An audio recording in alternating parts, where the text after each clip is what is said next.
nice, normal on display. So gentle and calm, that's what they say, yeah. Inside try to tame a storm, but every look from you makes it hard to control. And shadows don't wait when darkness falls, I'll show the flame I got inside the walls between us fade. Drag you far from time and space, to my world wild and so dangerous, myself untamed. Let's test the limits, cause my secret's out. Everything that's wrong suddenly feels right. Let me come closer, I'll show you.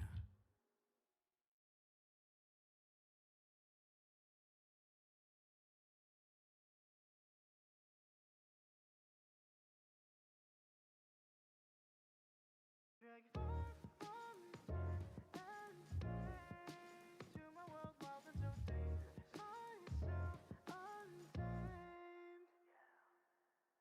I'm playing it nice, normal on display. So gentle and calm, that's what they say, yeah. Inside try to tame a storm, but every look from you makes it hard to control. And shadows don't wait when darkness falls, I'll show the flame I got inside the walls between us fade. Drag you far from time and space, to my world wild and so dangerous, myself untamed. Let's test the limits, cause my secret's out. Everything that's wrong suddenly feels right. Let me come closer, I'll show you. Drag you far from time and space, to my world wild and so dangerous, myself untamed. I'm playing it nice, normal on display. So gentle and calm, that's what they say, yeah. Inside try to tame a storm, but every look from you makes it hard to control. And shadows don't wait when darkness falls, I'll show the flame I got inside the walls between us fade. Drag you far from time and space, to my world wild and so dangerous, myself untamed. Let's test the limits, cause my secret's out. Everything that's wrong suddenly feels right. Let me come closer, I'll show you. Drag you far from time and space, to my world wild and so dangerous, myself untamed. I'm playing it nice, normal on display. So gentle and calm, that's what they say, yeah. Inside try to tame a storm, but every look from you makes it hard to control. And shadows don't wait when darkness falls, I'll show the flame I got inside the walls between us fade. Drag you far from time and space, to my world wild and so dangerous, myself untamed. Let's test the limits, cause my secret's out. Everything that's wrong suddenly feels right. Let me come closer, I'll show you. Drag you far from time and space, to my world wild and so dangerous, myself untamed. I'm playing it nice, normal on display. So gentle and calm, that's what they say, yeah. Inside try to tame a storm, but every look from you makes it hard to control. And shadows don't wait when darkness falls, I'll show The flame I got inside the walls between us fade. Drag you far from time and space. To my world wild and so dangerous. Myself untamed. Let's test the limits, 'cause I must see it's out. Everything that's wrong suddenly feels right. Let me come closer, I'll show you. Drag you far from time and space. To my world wild and so dangerous. Myself untamed. I'm playing it nice, normal on display. So gentle and calm, that's what they say, yeah. Inside, try to tame a storm, but every look from you makes it hard to control. In shadows I'll wait, when darkness falls I'll show the flame I got inside the walls between us fade. Drag you far from time and space. To my world wild and so dangerous. Myself untamed. Let's test the limits, 'cause I must see it's out. Everything that's wrong suddenly feels right. Let me come closer, I'll show you. Drag you far from time and space. To my world wild and so dangerous. Myself untamed. I'm playing it nice, normal on display. So gentle and calm, that's what they say, yeah. Inside, try to tame a storm, but every look from you makes it hard to control. In shadows I'll wait, when darkness falls I'll show the flame I got inside the walls between us fade. Drag you far from time and space. To my world wild and so dangerous. Myself untamed. Let's test the limits, 'cause I must see it's out. Everything that's wrong suddenly feels right. Let me come closer, I'll show you. Drag you far from time and space. To my world wild and so dangerous. Myself untamed. I'm playing it nice, normal on display. So gentle and calm, that's what they say, yeah. Inside, try to tame a storm, but every look from you makes it hard to control. In shadows I'll wait, when darkness falls I'll show the flame I got inside the walls between us fade. Drag you far from time and space. To my world wild and so dangerous. Myself untamed. Let's test the limits, 'cause I must see it's out. Everything that's wrong suddenly feels right. Let me come closer, I'll show you. Drag you far from time and space. To my world wild and so dangerous. Myself untamed. I'm playing it nice, normal on display. So gentle and calm, that's what they say, yeah. Inside, try to tame a storm, but every look from you makes it hard to control. In shadows I'll wait, when darkness falls I'll show the flame I got inside the walls between us fade. Drag you far from time and space. To my world wild and so dangerous. Myself untamed. Let's test the limits, 'cause I must see it's out. Everything that's wrong suddenly feels right. Let me come closer, I'll show you. Drag you far from time and space. To my world wild and so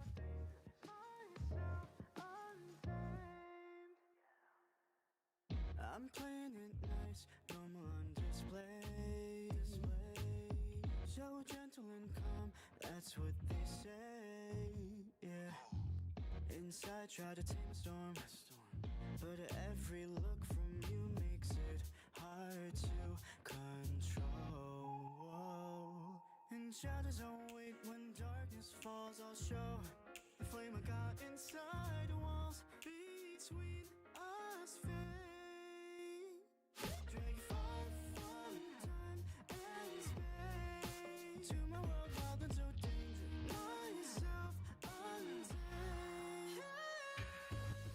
Let's test the limits, 'cause my secret's out. Everything that's wrong suddenly feels right.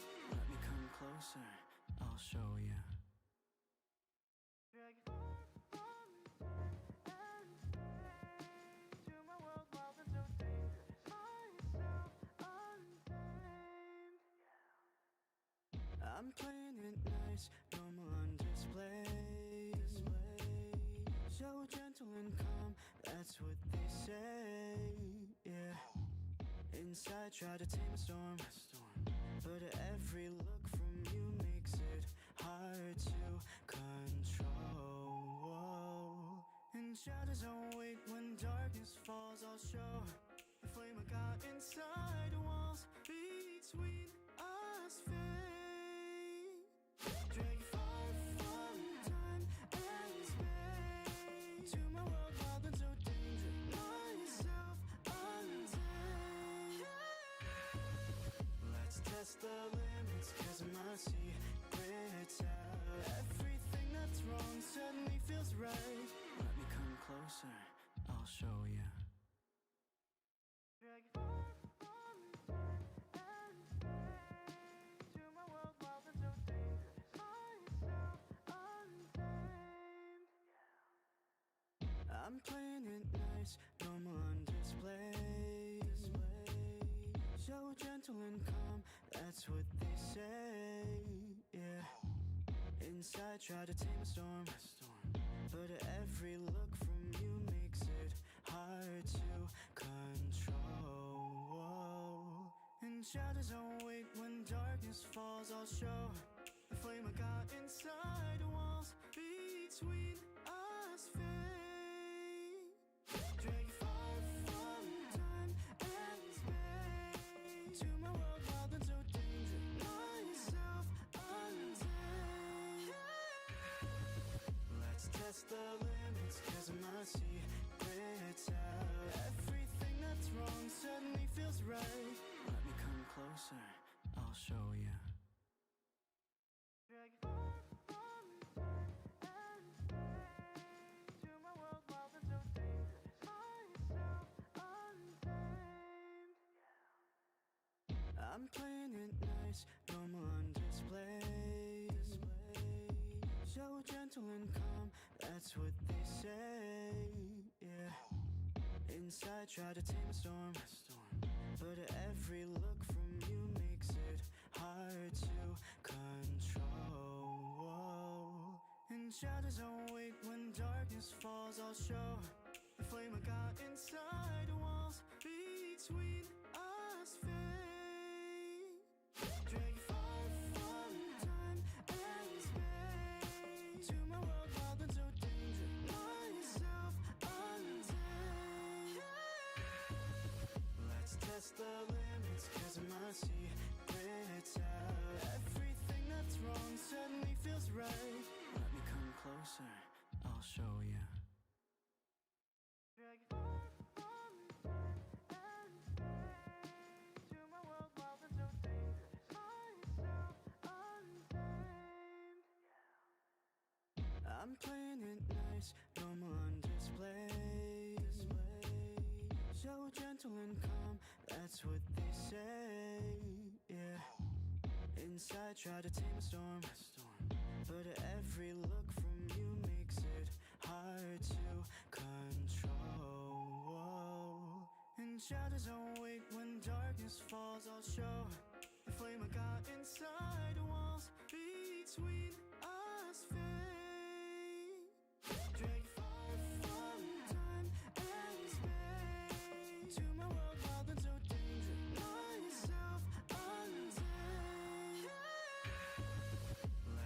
test the limits, cause my secret's out. Everything that's wrong suddenly feels right. Let me come closer, I'll show you. Drag you far from and to my world, wild and so dangerous. Myself untamed. I'm playing it nice, normal on display. So gentle and calm, that's what they say. Yeah. Inside, try to tame a storm. But every look from you makes it hard to control. In shadows, I'll wait when darkness falls. I'll show the flame I got inside the walls between us fade. Drag you far from time and space to my world, wild and so dangerous. Myself untamed. Let's test the limits, cause my secret's out. Everything that's wrong suddenly feels right. Let me come closer, I'll show you. Drag you far from and to my world, wild and so dangerous. Myself untamed. I'm playing it nice, normal on display. So gentle and calm, that's what they say. Yeah. Inside, try to tame a storm.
All right, and today's the day. It is logging off league back here once again, the fourth rendition here, and joined alongside me, I'm S'mores and Ellen. It's my co-commentator. How are you feeling, Melon? First match of this tournament, gonna be very exciting. Yeah, so I'm actually very nervous, as you can tell. But yeah, I'm also very excited. It's going to be our first matchup of locking up season 4. So yeah, welcome to join locking off with us. I believe it's going to be like the first time we work with you. Yeah, and just so that everyone knows which are the first two up today, if you aren't aware already, it is gonna be GSL versus Rebel actually on the match. And let's get a bit of a primer on who they are. Melon, I'm sure you know a bit about GSL. Would you mind letting us know who's in GSL right now? Yeah, actually, I believe that a lot of people would know who GSL were by now, considering um we have Zeus in the lineup, which um yeah, I think a lot of people know who Zeus is. Pretty He's a pretty popular content creator within the IDV community. We also have her, Umi and Soul for the Hunter for this matchup, I believe. If you don't know Soul, then he has been in Locking Out before, and actually also been in other very popular tournament. Yeah, this actually going to be the second time we have TSL here with us in logging off. So yeah, I'm pretty excited to see how they're gonna perform this time. What about you?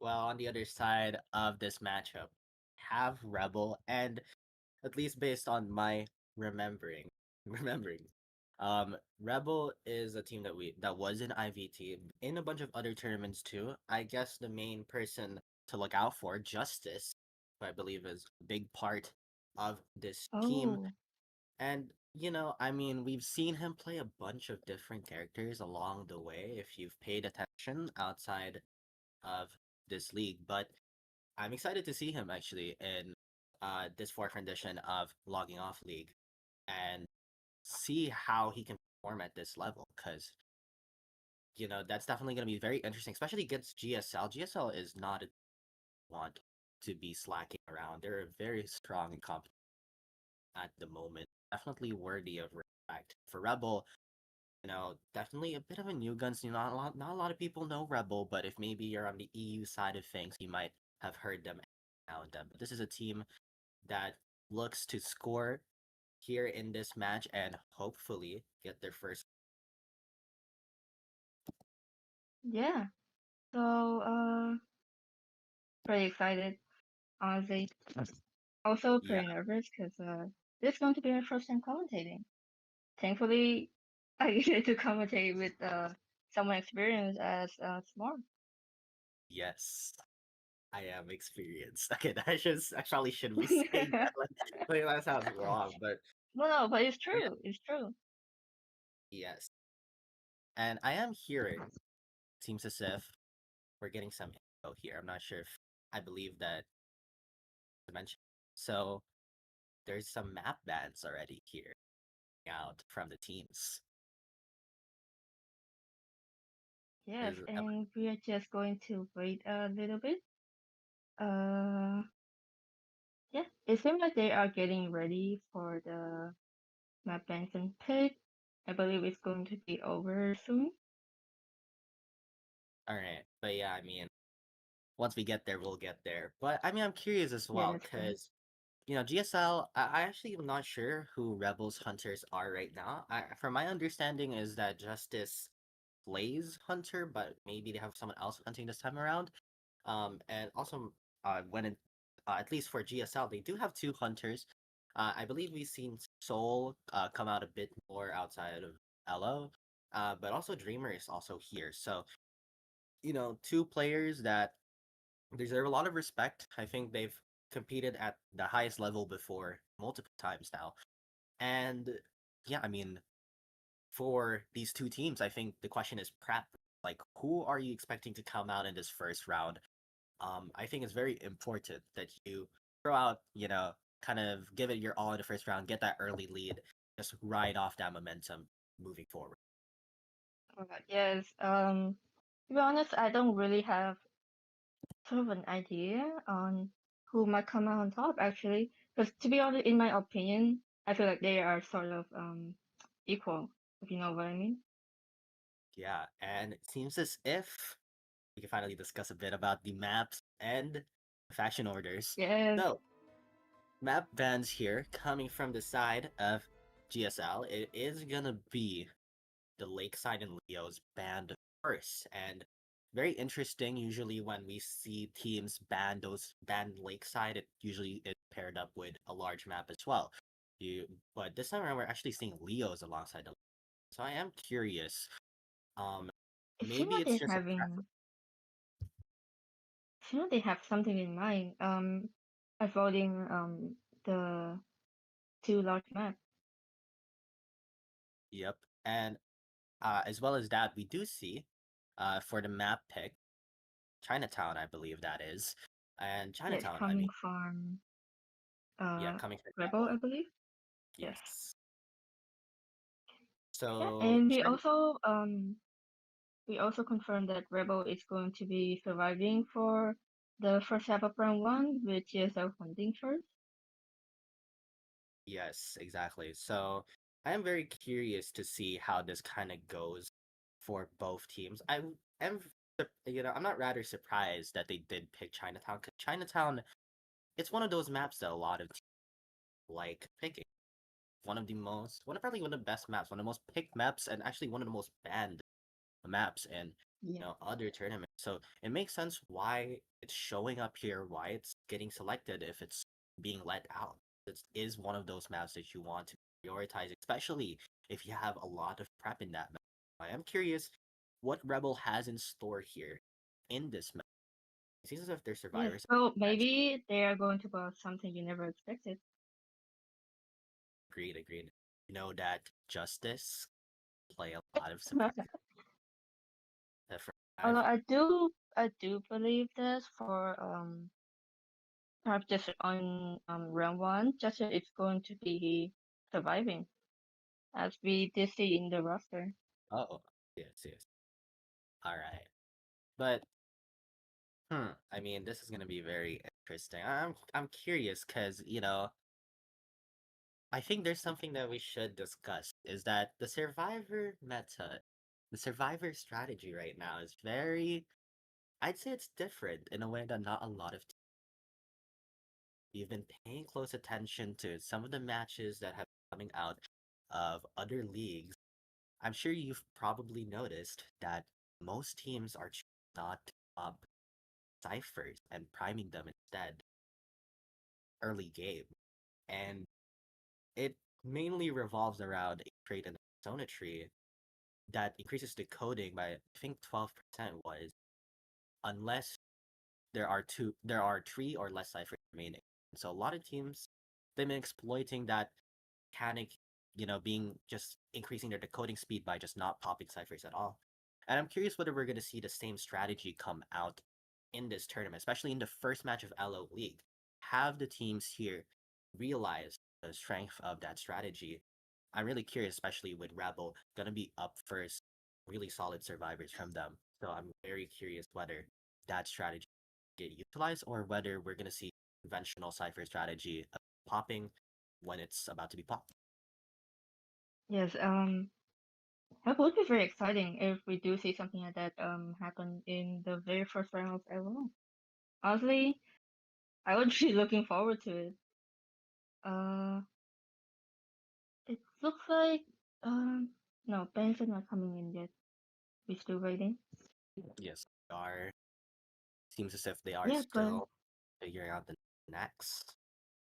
yeah, and with TSL being the first to hunt, I think we're going to be seeing either Soul or possibly one of the other hunter on the roster. If it's Soul, is there anything you think we're going to be able to expect from them from the TSL hunter? VSL. I mean, this team is very meta inclined. So I think the characters or the hunters that are in the meta are most likely to come out from the side of GSL, regardless of whether that's Soul or somebody else. I truly believe in this meta approach, and I think that makes a lot of sense. After all, it is the most effective tactics available. So yeah, from the side of GSL's Hunter, whether that is Soul or someone else, I think we are bound to see a character that is meta. I do think that GSL very much follows that kind of train of thought. And, whether that's going to be something like Goatman or something like an opera, maybe like Peddler, Ivy, Hullabaloo, I think it's just going to be someone that I think that's something that we should be expecting from ESL. For the side of Rebel Survivors, not entirely sure. Maybe they could go meta, maybe they could go a bit more on their comfort picks. Maybe they can go for kind of a hybrid approach. But, I think for Rebel, I think it boils down to them what they kind of want to run here. And what Yeah,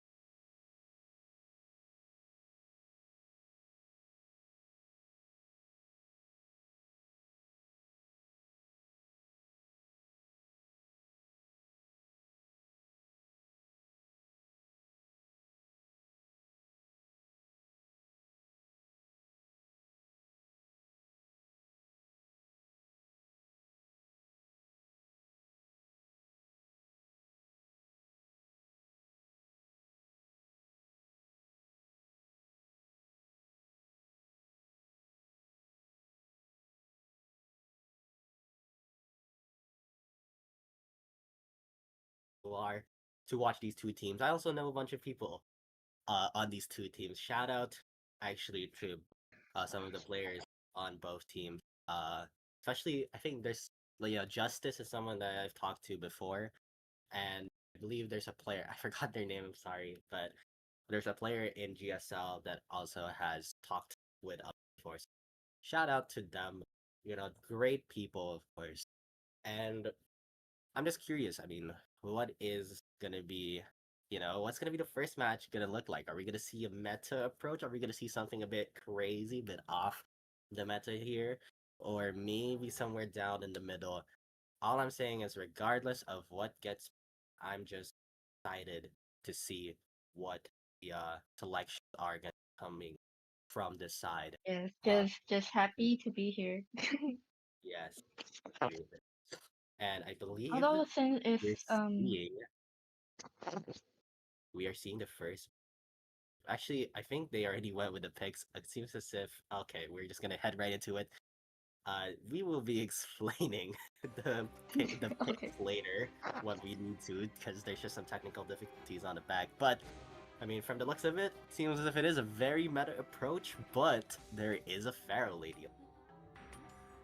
Yes, yeah, we do see the puppeteer and meteorologist coming from Rebels. Uh, and yeah, we do see a Goldman from Seoul in TSL. Yeah, all I say is Pharaoh Lady, Pharaoh Lady. I am a bit surprised at this composition, because you'd think in this meta the priority is a good rescuer, like game gravekeeper rather, or first officer, but they didn't go with that approach. Instead, they're putting the Tide Turners here on the puppeteer and the meteorologist, which do bring Tide Turner every now and then. So it makes a lot of sense. But the problem, perhaps, is that maybe one of them might actually get chased at the start of this game, because this hunter spawned right beside Tier, and he's also very much within distance, potentially switch to that meteorologist if he wants. Yes, it does look like Goldman might just have his eyes on the puppeteer like immediately. But shouldn't be too bad of a chase for Rebel side. Although it's going to be cost them Ty Turner if when puppeteer do eventually go down. Yeah, so root for your favorite teams, guys, as we're going to be seeing the first ever match here at LO League. Joined to you by S'mores and Melon commentating in this match, as we are seeing Soul. He is going to be heading towards perhaps this meteorologist. He is eyeing on it. And meanwhile, Pharaoh Lady has rotated away from the locked Cypher, but it seems as if Soul, he recognizes that opportunity. He's going to go for the Pharaoh Lady instead. Oh, and he did spot the Fire Lady fairly early, although decided to leave, heading back to the two-story side. Yeah, that Oh, is and quite he an found the interesting. meteorologist. Agreed. So now it seems as if, yeah, he is going to be locking in on this meteorologist, and first cage going to come up here for the side of Soul. Manages to get the push here. Good stuff from Miu, the meteorologist. Now, try to kite off this Goldman as much as possible before cage expires, and he does manage to get it. He does get a chip hit, but it's perfectly fine for meteorologist. Dope. A couple more cages for Soul here, so gotta be a bit careful. Yes, another gale coming out from the meteorologist. Still haven't got the second hit on her yet. Oh, Yeah, and manages got a to hit get a just chip hit. after the gate coming down. Yeah, and he messes the cage here as well, so Miu is managing to kite this Goldman until that blink came out, so good stuff actually from the side of Meteorologist, but as we've mentioned, if this Meteorologist gets chased, they only have one Tide Turner now, and so it is now up to Frappe the Puppeteer to try and Yes, go for and this we did rescue. see Frappe coming in very early, leaving the cipher when the meteorologist get on the chair almost immediately. Is he gonna get spotted? Yes, he will. Yeah, and now seems as if Soul's gonna go for the chip. Makes a lot of sense here, and he does have a lot of resentment. That's something I noticed from the side of Soul. He's been making good work of this resentment. Another push here. Mew has been doing wonders with this meteorologist, as he might be able to actually kite out this time again, force another cage too. But unfortunately, last effort's gonna pop, so this meteorologist is gonna be going down. Yes, and just trying to get far away from the chair as possible. We do see Dungeon spawning in this corner right here. Uh, if anything, Puppeteer could also do another rescue. Are we going to be seeing that? Yes, with Frappe still in the corner, looking like trying to get a snake rescue, I believe. Yeah, it seems as if he's looking to go for it now, but I think this is looking really dangerous actually from the side of the Oh, survivors. yes, and couldn't get to the rescue in just in time before the puppet runs out. Yeah, I'm not Unfortunately, it's entirely going to be sure what was the game plan there, but it seems as if unable to get that rescue. Good for them is that they do have a cipher that's around 70% progress and another. They just need to make a new one, but yeah, easier said than done here. Despite the great kite from this meteorologist, they're actually still quite in a losing. Justice gonna be using a wand, but he's still gonna take a hit. He needs to be careful of a potential double down situation. And it seems as if we yes. are gonna see Well, the Puppeteer. good thing would be that Magician doesn't have ties, so Puppeteer could afford another puppet and Yeah, just prolonging that time, the containment time for himself.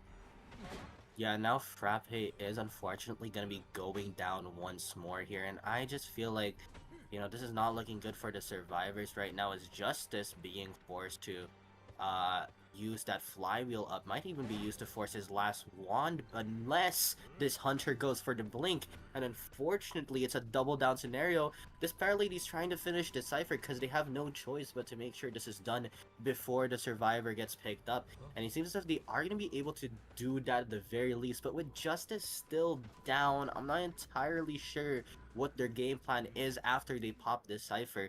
They do have some progress on that last cipher, but they still need to make this rescue possible, and they need to pray that this puppeteer can actually hide long enough time, as they are going to be forced to Yes, rescue it. Magician is going to be trying to get into that cipher as soon as possible. Um, in the meantime, yes, sharing the Fair Lady while uh Yeah, I feel like in this scenario, it's just best to maybe consider the chance of, I think Puppeteer should like get away from this area as much as possible and just maybe go for the pop at this point, because I do feel like they're not gonna get this rescue unless actually he manages to get that borrowed time speed boost, and he is actually gonna be able to get this rescue. So good stuff from the side of the survivors here, but actually Frappe is gonna show himself up. Nice stuff there from the puppeteer rather, but unfortunately, Fair Lady was still inside a cage, so now he's gonna make the switch to Fair Lady, and Sif gonna use the flywheel here and uses the cane there, but he was not invisible, so unfortunately not that's yet, gonna be down here, unfortunately. but they did manage to get a single escape, so they're gonna be able to at least secure that. Yeah, and it's going to be win from first half of round one to GSL. Next up would be GSL Survivor versus Rebel Hunter. Hmm. And yeah, I mean, good first match, actually. I mean, we saw a lot of potential here from the side of Justice. I mean, saw how, we saw them kite from Mew. Amazing stuff, actually, from Meteorologist, but it feels like they messed up a bit there in that middle game. Not getting the rescue was not great. I just don't think, the Puppeteer should have gone for the second rescue again. Too risky there. And Yes. I feel like it could have been a successful rescue, sort of a little bit of a mix-up from the puppeteer, I believe. Unable to get a rescue before the puppet runs out, which kind of does cost him um a little bit. Although Cypher has been progressing pretty fast, the for Rebel Survivor. yes, and I feel like, there's a lot of potential, but again, just could not utilize it. But at least good news for them is even though they did lose that match, one saving grace is first off, Fire Lady's in global ban. Not really a good character, so they don't need to worry about that. But also, you still have rescue. That is something that Yes, almost they all are want. going to have almost all of the rescue are available actually. Yes, Well, all of them. exactly. Yes. All of them now. And for GSL, I mean, you could still win this. Or like for, or rather for Rebel, they could still win this round. They do need to get a 4K, which of course easier said than done, right? But it Yes. is still very much within the realm of possibility for them to try and at least tie or even get the round win in this first round heading into this second half now actually between GSL and Rebel. But that's definitely gonna boil down to the hunter. I did see Justice play Survivor, so I'm curious who's hunting from the side of Rebel here, because if Justice playing Survivor, that means someone else is gonna be taking the side of Rebel. Yes. I feel like it is going to be a new face, someone we probably doesn't recognize. So it's going to be kind of a surprise for us to see what they do have in store. Uh, coming from Rebel Hunter. Yeah, I mean, maybe it's someone that we don't know. Maybe it's someone that we do know, and maybe they just want like a different name. But I mean, we'll see when that time comes. And all I'll say is like, I'm excited. I'm excited to see what Team Rebel has here in store for their hunter side. And I feel like it's gonna boil down to him, right? I mean, it is second half. I think there is some pressure on him to try and go for the win. But even if he gets something like a tie, right? At least the deficit isn't so bad. But for GSL, this is a good Yes. starter. It's a 3K. You won the first round.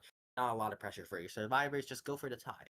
Very simple stuff. Yes. They can even, pick characters that may not be super optimal, but for the sake of the global bans, right? To avoid having their best characters get globally banned, they could still go Hmm. for that approach. Play with this incredibly high mindset. And I do believe we're seeing future on the starting lineup for GSL.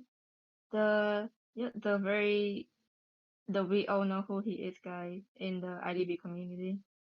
Yeah, I think a lot of people know about GSL. I am seeing messages right now in the live chat talking about GSL. Seems there's a lot of GSL fans, but like Rebel fans. Where are we at? I need to hear the voices of the Rebel fans here. Make some noise right now on the chat. But Woo! again, GSL. The noise came into the commentator. I think you're a bit. Are you biased? Whoa, hold on. No, no, no, no, no, no, no. That is not true. But I am you know, showing some support. support. So give your support to your best teams, right? We're seeing a lot from GSL. Hopefully, we see a bit more from the side of Rebel here, because it seems as if they'll be needing it to try and tie things up. But into the band pick soon, albeit I don't think it's being shown on screen yet. So, uh, give them a moment here. But I mean, GSL, I think, very interesting team. They just see the 3K here. But I think the bigger question, of course, is going to be the survivors. I think we know how good Soul can, as we're actually going to be seeing now the band pick on the screen here. Priestess and Mechanic actually going to be the first two bands from the side of Rebel. And And it does the make part that I was sense trying, to be seeing the Princess band coming from Rebel, considering this is Chinatown. Chinatown of all places. yeah, and I am interested. It's interesting though. Like Priestess, she isn't as bad as she used to be. There's so many ways to deal with her now. There's counterplay. Like there's so much more problematic counters or problematic support characters that are available of use from the side of Team GSL. And so Priestess ban, it does tell me we might be seeing a bit off meta because it does feel as if Priestess is really just struggle to characters that are not of meta. Although now we do see Gravekeeper Novelist first two selections securing that Rescuer, securing a really strong Kiter support, and even Tide Turn with the Novelist. Archer's the next ban from the side of. Yes, and we do also see the mechanic ban, which is pretty interesting. Perhaps trying to stop that Cypher Rush coming from GSL. Oh, we do see a puppeteer coming in, another puppeteer. Yeah, I mean, Puppeteer, probably the most meta survivor right now. But wait a minute, Pharaoh Lady ban. Whoa, Whoa, I am an Asia player, but the Pharaoh Ladies have reminded me that today I am an NAEU commentator because Pharaoh Lady, not a character we often see, but the NAEU players love him, man. And I mean, who wouldn't? I mean, there's definitely some upside that comes with Pharaoh Lady. Completely problematic for a character like Ivy, right? And Lucky yes, Guy is gonna get selected from the side of GSL. yes, Some very good choices from them, actually.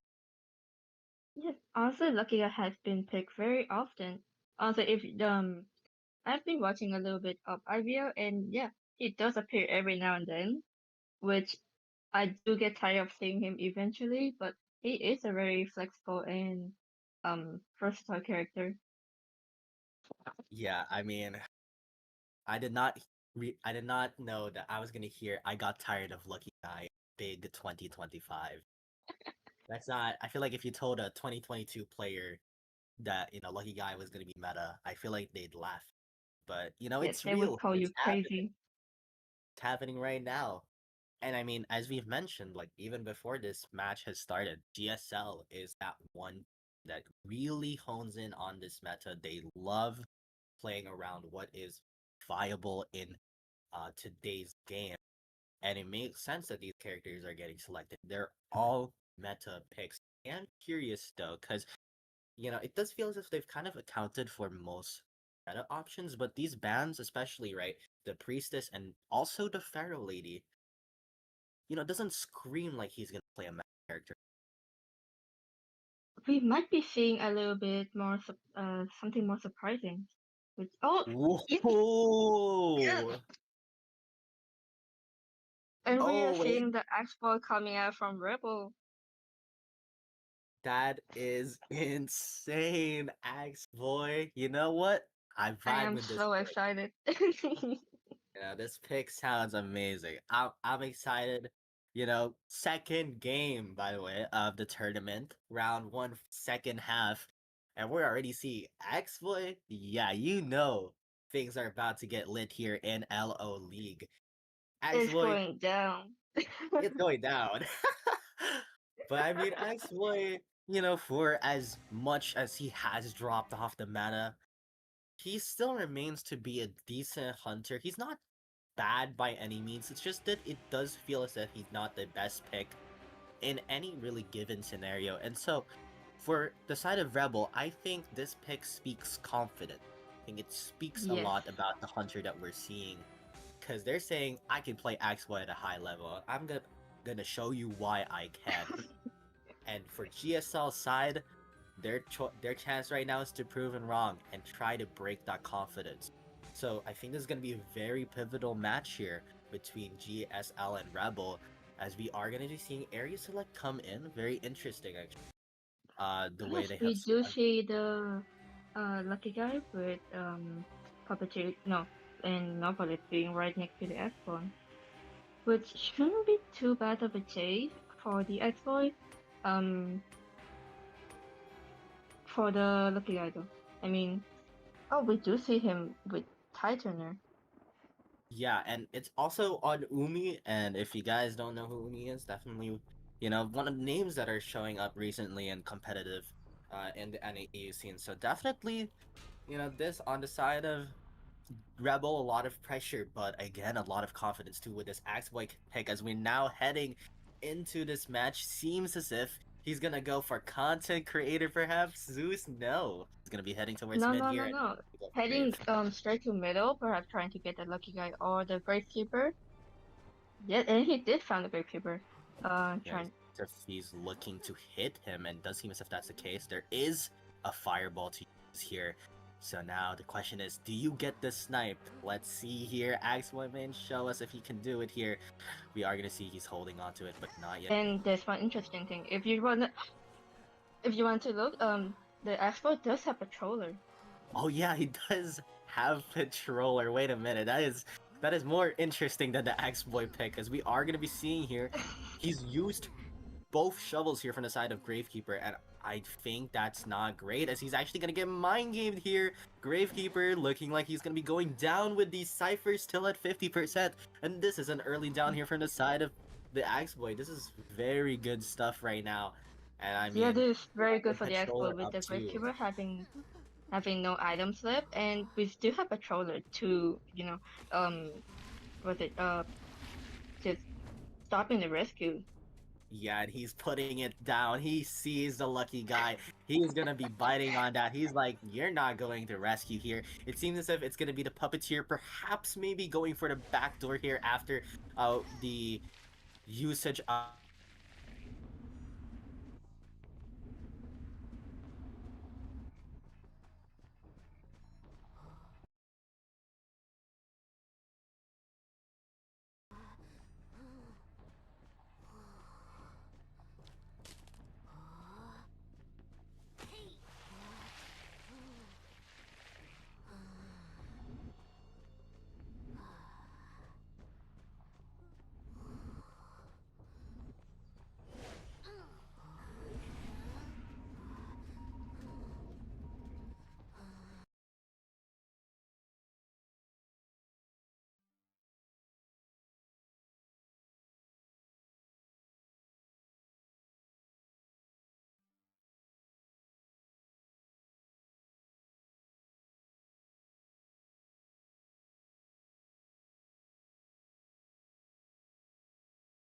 Although we are going to see what this puppeteer does have in store for us with his very next fight.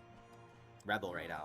Yeah, but he's used this he's used, not Orpheus, sorry. He's used the puppet form twice now, and relatively early too, and he's gonna be forced to use it perhaps a third time here, hoping to go for the hit, and he does manage to get the fireball, and he's gonna actually go down here, and oh my god, this Axe-Boy might be going a bit insane, might I say.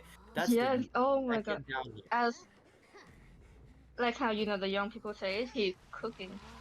He could, yeah, he is, man. The young people do say that. He is cooking. 4 ciphers do remain, but I mean, from the looks of it, incredibly high progress for the side of the survivors. So maybe a chance to still tie this, perhaps, if this puppeteer gets the rebound. Umi does seem as if he's gonna go for the rescue, but this patroller is just so problematic for the survivors. Because every time they try to go for the rescue, this patroller is Yes, just although Umi gonna does have a gun, so unfortunately cannot shoot as soon as he could, which yeah, and I also think this, I do think this Hunter actually has fast chair time, because oh wait, hold on, the oh my god, gun! A pivotal miss from the Um, side of the survivors here. That's gonna be a down on Umi, and now he also has vision on Zeus with the Cypher being popped, so he can just go for him, and this is looking like a 4K opportunity. This Ass-Boy is going insane right now.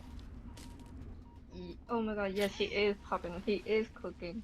He is And cooking. Zeus is just he's getting away from the cipher, possibly looking for the dungeon, which is on the side of the map. Yeah, and now the long game is being played. They could go for the single escape here and tie things up. But right now, I mean, things are looking dangerous for the survivors. They do have one cipher at 78% progress. But look, this Axe-Boy going within this direction of Zeus, and I think he's gonna find out where he is. He's not looking at the Yes, he same has direction. caught the But Tinnitus, he caught the Tinnitus. yeah, but Yes, unfortunately, doesn't recognize it, and he's not going the right way. He's not going to the location Zeus is currently at, and this is just being more time stalled right now. I do think that he needs to start picking up the pace, because if he does not figure out where this novelist is soon, Umi's actually gonna start bleeding out a bit faster over time. And he does have half a football as well to use after he does get himself picked up. But the longer he takes, the more opportunity here for this team to go for the single escape, and that would be totally fine for them over at least 4K. Yes, although if you do notice, Zeus has not been touching a cipher in quite a while. It's going to take probably not too long until he starts getting crows and alerting the hunter. Yeah, but the problem is whether it'll take enough, like it'll be enough time, at least by the time that Lucky Guy might be at bleeding distance, and he keeps on just checking the same spots here, thinking that the novelist might make the rotate, but wait, he's finally seen it. The crows, as you've mentioned, Dills does show up now. Now he knows where Zeus is, but I mean, time was wasted here. Lucky Guy is already half, and so after the pickup, he'll probably be around the 75% mark, actually.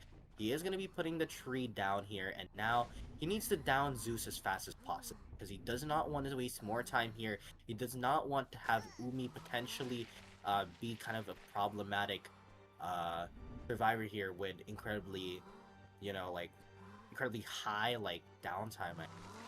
Down her, she might like just die instantly. But now Novelist is no one being chased here. Buck is gonna be coming out, and so now time is of essence here. Zeus needs to kite for as long as possible. Oh, and the snap coming from the X-Boy. We've been seeing a lot of snipes coming from this X-Boy in this match. Yeah, Honestly, is picked up. I'm so happy. Up himself. Yeah, I mean he's doing an amazing job, this Ice Boy. But Zeus, or rather Umi, has picked himself up, and the problem is, well, the Axe Boy can't down him because he would just out. But Zeus is gonna be going down. Will he consider the TP? He will. But as previously mentioned, this might actually be dangerous from the side of Axe Boy. He needs to down Umi as fast as he possibly could, because otherwise, he's not gonna be able to pick up Zeus in time. But he does manage to. Oh, he doesn't manage to get the pallet drop. But look at this. Umi actually not yet dead. He needs to pick up now, and he does manage to get the pickup. So 60 more seconds on his clock. Zeus is gonna be able to pick up. Yeah, and the question is, will Zeus be able to kite out until the dungeon open? Yeah, that is the question now, because actually, Axeboy does not have any trees. He does have one now, I believe. But 60 seconds. Time is of the essence here from the side of the Axe Boy, but he's noticed where Zeus is. This is not looking good for GSL survivors here. Needs to kite for as long as he possibly can here. Trying to farm the book up here, seeing if he can maybe go for it. He does manage to use the book, and now the power spin coming from Zeus. Very nice power spin coming from Zeus with that novelist book. Whew. Yeah, now he's unfortunately though the survivor losing the mind game here, and that's gonna be a down from the side of. It's going to be a 4 kill. And yes, it is gonna be a 4 kill indeed, Melon. Crazy stuff. First 4 kill of this tournament coming from an Axe Boy. Who would have thought? It is insane that we're seeing. I am so happy. Like you don't get it. Axe Boy Glazer, I think, in the chat right now, and the commentators board. But man, I mean, this Axe Boy was going crazy. I saw the early down.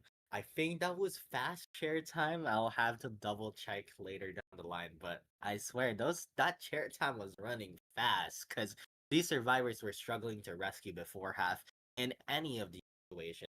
I think that also has to do with the crazy patroller. I mean, man, so many things to talk about in this match. Crazy stuff to talk about this match. But the good news, at least, Rebel, they take round 1 here, and yes, congratulations to Rebel. On the side note, we do see a lot of Zeus fan in the comment. If you have noticed. Yeah, a lot. Yo, I thought we got Zeus fans on the chat, but all I'm seeing is a shade thrown, guys. Come on, guys. This is how people show they love. But give him some slack, guys. It's an IDV content creator. all in good faith, though. I mean, GSL, they tried. They really did try. And, Decipher progress, I mean, it was starting to look good in that middle game. But, again, it's the Patroller causing so much problems for this team. It was insane to see. how that was happening multiple times, and also just like it was so smart for him to go for the Gravekeeper. He manages to get the two shovels, but outside of that, removes one of the tide turners in the game. And it was just Yes. a pivotal moment for him to get that down on the side of this hunter. I actually don't know his name. If anyone in Rebel can help me pronounce his name, thank you for that. But he's done an amazing job. Better than I think any average axe boy would do in that scenario. But I guess Rebel's hunter here, not an average axe boy. He's going crazy with this.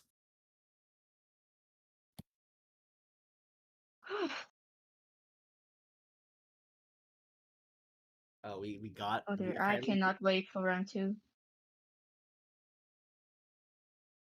but I mean, right now we're heading into round two, and we're just waiting, for the bans and for the picks, the map bans and map picks and the faction, right? But as we just previously talked, right, this has been quite an interesting start to a great league, LO League for Rendition Priest. And all I'm saying is like I was excited, but now I'm thrilled, right? This is starting to get interesting. Axe Boy, round one. Damn, I mean, I can only name you one other time that happened. Uh, just funny One, that only I can one. name one other time, not in LO League. It happened another tournament in China, but we don't talk about that. We don't talk about tournaments outside of LO League. LO League's goated, just like that. But you know, Axboy is not the character I was expecting to get the 4K in, like the first 4K in this league. But surprises do happen, and I'm pretty happy with the surprise that happened today. Yes, But I believe that we're both very happy. We're both very pleased with this outcome. like I love how the chat keeps like, no, we have to blame Zeus. Not cutting any corners for anybody, not even the content creator. Come on, guys. But also Rebel. I mean, we talked a lot about GSL, but I mean, let's talk a bit about Rebel Yes, again. we did see that expo coming out. It was nothing we expected. Yeah, but also the survivors. I mean, even though they did get 3K rather, again, we just got to give a shout out once again to that meteorologist. He did do pretty great for the situation that he was put on. And, I mean, Yes, if it weren't for the fail rescue, I mean, that could have looked very differently for Rebel, and maybe they've gotten a larger point lead at this point. But unfortunately, it just didn't work out for their side of Team Rebel here. So now it's kind of, this is still very much comebackable now for GSL because of that. And still yeah. waiting a bit on, GSL and Zeus's or sorry, not Zeus's. Oh my god, you see, I'm getting affected by the chat. Keep talking about Zeus. Now I'm saying Zeus. But GSL and Rebel rather. And what their selections are gonna be. And Yes. honestly, with the exploit gone, I do wonder what's next. Cause What's next? that was an Yes, insane what's next? pick. That is the question. That is the question. Is there anybody you're hoping to see?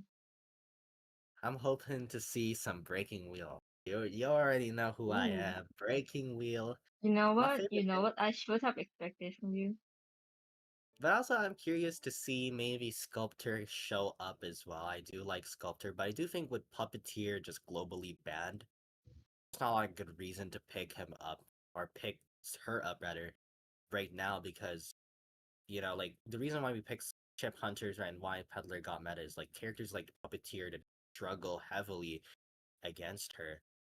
But in this case, that's just not with Puppeteer already globally banned. I just don't think it's as viable of a pick currently. And so yeah, I mean maybe we might see the sculptor, but probably won't. And maybe I'm just excited to see Ellie Hunter that comes up. I do. Yes, I'm sir. as much as I am a breaking wheel main, I do have other characters. Okay, so don't pull me in those one trick discussions. But yeah, I am excited because I think we already saw a crazy start to this tournament, and I think A things are very just gonna get crazier. Like that's the expectation here. yes, a very crazy, very exciting start. Very crazy. I mean, we're going crazy. The survivors and hunters are going crazy, and even the chat is going crazy. I think this has just been Everybody's crazy. going crazy. Everybody's going crazy. And I you believe know. if you do look in the stat chat a little, Step are also going crazy. So, but yeah, I mean, I'm excited, but yeah, yeah, I love how the chat. There's someone in the chat asking who's on Rebel, and honestly, there's a bunch of people in Rebel. We already saw them on the Survivor side. But please, someone do help me pronounce the hunter's name because I can't figure it out. But I mean, Rebel has some pretty, just to go over that and these teams again. I mean, Rebel does have a bunch of players such as Aiden, Reika, the guy named I Love My BF. That's literally his name in game. You have Justice as well. You have Frappe, which I believe he knows, and you also have Steris, I believe that is, and I'm not sure who this other guy is. I think this is the same guy that I'm struggling to figure out the name of, but I think it is Shanghai, from them as well. So yeah, that is the players for Rebel. For GSL, we also already went over it. Well, you just saw Zeus. I'm sure you guys know Zeus. You guys have been mentioning his name for the past couple of know rounds. Um, but outside of Yeah, Zeus, although I haven't been able to tell if they are Swiss fan or if these are haters. we don't know. I mean, they look like they're supporting him, but it seems as if he messes up one time, it is complete shun. Shut off from society type thing. But yeah, Loa keeps they keep going at it on the Zeus, but I mean, outside, I mean, GSL is not just Zeus, right? We saw Soul. There's also Dreamer on that hunter side, but also you have Yumi, you have Umi, right? From their survivors, you had Kazuhira, and I believe there's another one, and I'm trying to remember it, trying to remember my name, but I believe. Give me a moment, guys. It Hmm. is Pearl as well, side of GSL. So Oh you yes, know, yes, per. Pearl. So yeah, pretty interesting to see these both of these teams. I mean, there's some familiar names, maybe some more familiar than others. But as it stands, I mean, very just like both teams are putting up a very good fight right now. As we are going to be seeing global bans. I think there was an issue with the layout because it shows three like slots, but like it's supposed to be four global bans. So Gravekeeper, Novelist, Puppeteer, and Lucky Guy are globally banned. We are going to see Red Church after Arms Factory ban here, and it seems as if it's going to be Priestess and Archer first bans from Oh, Rebel. We do know who. another princess band from Rebels. Yeah, Perhaps yeah. we might, as you said before, see another off meta hunter considering the princess band. Considering the fact that he's done it before, but just to be safe, GSL going to be banning the Goatman, and they're not entirely sure who they're going to pick. And I believe this is a different hunter we're seeing from the side of Rebel now. So Um, I'm very curious what this guy has in store. He also has same bad ideologies. Okay, it's the same hunter. Sorry, my bad, guys. I was informed that it's the same hunter. But yeah, I mean, we are gonna be seeing here. I think that is, again, Priestess Archer ban. So like, I feel like this guy does not like Priest. I think he likes Priestess. I mean, we've Yes. seen him ban Oh yeah, twice. we do see in the chat coming from someone from probably from Rebel team. The hunter name is Ken. And shout out Miyu, Yes. by the way. Shout I believe that's the meteorologist from Underground. But speaking of meteorologists, we're gonna be seeing it picked alongside this coordinator, and it's an antiquarian ban as well from the side of Rebels. So right now, I mean, some relatively like as much as there is that priestess ban, we some relatively meta bans as well. Archer and Antiquary, that does tell me this might be an opera singer because he does not like those characters either. Yes, and as we have said before, oh no, no, actually, sorry. Yeah, and we do see the mercenary coming out, considering he is not banned or global ban. Still having that rescuer in for GSL when we see the prospector ban from Rebels from Ken. Could this And that be? is interesting though. Prospector ban, I don't know, because now we see the fourth pick, it's Seer, and all I could say is if it's a Prospector ban, like maybe it was Anne, but like this year, really just a big no if you're an Anne player. I mean, that's like an additional hit regardless of who you choose. Meteorologist is not any easier either if they manage to time the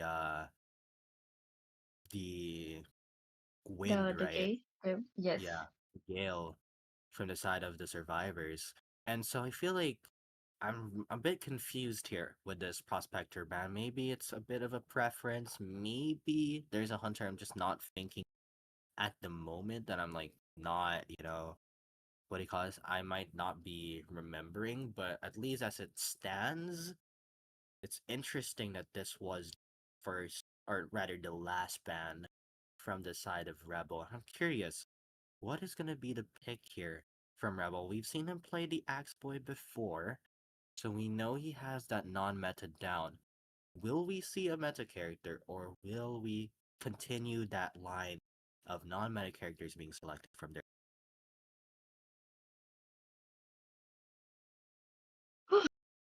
Although, you did said that it could possibly be an Ogre, right? Or was it someone else? Oh, something else. I did think it might have been Disciple, but with the Seer, I don't think it's likely, and it Oh, seems as if it's a that's Hulabaloo. yeah, Hullabaloo. I mean, it makes a lot of sense. It's a pretty fine pick. I wouldn't really like. I just think that there's gonna be definitely some problems, perhaps maybe with the Seer, with the Cord, with the Meteor early on. Does feel as if like Seer, especially in this matchup, he can get those early owls going, but this is still a really like it's still like pretty manageable actually from the side of this Hullabaloo. And it's showing that this hunter also got the meta down on the stock here.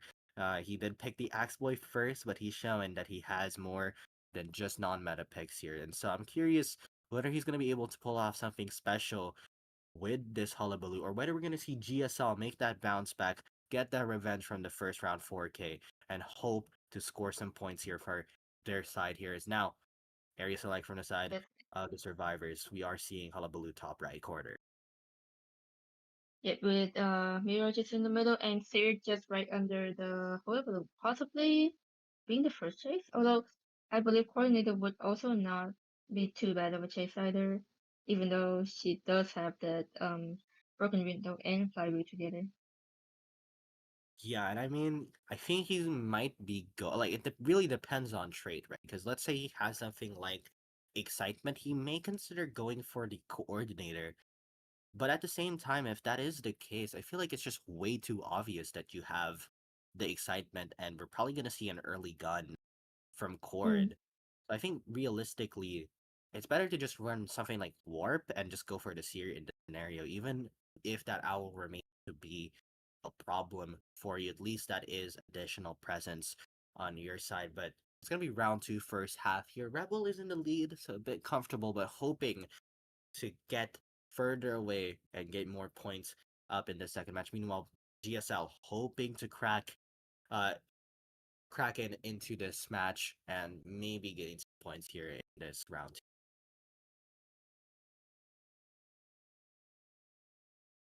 Right, and yes, like you said, we do see the Hunter going straight for the Seer, although the trade this time we have, I believe it's Peeper. Yeah, it does seem as if he's ran Yes. Peeper. It is a Tree 6 build. Interesting. Maybe it's because of the Seer being available, but that's not something that we typically see from the side of Hullabaloo. It is gonna be the Seer being chased. And double surprise is gonna be off here. Can he get the pyrotechnist hit actually on Umi? Nope, just managed to get the dry ice though. So now he is gonna be putting down Peeper, and double surprise is gonna be ready once again for his side. Yes, and just need to get the red bomb on the Seer to get that first hit in. And yes, Yeah, the Seer actually using that owl. owl early to avoid the pyrotechnist canceling his skill here. So good stuff right now for Umi. Flywheel is also ready, so maybe he might be able to get that. You gonna use the double surprise. Does manage to get the flywheel, but unfortunately no pyrotechnist hit, so he can't remove the balls just yet. But now he is gonna manage to, I believe, get his first hit. But actually, Umi doing a good job, kiting for a bit longer. He is gonna get pyrotechnist. Does not manage to Yes, get the mud ball here. we do see Umi having another owl already. With GSL Cypher also being almost finished with the first Cypher. Yeah, now And he very does nice manage owl to coming use in the from second Umi. owl here, but he does manage to still get the down, so good stuff from this side of Umi. But he does manage to get additional presence here from for the Hullabaloo, so he's now 1.5. It's like he actually brought insolence in the end. Zeus is gonna be going for this rescue here. He does have Tide Turner actually, so it seems that they actually ran 2 Tide Turners with Mercenary Meteorologist and Coordinator also with that gun. Really safe Yes, rescue. and I believe he has bodysuits with the clone, although unable to interrupt him early when Zeus just fly inside and get rescued.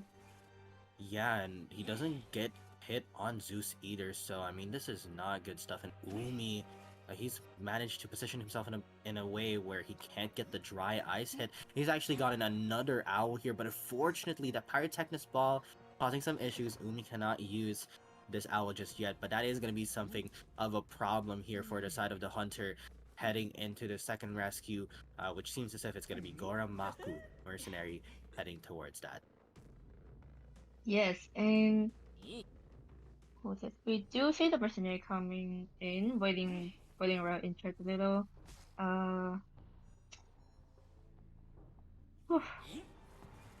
Yes, it does look like a very good position for TSL, with the fourth cipher almost finished. It's at 90% right now. Waiting.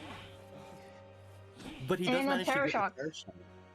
Yeah, but now Umi still has an owl, and he's gonna actually be able to use it. And so now this is looking really bad for the survivors. But or at least this does look like a tie position if he can get the hit right now on Umi, but he needs to do it quick because Flywheel is also very much ready here from the side of the survivors, and 66% here does manage to not get the hit on Umi just yet here. This is gonna look really close. Flywheel is gonna be of use here. He does manage to get the Flywheel 80%, but he manages to get the down with a double surprise, so he's gonna be able to down this right in time. Coordinator gonna be trying to go for the harassment, unfortunately to no avail, and so this is looking like a top position at the very least for the survivors, and now they're gonna pop, and it's gonna be endgame right here between these three. Yes, we do see that coordinator playing around with the meteorologist Zeus. Oh god. With how Hullabaloo, however, do have the detention. So if it Yeah, does but look I like a mean, tie, this is unless the dungeon but like is right Zeus there. is very close right now to the dungeon, albeit they haven't started on this gate yet. Does manage to get another push here, so Zeus doing a good job, and this double surprise is going to be relatively important. Does not manage to get it, but unfortunately the vault, that's a terror shock here from the side of the survivors. Warp going to be coming out. Does he see the trails? He does manage to see the trails, and this is looking dangerous. This coordinator does have flywheel and a gun though, so very much kiteable from the side of Cord, but this That's is true. gonna Zeus be just very needs to close. get up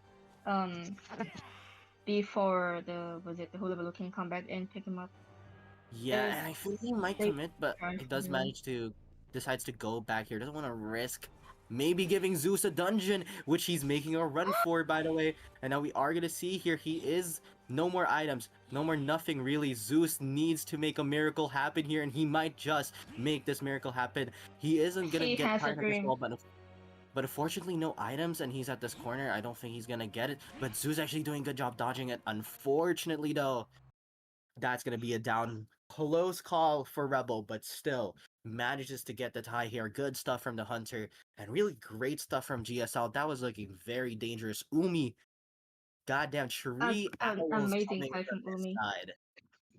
Goods. Yeah, it was insane. Umi was absolutely cooking in this match, but in the end, I mean, that double surprised there in that late game really changed things because after that flywheel double surprise came in and he still managed to get the down, and coordinator was just a bit too late, and does mean that Rebel does get the tie, but GSL, I mean, it's now at their side. I mean, it's going to be Soul hunting, and we do know what Soul is capable of. 3K in that first match.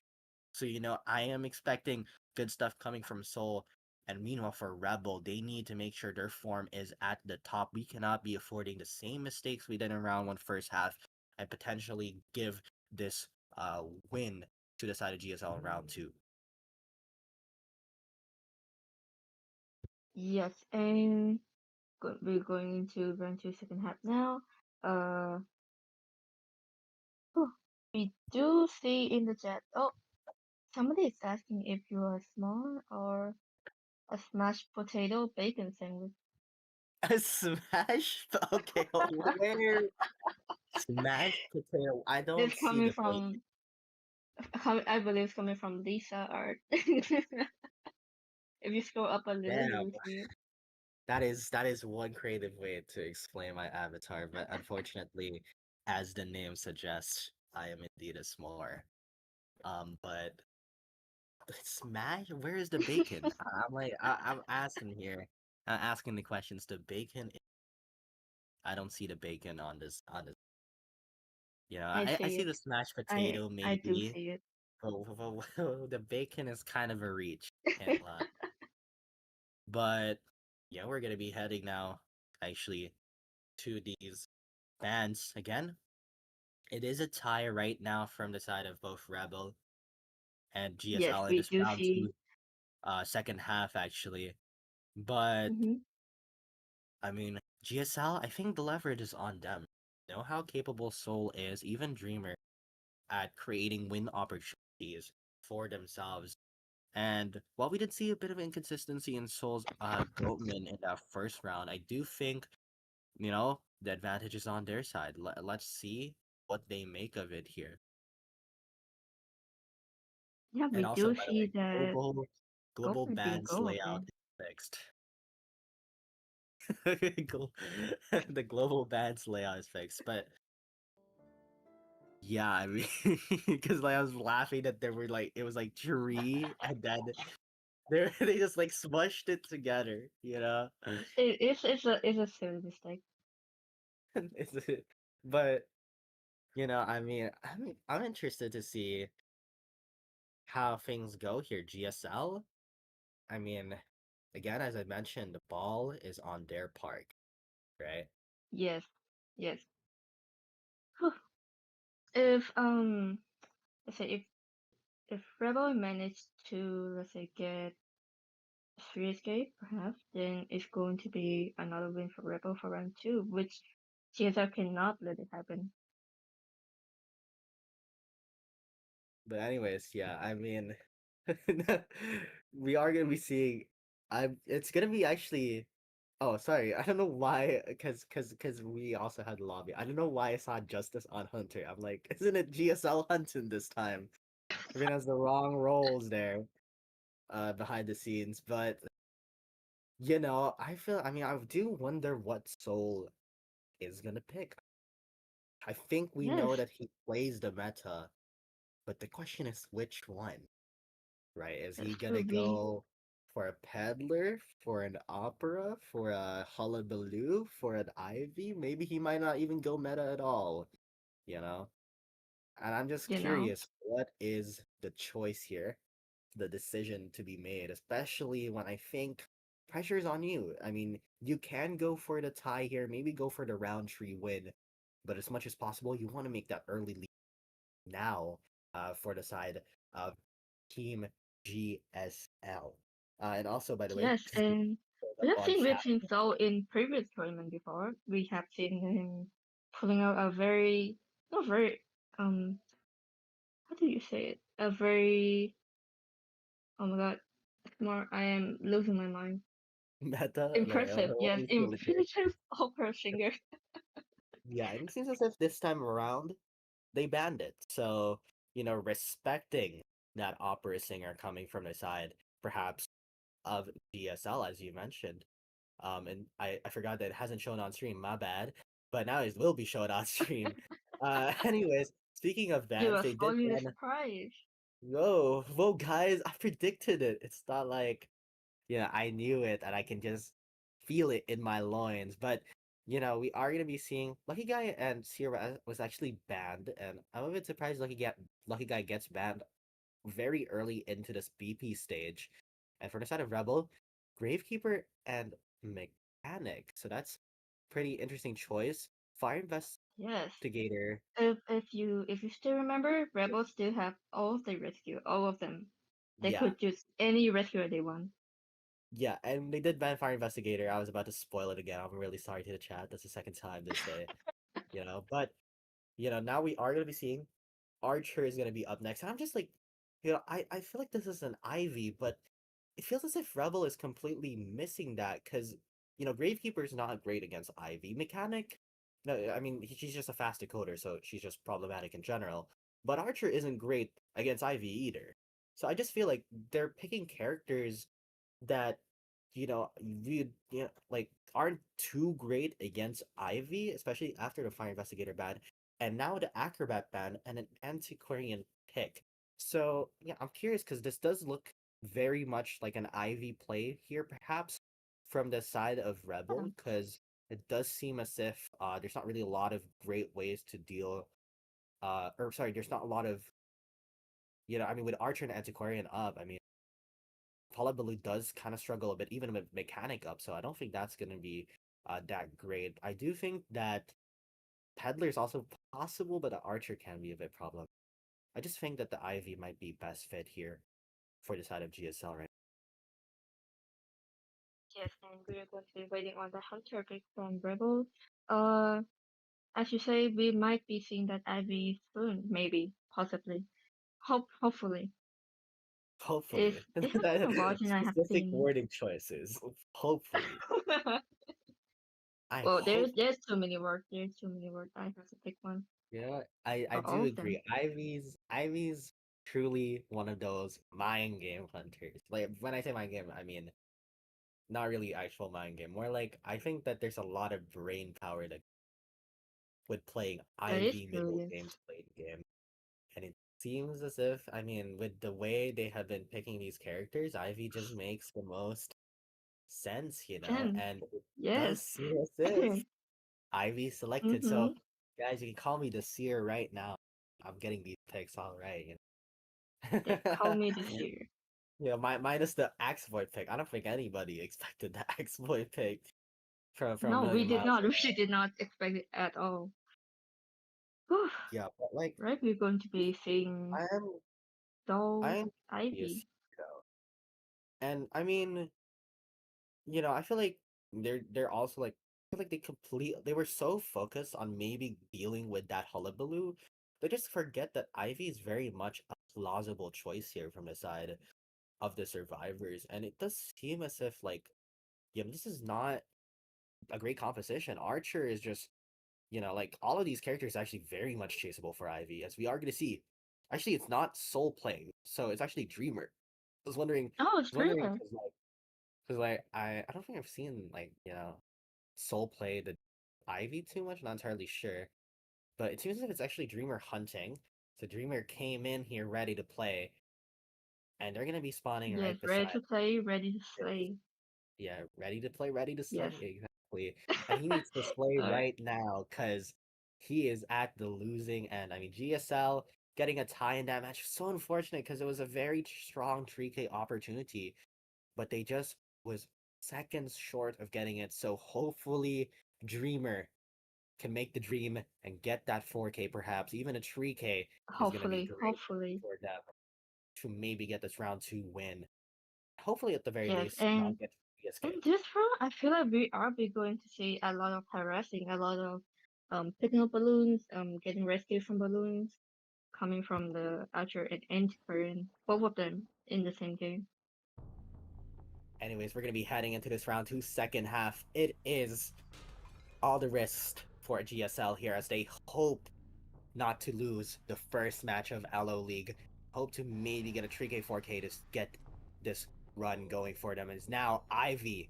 He's gonna be moving his leech towards the Archer here. I was gonna say his name, but I don't think I should. But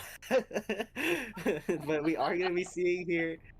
He is now gonna be heading perhaps towards Justice, the Antiquarian, and I feel like the Antiquarian matchup not too bad for the Ivy. It's a 50-50 matchup, but Justice is running towards this doll. He does try to go for the scare, but unfortunately, Justice doing good work here. Mechanic doll, unfortunately, gonna get hit here. I just think there was a bit of a miscommunication from the survivors. That's free presence from the side of the Shadow here, and he's actually gonna go TP to Mew, who was near the Ostracon here. So it seems as if he's managed to find Mechanic, who hasn't, I believe, dropped the stall yet after the down. But no, he switches back to Justice. So he's going for a full-on switch right now from the side of Survivors, as we do see Justice is gonna be the first guy. Yes, a little bit of a late of a scream coming from the Ivy, but he did blink to get in order to get his first hit from the Antiquarian. Yeah, and I feel So like now that thing is out of the way. Yeah, and I feel like I'm surprised that their ciphers only started now. I'm not entirely sure what was happening in the early game, that they're doing all these a lot of rotating.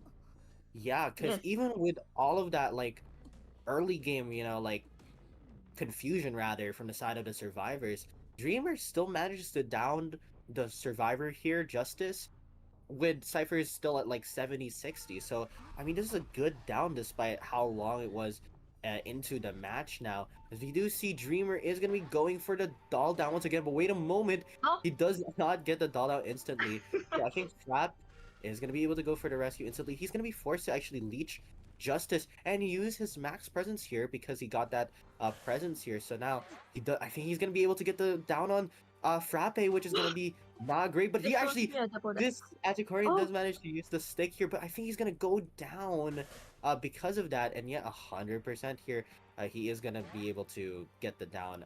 The stick is unfortunately not going to be much of here. Even though it was a very good stick to prevent the Great Reaper from getting double down. Yeah, and I mean, it did ultimately kind of kill him. Yes, so we are going to be seeing here Justice, unfortunately, going to be going on the second chair now. These ciphers not looking great. They do have 4 with good progress, but I mean, Mechanic might actually take a hit here. He does manage to go for the Archer hit. No flywheel from the side of Mechanic, so he takes the hit. Archer's probably going to take a hit as well here after this rescue, but I think he's going to be able to get this rescue right on time now. Does manage. I think they're going to be trying to go for a bit of a harass here from the side of the Archer. Yes, we're going to be seeing pretty much the same thing, stopping the stun from happening. Archer and Antiquarian, both of their corruption is pretty high. Yeah, now 100 actually. Preventing. Yeah, stun from the Archer here, but with so much corrosion on the side of Justice, I just don't see him fighting any longer, and that's going to be a down. And all I can say is the ciphers are incredibly slow right now from the side of the survivors. With 2 survivors injured here, it is not looking great, but he is going to get the harass on that Antiquarian. Unfortunately, a bit too late, so unable to really get any sort of kiting there from the side of the survivors, and this is not looking good for the survivors at all, as he's now hoping to maybe go for the Archer, but this wanted order, he knows exactly who he's going for. He's going for this Mechanic here, who's going to get 100 corrosion and an instant down, and this is looking like a 4K opportunity right now for GSL. Yes, and if you have noticed, Great Reaper Mechanic has not been able to heal during all the time, and Cyphers is also not looking very good for them, with most of them being averagely 50%. Archer did take up a football though. I still see that flywheel on the Mechanic and the Archer. Maybe we're going to see some rebound later after the rescue, possibly. Yeah, but I mean, the concern really isn't the rebound. It's the rescue, right? And now he is going to be going Yes. for the rescue. This is looking very risky actually from the side of the survivors, but he's actually going to be able to get this rescue right on time. Unfortunately, still going to be taking the hit, and with this max presence available for Dreamer, it's not going to be looking great. He's going to be trying to decode the Cypher nearby, but Mechanic, or rather, Dreamer's going to be able to leech it. That football doing wonders actually from the side of Dreamer, and so I think their plan or their strategy right now, maybe the code, maybe reset. That blink is going to be coming in handy here, but the problem for the survivors, no one can rescue right now with both survivors injured. Yes, they must queue up, or well, at least get the Cypher Prime if they want to have a chance at rescuing this Archer. Yeah, But we are I going to be. believe they won't be able to do that anytime soon with the with the Ivy continuously patrolling from both Cypher.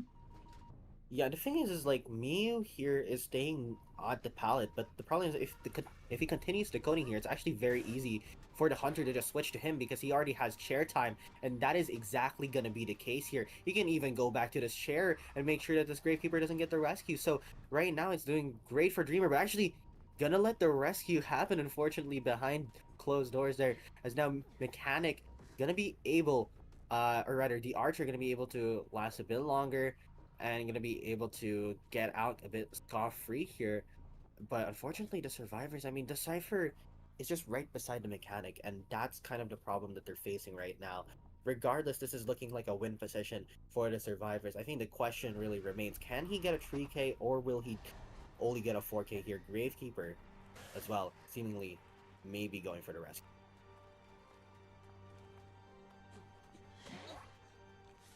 And unsuccessful. Unfortunately for the Gravekeeper, he had not been able to get a rescue before getting that hit from the Ivy. Now all he needs to do is look for the Archer.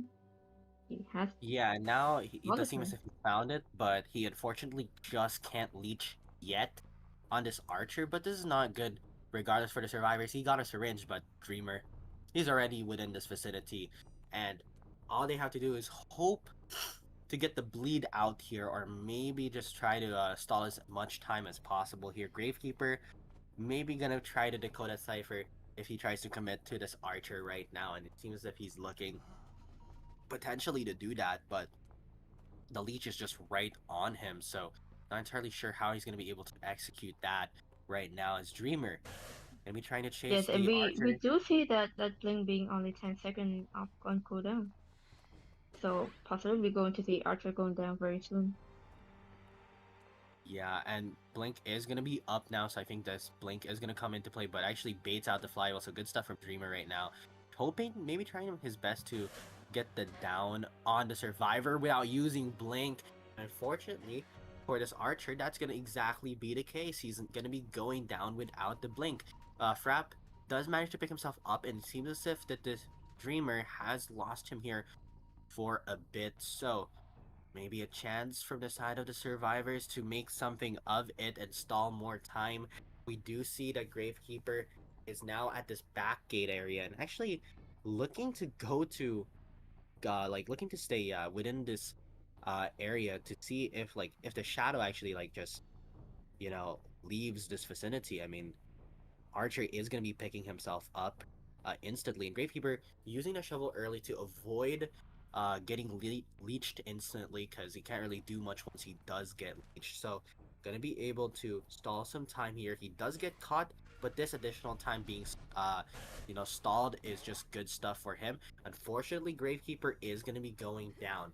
And now I love my BF, or this Archer rather. He's going to try, I think, to use the syringe as fast as possible, but the question is, can he get in time? It does look like it's gonna be very close, actually. It doesn't even, but actually, no, the Dreamer unable to see where the survivor is. I think he is gonna get this heal off, but Blink ready. He needs to be careful, actually, and he does manage to get this heal off. So now Archer gonna try to make the impossible possible right now. Yes, can she get the dungeon? If although it does look like a 4K for Dreamer, and if he does, which it seems very possible right now, it's going to be a win for GSL in round 2. Yeah, and actually, Dreamer, great cut off there to stop this Archer from going towards that back gate area. Unfortunately, he is going to be Yes, and going we down. did see that Just meme up coming out here to down the from Archer the side eventually. of Dreamer, but Gravekeeper just close by, so he's going to be able to tear him just as well. And that's going to be a 4K from the side of GSL, and that's great news for GSL fans because that does mean that not only has GSL taken round 2, they've taken the lead. Yes. Whew. Now we're going to head to round 3 for Seb. Yeah, I This mean, is going to sort of decide if they're going to be either head to overtime or if we're going to see the winner after this round. yeah, and this is great. GSL gets that lead, gets that momentum swinging, and we mentioned momentum really does many things for teams here. So this might be the time right now for GSL to try and show up, try to get this round 3 win. But on the other side, Rebel, that first round win looked great, but it seems as if it feels as if things are not looking great right now. The Hunter, it does feel as if outside of that Axe Boy, he's struggling. That Hullabu match did feel like it was about to be a loss until that clutch double surprise. And meanwhile, for the survivors, we just saw a common mistake here, just constant over rotation from the survivors. That despite the first chase starting way later than it usually should be, the ciphers were still not great. And not only that, they died near the last ciphers too. So for Rebel, a lot of mistakes happen here, both sides, and now they need to make a way or need to make a plan in order to avoid those same mistakes around three.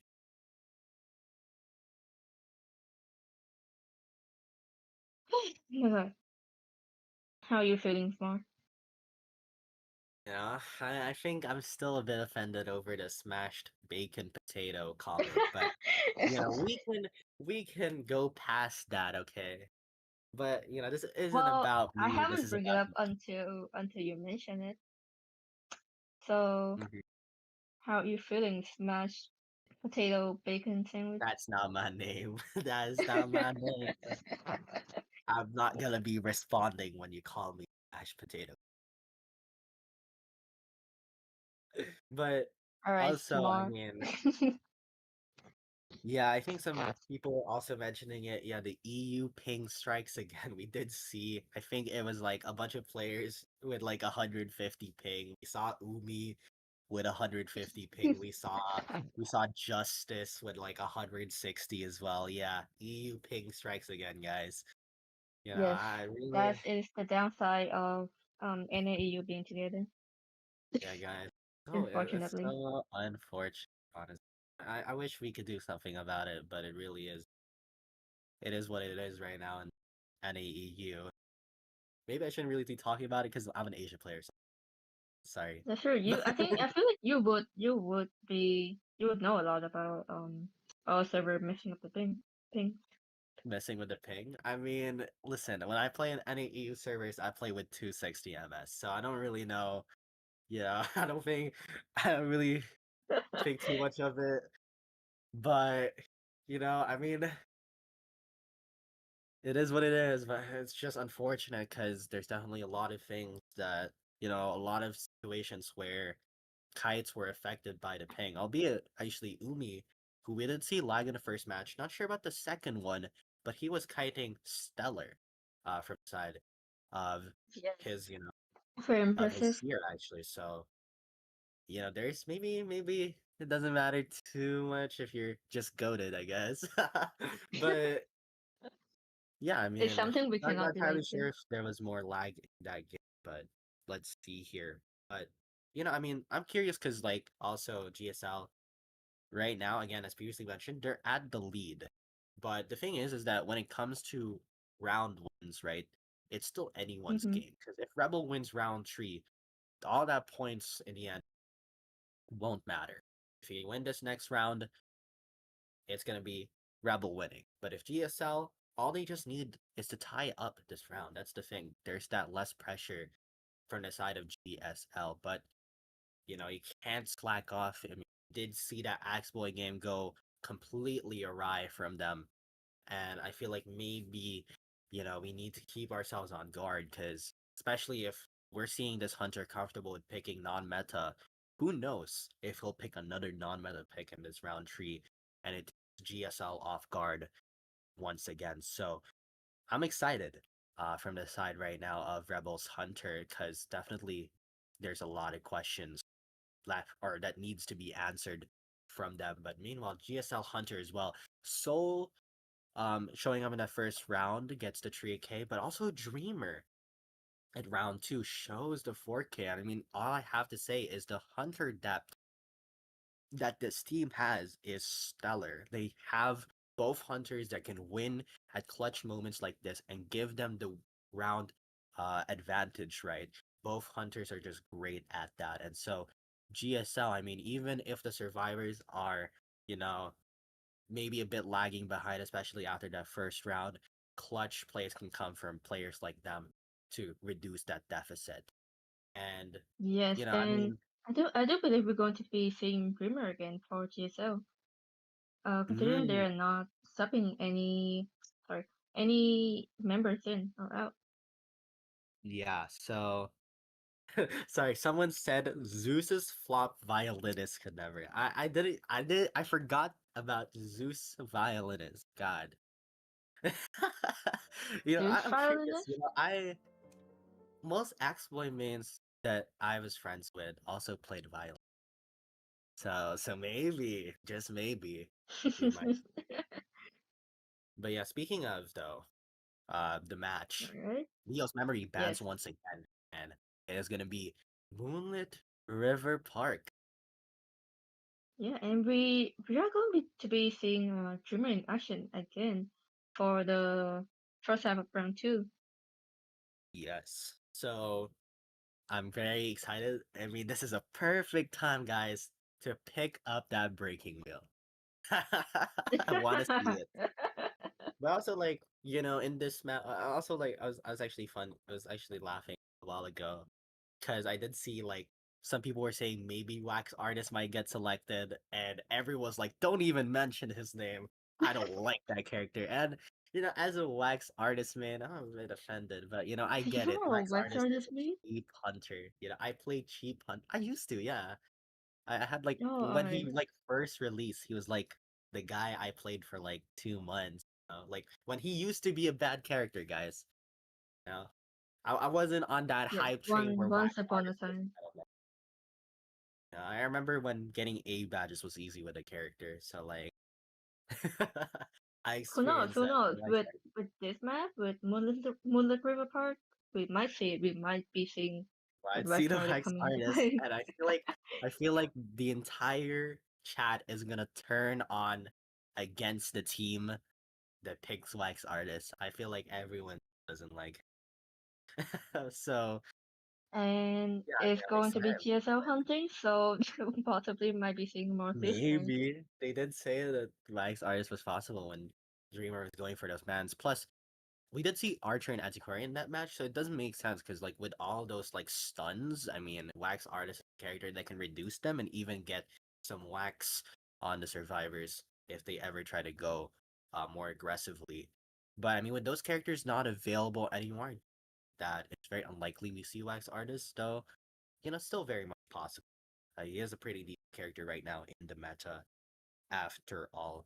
And yeah, as previously mentioned, GSL is in the lead. It is, I believe, points to Uh, GSL, if I'm correct. yes. Yeah, It to seems Rebels. like right now it's 10-8, I think. Yes, yes, I Yes. double checked. It is 10 points for GSL, 8 points for Rebel. Yeah, I mean, that tree kill from the side of Soul really was detrimental here because, again, that kite was great from the side of Meteorologist, as we've mentioned. But the problem kind of came right after. That's one, because Meteorologist was one of two tied, and also the failed rescue after half just was not Yes. great on their side. But now, maybe a chance for them to bounce back here as they are going to be playing Survivors. And we do see Lucky Guy Seer And banned once here. again. I'm pretty sure this And is yeah, Dreamer. He does not again, I like think we've mentioned it before, but there is still a lot of rescue options for Rebels considering this is Moonlit River Park. They're in pretty okay position for considering the character they can pick. Yeah, and we are gonna see opera singer as well as wax We artist. see So the white fans. chat, rejoice. We are not seeing wax artist in this match. But yeah, I mean wax artist, I mean he is one of those meta characters as we do see journalist and priestess. I'm a bit laughing. The priestess face looks incredibly large. But I'm a bit surprised journalists getting selected because they have so much better rescuer options. You have first officer, you even have mercenary, and they went for the one character that isn't really consistent when it comes to rescues. A character that can get chased in many scenarios, as Embalmer, actually now the third pick from the side of Team Yes. Rebel. Who knows? Maybe they could be thinking about another rescuer, just to help the journalists a little bit in terms of rescuing, or maybe they are going to put Tightener on the priestess. Although Embalmer is also well, Embalmer is Embalmer. He he just gonna do embalming things. Yeah, guys, Embalmer is gonna do embalming things. Great commentary here from Melon and smashed potato bacon right now. But actually, from the side of the survivors, they picked prisoner as well. And all I say is there's so much interesting things to say. Because, well, first off, Hullabaloo Peddler still available. So those are two characters that are in the meta that are problematic. Second, Breaking Wheel is super good actually, because you can chase journalists, you can chase prisoner, you can chase priestess, you can kind of just chase anyone in this situation. Because I mean, like, journalists might be a bit problematic with the Orphe, like potentially, be able to remove some of the traps, but it's incredibly high execution. And if you're not too proficient on a journalist, you could mess it up. I feel like, that is still very much a plausible pick for this hunter as well if they want to just get the 4K and basically give the win to GSL. Because keep in mind, if GSL 4Ks this, it is game over for Rebel. There's no way to get the round win, and GSL will have that point advantage right now. So, for Rebel, I mean, the only thing that you have to be concerned about, don't get 4K. I mean, that is the biggest concern for this team right now. And all I say is just this composition, for the lack of a better word, it's a fragile. It doesn't have a lot of heavy hitters, you know, and I'm just a bit concerned if this first kite does not go the way they want it to go, it might spell trouble for them. Yeah, they gotta be really careful. Hopefully, Prisoner will not be getting purchased for Rebels. Although it would be too bad of a chase for GSO. Oh, we're seeing the breaking wheel. We are seeing the breaking wheel. Oh my god, I told you, the breaking wheel knows, man. The breaking wheel main knows when breaking wheel is getting selected. Call me the seer. I know things. But yeah, I mean, as we've mentioned, the issue with this composition is that it's fragile, and breaking wheel loves fragile compositions because his main issue has always been, how susceptible he is to getting chased early game. But with not a lot of items here from the survivors, that's not something that's much of a concern for them as much as it is other characters, as we are going to be seeing here. It's going to be breaking wheel, the spawns coming in, and all I'll say is, well, first off, fourth stop is going to get blocked, so it's not great. And, journalists, you can't really chase journalists here because you can get to the windows, but I think Priestess, as well as Prisoner, very much chaseable here. And the crazy part is, Yes. I think they didn't expect this pick at all because no flywheels except for the Prisoner 12-9 coming from the side of the survivors. I feel like the prep was not ready here because we do know, I think Dreamer does have a history of this character. And yet here we are, we do see two knee-jerk reflexes instead of flywheels. I'm not entirely sure what Yeah. their prep was saying, but Roundtree first half trouble right now for Rebel as this breaking wheel Trouble hopes to right get now the for Rebels. yeah, I mean trouble Yes, for Rebel. and I mean, not a great copy, but yes, yeah, we're we gonna be might be heading to seeing the Blue Common Special Priestess considering she is in pretty vulnerable area. Oh, yeah, and we we are are gonna seeing a be seeing pause here. an immediate pause. We're seeing the EU diff, guys. the the EU ping diff right now happening. But yeah, I mean, let's just talk about the comp again. Like, it does seem as if Yes. he's looking to maybe chase the priestess. He was looking towards that direction, and it makes sense. I mean, for the priestess, she really has to do is make sure she doesn't use the portals until he leaves form. I mean, that's the most basic thing you can do as a priestess main.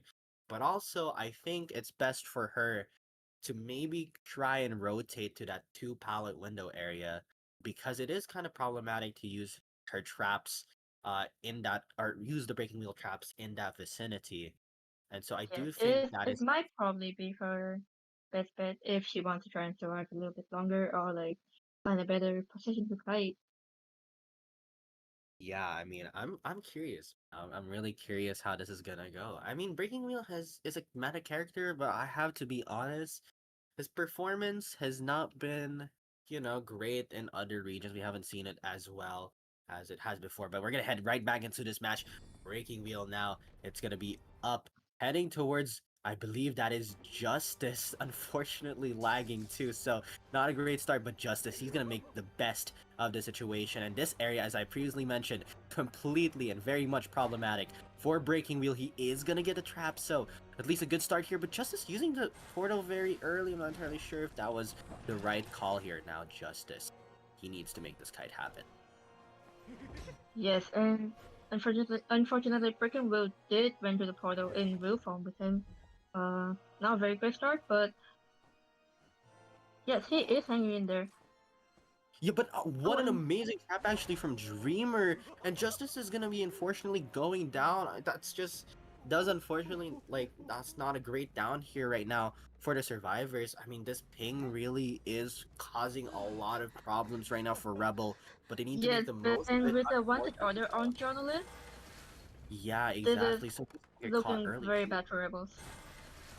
Yeah, now he's actually just heading towards Miyu. He's not even considering maybe a backdoor coming in from the side of this prisoner, but unfortunately he does see it, and this is kind of the problem right now for the survivors. Miyu maybe trying to go for the backdoor, but they're bringing in 2 players or 2 survivors right now, going to the chair. We do see, I think that is going to be possibly maybe just an after half rescue already.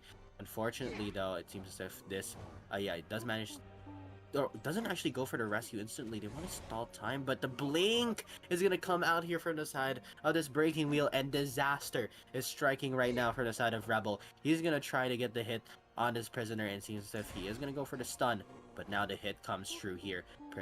Not looking good right now for the survivors at all. Yes, and Breaking Will is already full present. Possibly just getting one spike on the priestess and be able to down her very soon. And also she doesn't have flywheels, so that's another thing. Yeah, but this is now like dead on share here from the side of Justice. He sees 2 injured survivors within the vicinity, and the question is, how do they come back from this? No one else has flywheel except for Prisoner, and he knows that. He's gonna go for Journalist possibly instead.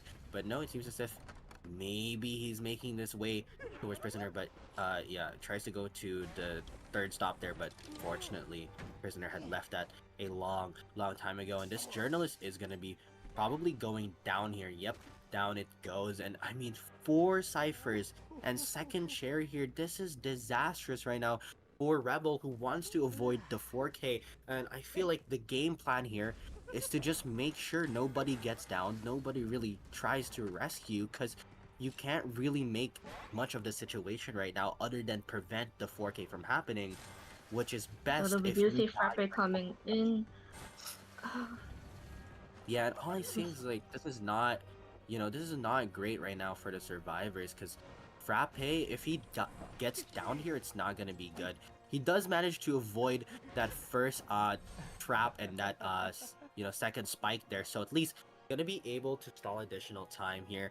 Now we do see there is one Prime Decipher as well, and Yu gonna be trying to make the most of the situation. I really think they should just consider maybe resetting this Embalmer and Prisoner and playing for 1 escape, because there's no way you can really kite this breaking wheel out, as it's probably going to be a snap here to down it, even gets the trap too, and that's going to be a down. And also he now knows where this prisoner is, so This is not looking great. I think their best approach really is to try and play for the single escape, try to make sure no one gets down before final deduction, and until that point, maybe try and get those bleed outs in process. But he's now potentially making his way towards his prisoner. I'm not sure if he noticed that Frapp was actually on that second stop here. It doesn't seem that he did. Uh, although he will soon, if any of them decide to pop the cipher, Yeah, which they do have one time. all the survivors have to do is wait until the final deduction, but this Frapp might actually die before that, which is not good. As we are going to see, yeah, the down here, and the problem is if you die before final deduction, you're not going to get that additional bleed out time. And that's why we want to make sure we don't get down before that. And now they have to play a bit longer, make sure they don't die faster here. But actually, Dreamer completely knows where the survivor is. He just knows. He just absolutely knows. Oh. He knows that previous information. And a prisoner's caught too. And the question is, what can you do here as Rebel right now? 4 ciphers remaining. Your dungeon hasn't even appeared yet. You can't play this mid game until that point happens here. Prisoner doing an amazing job kiting, just amazing job stalling. But how much longer can you stall here for this prisoner right now? It looks like it's going to be a 4Q4 GSL, and if that happens, they are going to win the playoff of locking up with possibly no even second half. Yeah, but the miss spike actually, so gonna be able to stall additional time. Maybe this time they can manage to pop that 99% cipher to at least show the dungeon because they need it right now. But yeah, it seems as if the prisoner gonna be dying at this corner. And yeah, he is gonna be going down. And I think actually their game plan is to just wait. You know, they can maybe pop that 99% cipher with some prisoner connection, but they need to wait. They need to wait until Dreamer commits to this Embalmer once he does find him, and then they need to wait to pop that cipher because they need to make sure that the survivors are still, you know, up and running. But now Frapp might actually get caught here. The locker actually coming in, but Dreamer completely sees it. He sees through the lies. He knows Frapp is in that locker. You cannot do anything here, and he is gonna be downing this Embalmer right now. Coffin is gonna be showing up. And all I can say is, it seems as if they're really trying really hard right now. The good news is this is Embalmer, one of the great traits of Embalmer. He just makes the bleed out time even more. And now the question is, can he kite for a bit longer? Frapp here, he does have the you know, a chance to kite now, but Blink is gonna be ready. I think Prisoner has connected the cipher. I think he's gonna be popping that cipher.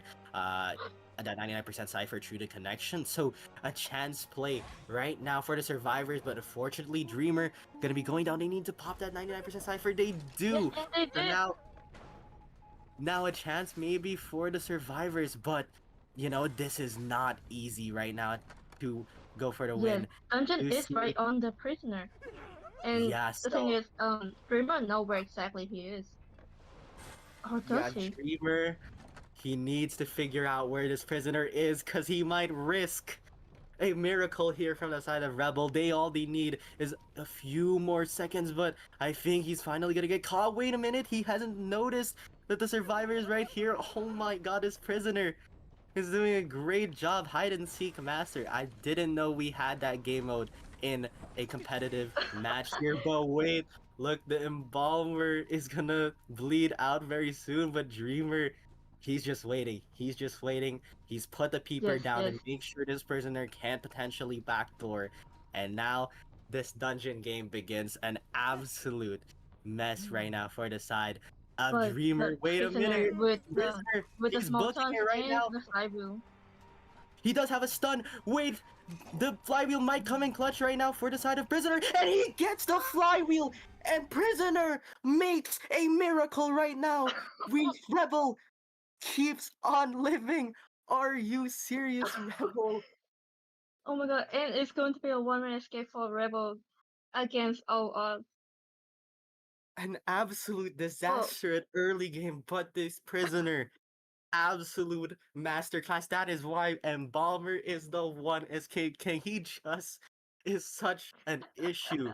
He gives so much bleed time for the survivors, and wow, they capitalized on that moment even without the final deduction down. They didn't even, you know, Embalmer didn't die in final deduction. He didn't get the extra, like 10, I think 20% that you get from like dying during final deduction, and yet he still bled out just in time.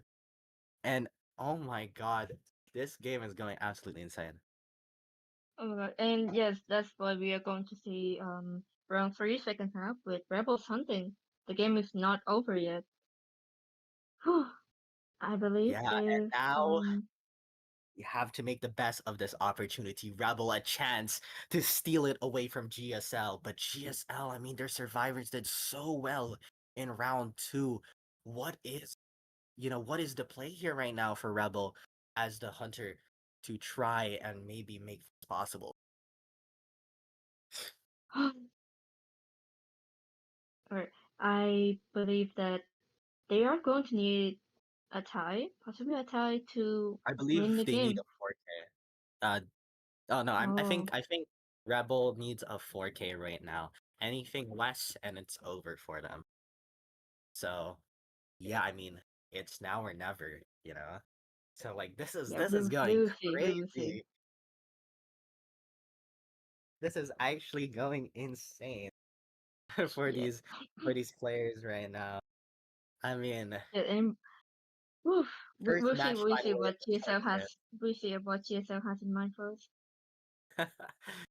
tournament. But I mean, yeah, first match of the tournament and it's like this. Wow, man. I mean, I feel like this tournament's gotta be lit, guys. So I hope that even after this match, you guys keep watching. We do have a bunch of other matches later down the line. I believe today also marks the matches between CH4 and Raven, as well as Humble and JYJ, with other commentators on the mix. So, even if you guys are Rebel fans or GSL fans, I hope you guys are having a great day, afternoon or evening right now. And I mean, this has been a start for a tournament, but going back, Rebel, pressure is on. Pressure is indeed on, and I feel like the question is, can they handle it?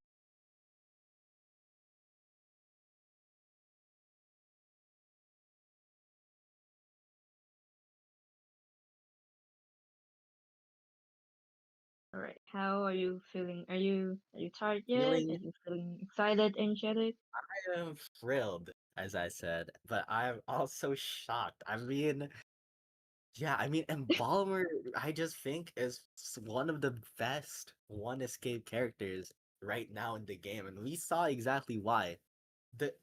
Like final deduction has really changed the way this game is played, and oh my god, they have done absolute wonders right now as we are gonna be seeing round three, second half. Yes, we are seeing that X-Boy in Global Band, X-Boy in Hulu Baloo. Never expected. Waiting for the Hunter first band. Um, yeah. Sorry, I like Well, like that took the soul out of me, which is funny because there's another PSL named Soul, but that took the soul out of me. Damn, they really they really kept the dream going against a guy named Dreamer. Truly peak content right now we are watching here between these teams. Just absolute insanity. it was trouble for Rebels, Yeah, I mean but trouble they still for fought Rebels, against but it. They fought against it, and they made the one escape possible. yeah, I mean for it is trouble right now still for Rebel. Like you cannot slack off right now, especially in a moment like this. But goddamn, hope alive here for both teams, or rather for Yes. Rebel here.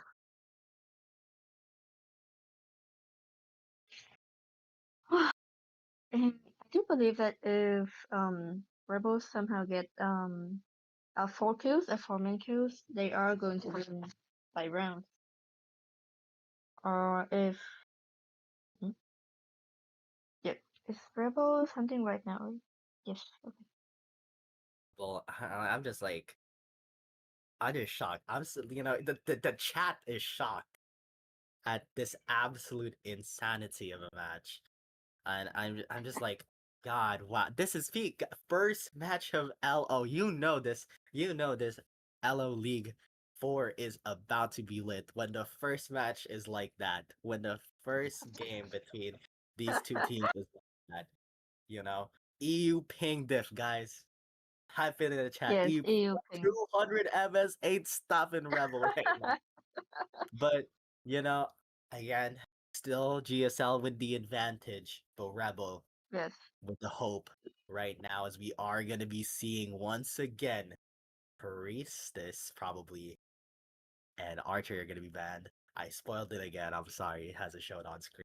It's gonna show now. Yeah. But I mean Right, that's is all stuff here for Rebel. We've seen them ban that before. yeah, but and with the Hullabaloo out of the way, there are other hunters that could, go against the on Moonlit River Park. Maybe we're going to see another wheel. You never know. Yeah, I feel Another like breaking wheel. Embalmer is the instant pick, right? With it not being bad. I mean, we literally saw how it made a miracle out of thin air here for the side of Rebel. And of course, for GSL, all they need is a one escape. So you gotta take the Embalmer, and they're picking Yes. the Prospector as well.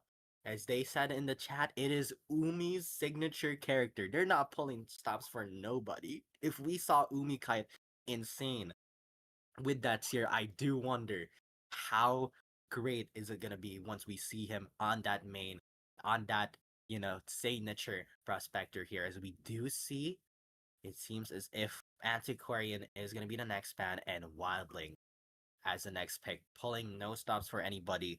Their goal is very clear. It's to try, even in a 4K situation, your best bet is to try to stall as much time as possible in that final Yes. deduction. And I believe that they only need one escape. That's all. That's all they need. That's all TSL needs for the win of the first playoff. Just Yes. And now, oh my god, like this has been an insane start to this tournament. We've mentioned it many times before. And now Acrobat actually gonna be a pick. I was surprised that Batter actually was a ban here. But Acrobat is I just fourth stop demon, man. Fourth stop demon. yes. Like you can never count it out. Such a solid character, and he also has that capability to spend a lot of time in final deduction. I think that's the theme here, right? Even if Rebel puts themselves in a 4K situation, the survivors have a lot of capabilities to stall out time in that late game. It continues to provide multiple problems. And I think Yes. for the And side talking of about Rebel, yeah, for the Hunter yes, rather. talking And I about think, rebels. yeah, I mean, Oh Revels has been insane, man. But GSL also, I mean, we saw in that, round two when they played Survivors. I mean, they were absolutely cooking. The yes, Hunter here. they really went back for the revenge from round one with the exploit. Yeah, They after said all, I no, feel no, like, no, we're not going down like this. yeah, we're not letting that slip up stop our tournament run, right? They're not letting that, mistake be the cost here between this match, as we are gonna be seeing very interesting Hunter. I'm just waiting for it to show on stream. Oh Dreamwitch. yes, Greenwood. Yeah, Wow, I have Dreamwitch. not seen Greenwich in a very, very, very long time. Well, I mean, the last time we saw it from any EU team, it was before you, and they sure made a miracle against Team Miracle on day 4K. It's kind of ironic. But, yo, Dreamwitch, it's a big map, though. And, I mean, the great news is that for this Dreamwitch, the answer here is very simple. Chase the Embalmer. Don't let the Embalmer use that coffin and waste so much time. But then the problem kind of goes everyone else. If you let Wildling stay all the way till that late game, he's just going to be someone that can stall so much time. And it's going to be just problematic for the survivor, for the hunter rather. And Yes, as and for with Acrobat and Prospector, they are going to be a very hard chase, no matter if it's going to be early yeah, game or late game. So I think he's probably gonna go for the embalmer, and well, I guess who the embalmer is? Content creator, IDV, famous on Twitter, Zeus will The be everybody's favorite man. everybody's favorite man. Even though we see all that all that bad talk on the chat, now's the time, Zeus. You can't let the haters talk to you, even though they're not actually haters. You can't let the haters get to you, because it's very likely that he's gonna be chasing Dream, or he's gonna be chasing Embalmer. He can chase the Prospector, but I just think if it's Umi's signature's Prospector, it's not gonna be worth it, and he has to go for this Embalmer right now. The Yes, pressure and is on from both. we have seen Umi here, but even with the sniping, pulling out a very impressive kite. So cannot imagine their prospector. Yeah, and now final match here between GSL as well as Team Rebel. A 4K required for Rebel, but they've made miracles before. Can they do it again? Zeus gonna be the first chase here, running towards the hunter instantly, but this is Dream which we're talking about. It's not too problematic. He is gonna be able to put the coffin here, but like, look, I mean, he's just gonna be putting the leech instantly at the window here. And oh my god, actually look at Zeus It right now. looks like He's probably gonna be getting he the is a first. little bit trapped. Oh, but this pallet actually, pallet mind game. Can he win this pallet mind game? Perhaps he is I think this hunter is waiting for Hunt to pop, but Zeus actually putting that pallet down, and I just don't really know exactly why, because now he's just gonna get a hit regardless. Now Zeus in the distance here, gonna be trying to run away as much as possible, but Patroller's ready, and he's gonna be trying to go for the down here on Zeus, perhaps with a Patroller, or maybe just gonna get the down with the leech here, and he is gonna be managing to do that. Zeus down now, 60-60 ciphers here, and he's gonna be able to get the chair actually relatively close to the survivors here. The question is, will he use the coffin now, or will he wait for it? Yes, but he has also wasted a lot of time, and ciphers are almost done. 3 ciphers are almost done. Zeus still, as you can see, he still have the flywheel, so maybe something could be done there to stall a lot more time. Yeah, and I mean, I think they're using this coffin, stall the time, waste as much time as possible, because in the end, all you really need, right, is a tie. And I think this Patroller was just maybe but too early, but actually Zeus with the drop, and he's gonna go down, I think, very soon. But actually, this pallet might cause some concerns here for the side of the hunter, as he's gonna be able to just, stall out the Patroller, but no, he's actually gonna be getting bit once again there, unfortunately. Down here, but 3 ciphers have been popped, and it seems as if there's only 2 ciphers remaining. The problem, it seems as if there is 2 ciphers at least on the other side of the maps. At the very least, they can, split all these ciphers around and make sure the hunter Yes, can't really and play that honestly, long. at this rate, the bottom could just come in while the other two are just Yeah, now casually decoding. Umi here, the responsibility is on him. Patroller coming into play. Will he get the stuff? But seems like Umi is gonna be really close. This is gonna matter a lot. He needs to make sure he gets this rescue. But the amazing magnet there and Prospector, Umi really showing why this is his signature right now. We are gonna be seeing Zeus gonna be trying to make this kite possible, but Umi perhaps giving a bit of trouble. I actually think he stunned one of the leeches there, the main leech. And I mean, Zeus gonna be is able to heading straight for the coaster. They are trying to do possibly a coaster play. I think they're But just I trying to think stall time Kickoff for Stop the might be yeah. turned off.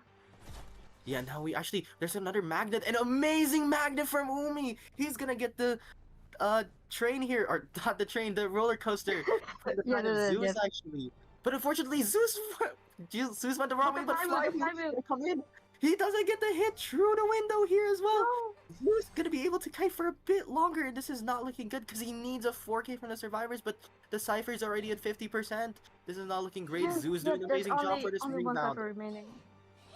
Yeah, and now the down, but the Cypher is looking deadlier and deadlier from the side of this Dream Witch, and I think he needs to make perhaps the switch to a TP here, because he needs to get that pressure now. He's not even getting the chair on Zeus just yet. I think he needs to consider going for the TP because that Cypher is gonna pop, and there's gonna be no way for him to stop it. Umi doesn't have a Leech Eater, and he's already waiting on the gate. But unfortunately, he's making his walk here, and they're gonna be able to pop the Cypher on time. So yeah, it seems as if they're gonna be using Patroller here. I don't know if that's a great hit play, but maybe to try and down the Wildling while Patroller is on effect on this Yes, Acrobat. well, But Acrobat actually getting the body block here. But wait a minute, they actually didn't pop yet. Hold on, but this Acrobat doesn't have 12, or doesn't have rather borrowed time, and oh, he it doesn't does have he all time. Yes, realize yes. this? Yeah, he I does, I don't think. think. Yes, alright. He must still have trump cards. He's still a trump card. There's something that still can be done. Yeah, but I think he realized. I mean, they weren't popping here. I'm just like so confused because do I think the hunter knows that this Acrobat does not have borrowed time. No, And if none of he knew, the Wildling and Acrobat does not have bullet time. Both of them. yeah, and Umi's way too far. But wait a minute, they're gonna be able to pop this Cypher because he struggled. And now, I mean, Umi's all the way on the other side. He's gonna not get the hit through the drop down, but Kazuhira gonna be able to get the hit. And I think he needs to go for the TP. He cannot let Umi open that gate for free, but he's just letting it open. Right now it's 50. He needs to go for the TP at some point here. He has switched it to the TV, but I think it's too late. It is already too late. Umi has opened the gate, and it's going to be a one escape for TSL, which Yeah, he and is going to be a unfortunately, win for TSL. yeah, unfortunately, I just don't get why the TP just came that late. He needed to pressure that Cypher as much as possible. Wildling gonna be trying to even make it into a tie game maybe, and he actually gets the he tries to go for the board here. Unfortunately, to no avail. But seems like he's actually gonna get with the flywheel, so that is a tie here. But wait a minute.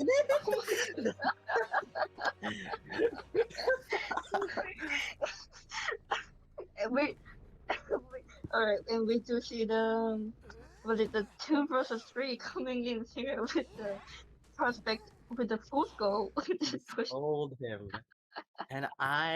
But that is GSL taking it over Team Rebel, and it's just so unfortunate because GSL has been playing amazing, but I mean that end game that looked very troubling. I'm not sure what took so long to go for that pop, and I'm not even sure what took so long for Rebel to go for the TP. I'm not entirely sure why it was taking so much time here, and I just I'm just completely confused. And fortunately for Rebel, they did an amazing job. They tried their very hardest, but in the end, GSL is the one taking. Yes, Rebel did have a very impressive start with Ekboy, which it did snap everybody up, but unfortunately, it's going to be GSL advancing to quarterfinals. Yeah, and GSL, they played incredibly well. There was some hiccups there, here and there, right? But, in the end, they still get the win. In the end, they really showed up. But the Hunters all just absolutely amazing. I saw both of the players get, the 4Ks there up and running. Or sorry, we saw Soul get the 3K and we saw Dreamer get both a 4K and a 3K. For the survivors, I mean, they looked amazing. For as much as there were some pivotal mistakes, we did see some promise, for example, with that Hullabaloo match. But yeah, I mean, it's unfortunate. Rebel, so close. So close. I mean, that was, I mean, that end game shouldn't have really been that close, but in the end, they still managed to make it that close. And I just have to say, I'm unfortunate. Yes. Right. And yeah, it's just good job. Yeah, Right, but and it now, seems like we're going to be moving to intermission. yeah, so yeah, we'll be next match will be up against CH4 versus Ravens, two very OG teams. So I hope you guys stick around when that comes along. Once again, this has been Melon as well as S'mores in this match. Thank you guys Yes. for coming in, and just wait for a few more moments and hope and stick around for that CH4 All right. versus Ravens match here.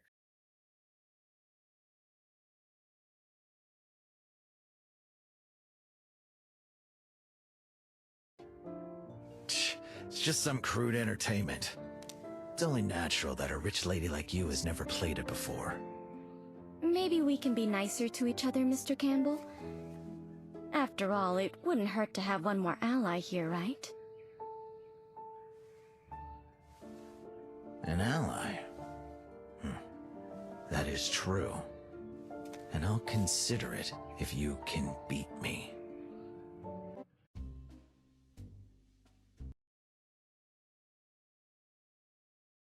That truly is something only the rich are capable of asking. Look at my face and listen to my voice. If there's something worse than poverty in this world, then it's definitely a lung disease that makes even breathing painful.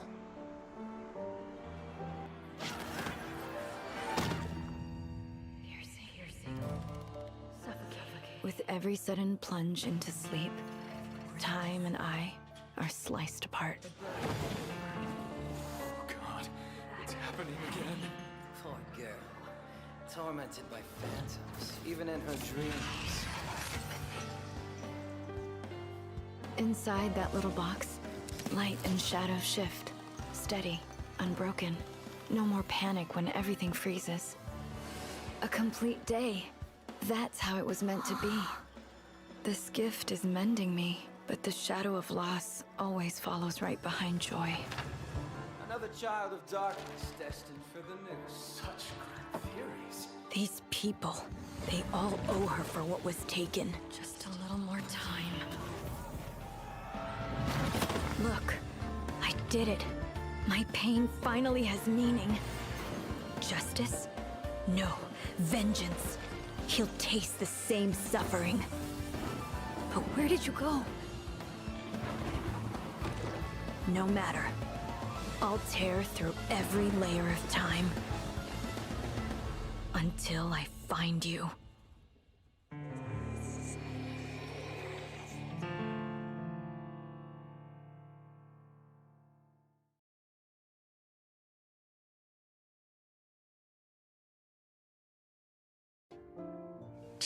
It's just some crude entertainment.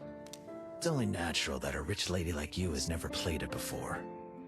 Maybe we can be nicer to each other, Mr. Campbell? After all, it wouldn't hurt to have one more ally here, right? An ally? That is true. And I'll consider it if you can beat me.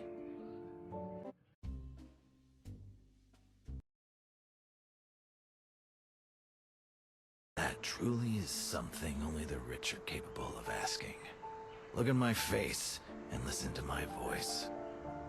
If there's something worse than poverty in this world, then it's definitely a lung disease that makes even breathing painful.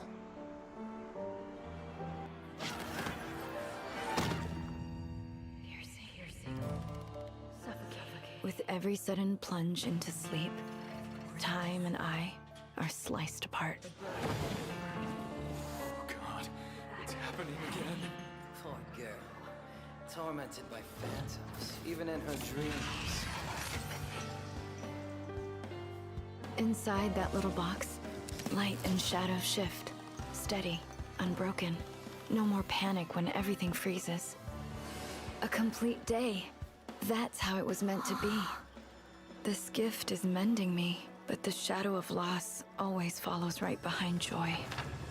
Another child of darkness destined for the noose. Such grand theories. These people, they all owe her for what was taken. Just a little more time. Look, I did it. My pain finally has meaning. Justice? No, vengeance. He'll taste the same suffering. But where did you go? No matter. I'll tear through every layer of time. Until I find you.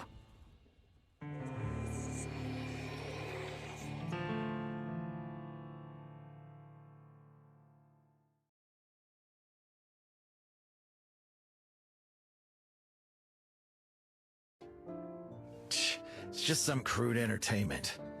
It's only natural that a rich lady like you has never played it before. Maybe we can be nicer to each other, Mr. Campbell? After all, it wouldn't hurt to have one more ally here, right? An ally? That is true. And I'll consider it if you can beat me.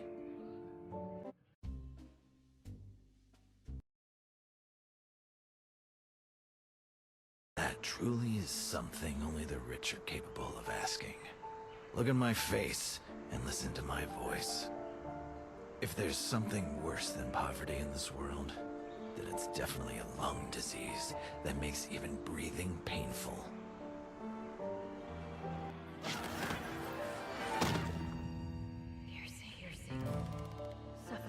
With every sudden plunge into sleep, time and I are sliced apart. Oh God, it's happening again. Poor girl. Tormented by phantoms, even in her dreams. Inside that little box, light and shadow shift. Steady, unbroken. No more panic when everything freezes. A complete day. That's how it was meant to be. This gift is mending me, but the shadow of loss always follows right behind joy. Another child of darkness destined for the noose. Such grand theories. These people, they all owe her for what was taken. Just a little more time. Look, I did it.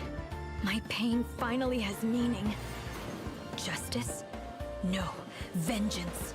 He'll taste the same suffering. But where did you go? No matter. I'll tear through every layer of time. Until I find you.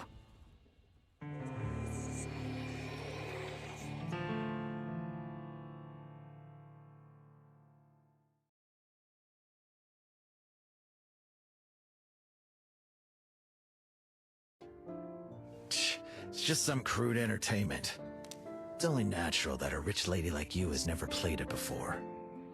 Maybe we can be nicer to each other, Mr. Campbell? After all, it wouldn't hurt to have one more ally here, right? An ally? That is true. And I'll consider it if you can beat me.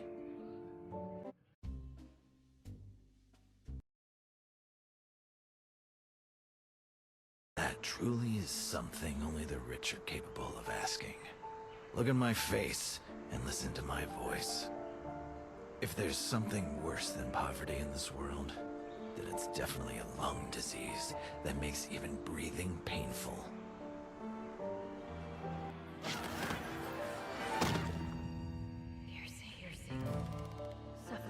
With every sudden plunge into sleep, time and I are sliced apart. Oh God, it's happening again. Poor girl. Tormented by phantoms, even in her dreams. Inside that little box, light and shadow shift. Steady, unbroken. No more panic when everything freezes. A complete day. That's how it was meant to be. This gift is mending me, but the shadow of loss always follows right behind joy. Another child of darkness destined for the noose. Such grand theories. These people, they all owe her for what was taken. Just a little more time. Look, I did it. My pain finally has meaning. Justice? No, vengeance. He'll taste the same suffering. But where did you go? No matter. I'll tear through every layer of time. Until I find you.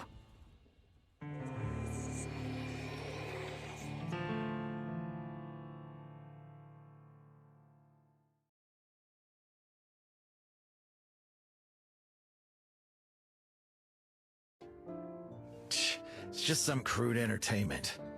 It's only natural that a rich lady like you has never played it before.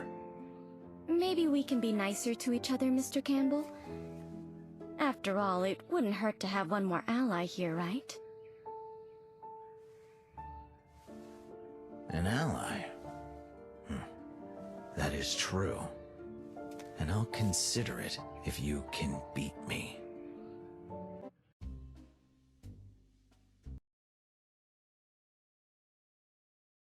That truly is something only the rich are capable of asking.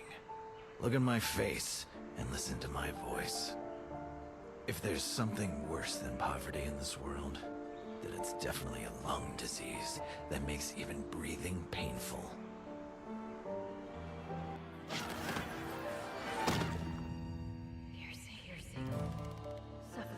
With every sudden plunge into sleep, time and I are sliced apart.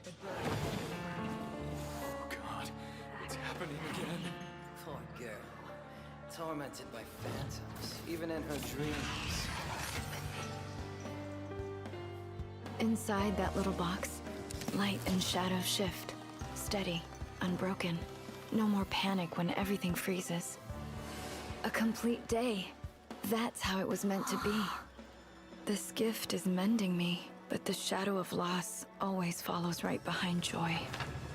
Another child of darkness destined for the noose. Such grand theories. These people, they all owe her for what was taken. Just a little more time. Look, I did it. My pain finally has meaning. Justice? No, vengeance. He'll taste the same suffering. But where did you go? No matter. I'll tear through every layer of time. Until I find you.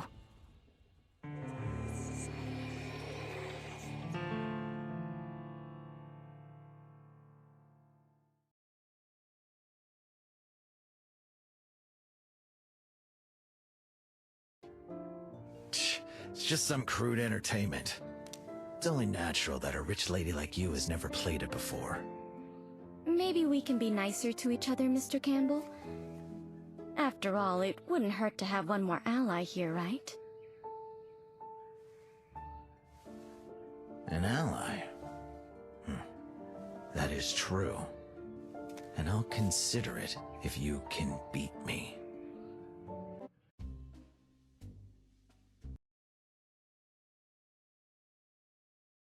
That truly is something only the rich are capable of asking. Look in my face and listen to my voice. If there's something worse than poverty in this world, then it's definitely a lung disease that makes even breathing painful.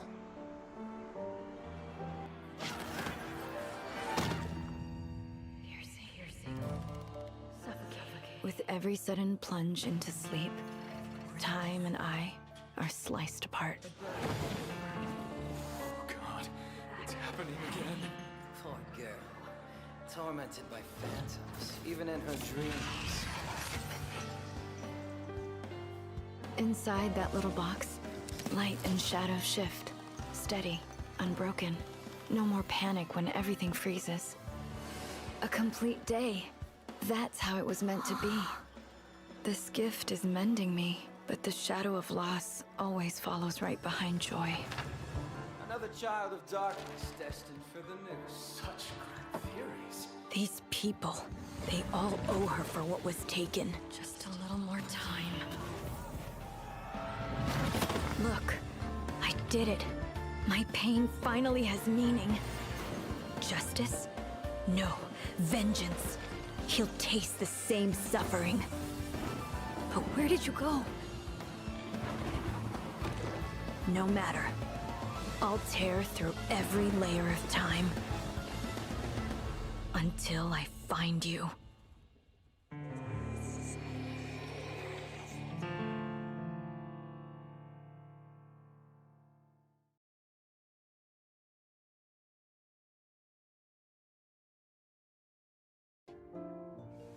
It's just some crude entertainment. It's only natural that a rich lady like you has never played it before. Maybe we can be nicer to each other, Mr. Campbell? After all, it wouldn't hurt to have one more ally here, right? An ally? That is true. And I'll consider it if you can beat me.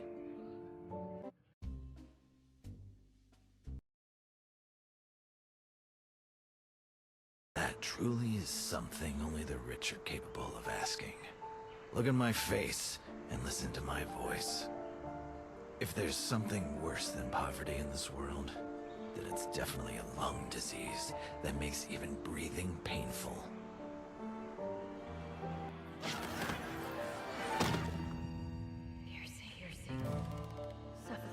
With every sudden plunge into sleep, time and I are sliced apart. Oh God, it's happening again.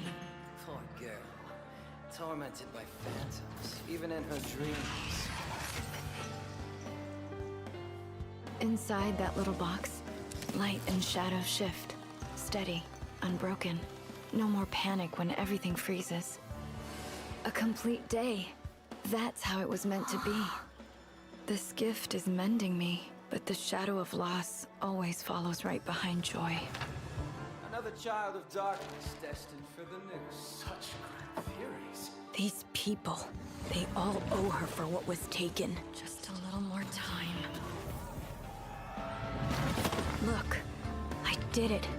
My pain finally has meaning. Justice? No, vengeance. He'll taste the same suffering. But where did you go? No matter. I'll tear through every layer of time. Until I find you.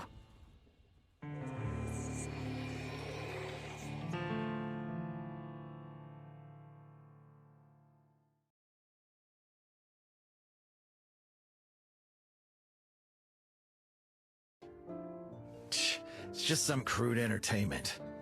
It's only natural that a rich lady like you has never played it before. Maybe we can be nicer to each other, Mr. Campbell? After all, it wouldn't hurt to have one more ally here, right? An ally? That is true. And I'll consider it if you can beat me.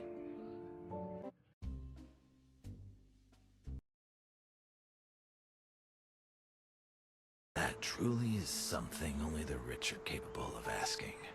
Look at my face and listen to my voice. If there's something worse than poverty in this world, then it's definitely a lung disease that makes even breathing painful.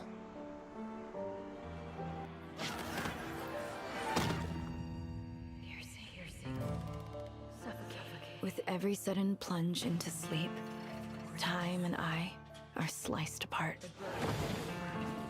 Oh God, it's happening again. Poor girl.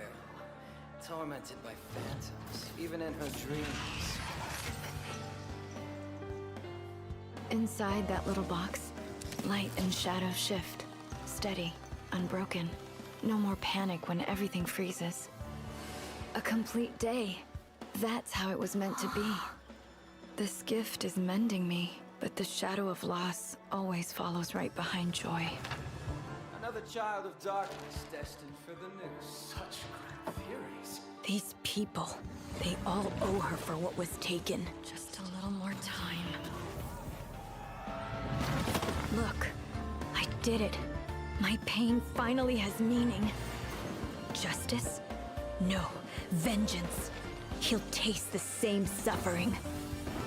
But where did you go? No matter. I'll tear through every layer of time. Until I find you.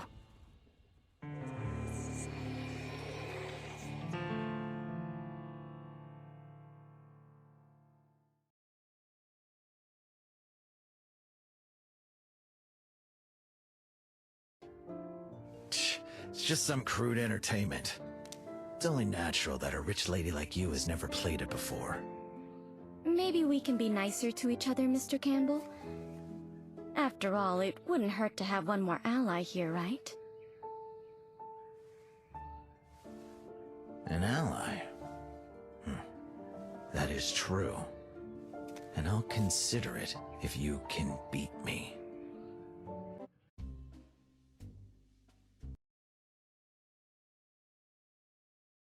That truly is something only the rich are capable of asking. Look in my face and listen to my voice. If there's something worse than poverty in this world, then it's definitely a lung disease that makes even breathing painful.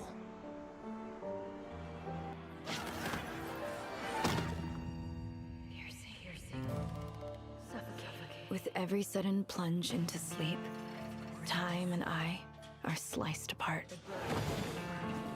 Oh God, it's happening again. Poor girl. Tormented by phantoms, even in her dreams. Inside that little box, light and shadow shift. Steady, unbroken. No more panic when everything freezes. A complete day. That's how it was meant to be. This gift is mending me, but the shadow of loss always follows right behind joy. Another child of darkness destined for the noose. Such grand theories. These people, they all owe her for what was taken. Just a little more time. Look, I did it. My pain finally has meaning. Justice? No, vengeance. He'll taste the same suffering. But where did you go? No matter. I'll tear through every layer of time. Until I find you.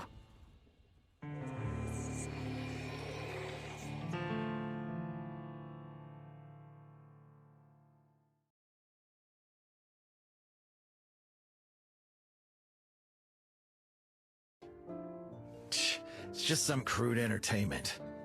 It's only natural that a rich lady like you has never played it before. Maybe we can be nicer to each other, Mr. Campbell. After all, it wouldn't hurt to have one more ally here, right? An ally? That is true. And I'll consider it if you can beat me.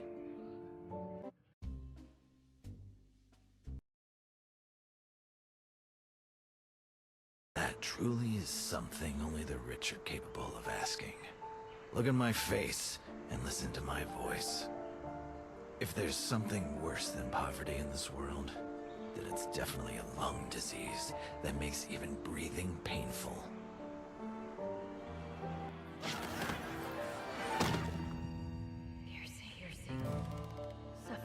With every sudden plunge into sleep, time and I are sliced apart. Oh God, it's happening again. Poor girl. Tormented by phantoms, even in her dreams. Inside that little box, light and shadow shift. Steady, unbroken. No more panic when everything freezes. A complete day. That's how it was meant to be. This gift is mending me, but the shadow of loss always follows right behind joy. Another child of darkness destined for the noose. Such grand theories. These people, they all owe her for what was taken. Just a little more time. Look, I did it. My pain finally has meaning. Justice? No, vengeance. He'll taste the same suffering. But where did you go? No matter. I'll tear through every layer of time. Until I find you.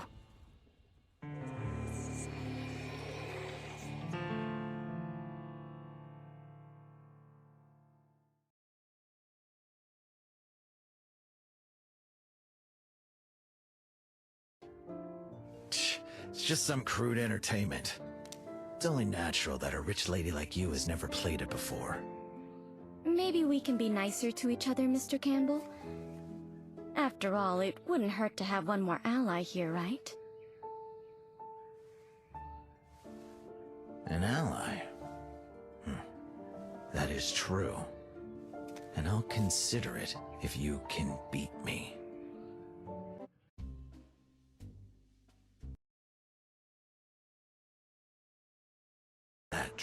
is something only the rich are capable of asking. Look in my face and listen to my voice. If there's something worse than poverty in this world, then it's definitely a lung disease that makes even breathing painful.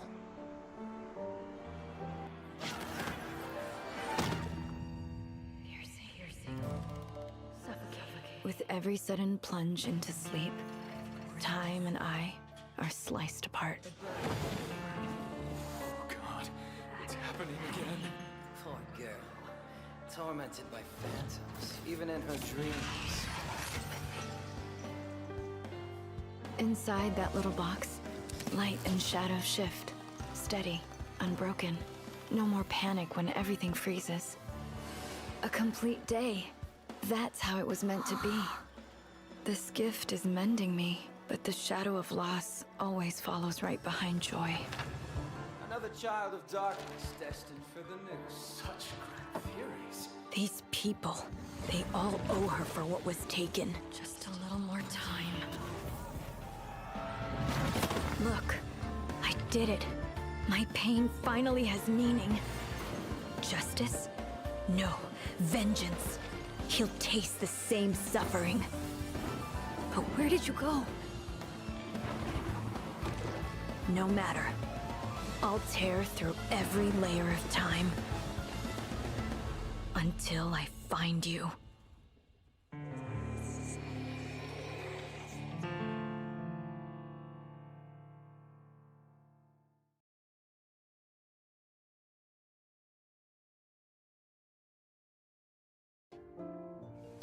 It's just some crude entertainment.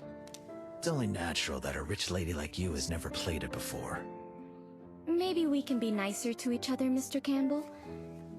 After all, it wouldn't hurt to have one more ally here, right? An ally? That is true. And I'll consider it if you can beat me.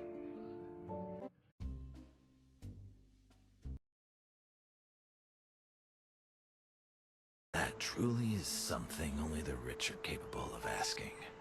Look in my face and listen to my voice. If there's something worse than poverty in this world, then it's definitely a lung disease that makes even breathing painful.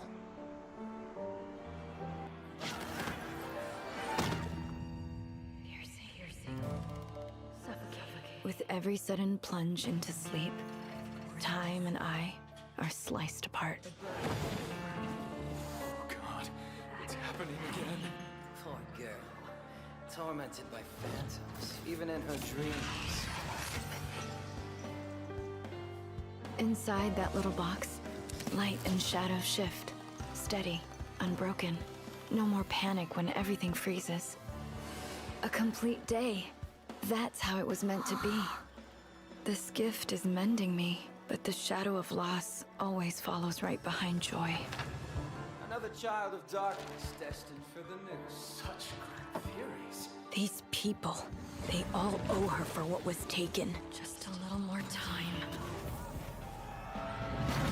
Look, I did it. My pain finally has meaning. Justice? No, vengeance. He'll taste the same suffering. But where did you go? No matter. I'll tear through every layer of time until I find you.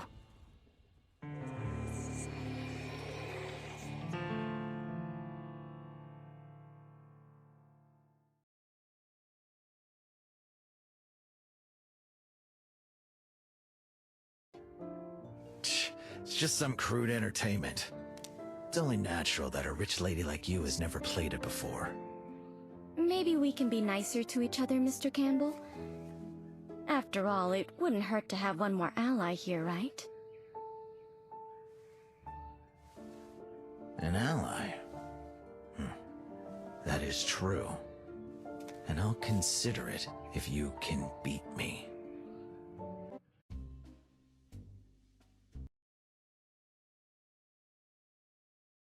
That truly is something only the rich are capable of asking. Look at my face and listen to my voice. If there's something worse than poverty in this world, then it's definitely a lung disease that makes even breathing painful.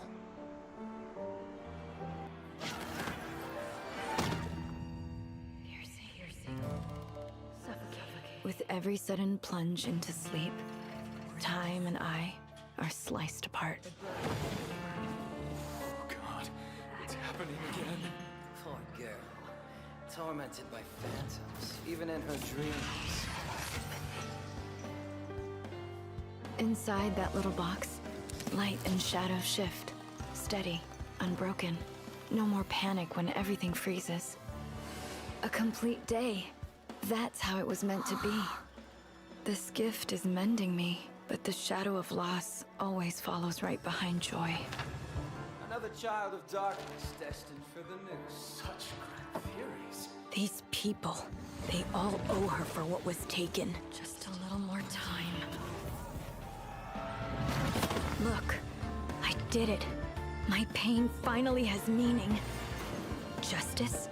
No, vengeance. He'll taste the same suffering. But where did you go? No matter. I'll tear through every layer of time. Until I find you.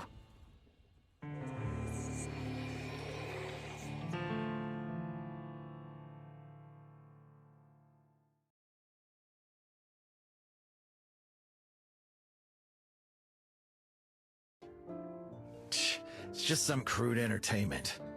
It's only natural that a rich lady like you has never played it before. Maybe we can be nicer to each other, Mr. Campbell? After all, it wouldn't hurt to have one more ally here, right? An ally? That is true.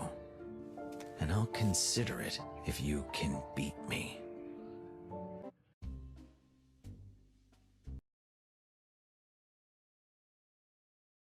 That truly is something only the rich are capable of asking.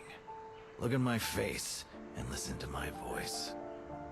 If there's something worse than poverty in this world, then it's definitely a lung disease that makes even breathing painful.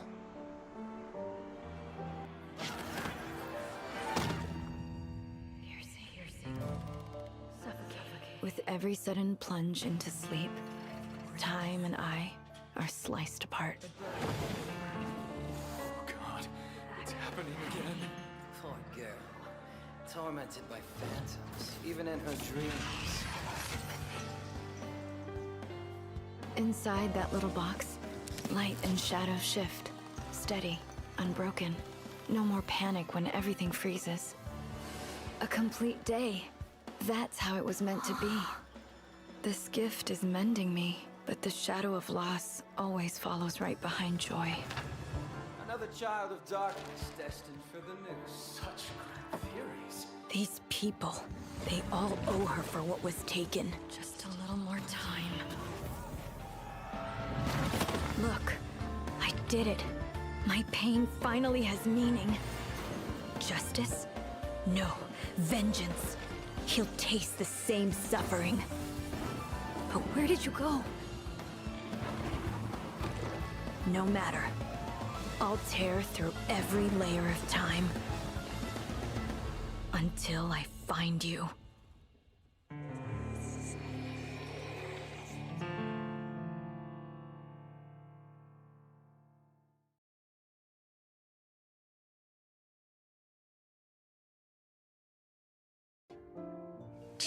It's just some crude entertainment. It's only natural that a rich lady like you has never played it before. Maybe we can be nicer to each other, Mr. Campbell? After all, it wouldn't hurt to have one more ally here, right? An ally? That is true. And I'll consider it if you can beat me.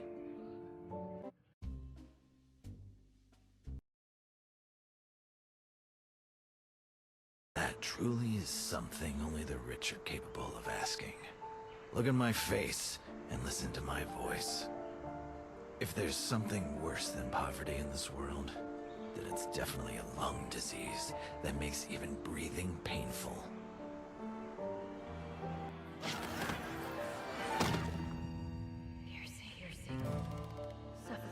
With every sudden plunge into sleep, time and I are sliced apart. Oh God, it's happening again. Poor girl. Tormented by phantoms, even in her dreams. Inside that little box, light and shadow shift. Steady, unbroken. No more panic when everything freezes. A complete day. That's how it was meant to be. This gift is mending me, but the shadow of loss always follows right behind joy. Another child of darkness destined for the noose. Such grand theories. These people, they all owe her for what was taken. Just a little more time. Look, I did it. My pain finally has meaning. Justice? No, vengeance. He'll taste the same suffering. But where did you go? No matter. I'll tear through every layer of time. Until I find you.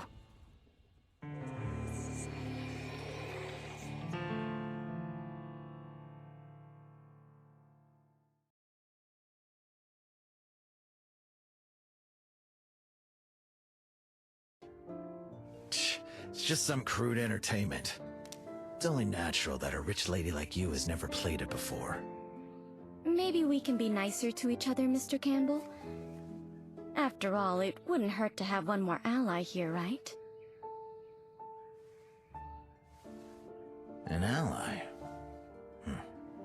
That is true. And I'll consider it if you can beat me.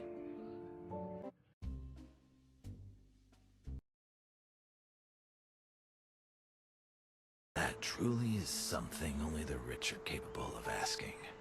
Look at my face and listen to my voice. If there's something worse than poverty in this world, then it's definitely a lung disease that makes even breathing painful.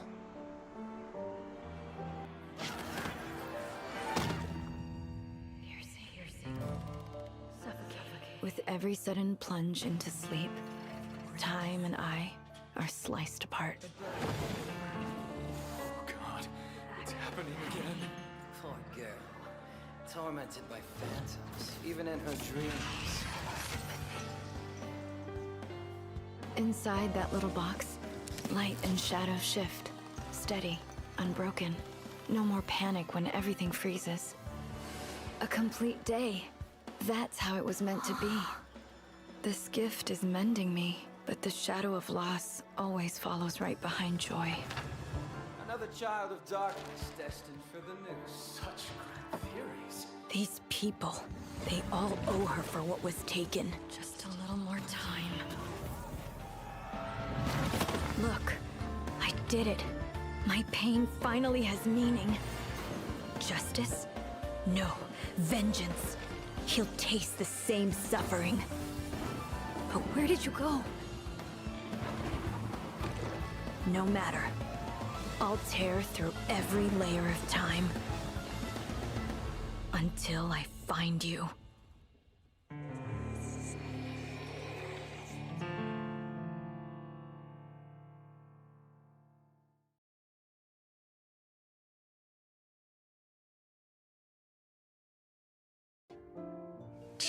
It's just some crude entertainment.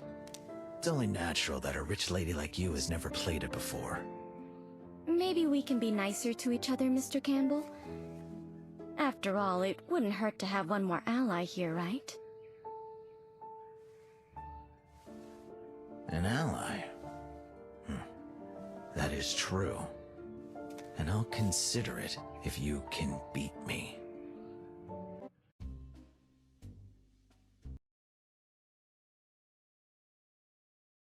That truly is something only the rich are capable of asking. Look at my face and listen to my voice. If there's something worse than poverty in this world, that it's definitely a lung disease that makes even breathing painful.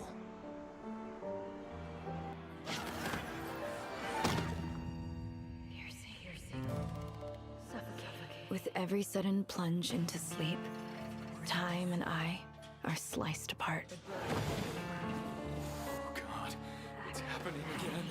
Poor girl. Tormented by phantoms, even in her dreams. Inside that little box, light and shadow shift. Steady, unbroken. No more panic when everything freezes. A complete day. That's how it was meant to be. This gift is mending me, but the shadow of loss always follows right behind joy. Another child of darkness destined for the noose. Such grand furies. These people, they all owe her for what was taken. Just a little more time. Look, I did it. My pain finally has meaning. Justice? No, vengeance. He'll taste the same suffering. But where did you go? No matter. I'll tear through every layer of time until I find you.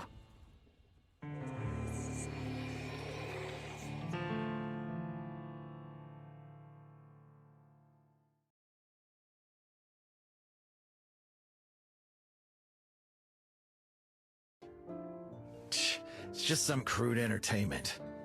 It's only natural that a rich lady like you has never played it before. Maybe we can be nicer to each other, Mr. Campbell. After all, it wouldn't hurt to have one more ally here, right? An ally? That is true. And I'll consider it if you can beat me.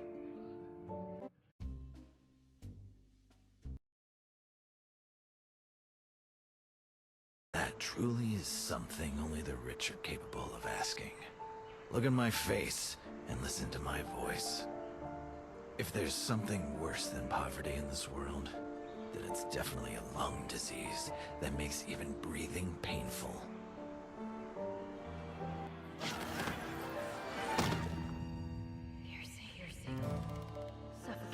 With every sudden plunge into sleep, time and I are sliced apart.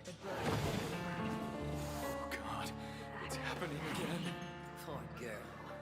Tormented by phantoms, even in her dreams.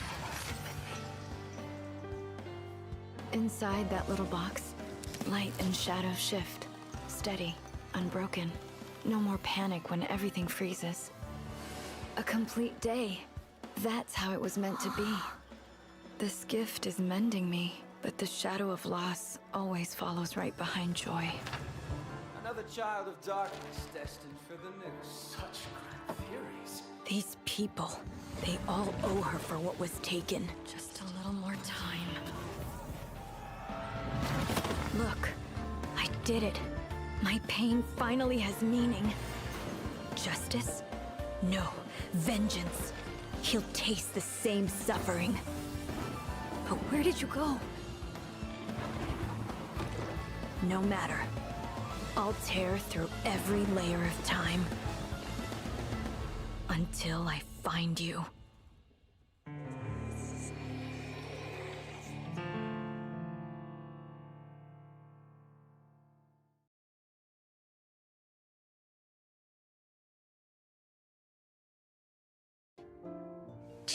It's just some crude entertainment.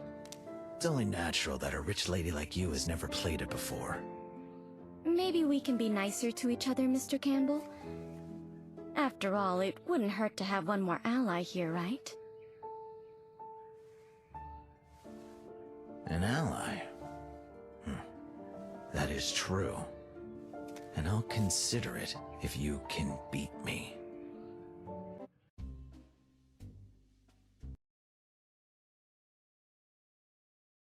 That truly is something only the rich are capable of asking. Look at my face and listen to my voice. If there's something worse than poverty in this world, then it's definitely a lung disease that makes even breathing painful.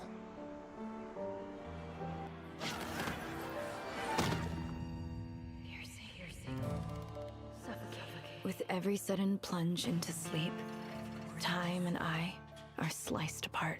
Oh God, it's happening again.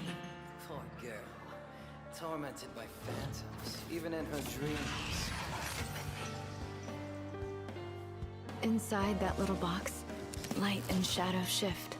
Steady, unbroken. No more panic when everything freezes. A complete day. That's how it was meant to be. This gift is mending me, but the shadow of loss always follows right behind joy. Another child of darkness destined for the noose. Such grand theories. These people, they all owe her for what was taken. Just a little more time. Look, I did it. My pain finally has meaning. Justice? No. Vengeance. He'll taste the same suffering. But where did you go? No matter. I'll tear through every layer of time. Until I find you.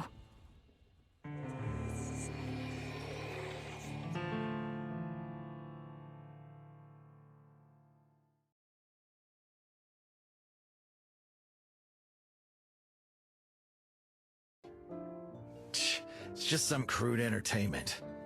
It's only natural that a rich lady like you has never played it before. Maybe we can be nicer to each other, Mr. Campbell? After all, it wouldn't hurt to have one more ally here, right? An ally? That is true. And I'll consider it if you can beat me.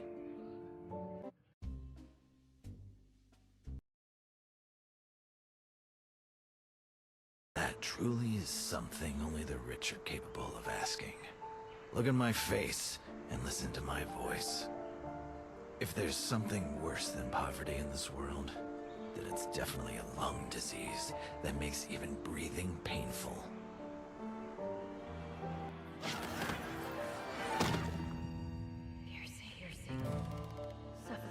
With every sudden plunge into sleep, time and I are sliced apart.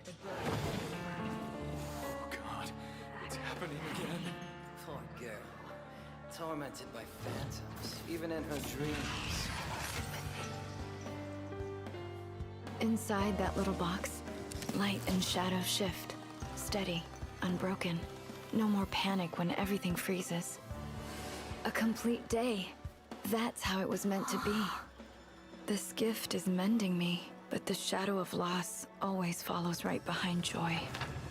Another child of darkness destined for the noose. Such grand theories. These people, they all owe her for what was taken. Just a little more time. Look, I did it. My pain finally has meaning. Justice? No. Vengeance. He'll taste the same suffering. But where did you go? No matter. I'll tear through every layer of time. Until I find you.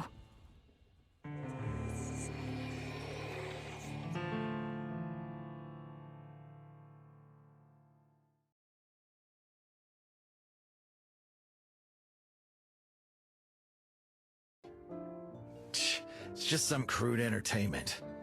It's only natural that a rich lady like you has never played it before. Maybe we can be nicer to each other, Mr. Campbell? After all, it wouldn't hurt to have one more ally here, right? An ally? That is true. And I'll consider it if you can beat me.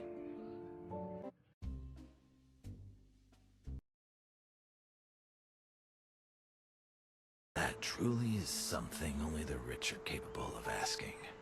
Look in my face and listen to my voice.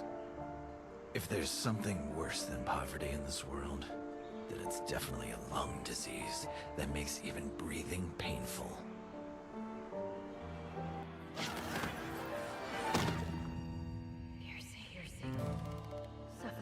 With every sudden plunge into sleep, time and I are sliced apart. happening again. Poor girl. Tormented by phantoms, even in her dreams. Inside that little box, light and shadow shift. Steady, unbroken. No more panic when everything freezes.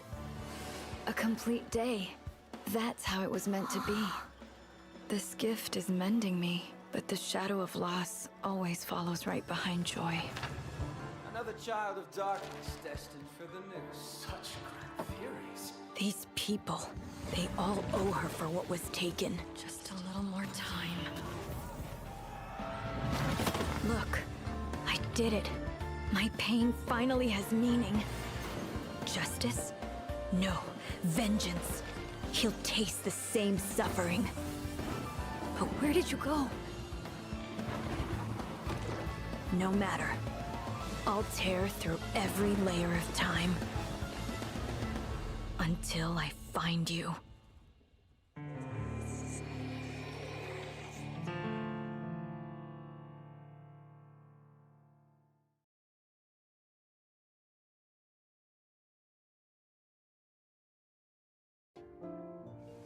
It's just some crude entertainment. It's only natural that a rich lady like you has never played it before. Maybe we can be nicer to each other, Mr. Campbell. After all, it wouldn't hurt to have one more ally here, right? An ally? That is true. And I'll consider it if you can beat me.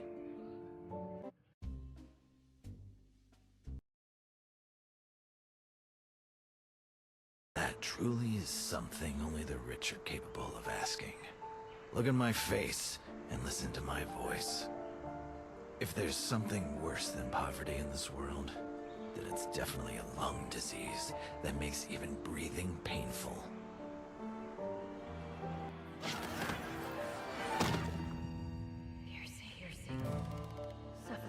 With every sudden plunge into sleep, time and I are sliced apart. Oh God, it's happening again. Poor girl. Tormented by phantoms, even in her dreams. Inside that little box, light and shadow shift. Steady, unbroken. No more panic when everything freezes. A complete day.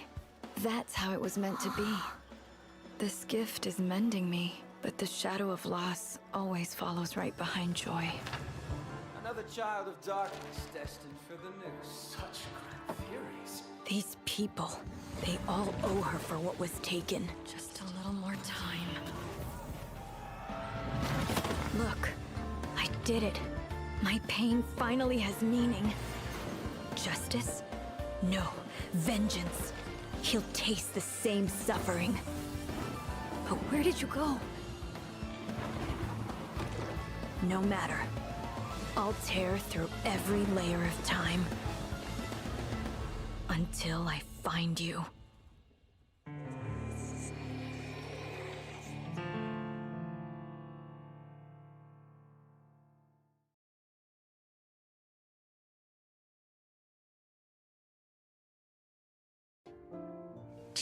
It's just some crude entertainment. It's only natural that a rich lady like you has never played it before. Maybe we can be nicer to each other, Mr. Campbell. After all, it wouldn't hurt to have one more ally here, right? An ally?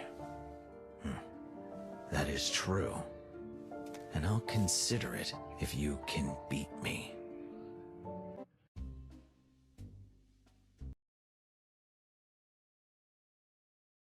That truly is something only the rich are capable of asking. Look at my face and listen to my voice. If there's something worse than poverty in this world, then it's definitely a lung disease that makes even breathing painful.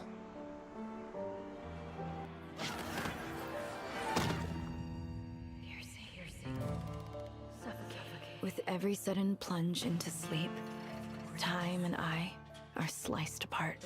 Oh God, it's happening again. Poor girl. Tormented by phantoms, even in her dreams. Inside that little box, light and shadow shift. Steady, unbroken. No more panic when everything freezes. A complete day. That's how it was meant to be. This gift is mending me, but the shadow of loss always follows right behind joy. Another child of darkness destined for the noose. Such grand theories. These people, they all owe her for what was taken. Just a little more time. Look, I did it. My pain finally has meaning. Justice? No, vengeance. He'll taste the same suffering. But where did you go? No matter. I'll tear through every layer of time until I find you.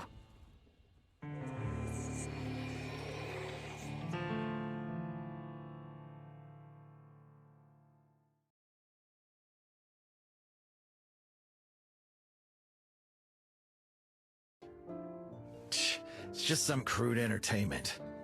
It's only natural that a rich lady like you has never played it before. Maybe we can be nicer to each other, Mr. Campbell. After all, it wouldn't hurt to have one more ally here, right? An ally? That is true. And I'll consider it if you can beat me.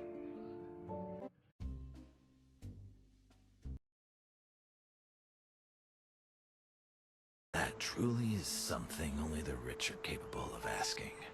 Look at my face and listen to my voice. If there's something worse than poverty in this world, then it's definitely a lung disease that makes even breathing painful.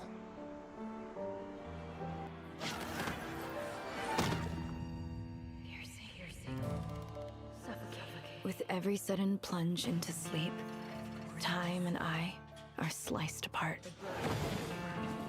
Oh God, it's happening again. Poor girl. Tormented by phantoms, even in her dreams.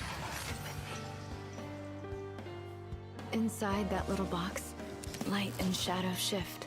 Steady, unbroken. No more panic when everything freezes.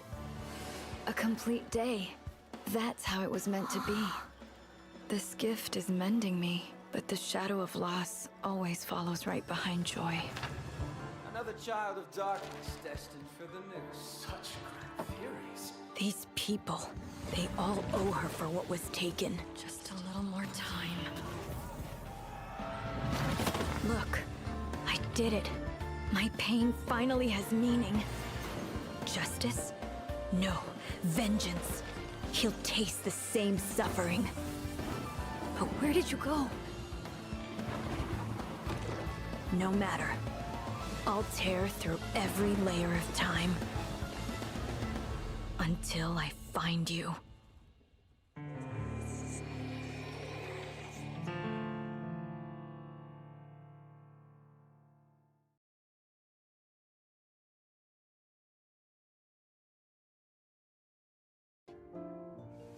It's just some crude entertainment. It's only natural that a rich lady like you has never played it before. Maybe we can be nicer to each other, Mr. Campbell. After all, it wouldn't hurt to have one more ally here, right? An ally? That is true. And I'll consider it if you can beat me.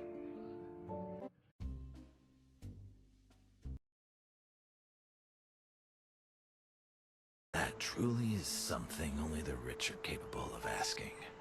Look at my face and listen to my voice. If there's something worse than poverty in this world, then it's definitely a lung disease that makes even breathing painful.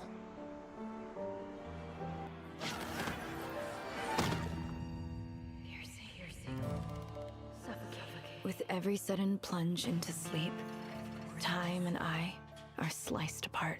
Oh God, it's happening again. Poor girl. Tormented by phantoms, even in her dreams. Inside that little box, light and shadow shift. Steady, unbroken. No more panic when everything freezes. A complete day. That's how it was meant to be. This gift is mending me, but the shadow of loss always follows right behind joy. Another child of darkness destined for the noose. Such grand furies. These people, they all owe her for what was taken. Just a little more time.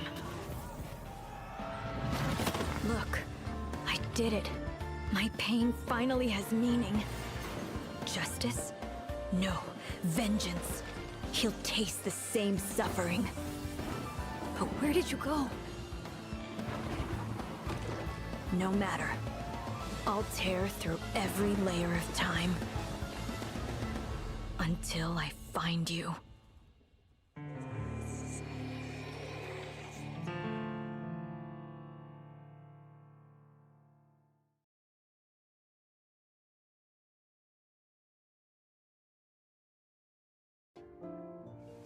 It's just some crude entertainment.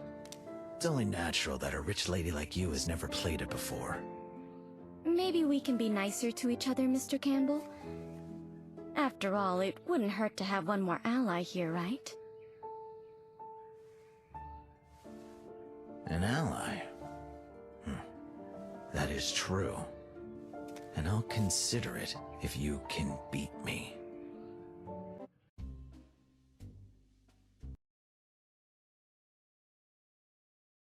That truly is something only the rich are capable of asking.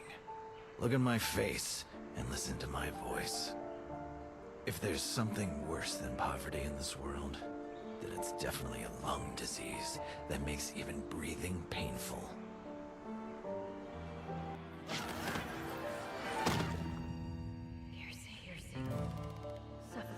With every sudden plunge into sleep, time and I are sliced apart. Oh God, it's happening again. Poor girl. Tormented by phantoms, even in her dreams. Inside that little box, light and shadow shift. Steady, unbroken. No more panic when everything freezes. A complete day. That's how it was meant to be. This gift is mending me, but the shadow of loss always follows right behind joy. Another child of darkness destined for the noose. Such grand furies. These people, they all owe her for what was taken. Just a little more time. Look, I did it. My pain finally has meaning. Justice? No, vengeance. He'll taste the same suffering. But where did you go? No matter. I'll tear through every layer of time. Until I find you.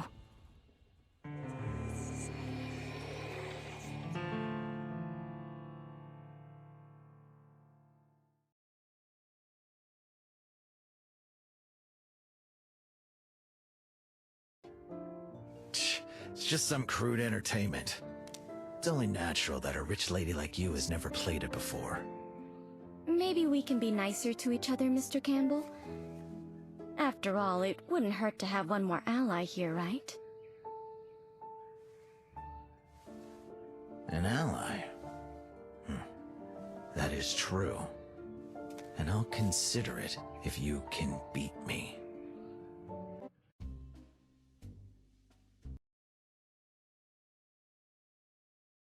That truly is something only the rich are capable of asking. Look in my face and listen to my voice. If there's something worse than poverty in this world, then it's definitely a lung disease that makes even breathing painful.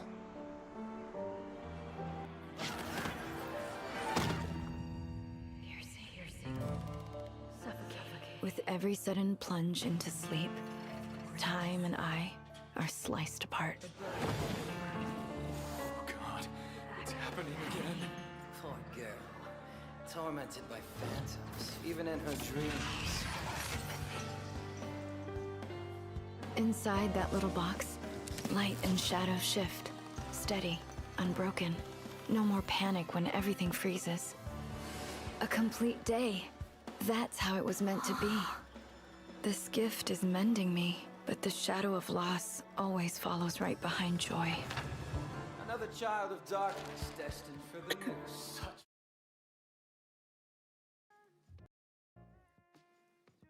Welcome back, ladies and gentlemen.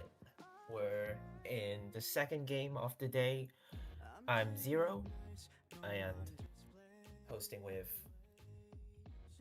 Chubby or Chubby, however you guys want to pronounce it. And we Nice. will be commentating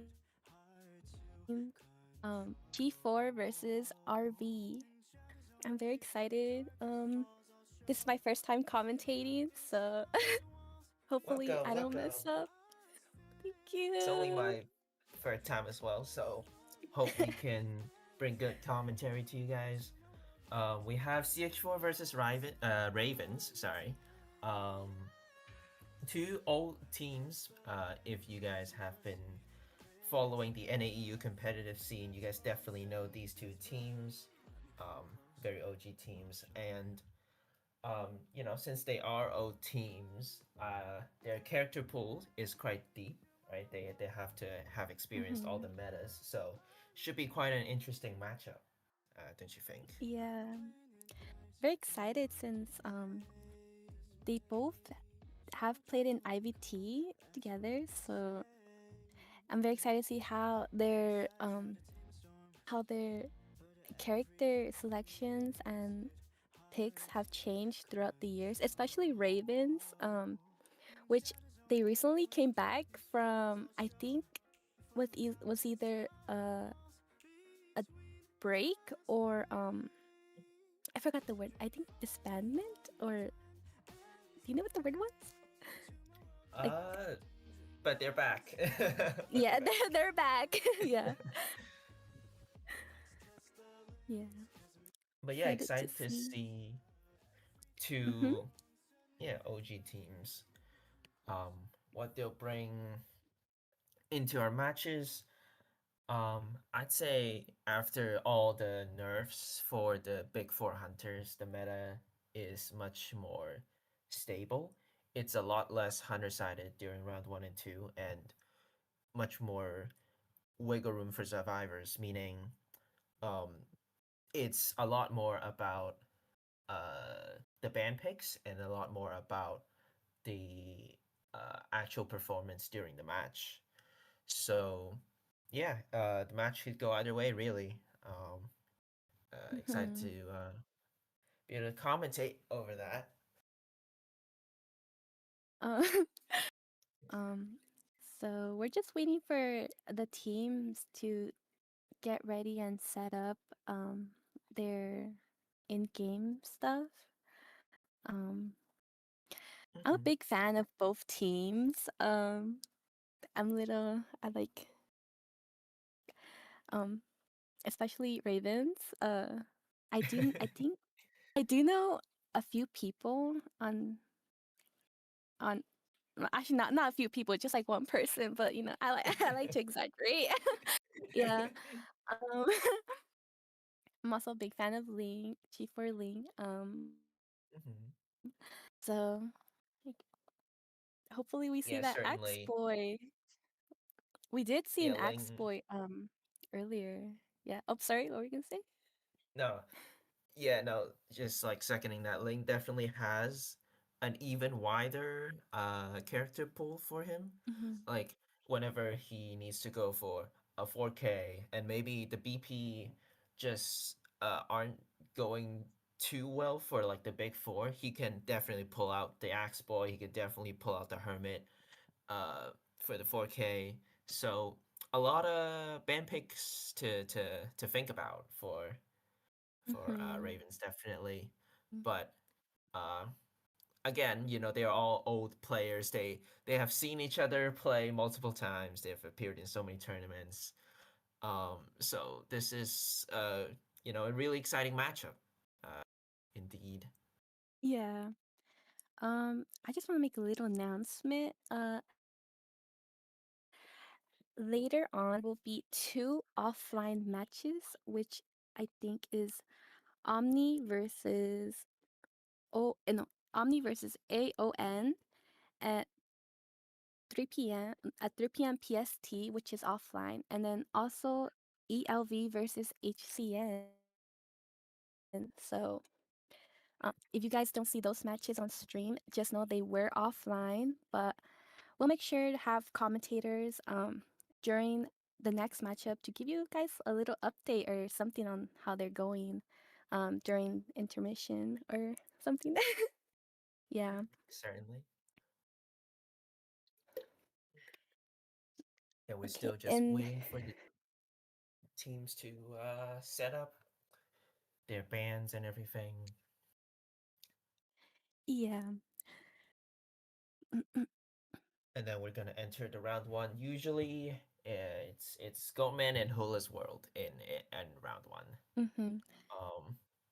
Both teams are trying to, go for a full K. I still say it's a little bit of a Hunter side around in round one at least. We might also be expecting to see Peddler.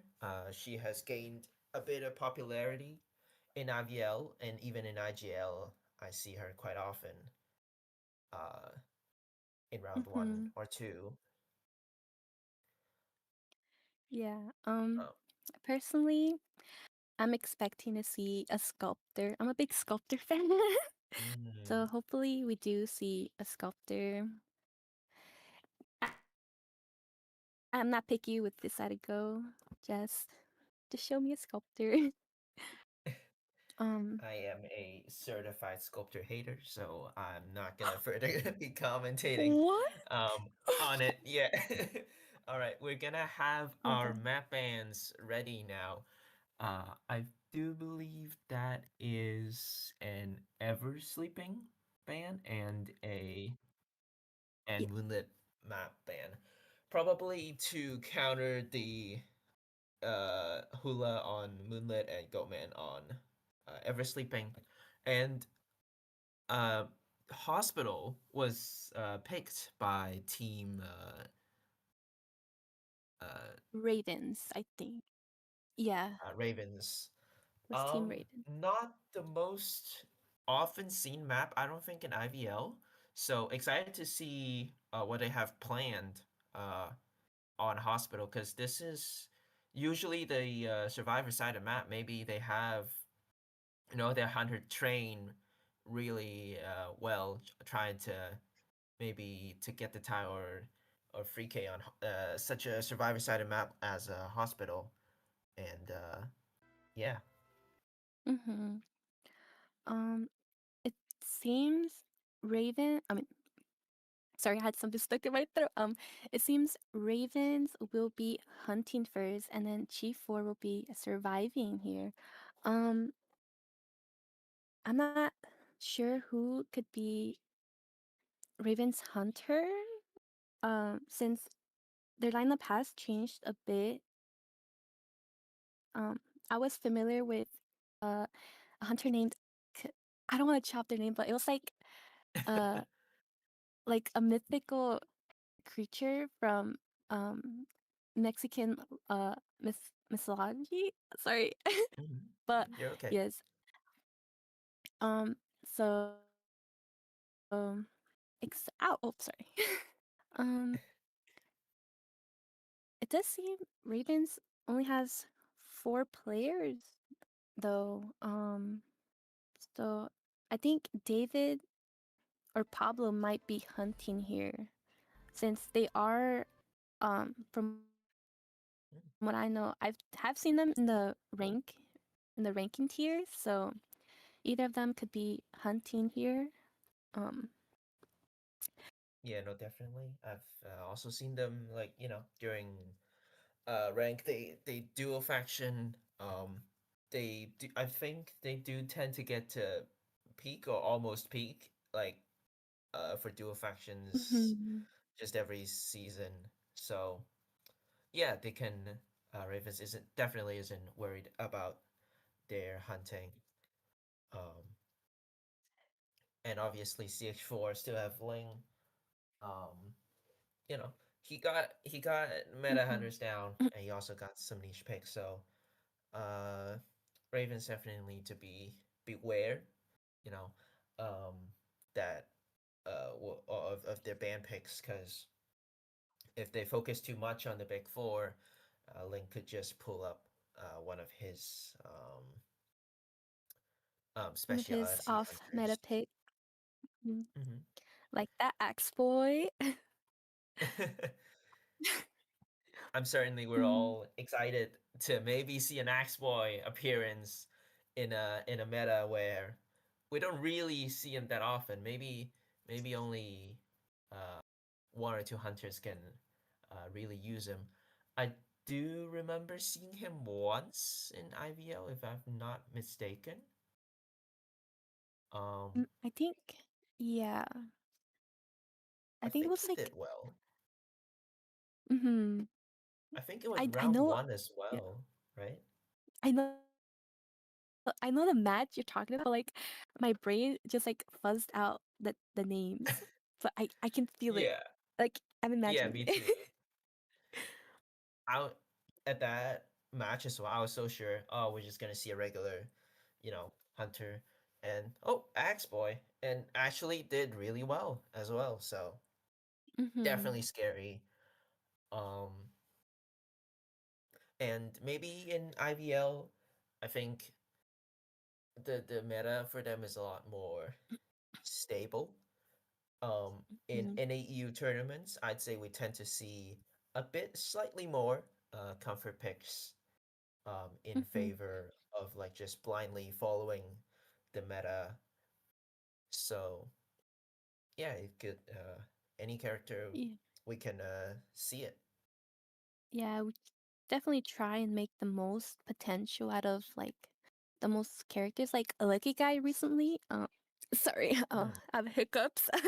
A Lucky Guy recently has like like shot up in the meta. We have seen a lot of Lucky Guy picks in NAU recently. Since he is a very versatile hunt, no, not hunter, versatile survivor. Survivor. Sorry, um, he can really do really anything, and since it's four global bans, he can easily be thrown away round one and save those other characters for later rounds. Definitely. I was once a lucky guy non-believer until I keep seeing him in IVL, and I think they buffed him just right that Mm-hmm. um him having two items just really Yeah. changes the game. He could be holding, if lucky, right? He could be Mm-hmm. well, as the name suggests, lucky guy. He could be holding a gun and pocket watch, which these two are just great items to be kiting out. Let's say a Goatman's cage, and that's just two cages gone. Maybe Mm-hmm. with a bit of luck, maybe with flywheel, that is just 3, 4, 5 cages before a single down. And Goatman nowadays can't really afford to use that much cages early on, right? So yeah, that's why we see a Yeah. lot more lucky guy in round one.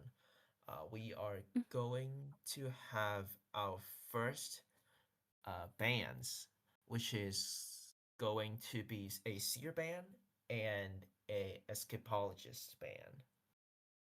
Mm-hmm.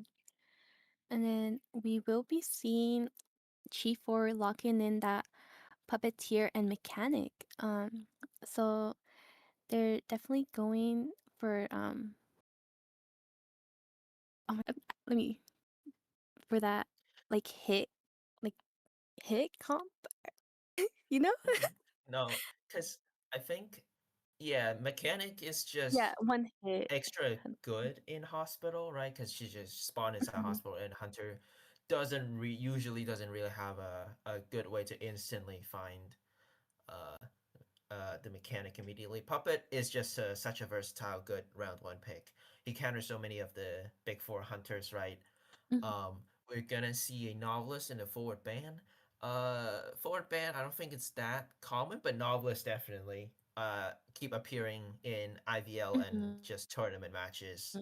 Because his just ability to straight up swap with the hunter allows for just such safe rescues, harassment potentials, palace stuns for his own, kiting. Just a good character. That's why he's banned. We're gonna see a priestess, right? Staple in hospital, really. When you get Yeah. hospital in rank, you almost always want to ban priestess because even though she's a little bit weaker, right? She's nowadays, but she is still really really strong in hospital.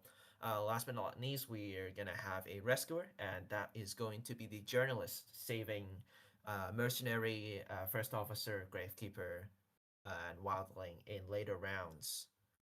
Um, yeah. hmm Um, from a lot of these picks are very like one hit hunter counters, so we could possibly see that Goatman pick Mhm. here. So since they want to tank as many hits as they can, especially they want to make sure that mechanic is safe.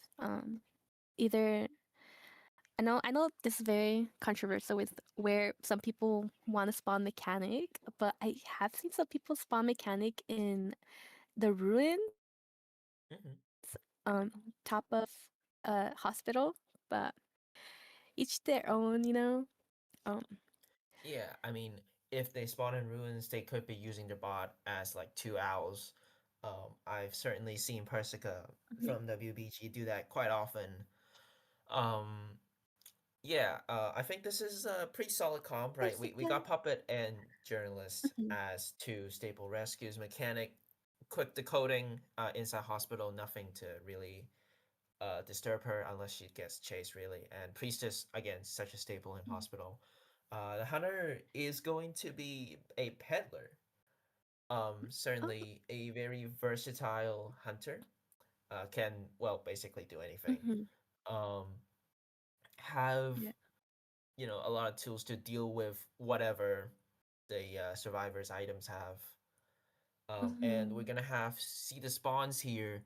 We're gonna see a tied mechanic, tied puppet, and free tides on the team. Tied journalists, but journalists having no BT, only Windows and a flywheel priestess.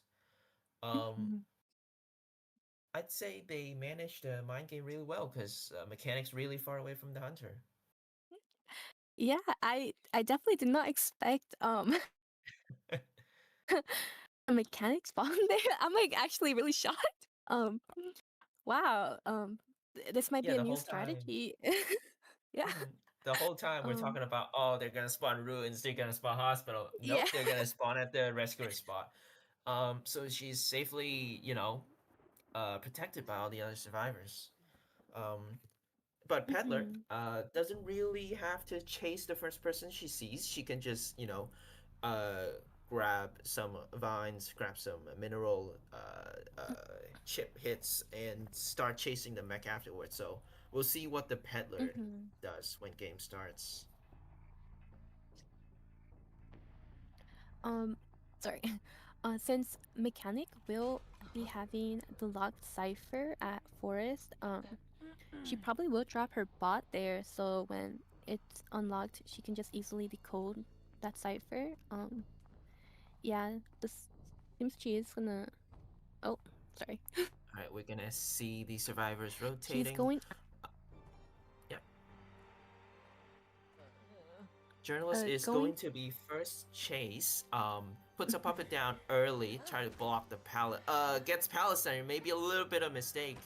Oh. Or maybe she just really wanna break that pallet, but now the journalist is quite gone. Peepers is the Mhm. trait here, but mechanic isn't, or priestess really isn't really near hospital anymore. Still opts to chase for the journalist. Journalist now in statue. Mhm. Opens the door, but doesn't really have room for the mind game here. A trap should be secure a down, but no, the puppet actually took the vine, and journalist gets away scot free. Yeah. She will be transitioning back towards that mini ruins. But it seems the mechanic is here, so she does have to be careful with the hunter not trying to switch targets here. They'll be rotating. But unfortunately spots the uh sorry, my screen's like lagging. A little Oh, bit, but does switch on to the mechanic, it seems. oh no. Easy. Oh, that's unfortunate. Easy down. Cyber progress is relatively good. With three ciphers almost above 50. One almost there. Um, she will sorry, she will be getting chaired on her cipher though. So, she does have to be careful with how she decides to move her Yeah, so pel- I think we're gonna see the puppet coming in to try to use his tide and probably get mechanic out of her forced cipher. Doesn't walk into Divine. Puppet's early. Puppets again takes the hit as well, only half health for Puppet. Tries to get another hit. No, I don't think it's worth it. She doesn't want to lose the mechanic. Mechanic, yeah, just use tide to run in a straight line.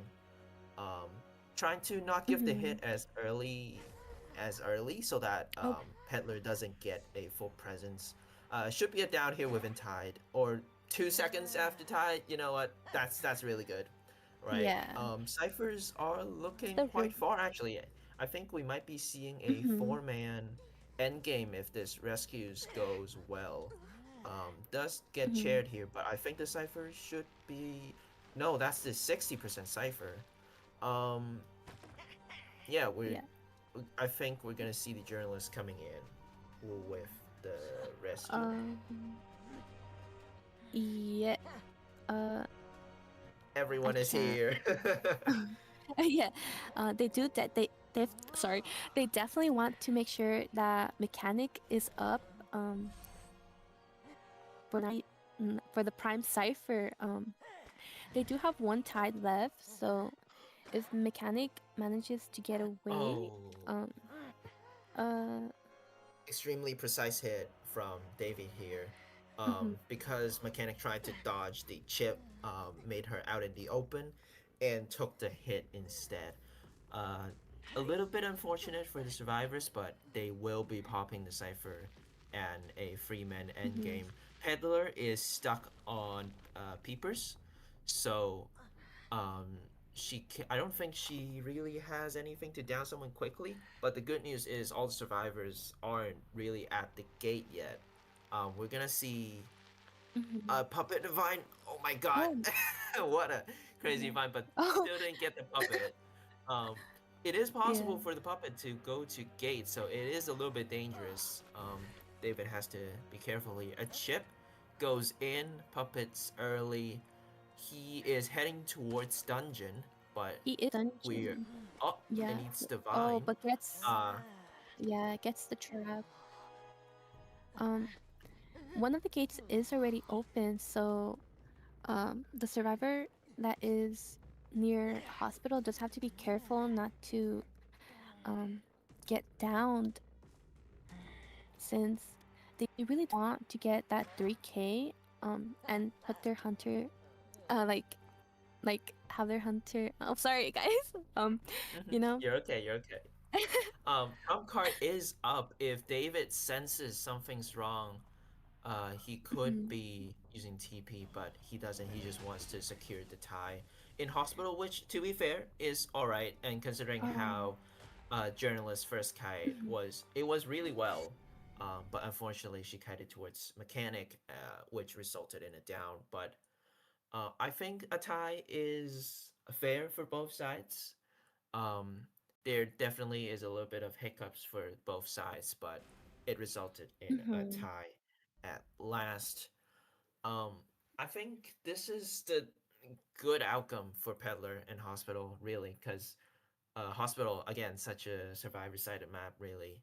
I think Peddler, a tie is like what they aimed for, I think. Yeah. And they maybe, Especially if they get good. yeah. Oh, sorry. I was like, it's really good, especially if your survivors manage that tie, since even if you don't manage the 4K as a hunter and you get a 3K, you still end up winning the round and are still really points. So um uh that's what a lot of teams really aim for. Usually just the survivors getting that tie for round two. Mhm. You know? Mm-hmm.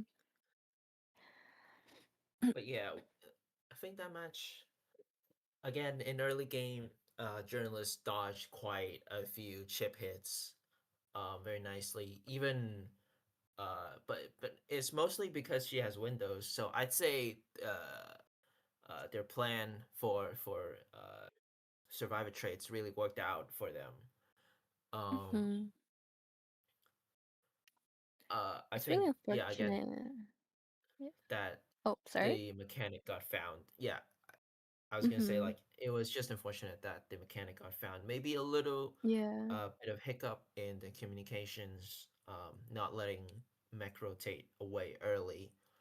But I'd say it's a tolerable. It's a good outcome. It's not tolerable. It's a good outcome for both sides. Um, Yeah, definitely. Um, especially since Mechanic did have the third tide, the tide, yeah.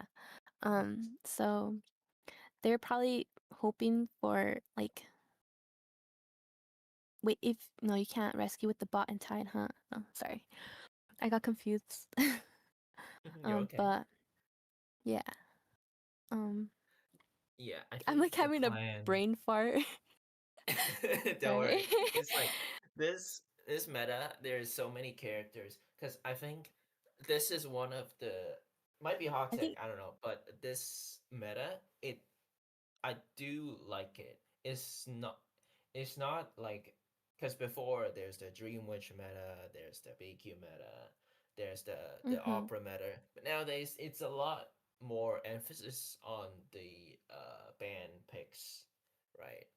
So there's a Yeah. lot there's a lot to be um thinking about and fuss there's a lot to be commentating. There's a lot of details to be commentating about. But yeah, um I Like. think there actually was a chance for Peddler to maybe get a free K there, but he has to be, you know, having like quote unquote hacking vision to be able to Hacking spot vision. yeah, to be able to spot the journalist out. I think he would have, but as soon as he killed Bot, the tinnitus disappeared from the journalist who was in the vicinity. That's why he thought, oh, the journalist probably left already, and Mm-hmm. I probably don't want to risk the getting free man because that chair was kind of close to the gate. Uh, Yeah. so yeah, I don't blame him for just getting tie. Yeah. Um. Are you should. Oh, sorry. You usually also like see one survivor on the gate, and then if there's one kiting, you usually want the other survivor to stay like near middle. Um. Hmm. Hmm. So like in case they happen to have dungeon, the other survivor can easily like go to the gate and they can clutch that 3-man escape. But I think there was just little, like how you mentioned, there was a little mishap that happened. But still really good on that tie. Puppeteer did Hmm. a really good job at maintaining the hunter there. Um, if that was me, I would have gotten down in 10 seconds. I really hate Peddler. Yeah, these Um, tournament settings are certainly really high pressure. Um, mhm, situations. It's definitely different from rank where like because there's only one chance for that round.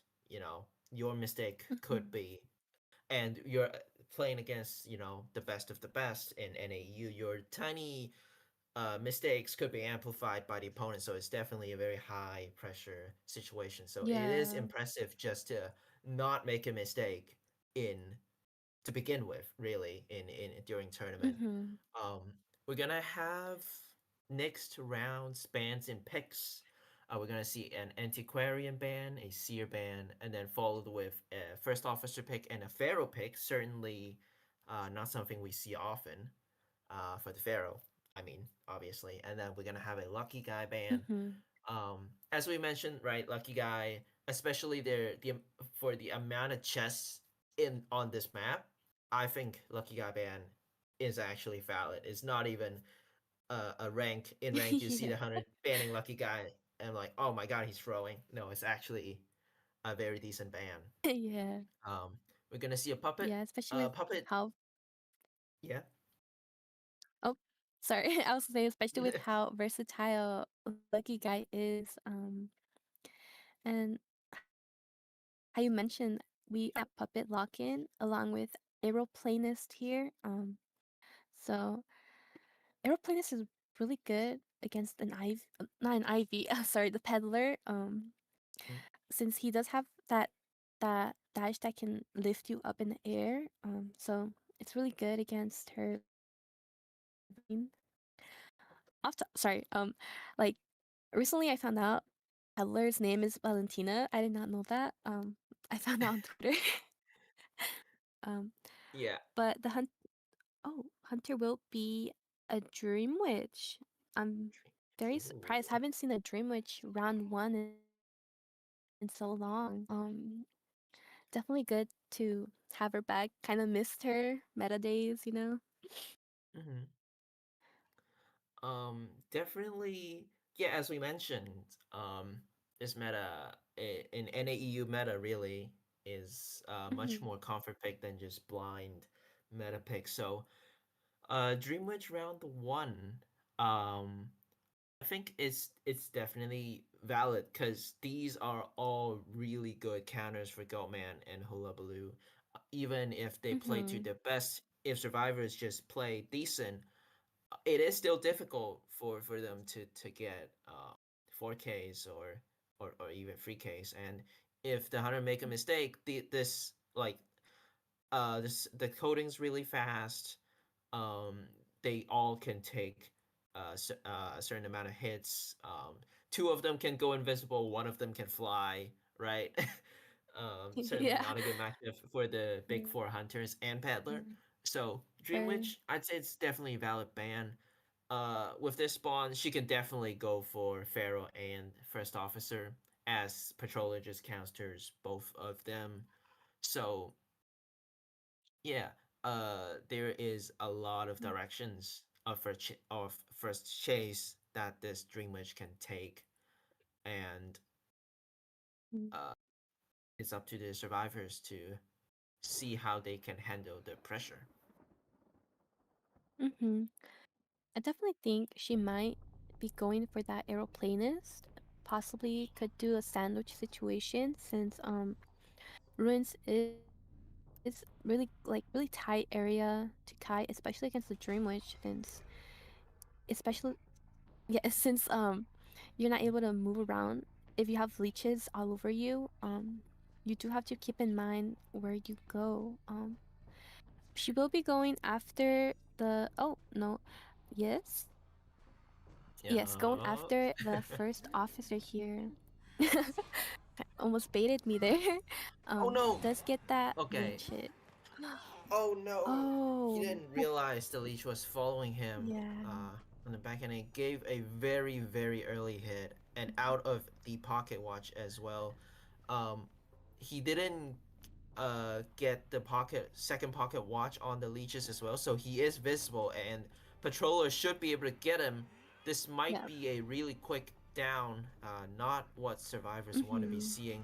He also didn't get the window in Oh, time. yeah. Oh no, this is a really, really quick down, and also died near a cipher as well. But Mm-hmm. Dreamwitch might be moving him to basement. She can definitely afford to do Yeah. that as the down is just really, really quick. Um, Yeah, she is or moving into movement. she doesn't even need Um, to like switch balloons with her leeches. She just carried yeah. her. Um, but okay, we say this The is a progress quick does down, seem but to look at the be really good, ciphers. though. Yeah, it is Yeah, already they're three all above ciphers. 50. Arrow with his So, 2% decoding and Pharaoh with her instant mhm. 10%, um, is not as bad, for the It's gonna be survivors, really. harassing those ciphers with Puppeteer here. She does leech him to stop that cipher progression. Is going back to the basement to check if anyone's going, but I think who is that? I think it was the aeroplanist going to rescue. Was it? Uh, maybe. Puppet got forced out for one of them. Maybe they're just thinking of selling. I think both Oh. options are valid, as it is a basement, even though Puppet Mhm. and Airplanist can't get into basement. Um, it's hard for them to get out with the presence of patrollers. So I think just to not take the risk is definitely fair for Oh. them to Yeah. just sell. But but that just Yeah. means the second chase is going to be really early. Mhm. Oh, does get that hit on the fair lady. The sites are um relatively good. Fairly does have to have at least time oh uh Yeah, uh switch to blink. All right, I'd say Fair Lady forced out a patroller, forced out a blink. I mhm. think that's the extent to what Yeah. a Fair Lady can do. Cypher's still not really that bad. We have all three ciphers above 60. However, I think Fair Lady's chaired on one of them. Puppet with the tide is chipped, and Arrow still decoding away in hospital. We're gonna Mhm. see Puppet going in, um, trying to mind game it. Gets to force the Oh, puppet out. Insta does rescue does doesn't think. even let Mhm. her get a chance of tear shock. But no double down Oh. here for the Dream Witch. Insane movement here from Pablo. Still kiting, not really giving the Dream Witch a chance to get a second hit. She has to get a hit within tide, or else she could pop it Oh, like so. Oh my god, what an insane kite for Pab Pablo right Pablo's here. doing an amazing job at containing this dream. Oh. Oh my Oh. goodness. That alone saved the game from a possible free Yeah. man to, just a really easy tie and possible free man as well. Mhm. The last cipher does seem to be above 70, so she does notice this, so she will be going towards that what she I thinks don't would be think the she last cipher, knows. but it's yeah, She got a that's not little the bit last confused cipher. and didn't know where last cipher Yeah. is. So they allowed them to It's prime it. Now prime. It's prime now, so it they can is, just yeah. pop here since she's not anyone. And the gate is She being primed, so Pablo's already mhm. heading in. I think the gate is going to be open. The leash, I don't think, is going to catch up in Yeah. time. It now depends on if Aeroplanist can get out. I think Aeroplanist is not Pablo leashed, could get this dungeon escape if Dreamwitch isn't careful enough. especially especially Oh, with the jetpack as well. Oh no, mm-hmm. what a insane endgame for the They, survivors here. they do get that 3-man. Okay, Pablo's that's kite very good from really. RV. Um, yeah, yes. I was impressed with Pablo's Kai. Like that was really good. It So really turned the RV, tide for survivors, yeah. yeah, RV is now in the lead here. In points and rounds, which is 5-3, if I'm correct. Yes. Yes, it's 5-3. Let me just Um, write that down so I don't forget. if I remember correctly, this is a map picked by RV, so we can see they Mm-hmm. definitely have trained quite a bit for this map specifically. Even though with such a quick down, early non-leech hit from FO, right, and a very quick patroller, their ciphers are still on top, and selling was the correct move for them as well. Pharaoh forcing out two Yeah. traits and then followed up by an amazing kite from Pablo, just kiting it after the tide as well, and even be able to pop it and get away. Um, Hunter realized, um, like certainly the ciphers are really quick. She definitely misjudged the cipher progress a little bit, and didn't go to the right cipher, allowing them for a leech free door primed endgame. And Mm-hmm. because Dream Witch was in between both gates, she took the choice, she took the chance to go to the gate at Shack, but Pharaoh's already priming it, and Puppet, even if the leech catches up to the Puppet and endgame there, he could just always just Puppet and get out. He can take a detention hit as long as he Mm-hmm. is above half health, um, and he puppets successfully. So, really well done for his survivors here, getting a free man escape in round one. Mm-hmm. Um, Definitely good. Um, ERB get that since this is their re-debut. I don't know. I don't know if it's they're actually their re-debut tournament. Um, I think they have played in another tournament, which Mhm. I will not name. No free clout here, guys. um, but yes, we will be moving on to round two's first half with map choice going to Chief 4 now. And yeah, and RV will be banning the map now. Yeah, it's definitely Wait. CH4's turn to you know, try to win this set now. Now that they are in the disadvantage. Mm-hmm. Um, but I'm sure CH4 have their plans ready as well as Raven. So it's time to show us what they got under the bag. Mm-hmm. Um, Even if they don't win this round, they do want to at least make sure they tie, so they can lock in that round three, which could turn out more in their favor since if they're able to tie, they can easily catch up in points in the later round. Um, Mhm. I feel like my lisp is coming out. You're okay. Mhm. I'm rethinking about last match because FO, we say he's like such a strong kiter, and but he's weak against Dream Witch. Now hindsight, I think he might be the trap character for the Dream Witch to chase because all three other survivors are decoding in such ridiculous speed and with the small Yeah. map as well, which further accelerates the decoding. I think they really fought the spawn points well, um, to maximize their decoding speed.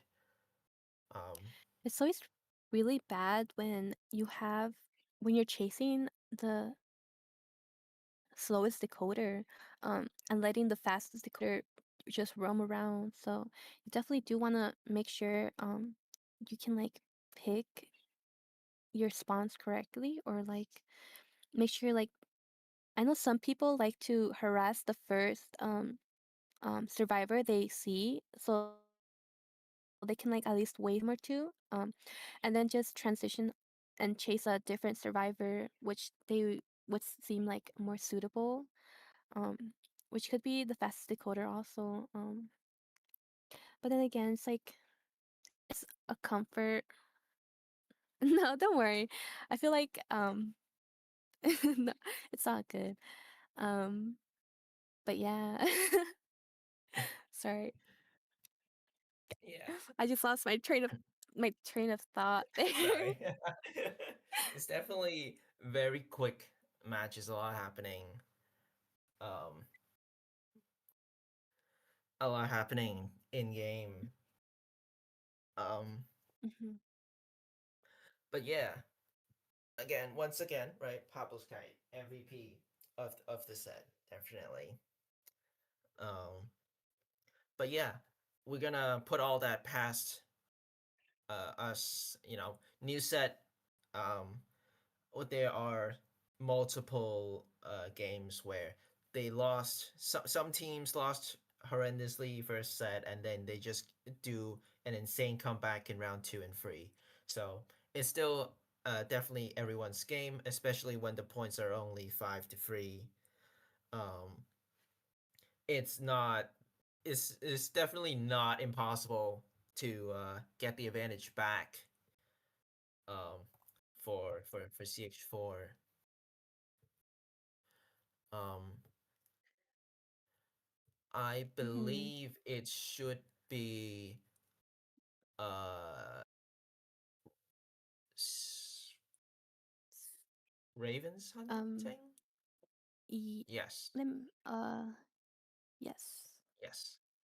All right, we're And gonna then see G4 Ravens Survivor. hunting first again.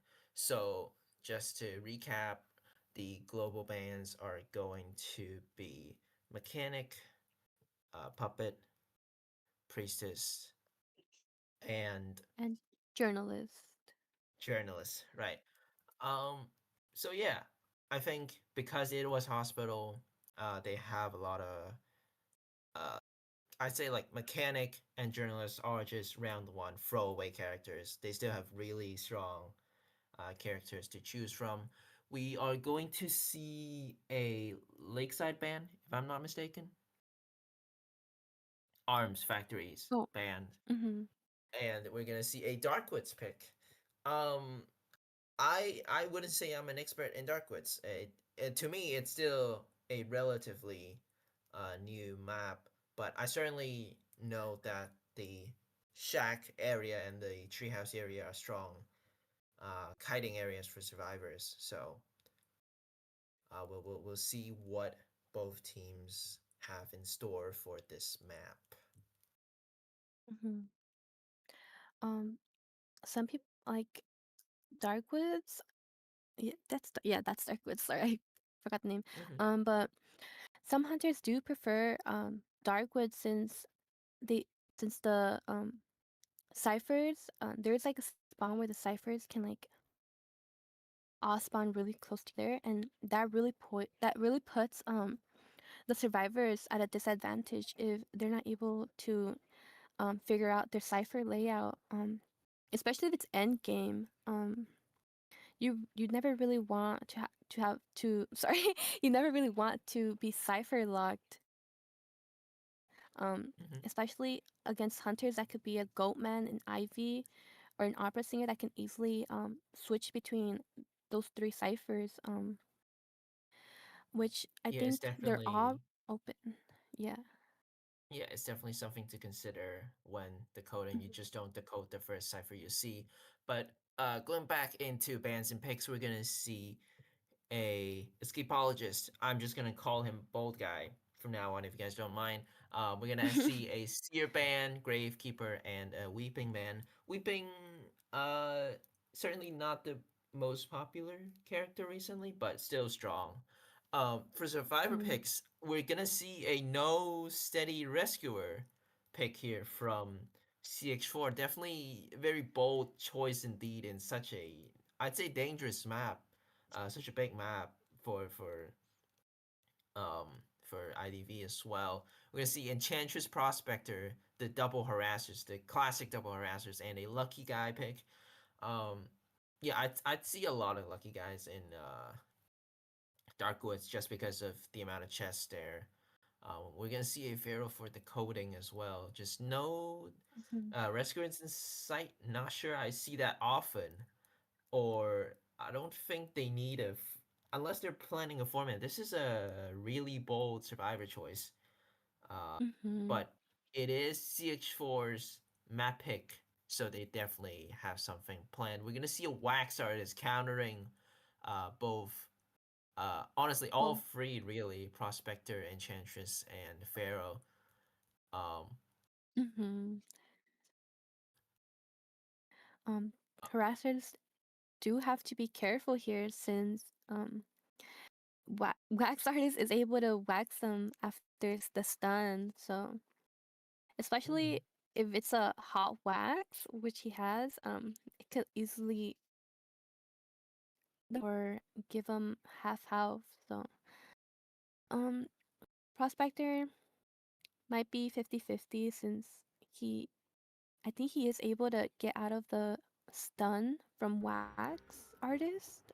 But Yes. other than that, he does have He to be careful not to give any free there's wax. definitely maneuvering for Prospector to be having Mm-hmm. for a wax artist, canceling the 100 wax, or if you're not close to getting wax, just a push is always really good against a wax artist. But jumping into the match, we are going to see the wax artist. Probably, I'd say he probably go for the Enchantress, as Enchantress is the optimal chase for wax artists personally, but he Mm-hmm. is just chasing two survivors at once right now. Sees the prospector. Prospector already going upstairs, not letting him get an easy wax. Just waiting upstairs, waiting. A bit of an early drop down for prospector. Jumps Might have to down. get a little Mm-hmm. bit of wax there. Okay, only 20, not that bad, and a fair amount of distance as well. So a good Mm-hmm. starting kite for the prospector entering the God Palette. Forced to break it.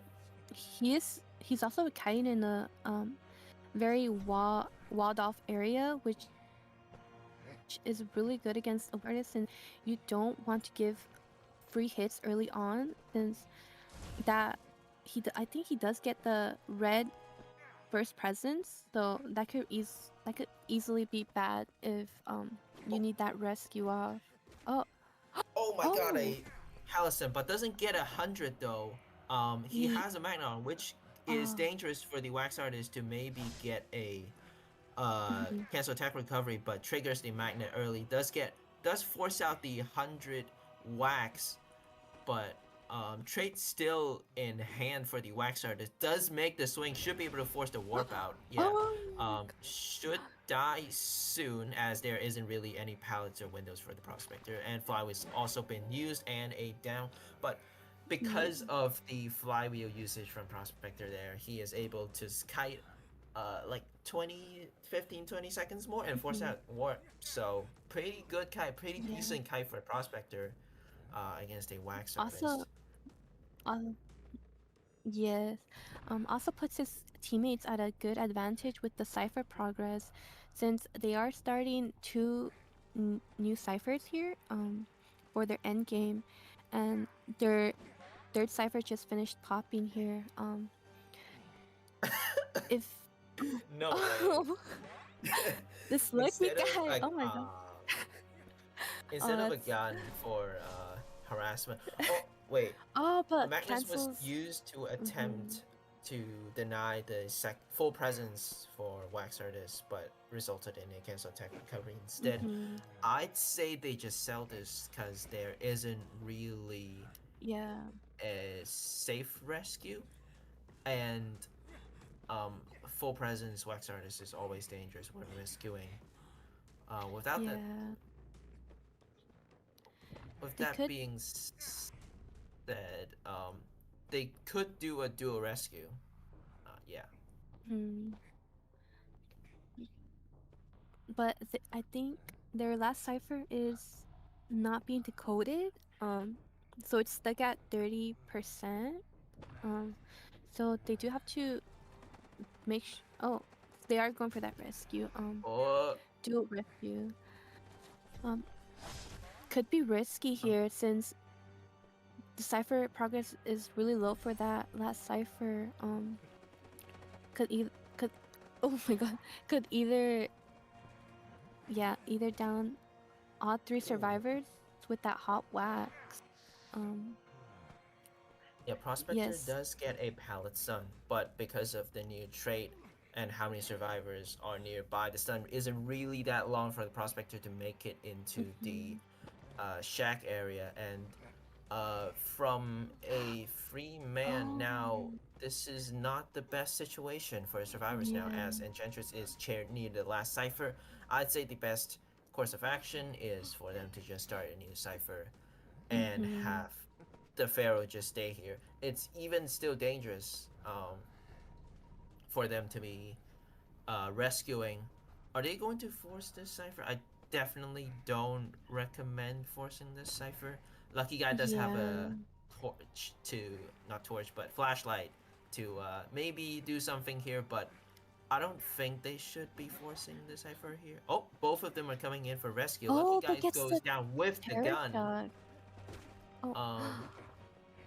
But Enchantress does Oh. get away with 4 stack remaining. Pharaoh Lady kiting for her life right now, trying to not get instantly. Hot Wax misses a hit, allowing the Pharaoh Lady to get away from the cipher. Wax Artist losing both of the other survivors, forced to chair the Lucky Guy. I think the best situation here would be to heal that Enchantress, since you don't want your survivors to be half health, especially since his warp, his warp is already up. So even if they start a new cipher, you can just easily stop that from being primed. It seems the Fair Lady is giving some sort of tinnitus. Yes? Or they might be just. So yeah, we're gonna she's see a warping. warp from the Wax Artist. Oh, just trying to block the cipher. Yeah. Not really trying to go for Enchantress at all, because she does have 4 stack, which could cause some problems. Now the Pharaoh is invisible. Visible now. There is a possible chance to get a Hot Wax in, but just rescues immediately, and Lucky Guy shoots. Ciphers are almost done, but the Wax Artist does have Hot Wax. Yeah. Fair Lady the has to block actually with her coming knife in here. Yeah, that's like.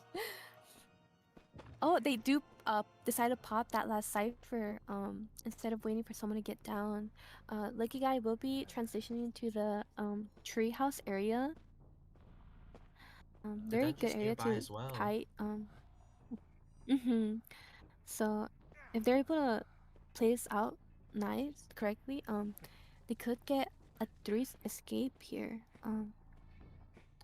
He's close, but he doesn't have flywheel.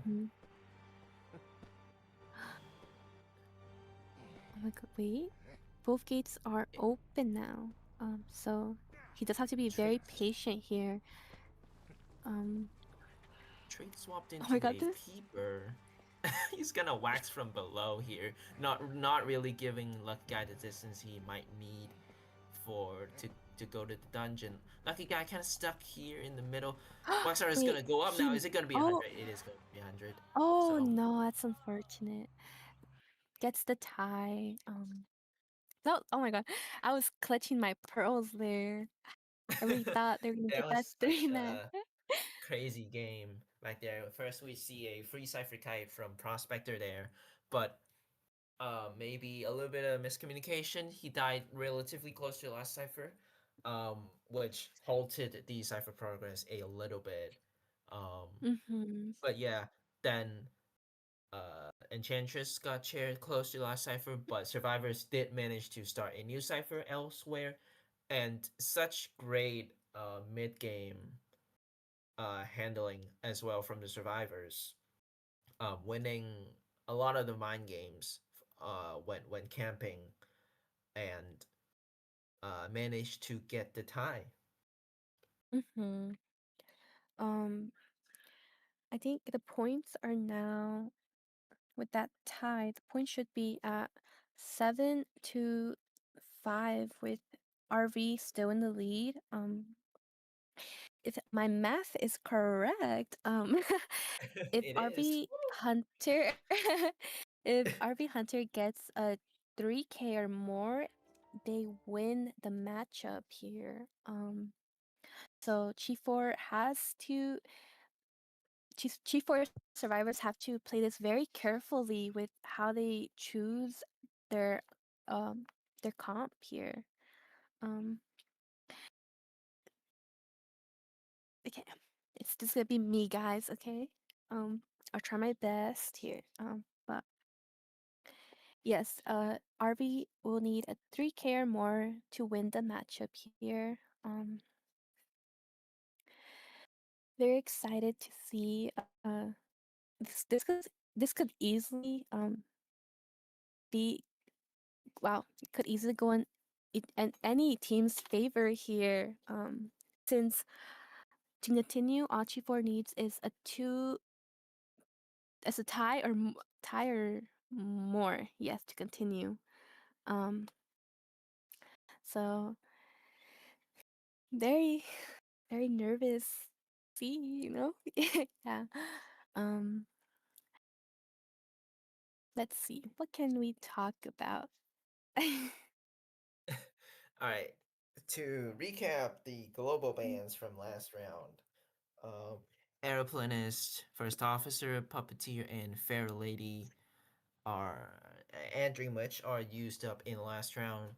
I'm certainly surprised to see Fair Lady used twice already in 3 games that we saw.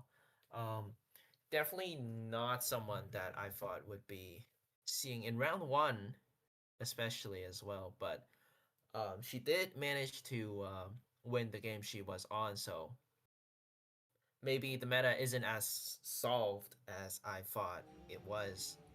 Um, it's good to see here over in NAU we're still, um, Mhm, just not blindly following metas from other regions and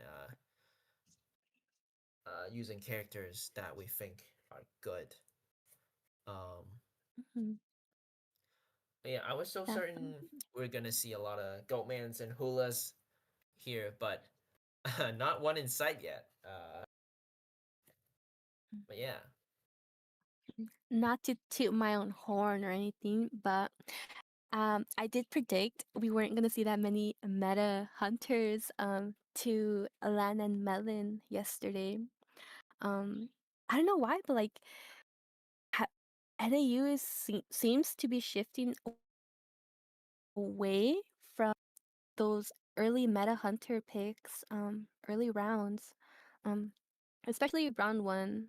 Um, so you never know who you might see round one. Someone please play sculptor, please, maybe. um, but yeah, we're gonna jump into our bands and picks. We're gonna see a meteorologist ban and a embalmer ban, followed up by an Mhm, escapologist and a mech pick, and a Goatman ban as well. So this pick for survivors should be trying to counter the Hula Blue, and escapologist with his passive ability can take free bombs. Um, so pretty good against the Hula and the mechanic as well. Um, if the Hula Blue tries to kill the bot, he might take quite a bit of time standing there trying to get free bombs and giving mechanic mhm, some distance. So certainly really uh, good counters for that. So maybe the hunters might consider other, as we said, other non-Big Four hunters. We are going to see a seer ban as well as a fire investigator, and then we're gonna see mm, an ento pick and a magician pick as well. The odd ones out is definitely the entomologist. Again, I don't really see her that often in IVL recently, so excited to see her performance in this game.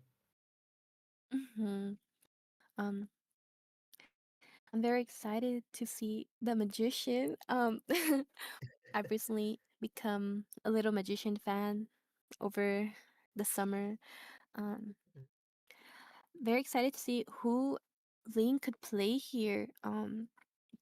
I'm not sure if he would play the Axe Boy here since there is like a lot of Oh, the Entos for the choose. Axe Yeah, Boy. yeah. Now it all makes Um, sense now, yeah. I, I forgot about that until you mentioned the enter for the X. Well, I'm just pretending I knew that all along. But Yeah, you did. You, you yeah, we you get to see the reminded Axe me Boy. in DMs, yeah. Yeah. Oh, we will be seeing an opera singer here. Etymologist is still kind of relatively good against her since she does slow her down with her breeze here. Same with that magician. He is able to generally kind of like use his wands as a perfume, which most people would say, um, which I yeah. Mhm. It's um, a better the perfume. It's a better perfume. escapologist, yeah, a better perfumer. We got Yeah. we got a budget psychologist that is also a rescuer here. Um we're gonna see these spawn points. We're gonna see mechanic in middle. Not something we see every day, but certainly they have something planned for it. And I'm sure the hunter didn't expect that as well, so she tried to spawn near bottom, trying to snipe the mechanic there, but mechanic's a little bit further away Mhm. than he thought. Um, but it is an opera, so she could really just easily catch up to the mechanic if she wants to. And Mhm. I think she still should get chased because of her decoding speed, but we'll see what happens in this match. Mhm. Um, she does have to be careful with the mechanics switching to the treehouse area since um Opera isn't really that good up there, since she does have to jump out of her shadow a lot, which you never really want to do as Opera. Um, but you know, I'm just pulling stuff out my ass. Um, um, but we're going into round two, second half. The Hunters should be trying to get more than a tie here to win the round. We're gonna see some early dash towards the entomologist. Entomologist already on her bees, not giving her the opera a chance to get even close to her. Mechbot has been dropped. Let's see if the hunter sees it. mhm, Ignores the bot completely, not even gonna give a second to look for it. Goes for David mechanic immediately. These two pellets are quite strong until one of them is broken. Um, mhm. and a very, Oh, very early hit does stop her but dashes, but oh, I'd say it's really worth it. Uses the backflip mhm. to get into the shadow again. Might be a quick second hit as well. Mechanic doesn't have her bot to body block. Flywheel's not up yet. She's already in a corner. She might just die here. A Yeah, 50-second easy. down for the hunter here. Um, Ciphers are really low with only one being above 50% here. So, um, and her bot hasn't even been on a cipher yet, so they will be wasting that time for her to at least get her bot somewhere. The escapologist Pablo does switch the chair closer to him. hmm Oh, oh, oh, does manage to do a nice. free rescue by using hmm his passive. Yeah, but sadly, mechanic will be going down again. So, um, they could possibly south this chair since I think the magician can just pick up her bot again and use it to decode himself by switching between the items. But it's definitely risky here since RV needs more than a tie, more than an escape, than a two-man escape here. Sorry. Yeah, definitely not the best situation for Mm-hmm. these survivors here, but it is still tieable as Opera with Peepers, not blink or warp to quickly get the second survivor. She realizes mechanics being sold, so goes out early, finds the magician with flywheel and Mm-hmm. full set of wand ready to kite in. treehouse, a Yeah. strong kiting area as well. Getting a little bit stuck there, Oh, loses but her dash now in oh, cooldown. Um, put a peeper down, just um, decides the magician's not worth it anymore. Goes for mm-hmm. Pablo. Yeah.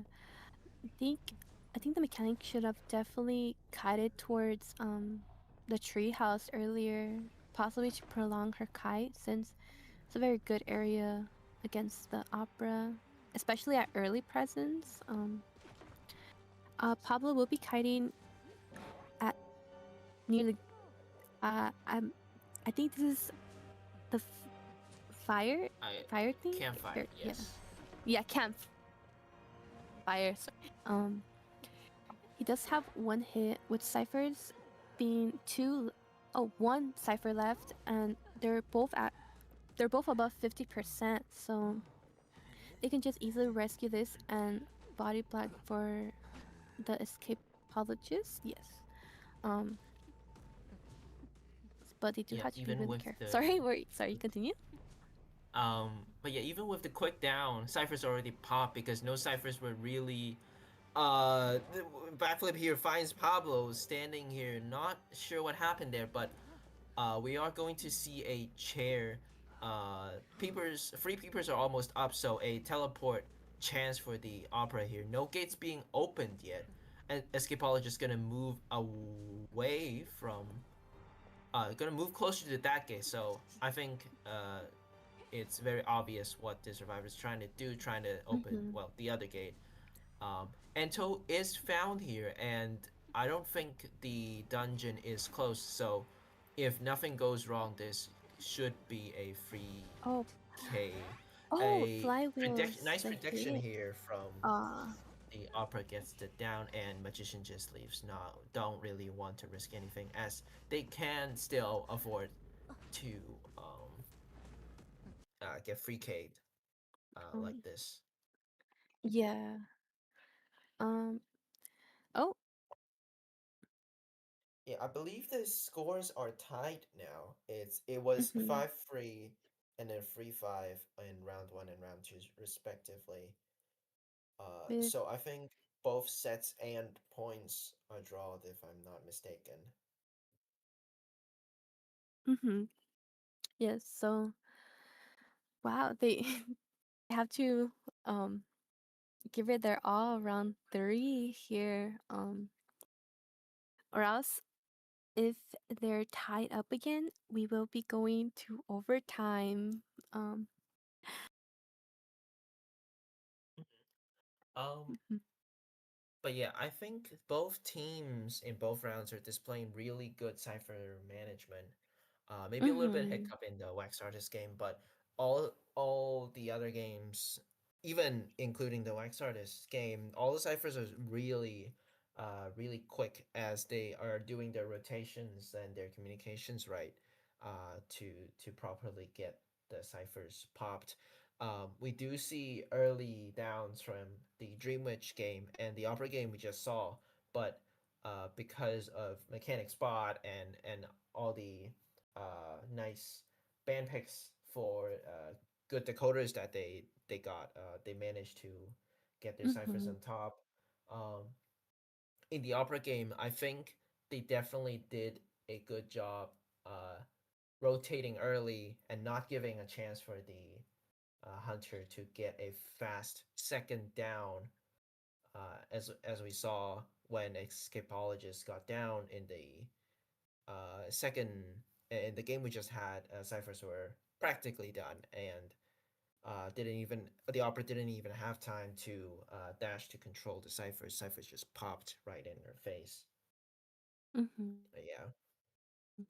And it seems uh RV will be making a substitution with David out as Hunter, and then they will be subbing in Out X.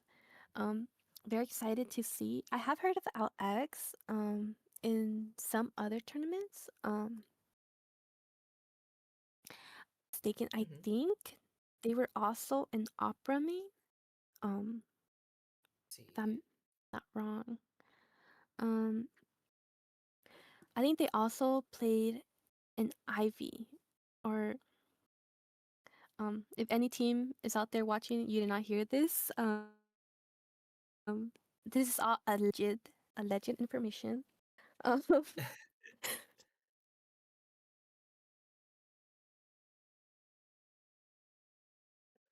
But yeah, I certainly don't know the players as well as you do, but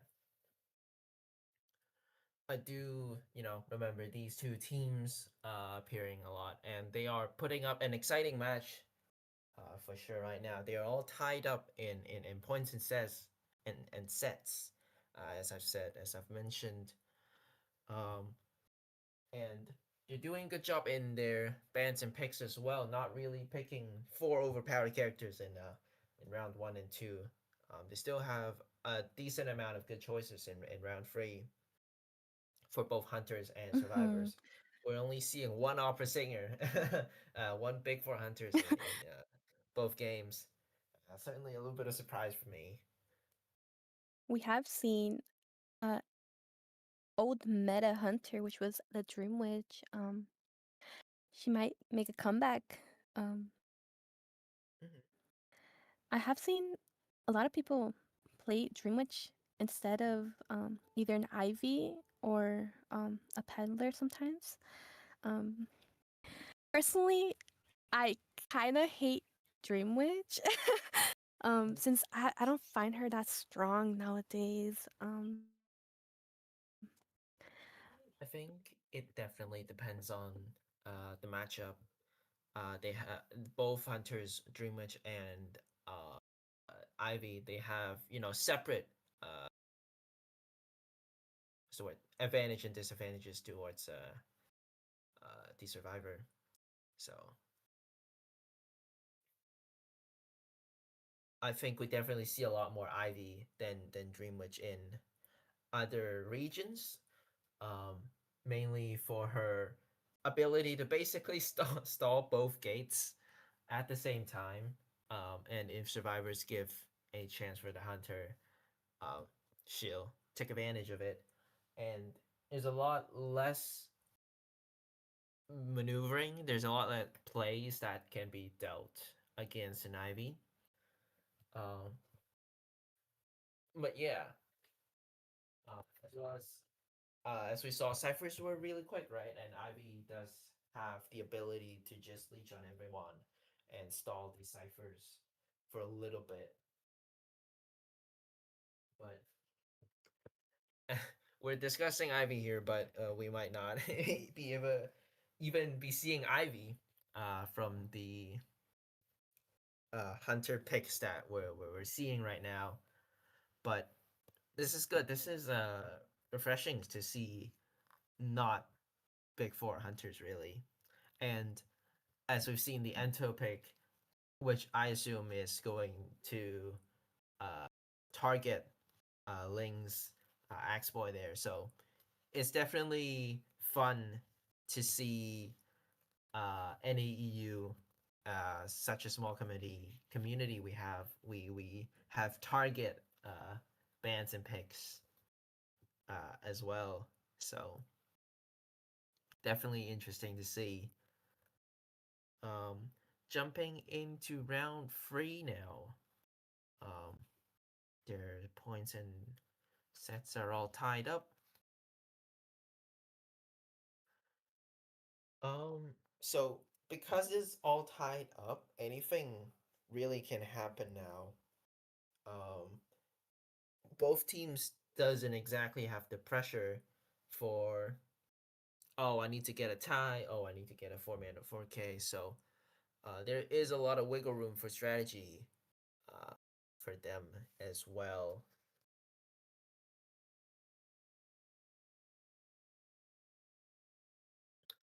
I will say a lot of the faster decoding characters are already picked, such as Mechanic and Pharaoh Lady for both sides.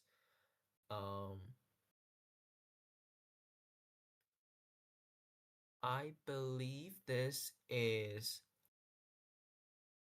uh, Raven's hunting, and CH4 going to survive first as well. Um, for Hunter, Peddler, and Wax Artist is used. That means the big four is still up for grabs, but we'll see what happens. For survivors, a prospector, priestess, puppet, pharaoh, journalist, lucky guy, enchantress, and mechanic is gone now. Still a lot of uh good rescuers to be picked. So at first, when I saw this rule change for global bans, I was like, I got worried that good rescuers might get exhausted too early, but uh, us Mm-hmm. players, they found a way to resource manage their rescuers to split across the free 4 rounds. Once again, Yeah. we are going to see a Moonlit ban and a Chinatown pick, if I'm not mistaken. And we're gonna see the Seer constantly in the ban room. Very sad for him. We're gonna see the big Yeah. two hunters getting banned, which is Goatman and Hula The Baloo. Yeah. um RV will be hunting here with Chief for Survivors. I sorry. Um so It's RV okay. definitely does want to get at least that 4K or 3K, um but to have the most points advantage, especially since you want your survivors to at least aim for that tie second half. So if they can manage this, they can take the matchup home. Um, we will sorry, Chief 4 will be locking in the escapologist and the prisoner here with a gravekeeper band. Um, and then we will also be seeing antiquarian lock-in here. Wait, was that? Yeah, an antiquarian lock-in. Um, very excited to see. We could possibly see here um an Ivy, maybe no, not an Ivy, an opera singer. Um, since we haven't seen an opera singer from RV yet, and Ivy could possibly also um be played here. Which that professor is coming in for, since he is able to scale against an Ivy here. Um, if this was IVL, I think an Ivy might be more uh better choice here to counter Mhm. the antiquarian and the professor, as they can't antiquarian can't really look at the Ivy to Yeah. sticker, and professor, if he gets 100% fear, he can't really use scale to block the hit. Uh, unless he can actually block the stun. I think he can do that in the new update. Then I'm not Yes, so I. sure anymore. Mhm. But judging from this pattern of hunters, we might not be seeing them anyways. It really is any hunter's pick would be fine here. The coding's not slow at all. With only escapologist. I mean, being a little bit of a slower the My coding, God. and we're gonna see a wheel in Chinatown. Um, Wheel definitely a more popular pick in my opinion in bigger maps like these. Mhm. Uh, it's definitely more of a hit or miss character kind of in these situations where it either goes really well for the wheel, or if the survivors uh is doing a little bit better, then they can Mm. definitely be working something out with the antiquarian here. Just uh, basically normal build, prisoner bringing windows and flywheel for both antiquarian and the professor. Prisoner is quite far away from the hunter, but again, it is a wheel, so the wheel realistically can chase anyone. Uh, Maybe not prisoner in hotel, so we'll see what he does. He can still absolutely chase the escapologist as well. That's definitely an option. Trying to Mm-hmm. mitigate that tide from him and make it a tough rescue for the rest of the people there. Um, Hotel might get locked as well with this spawn, forcing prisoner outside, which could be dangerous for the prisoner. Let's see how they deal with that. You could also just go straight for the antiquarian since she is in an open area. Um, and um, she's not able to stun against him in wheel form. Um, but you know, like how I mentioned, Yeah. uh, hotel being possibly locked, um, he prisoner will have to rotate to an open area which is behind hotel. So also really good area for wheel chase. We'll be going after the professor here. Yes, the professor. Nice job from the professor avoiding those spikes as much as possible. He does have that that trait where he can take one chip from. Oh no, the trap's the oh, only but exit gets for down. Professor. Doesn't scale in time for the trap, and I'm not sure that this is a good kiting area to be kiting a wheel because there's just two long corridors, free if you count the stairs. Yeah. It is quite easy for the wheel to be getting spikes on you when there is a free open area for you to kite like that. But we're gonna see the escapologist coming in early, switching chairs as well to probably just as far away from other ciphers as possible to not disrupt them. So the wheel does have an excitement, forces the passive out. Is it going to be a free rescue maybe? And then after half rescue as well, not a free rescue, the wheel isn't going to allow that.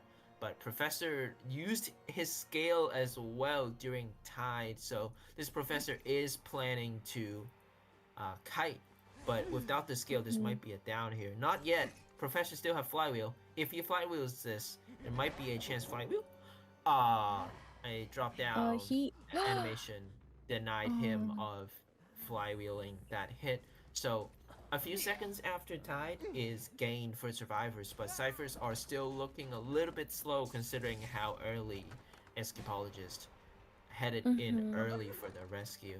Antiquarian getting one spike on, escapologist can't really go in as he is half health. We'll be seeing that middle cipher. Oh, they do get the rescue off here. We'll be chipping both survivors here, possibly aiming for that possible double down, but goes back to the professor. Professor. Will be getting down, unfortunately, and he will be sent back to the manor. So, like how you mentioned, the ciphers are really really slow here, especially against the. We can easily maneuver around the map fast. You do want to make sure you like how to explain, like you don't rescue fast, but like at a certain time, you know, where like the wheel can see you but you're not able to get hits and give free. Oh, misses her her jump there. We're gonna see a hit on the antiquarian, but decides to go for the escapologist now. Does have a window to work with, but he doesn't have full presence yet. I'm not sure turning back to human form is the best course of action. They're forced to switch targets again, using a little bit of tempo, I'd say, for the wheel. But Antiquarian spikes already, just needs to snap her down.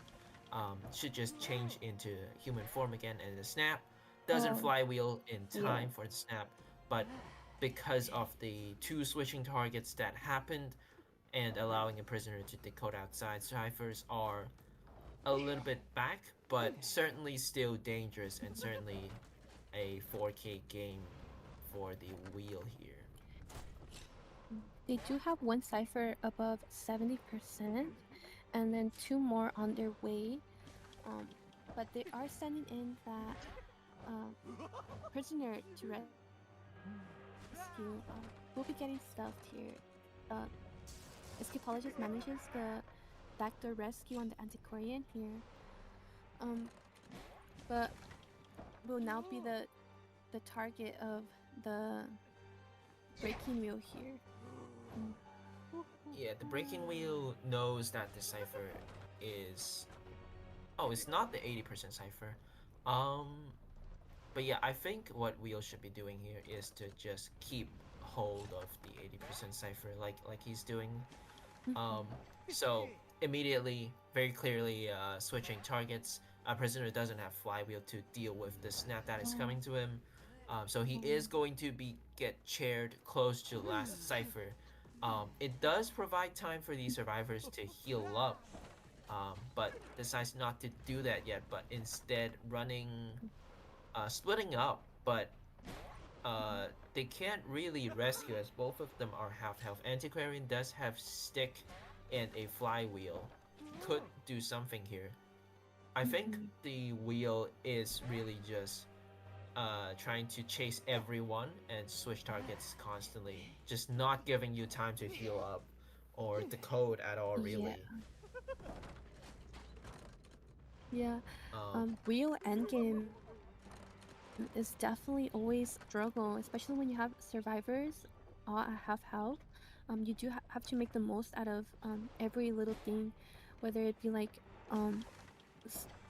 getting together and healing, which I think survivors should have done before that Antiquarian was rescued. Her first chair. We'll be going back to the prisoner here and harass that cipher. He can easily just chair the prisoner and then slug the rest. But Escapologist, I think he does still have his self-heal, since the Antiquarian did heal him earlier. So he can easily bait the hunter into thinking he doesn't have the get up anymore, and just save it for a dungeon escape possibly, which I know some teams do that, especially against when you have a rough end game here. Oh, if I Well, see dead on it's chair that- Antiquarian here, uses flywheel early. I think she could have used it to dodge the full presence, but Antiquarian is down. Is dead on chair, I believe, but the wheel opts to not chair her and goes for the prisoner. That is also dead on chair. 9 seconds till full presence. Decides not to. Oh, wait, that's the escapologist. Prisoner got away, but Yeah. escapologist does, in fact, not have self-heal anymore. With Antiquarian down, we'll have all the time he needs to just find the prisoner, which he does right now. Should be... He should be down within, I'd say, maximum 20 seconds. A shock is available to shock out the... Oh, but a trap does get him down immediately. No shock, no flywheel. Just simple down as he is stuck on the second floor of Connected here. And this is a 2-man endgame for dungeon right now. Escapologist without the self-heal should be a slow 4K for the hunter. Oh, but the Antiquarian will be going to heal that escapologist here. Unfortunately, they are really close proximity, so he could easily switch between the two here.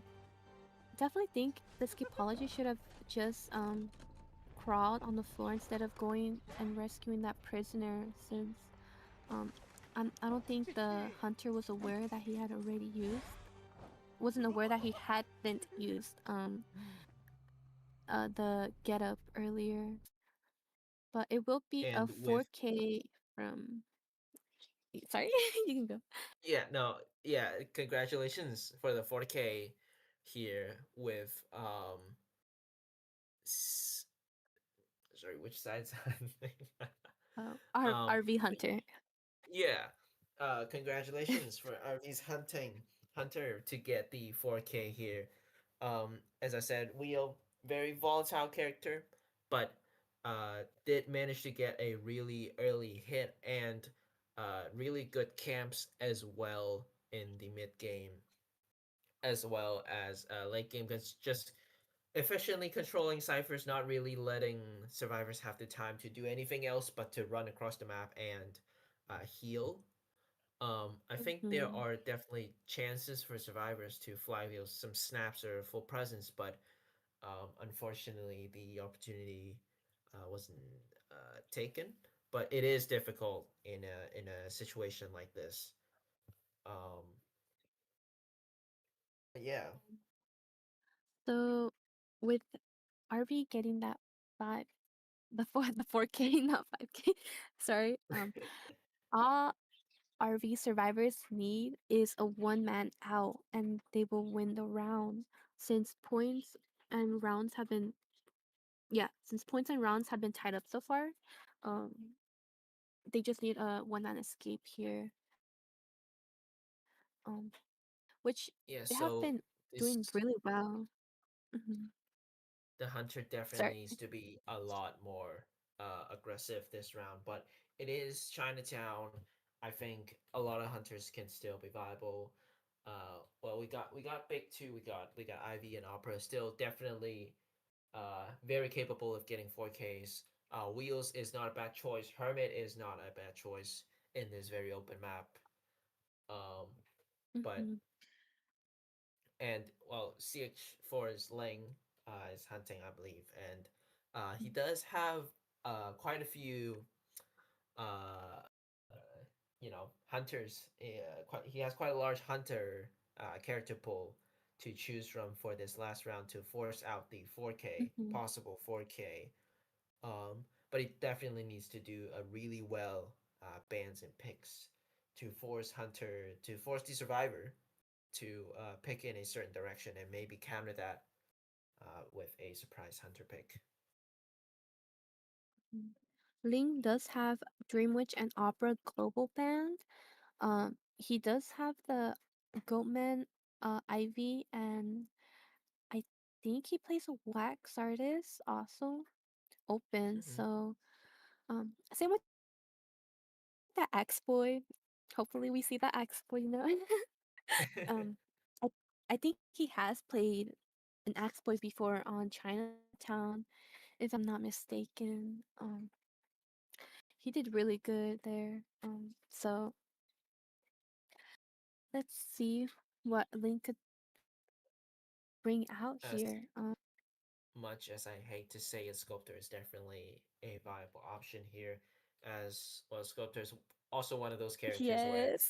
if your statue is good enough, there is nothing really realistically to be stopping you if your chips are just on point. Um, so definitely a lot to consider for both teams right here. But 4K in this round three definitely is not going to be easy, but possible. Um, so we'll see. hopefully, hopefully we see that sculptor pick. I haven't, I don't think Link has a sculptor, but you never know. Maybe he does. um, Unless I remembered incorrectly, I think I've seen it before. Uh, but maybe not. maybe you have. I like memory of a goldfish, so I don't know. um, I'll be honest, I haven't followed recent uh like picks for our meta picks for NAU, so I'm not sure what people would be playing these days. I definitely expected quite a few, big four hunters to appear, but in last game and Mm-hmm. this game, it's just non-existent, which is a little bit surprising for me, definitely.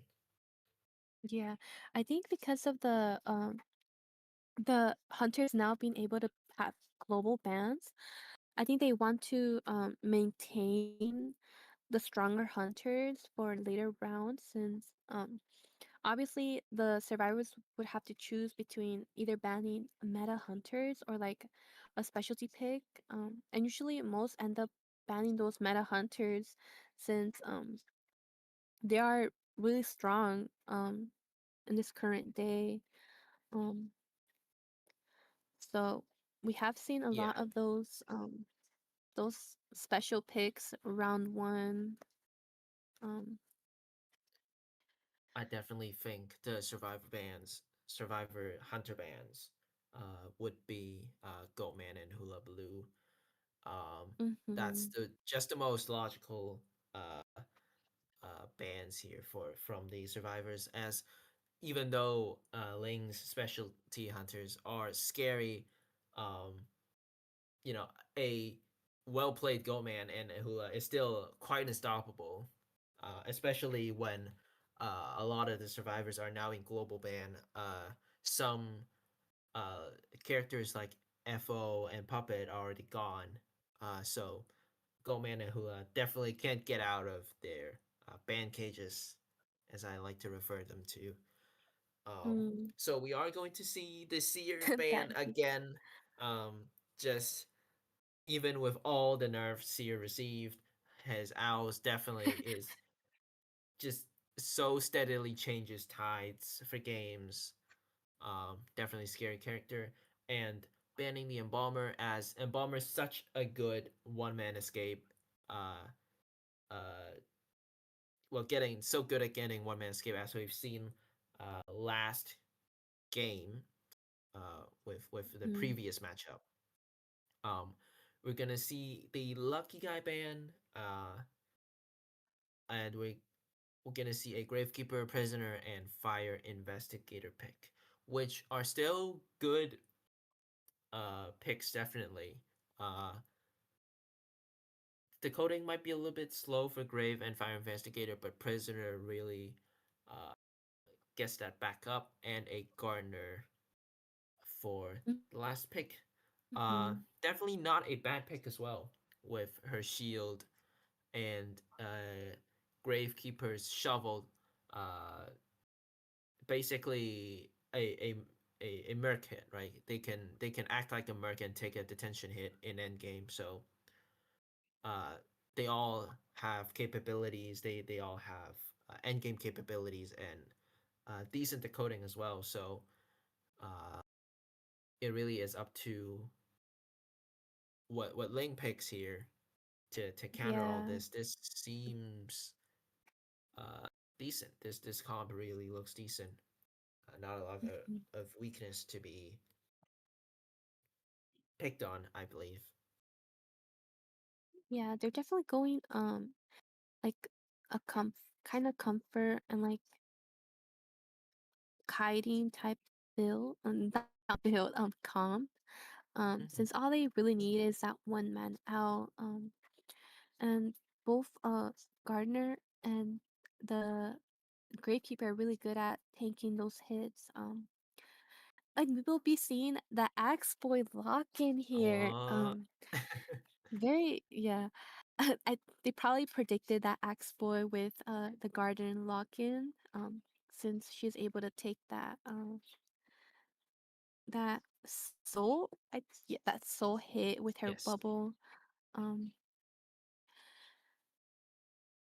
so we will be For moving Robbie on. games, it really is 50-50 whether Robbie gets hits, soul hits or not. Mhm. Um, and to counteract that, I think they expected the Axe Boy and the kiting build is Flywheel instead of Windows, hoping to fly with the flame And if they do, it is such a detriment to the hunter's tempo. So Mhm. Ling is relatively really good at snipes. If you mhm. haven't seen, you should go check some highlights from Elo. He has he has some very good snipes. Like I wouldn't have even thought about sniping like that, but I don't. He has like his third eye open, you know. Um. Definitely a very So scary pick yeah, for the survivors here. I think I would rather go against a goat man than Ling's Whoa. axe boy. Mm. Me personally, like I feel like I'm really good at kind of goat man. Mhm. No, this definitely shows how great Link's exploit can be. But jumping into the match, uh, we're going to see him walk um, towards the Fire Investigator. Fire Investigator kind of walking back into the Hunter for a little oh, bit. Does have a ball to not block, unsuccessfully block the road, but misses one mhm. flame already from the Axe Boy here. A purple flame is following the Fire Investigator here. Really early hit as he doesn't want to give the Whoa. Terror Shock. Um, Still Mhm. one ball in use for the Fire Investigator.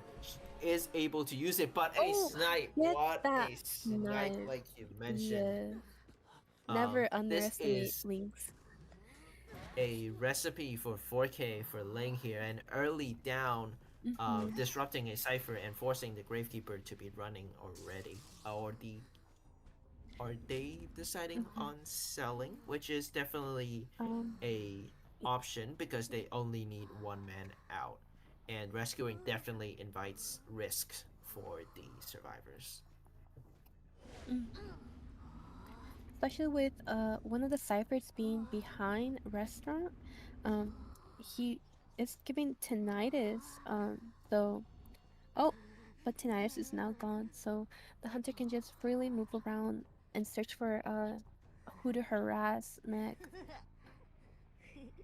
Um, I believe they really one are cipher just has going been to sell popped this. already. Yes, I think it's mm, ciphers are really low, so possibly they could have also aimed for an after half rescue. Um, Oh, David, he sees you. he'll be going after a David. prisoner. Oh, he he does see him. Okay, yeah. Gets sorry, my screen.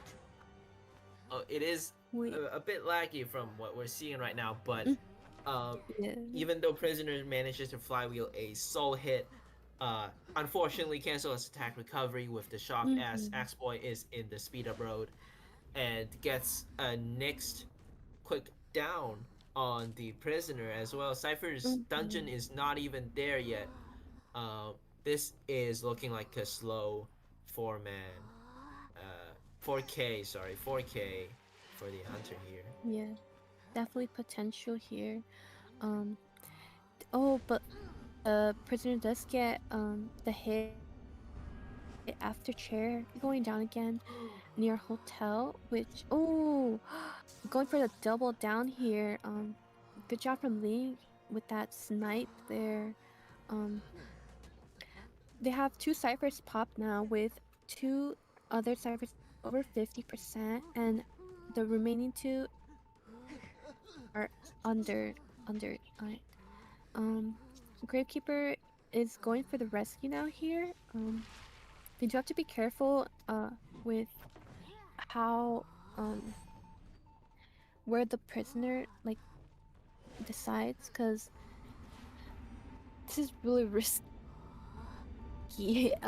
If prisoner isn't able to come back with the Oh, oh, that's no, but the unfortunate. expert knows what he needs to do. He's not even Mm-hmm. thinking about hitting the Gravekeeper out of the shovel or Yeah. him. He's just gonna wait for him to um, rescue and so hit snipe whoever He can double down the Gravekeeper. Yes. He can snipe the prisoner like so. That just happened because any decision he make is correct now, just because of how slow the ciphers were and how quick the Mm-hmm. down was. But with that being said, ciphers are close. Gravekeeper ran away a little, rotated a little bit too late, gets down, unable to put the shovel, use the shovel. Um, but Cyphers is going to pop. Alright, Gardner now being at full health with Tide, but she does have a bubble to possibly get dungeon. This is going to be a 1v1 that we're seeing here. Axboy versus Gardner with a possible bubble. Hiding isn't the best course of action here, so bubble is going to be used early, but a blink gets her down. Blink. Oh, that's unfortunate. A really So great 4K displayed here by Ling, wow. Uh-huh. and Yeah. making us commentate for one more game. no, no break for us. Yeah. Woohoo! Yeah, definitely never underestimate Link's Axboy there. Um, no matter how much the meta changes, he's still really strong with him.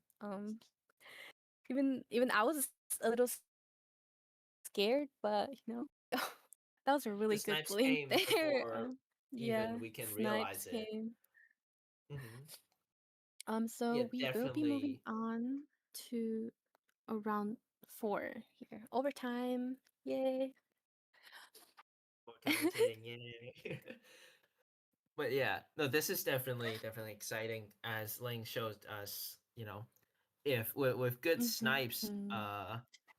even I didn't even see the flame, but it connected on the survivor.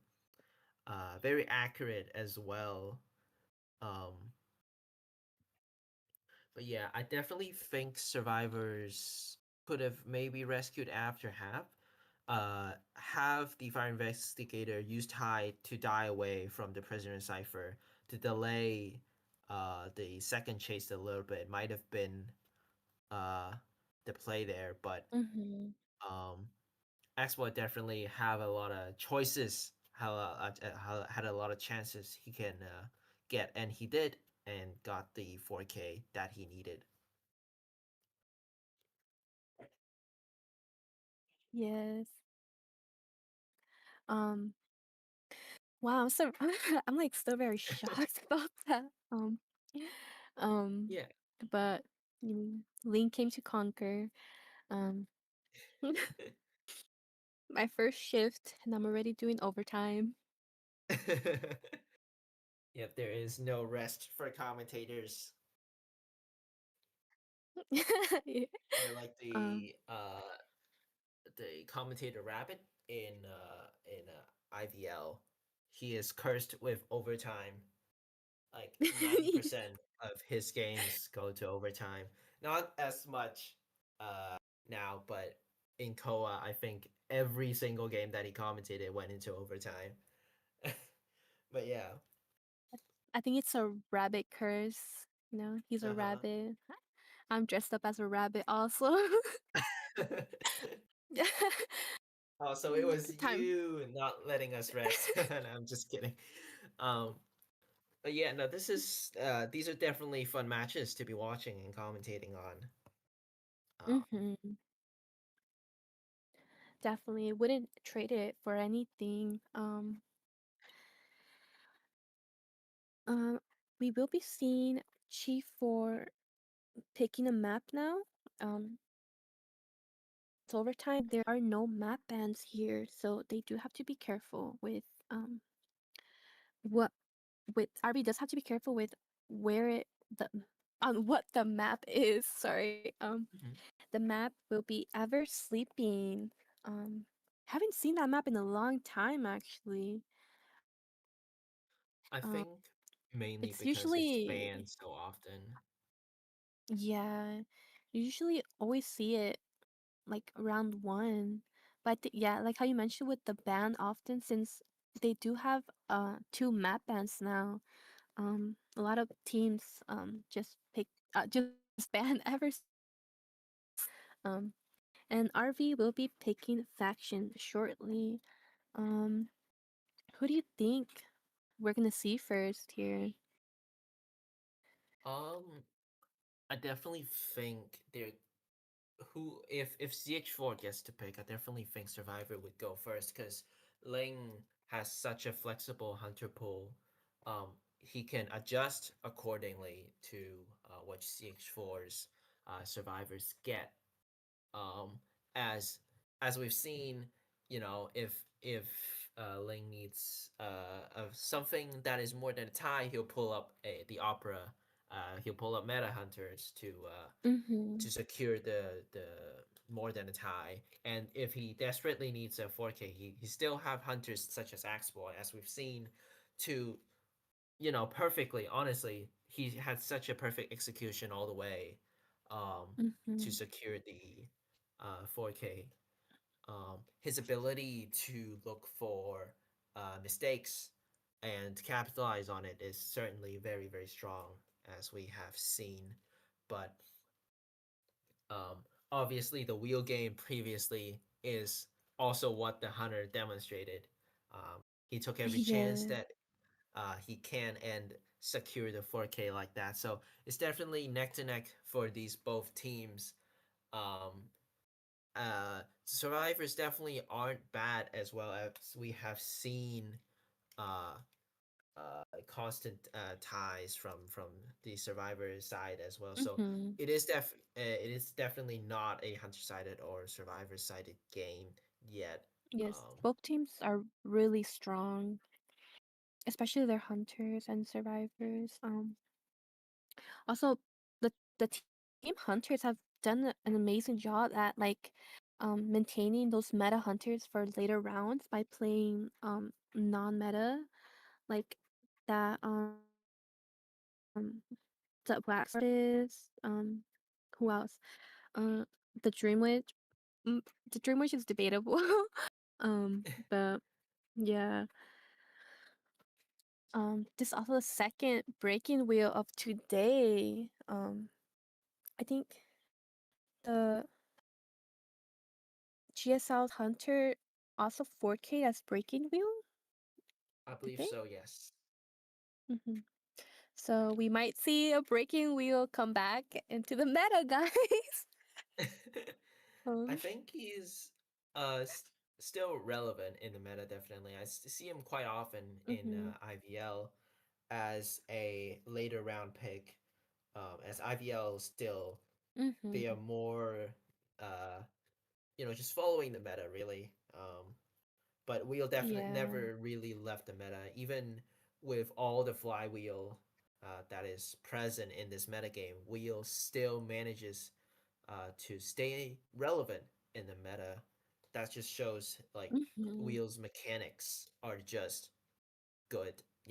If it's similar to something like Sculptor and Hermit, but maybe even a little bit more consistent. Where if you manage to get your spikes in early, well, you just start snowballing, and there's little survivors can really do, because the snap is just hmm there's not much counterplay to that besides flywheeling it, and that is certainly very difficult to do. Jumping into bans now, we're gonna see a lot more of the off meta survivor and hunters. Well, hunters we've been seeing off meta anyways, but once again, Seer, I believe, um, in the We'll ban be back spot in once jail. again. um, I definitely expect to see. I'm surprised we haven't seen any mercenaries yet. I think the uh, rescue meta have You're definitely shifted right. We towards haven't seen any merch. the bald guy and puppets. First officers, I think, is just a staple round one pick, even though I Hmm think he actually only appeared in one of them. But um, yeah, I was excited to hmm see as a prospector main. Definitely was excited to see a prospector pick there, and he did kite it pretty well Oh. that game. Maybe we'll see a prospector again in Never Sleeping. We'll see. hmm Yeah. Personally, I'm a hater of Puppeteer Tide, especially because I always have like to go rescue. So I like the safety of having my puppet, but with Tide, I Mhm. can't puppet, so like I end up getting double downed. Maybe it's a skill issue on my side, on my part, but I like to think Yeah, it's not, you know? it's definitely a dilemma for the puppet whether he should be bringing Tide or not. Mhm. Because even being rescued, should you use Tide? Because if you use Tide, it's a guaranteed 20 seconds. But if you don't use Tide, you could use Puppet. So, um, it's always a discussion. I'd say it's like 50-50. But I think what happens though in regular matches is because there aren't another rescuer. Because usually Magician, Lucky Guy gets picked, and they could bring Tide, but they often rather really bring Flywheel. Uh, for kiting. So Puppet's kind of forced into bringing Tide is what I imagine happens in most of the trait decisioning for survivors. Mhm. Um, sorry, I had a little brain fart there. Um, But yeah, no, we're but just waiting yeah. on the band picks here from the two teams. Mhm. Yeah, we won't. I thought we would be seeing a prospector, but prospector was used in this was already used in this matchup, so we won't be seeing him unfortunately. Um, for rescuers, there's still quite a lot of picks for rescuers as well. Actually, Merc Mhm. Wildling FO Gravekeeper hasn't really been touched yet, so um, I don't really see round fours in IVL, so I'm actually not sure what to be expecting here. I guess I will be expecting a Hula and Goatman ban. I believe these two hunters are just going to stay in Mhm. their slots for the two matches. Seer as well, we're just not going to see him. Um, Finally, we're going to see Archer getting involved. um, uh, completely forgot about it, even though like she actually appeared quite a few times in IVL. I'm just referencing IVL a lot, but uh, yeah, Mhm. we're gonna Um, see. Yeah, go on. we can see the coordinator and cheerleader lock in with who is that? I can't see. Is that psychologist band? Yes. I believe so. Yes. Yes. And then we will be seeing the barmaid lock in. I could be possibly predicting maybe an Ivy here. Oh, are there no hunter bands? There should be. I believe Hula and Goatman are banned Oh, okay, alongside yeah. with the global bans. Nice. Um, Yes, so uh they will also be locking in that cowboy with a night band. So um yeah.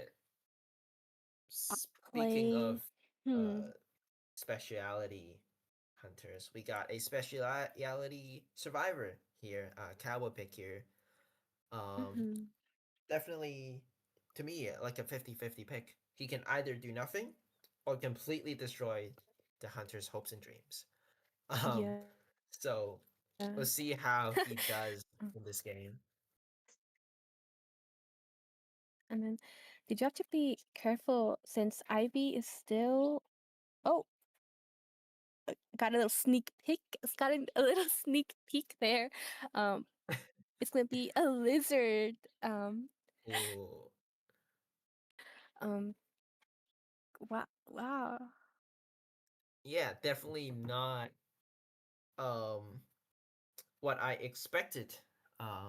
But in round four's special rule, right? If both teams get Mm-hmm. the same amount of points, I believe is whoever left manor the fastest, or whichever if it's Yes. 3K or more, whichever hunters hunted the fastest would win the round. But Lizard definitely isn't considering like the time. I think it really is just a comfort pick, I'd say. Just like Ling, Mm. trying to maximize the kills that he can get, and Lizard, well, another 50-50 hunter to me, realistically, right? Either if you land your jumps, you're in a good position. If you don't, it's very possible for them to free man. It is mind game. It's gonna be a lot of mind games now. Where whichever sides wins the mind game wins the game, really. Uh-huh. We will We be are seeing going to the see a list solo spawning. tide The cheer, but yeah, oh, so tied cheer. But yes, the lizard will be spawning next to that barmaid. Um, could be an easy chase for them. Um, just since she is the healer of the team, so do want to take her out as soon as possible. We'll be going towards Dancing Geisha here. Saving his jumps. getting I the have drop seen. down boost from his jumps. Yes. Oh. I have seen a lot of lizards from Ivy Out, relative just using their jump. Oh, we will be seeing a pause here. But yeah, like how I was saying. Oh, sorry. No, go ahead. Go ahead. What were you gonna say? Oh, Oh no, yes, I'm like just gonna say how like. I mentioned earlier. Just go ahead. Oh. Just go ahead. Go ahead. Okay. Um. Oh, okay. Like how I mentioned earlier. I did see a lizard match from, I think it was Ivy Out. It was like the lizard, like instead of using like the drop down hit, you know, he was just using that jump to catch up easier and just down people like that. Since I think it does take more time for that drop down hit. So I was Yes, told definitely. it's a lot easier for just regular drop and hit. Yeah, definitely. There is a lot of mind game now since the introduction of Flywheel. Oh, is the lizard gonna slam down? Is the lizard just gonna drop? And yeah, lizard. I again, it's just a lot of mind games, and lizard still definitely have a lot of camping and end game potential with hits, slam, and rescue, and infinite jumps for end game. Mm-hmm. I think a lot of people don't know is that if you are close enough to the chair, even if you take a slam hit, you can just force the rescue. It might be a double down, but at least you get the rescue. Um, but yeah, that's definitely one of the, I wouldn't say weakness, but definitely one of the exploit when rescuing a lizard. So we're gonna get back into the match. Barmaid just continuing kiting here. Trait is not yet up, but so has We'll be trying to go Barmaid for not. that. Yeah. Yeah, decides Sorry. to not hit the barmaid because the barmaid can just heal up during this train ride. Mm-hmm. But yeah, free jumps already and not a hit. No warp or blink as well. Only excitement for the coordinator's gun and Cowboy's lasso. Ciphers aren't slow either. A mind game misses the hit. Extremely close hit, but another mind game chance to speed boost. Would he gets the hit? No, again, denied once again. Trying to hit over the pallet once again, but gets the excitement out, but still missing hits. But yeah, now that the trait is exposed, the barmaid having the speed drink and flywheel much safely decides to drink. Coordinator also here shoot, but takes the hit instead. Coordinator can't actually shoot if the lizard just landed right beside her. She will always cancel attack recovery if she shoots, but Lizard, now knowing now that the barmaid can heal up, decides to chase the coordinator again. Change to chase the coordinator and slams down, not allowing the coordinator to have any chance to use the gun at Oh, and all, gets as well as basement a here. basement Mm-hmm. camping opportunity. Definitely a great choice, switching targets right there. But free ciphers are done, and we're gonna see the cheerleader hiding and coming in for the basement rescue. Mm-hmm. Um, 3 ciphers have already been popped here, and then 2 are on their way, with one being over 20% and the other just started here. Um, they are in a very good position to either 3-man escape or more here. Misses his jump, unfortunately. Very good avoid from the cheerleader there. They do have to be careful. Cheerleader does want to make sure she can make this coordinator last as long as she can for that last sphere, or at least for another cipher to have some time to pop. Does use her gun here. Um, will misses the train. Um, Unfortunately, won't be able to get on the train, so she will be cheered. A little bit too far away for the cowboy harassment, but the last cipher already at 40%. Cowboy just needs to do a safe rescue, or even have the barmaid here come in. Honestly, just both having to come in for rescue.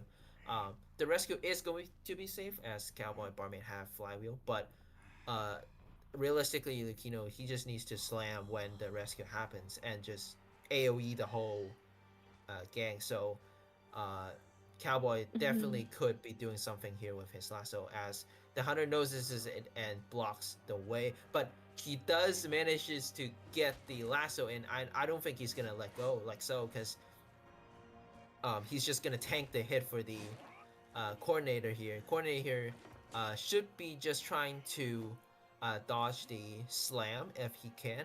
I think they'll just pop right here, yeah, to avoid any pop, and then she's still down situation here. 4-man endgame coordinator with the windows here should realistically shouldn't be able to get any dungeon, as she is quite far away and Lizard have infinite jumps, but a free man is imminent for survivors, I believe. You never know. The will of a man, and she could clutch dungeon here. Oh wait, he doesn't have Oh! attention. Miss. Oh, no attention? Okay. She will be going towards the gate here. Oh, unfortunately, there's no one decoding this gate, so she will be going down here. Honestly, they should just. What? They should just have someone leave to clutch that early time escape. Since it is overtime, you don't want your time escape to be later than the team. So Yeah, seems they didn't know going the for rules as clearly, but a free man in round 4 is definitely good, even though they could have saved like 20 seconds with the if you know it's gonna be a free man escape. I'd say just take the guaranteed quick one. But still, congratulations for the survivors for the really good kite and rescue. Manages to do a basement rescue against a lizard is no easy feat as well. Yeah. Very good, very good early kite from the barmaid there. I personally would have just flopped so early. But it's team effort, like everyone did their best here. Especially with that dungeon, not dungeon, the basement rescue, how you mentioned, it's like no, how'd you say it? No early feet? Uh, sorry, Or what? no. I dozed off a little bit. It's okay. How it's like no early feet from. It's not an easy feat. It's not Yeah, an it's easy not thing easy. to. Yeah. Yes, that. But yeah, um, yeah, the barmaid definitely won quite a few mind games there, and taking the tram Mhm. to um to stall even more time. I think the lizard could have not used excitement for the Palestine, because once it's shown, coordinator's gun suddenly becomes much more valuable, and well, as well as Yeah. cowboy, and the barmaid is not afraid of blink insta down or warp insta down after drink, so Mhm. she can drink, you know, without any worries. So but it all comes down to uh a good kite from the barmaid early on. Yes. So with Chief Ward now having 3 points, score. Let me check the score. It was So we could be just ignoring the scores from the past 13. 3 rounds because it's all tied Mhm. up. It's just basically a free one towards CX4, right? I believe. Um, Mhm. yes, yeah, it's just a free one towards CX4, and uh it's up to Ravens now to get the free man escape that they need, Or and a quick one at more. that, or more. That is true. Mhm. Um, but I think more realistically, it's just to get a quick free man, which maybe they'll bring out all the coders they have, and maybe they try to force it. Yes. I will see. Um, I think Ravens does have that mechanic and global fair no sorry mechanic and feral lady global band, so Mhm. they are off the table. They will have that lawyer explore. Oh my god, I haven't seen explore so long. I want Oh someone to yeah, go that is explore. true. Yeah, And who else? I think that's the only Dakotas I really know. I think there's um prisoner as well. There's oh, uh wait, is that it? Do and we have then this little Dakotas in IDV? I think there was Or one more. at least relevant ones. I mean, there's Arrow two Hmm. percent faster if you if you count him as a decoder. Um, but no, I think they should be aiming for a more balanced team. Maybe just one prisoner, and yeah, Explorer isn't exactly a fast decoder. It's just a situational decoder, right? If in case of the hunter, Hmm. like wax blocking, or a what's the newest hunter called? Q is blocking the cipher. He can just be digging up pages and not really get bothered by cipher Yeah. blocks, such as that. Um, Also, I'd like to say Explorer is also like one of the very few decoders that I would say is very good with Tide. Since mhm. he can clutch that. I actually had um a moment like that where I played Explorer Tide and clutched the tie there. Mhm. Brings back memories. Um, the Yeah, hunter was Slippin' Yimmy. Shout out to Slippin' Yimmy. not the call out, not the call out. And Um, then yeah, that is definitely good to pull off.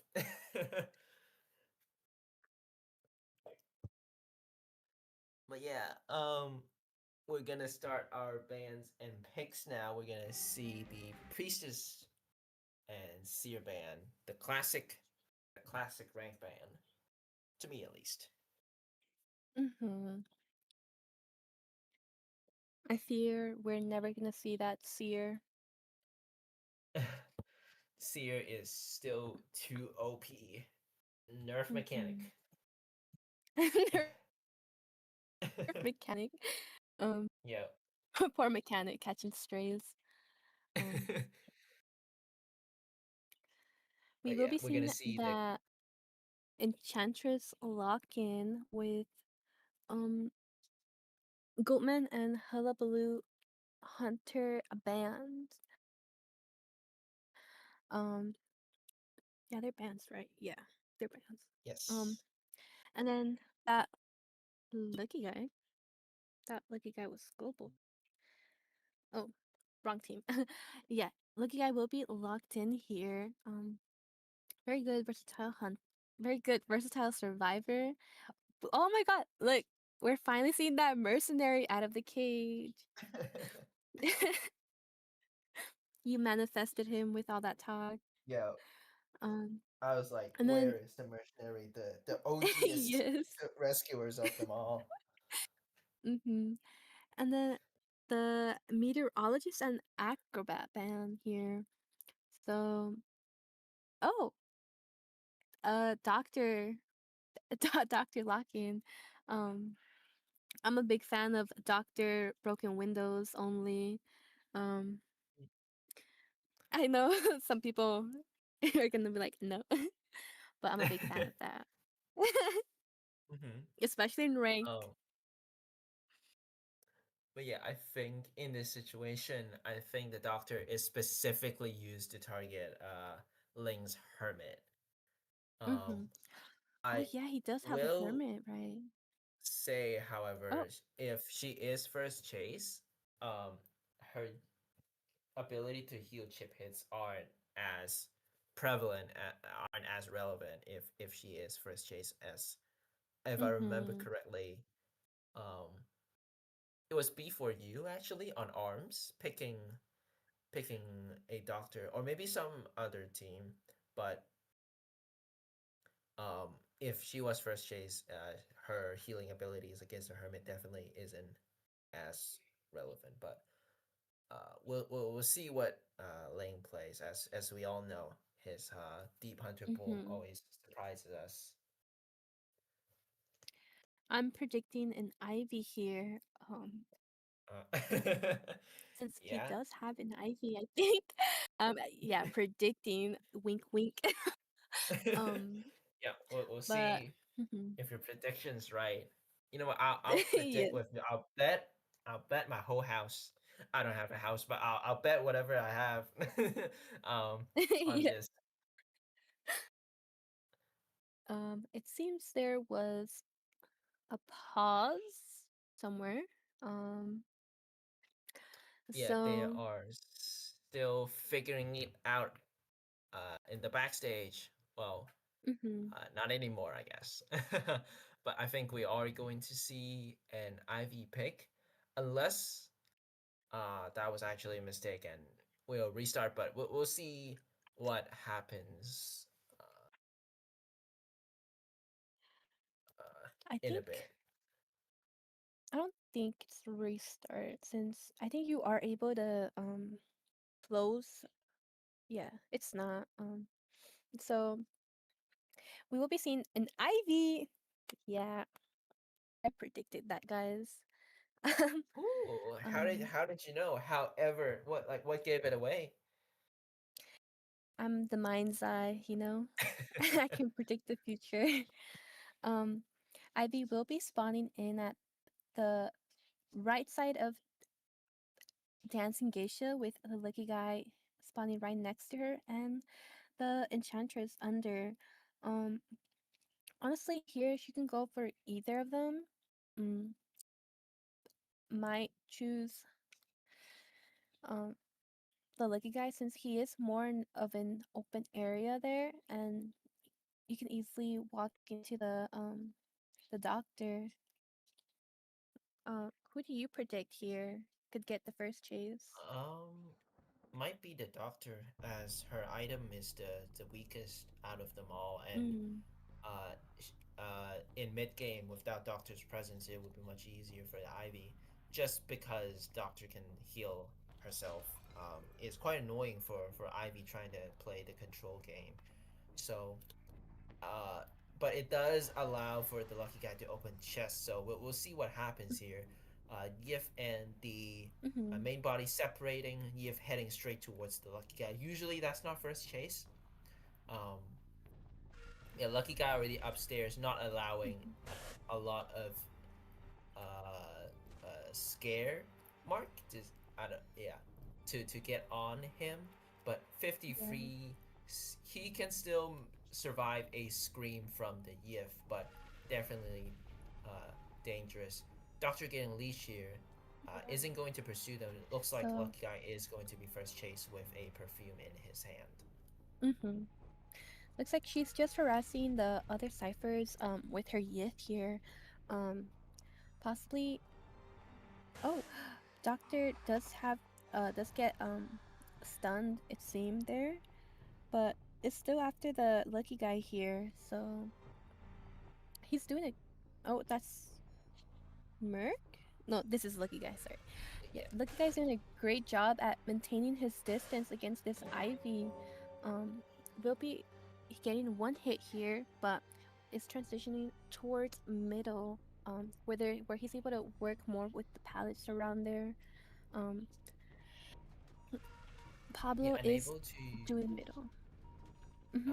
use his perfume now. I think he's just gonna run, just directly run, hold W and run, and not give him a chance to use the blink, as I think he knows he's just gonna get blinked on, so he's just pulling distance instead of mind gaming at a window, and he is doing a good job of that as well. He does have a flywheel to maybe predict it. Oh, a charge attack prediction here from Ling.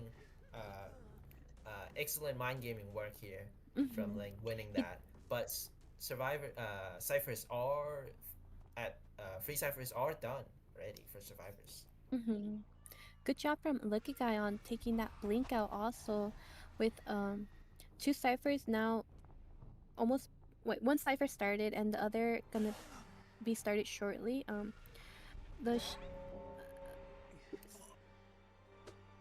A terror Mercy shock is coming for in the for that mercenary rest. here. Whoa! Oh my, that's unfortunate. Oh, Lucky Guy almost walks into that train, but does get that double down here.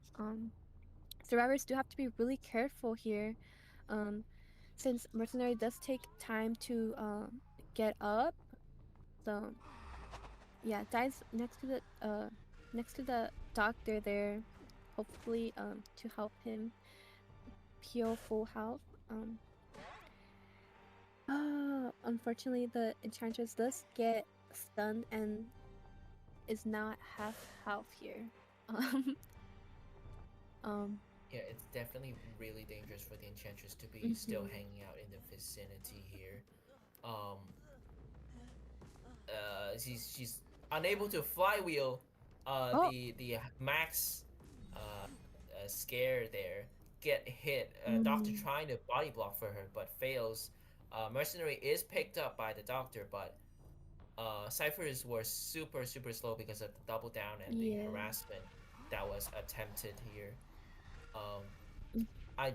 It is because survivors do need a free man, and it does forces them to harass really early on like this, but oh, they do get that rescue off though. Unfortunately, Lucky Guy will be getting downed here, and he will be sent back to the manor. They do have to make sure their other survivors are at least at full health, since they do need that 3-man escape with a shorter amount of escape time to win the round. Ivy seems to be looking for that mercenary, since he is the only one at half health. He does pop that the fourth cipher. So with 4 ciphers done, they just need to focus on one. If mercenary is able to kite out until the last cipher, he could possibly clutch that dungeon, since it is at Dancing Geisha here. There's multiple things the Ivy can do right now, which is either one, like controlling the ciphers, or if it was me, I would just straight up chase one of the survivors and just chase them, hit them, let Cypher pop, and then just blink them in endgame. Because a tie is all I need, and I'm not even gonna use the blink here in mid game. I'm just gonna save it for endgame because to down the survivor with detention. But she definitely still can play the control game here as she Enchantress and Merc still have their items quite full, so Palette stone from the doctor. yeah, unable to force a hit on Doctor. But Cyphers are coming close to being primed. Still chasing a Doctor, probably because she is the weakest kite of the 3 survivors, considering the mercenary still have his elbow pads. Cypher's popping, but the Ivy still have her full presence and blink, so it is still going to be really difficult for a free man. All Ivy really needs here is just a tie. She doesn't really have to go for anything more. Since the survivors are already tight spot here, she can easily just down one of them and have the others escape. Does chair that Enchantress is dropping her. Oh. Yeah, this chair her, but all she needs to do is not let anyone rescue the Enchantress, because the Enchantress does have 5 stacks, which is basically a gun and 2 other stacks. But yeah, both Doctor and Mercenary should be coming in now, as they are. Doctor trying to open the gate but getting harassed by the tablet there. Mercenary coming in with 1 elbow pad left. Optimally, he should try to rescue before half, but it's definitely difficult with Ivy controlling both sides, the gate and the chair. Mercenary really just have to make the sacrifice and take the detention hit here.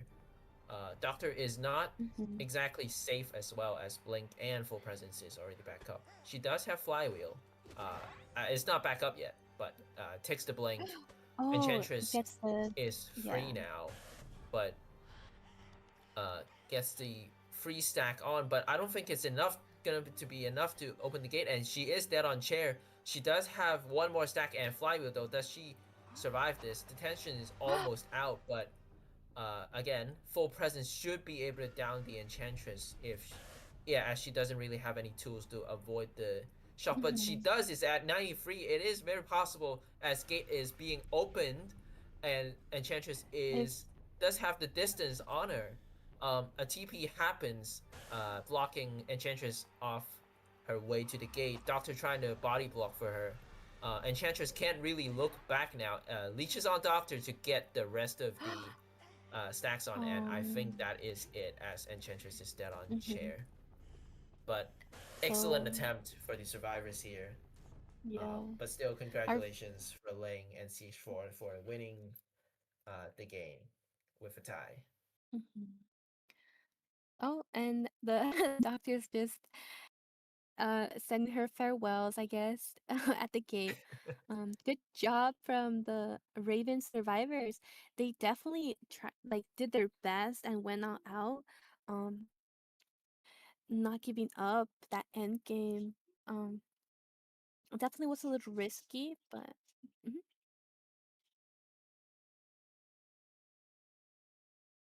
okay. Congrats to Chief for you for winning the matchup here. We will be ending shortly.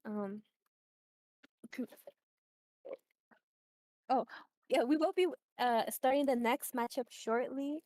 I was your commentator, Tubi, and 0. yeah, and we enjoyed being here. Thank you everyone for watching. And thank you everyone for playing. We'll see you guys, well, soon. Next match is up soon. Yes. Yeah. Next be it is on going the to be JYJ. Yep. Oh, Humble versus JYJ. Yes. Good luck to the future teams playing later today and tomorrow. Yeah, once again, congratulations to CH4, and yeah, good game.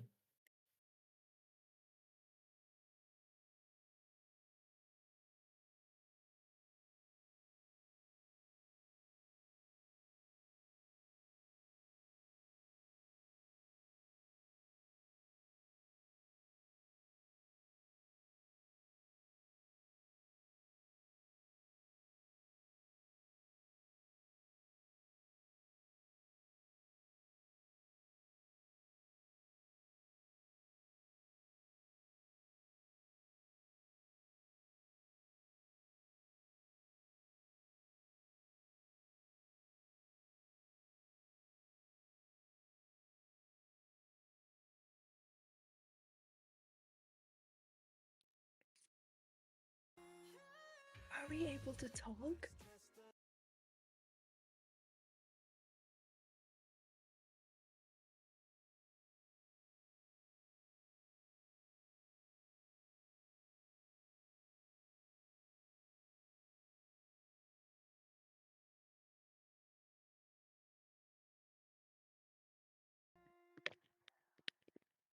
I'm playing it nice, normal on display. So gentle and calm, that's what they say. Yeah. Inside, try to tame a storm. Hello, can we borrow Velvet? In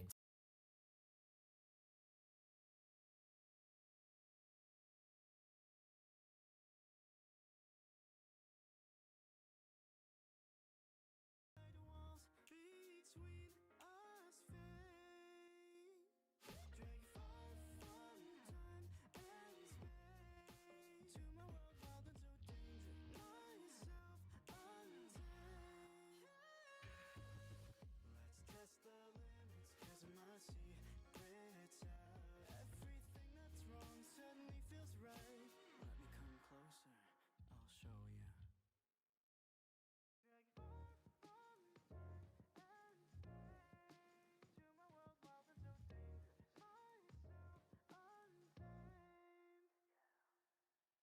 I'm playing it nice, normal on display. So gentle and calm, that's what they say. Yeah. Inside, try to tame a storm. But every look from you makes it hard to control. In shadows I'll wait, when darkness falls I'll show the flame I got inside the walls between us fade. Drag far from time and space. To my world, wild and so dangerous. Myself untamed.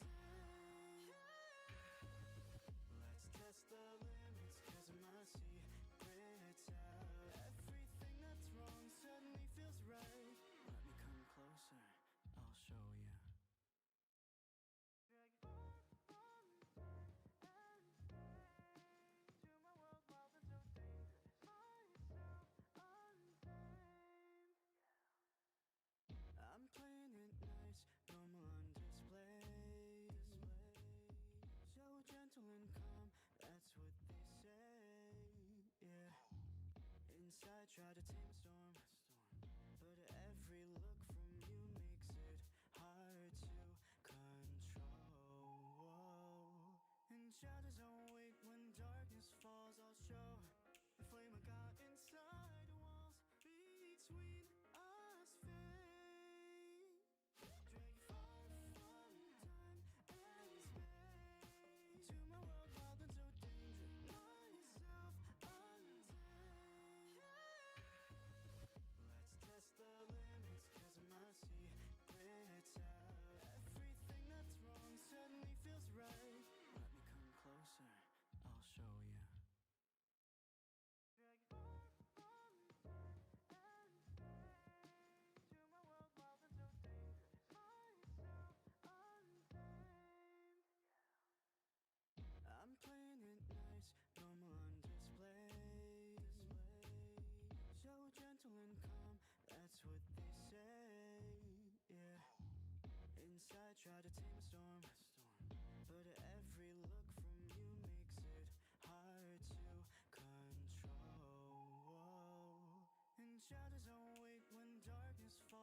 show the flame I got inside. Walls between us fade. Drag you far from time and space. To my world, wild and so dangerous. Myself untamed. Let's test the limits, cause my secret's out. Everything that's wrong suddenly feels right. Let me come closer, I'll show you. Drag you far from time and space. To my world, wild and so dangerous. Myself untamed. I'm playing it nice, normal on display. So gentle and calm, that's what they say. Yeah. Inside, try to tame a storm. But every look from you makes it hard to control.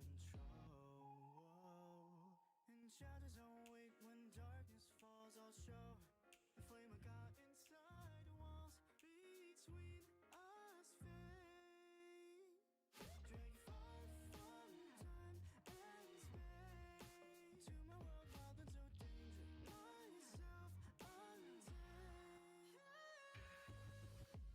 Let's test the limits, cause my secret's out. Everything that's wrong suddenly feels right. Let me come closer, I'll show you. Drag you far from time and space. To my world, wild and so dangerous. Myself untamed. I'm playing it nice, normal on display. So gentle and calm, that's what they say. Yeah. Inside, try to tame a storm. But every look from you makes it hard to control. In shadows I'll wait, when darkness falls I'll show the flame I got inside. Walls between us fade. Drag you far from time and space. To my world, wild and so dangerous. Myself untamed. Let's test the limits, cause my secret's out. Everything that's wrong suddenly feels right. Let me come closer, I'll show you. Drag you far from time and space. To my world, wild and so dangerous. Myself untamed. I'm playing it nice, normal on display. So gentle and calm, that's what they say. Yeah. Inside, try to tame a storm. But every look from you makes it hard to control. In shadows I'll wait, when darkness falls I'll show the flame I got inside. Walls between us fade. Drag you far from time and space. To my world, wild and so dangerous. Myself untamed. Let's test the limits, cause my secret's out. Everything that's wrong suddenly feels right. Let me come closer, I'll show you. Drag you far from time and space. To my world, wild and so dangerous. Myself untamed. I'm playing it nice, normal on display. So gentle and calm, that's what they say. Yeah. Inside, try to tame a storm. But every look from you makes it hard to control. In shadows I'll wait, when darkness falls I'll show the flame I got inside. Walls between us fade. Drag you far from time and space. To my world, wild and so dangerous. Myself untamed.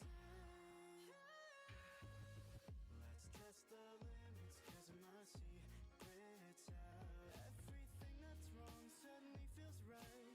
Let me come closer, I'll show you.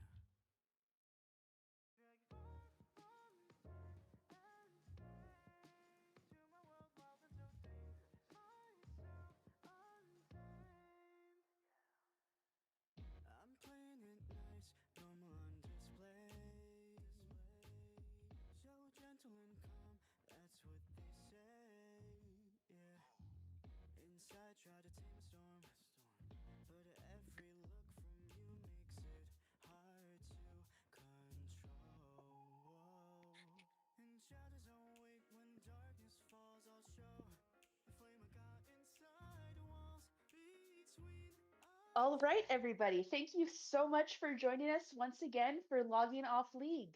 This is the fourth round of this tournament, and we're in our third matchup of the playoffs. We have two more happening right now offline, but what we have streaming here tonight is going to be Hummel versus JYJ. I am Juliet here back again, and this time very excited to introduce Velvet joining us for commentation this time. Thank you for joining us, Violet. Velvet, sorry.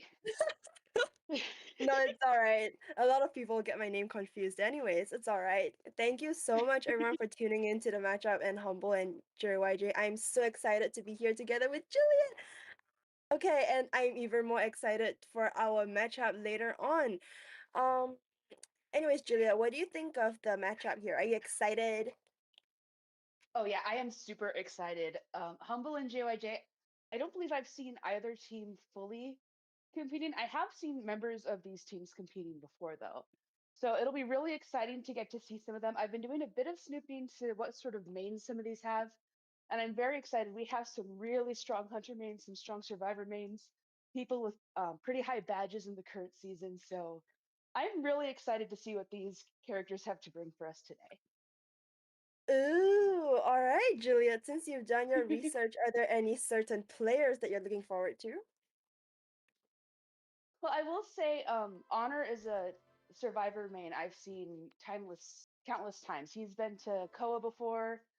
He's been pretty strong. I've seen him on Omni, on Red Moon, and it's going to be really fun to get to watch him again on Humble. And they also have a hunter, UKJ, who I've seen a lot as well. I do remember a match, I think, in one of the earlier tournaments where I was just blown away by UKJ's performance. So I'm really excited to see. And then JYJ, I'll admit I haven't been too familiar with their players, so I'm really excited. But I have seen a few faces around here. I do know we have Koffinick playing, and I have Oh. seen Koffinick up on the leaderboard, so I'm super excited to get to see that go down. Oh, yes. Oh my God, me too. I'm just looking forward to what our players will give us today. Like, hopefully there'll be lots of exciting matches for us and the fans of both teams to, just enjoy ourselves and have a fun time. But yeah, good luck to both teams and may the odds ever be in your favor. Now, You know? just for a quick, oh yeah, just for a quick bit of housekeeping, everyone. Logging Off League does follow current tournament rules, so we are currently following the rules that are aligned with IVL and IJL's autumn seasons.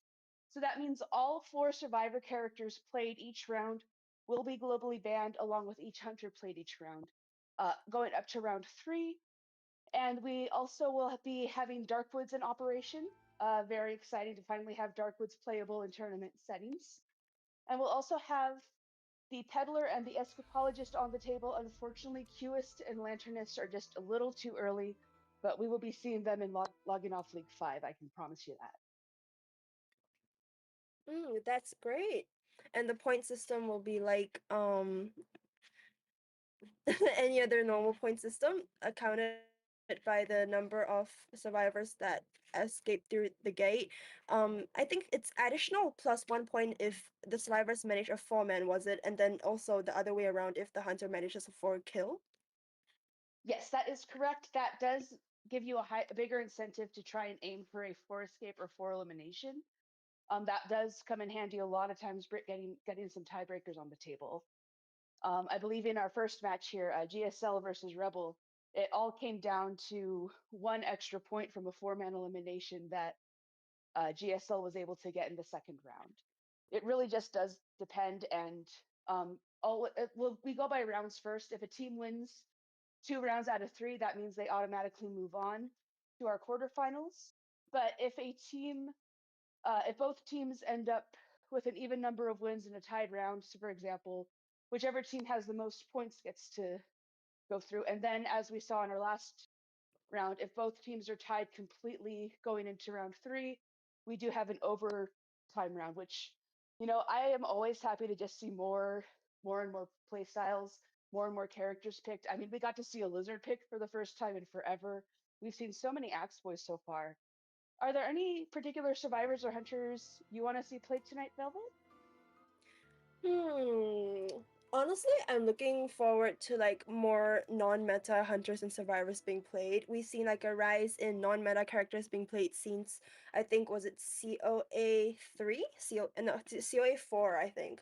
Yeah, so honestly, apart from the meta hunters, which are Opera, Goatman, Hula Baloo, Ivy, and meta survivors such as seer, meteorologist, archer, we've been seeing a rise of a lot more uncommon, I would say, survivors to be used in competitions. For example, I think ever after the Lucky Guy revamp, Lucky Guy has been a quite a stable pick in competitions as well, together with Aeroplanist. Aeroplanist is also up there on the tier list. And for hunters, we've been seeing less and less less and less conventional hunters such as there's Uchang, there's Lizard, there's Geisha, and then there's even appearance of photographers. And yeah, I'm just honestly looking forward to what our players will show us for today. What about you, Juliet? Oh gosh, well, I will say one of the things I've loved seeing in this tournament, especially so far, is how many Fire Ladies we've seen played. I do love playing Oh her a yeah. lot. I am a Yes. rescue main when I do play Survivor, so usually she's not the kind of character I gravitate towards just because of how bad that rescuing debuff is. But I do Yes. really love the extra 10% she adds onto a cipher, the ability to drain ciphers. It gets so useful, especially on big maps like Moonlit, where a hunter may have one half of the map blocked off, so there's no more decoding on that side. She can really come in handy in a lot of situations. And aside from survivors on the hunter side, I would like to see a few more peddlers. I'm really glad that people are starting to play her more. I'd love to see her played more often. But NAU players, I know, are really well known for their clerk players, for their hermit plays. Like any hunter that is known for disrupting decoding, I think is very fun because Cypher Rush is an absolute killer when it comes to hunting. In fact, a lot of the times the current meta is kind of surrounded by how long can we keep a hunter distracted with their first kite while everyone else tries to decode as quickly as possible. So I would love to see more hunters that play around with decoding and trying to throw survivors off of that strategy. Yes, I agree. The current meta now currently is unfortunately where the hunter gets cipher rushed. So first kite is actually very important because it all just depends on how much that first person can buy the rest of the team in order to finish up the ciphers before the hunter can spare any, time or effort to do some map control, do some cipher control. And yeah, I agree on the thing about Feral Lady as well, especially after the revamp where like you're unable to hear her footsteps now. So that's also making her kiting more stronger. They can confuse the hunter and buy more time for the team. However, it is quite unfortunate about her rescuing debuff. I do have a friend that plays Feral Lady with Tide, and it's just so funny how every time she goes, yeah, like every time she goes for the rescue, the hunter wouldn't be expecting it, and then miraculously she doesn't get a single terror shock. Like honestly, with that 40% rescuing debuff, I'm shocked, bro. So anyways, I'll be looking forward to some players bring Feral Lady with Tide. Wink, wink. Yeah, well, I feel like a Fire Lady with Tide could be a pretty interesting pick, especially if you have the right persona web built up. Speaking of persona webs, we are also following the rules that allow the extra 10 points, which can Mm-hmm. prove incredibly useful to getting 2 extra traits, or at least buffing up a trait or two to its maximum potential. Mm-hmm. Yep. Wow. Speaking about personas, we have seen a rise in the number of characters who don't bring borrowed time in competitions recently, especially with the decoding characters. They normally just opt for flywheel and broken windows for that extra speed boost because they're sure that they're going to be first chase, so there's no need for borrowed time. We've also seen an increase in harassers on the team who do not bring borrowed time, instead probably opting for flywheel and tide, or maybe flywheel and board windows. What do you think about that, Juliet? I'll be honest, it has been really interesting seeing the ways personas have switched up with the introduction of newer hunters. Mm-hmm. You have Hullabaloo, I think, especially is one that really messes up decoding or overall persona webs because of those final traits and his lack of an attack recovery. It's really dangerous to pop a cipher right after he's down someone because unlike other hunters, he doesn't have that attack recovery Mm. period and he can go right in, pick you up, and send you right out of the map on a rocket chair. So you and there's as we've seen a lot in this tournament as well. A lot of different survivor teams have gone ahead and just popped a cipher when it's the most advantageous. They don't wait for someone to get down; they just go for it because it's just Mm. more viable to try to get as many people out as you possibly can. I agree. That's very true. Oh, how the times have changed. Like a few years ago, you wouldn't have imagined you wouldn't be bringing borrowed time. And then now look at us, bro. Everyone's just bringing flywheel and like borrowed time. Oh my God, you know the amount of times I get rage baited when like I'm hunter and I'm about to like hit someone, but then just press that freaking flywheel and then like they just buy the team an extra 10 seconds. And especially since Flywheel now is able to cancel out a lot of the hunter's abilities like Nayat's Water or Ivy's Scare Presence or Wax Artist's Wax. Honestly, I think Flywheel has really made a name for itself up there on the meta. Oh yeah, Flywheel has changed a lot in such a short amount of time. You're able to dodge so many attacks. You're able to. It's pretty much it knocked out the wheel from the meta for quite some time.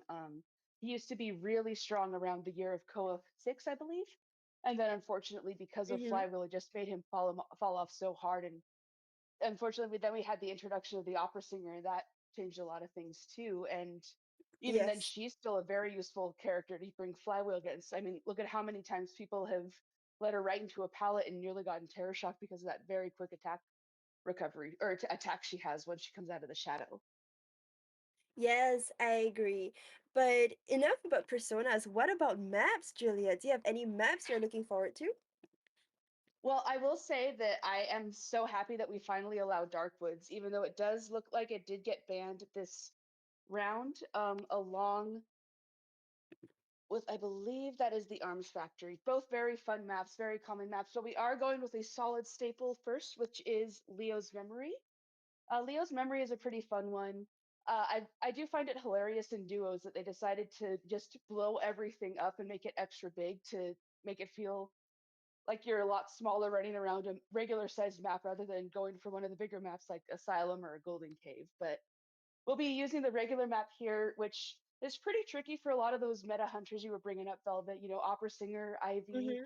Hullabaloo. We have a bunch of obstacles throughout this map that are, and a lot of angles that make it really tricky for characters like the Opera Singer to get a much a hold on. This is why we tend to see this map played so often back in earlier Koas because it was such a strong counter for an Opera Singer. Yes, I agree. A lot of long walls, so that really counters opera singer's dash cooldown. And we can see here that, oh, they banned Darkwoods and Lakeside. Honestly, it would be really funny if, like, in the middle of the chase, we see, like, the hunters and survivors just swinging around. Like, yeah. Oh yeah. That would be so funny. It's like comparable to like the Moonlit roller coaster, but I don't know. It's just funny seeing. Wait, have you seen the swing animation for Sculptor? Like where she just gets out of her freaking wheelchair and then her wheelchair disappears and then suddenly miraculously reappears on the other side of the swing. Like that's one thing to look forward to if they ever manage to play Darkwoods and Sculptor. And yeah, Leo's Memory really big map. We might be seeing a priestess ban here from the hunter. Um, and factory is definitely a strong hiding spot in the middle of the map. Decoder might pick that spot here, but if JYJ picked Leo, any predictions on what the hunter is gonna be? Well, I do feel like we might see one of the more common main hunters around here. We do tend to see a lot of, like I said, opera singer. She has consistently stayed, despite all her nerfs, has stayed a very consistent hunter. It's been interesting what's been going on with the meta right now. So many hunters now have such specialized skills and are so tricky to master that Mm, um, that the opera singer has, who once was a specialized hunter who required a dedicated opera singer main to play in round one because of just how incredibly meta she was. Now she has become a character that everyone sort of has to know how to play in order to stay strong in the meta. Of course, that is more so, I think, in the IJL and IVL settings I've seen this happen in. One thing I love about NAU is like they have their own unique meta to themselves. I mean, we see a lot more Axe Boys than we would in other regions. We see so many clerks. I think we're the one region that keeps clerk meta alive, which I really like. I mean, we saw a Dream Witch earlier. We've seen the Lizard. There are just so many different hunters that are potentially good here. It's a decent sized map, decent sized um, area for kiting, lots of different like very strategic palettes. I mean, you drop the factory palette at the right time, that can change a lot, especially if you're up against one of those dash hunters like Opera Singer or Hullabaloo. Mm-hmm. I agree. Wow. Honestly, I'm really loving the X-Boy and the Clerk hype that we're getting here because both are very balanced characters. X-Boy, he can chase, he can camp, he has map control, and he's also a very mobile hunter. Like his soul can be used to hit the survivors or can be used as a speed boost together with his restful road pathway that gives him that insane amount of speed boost and speeds up his animations. Honestly, who wouldn't love X-Boy, right? And with Clerk, she's also a pretty viable character if you don't really have any harassers on the team. She has very good map control, and her power spike is with one cipher remaining and also with Gate War. So that's very important aspect of a competition where you can just turn the tides if the survivors aren't able to open the gate or like aren't able to prime the last cipher, and especially if she really counters survivors that aren't really mobile, like survivors that can't really gain distance on her. So Clerk is also a very good pick. And yeah, Dream Witch as well. Oh my god, I still remember back in okay. Yeah, so it looks like we do have our van picks up, and you were right, Velvet. We do have a priestess van. It looks like that hunter thought ahead, did not want to deal with the priestess on this map. I cannot blame them. We also have the novelist, meteorologist, and escapologist fan. A lot of ists. And for picks, and remember, folks, these characters will not be able to be played by JYJ in the future. We have Seer, Embalmer, Cowboy, and Forward. What do you think of these picks, Velvet? Ooh, I think they're a team comp that really counters Clerk and any other hunters that are weak towards harassment. Any walking hunters, especially with Embalmer, his coffin is able to. Yeah, he's a very situational character, but most of the time he's able to buy a lot of time for the team, especially when the hunter does not really have any movement skills. Then his coffin can really turn the tides of the game around. Especially that pick with the Seer, like honestly, Embalmer can just coffin, rebirth, and then Seer gives that one owl, and that's literally like 20-30 seconds wasted for the hunter. And then we're also seeing the Cowboy and the Forward, very strong harassers that are able to maintain their distance and also protect themselves, ensure that they're at a good level of health, but also keeping their teammates alive. Might be seeing them forcing out the hunter to bring excitement though, which however would be countered by Embalmer's coffin. What do you think, Juliet?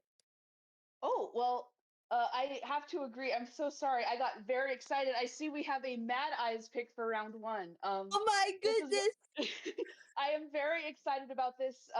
Mad Eyes players are kind of legendary when it comes to the tournament scene because so few people can play him because he's such a specialized character that to actually have a Mad Eyes out there, he was one of the, I believe, first along with Dream Witch and Forward to have a level 3 difficulty, and it's not hard to see why.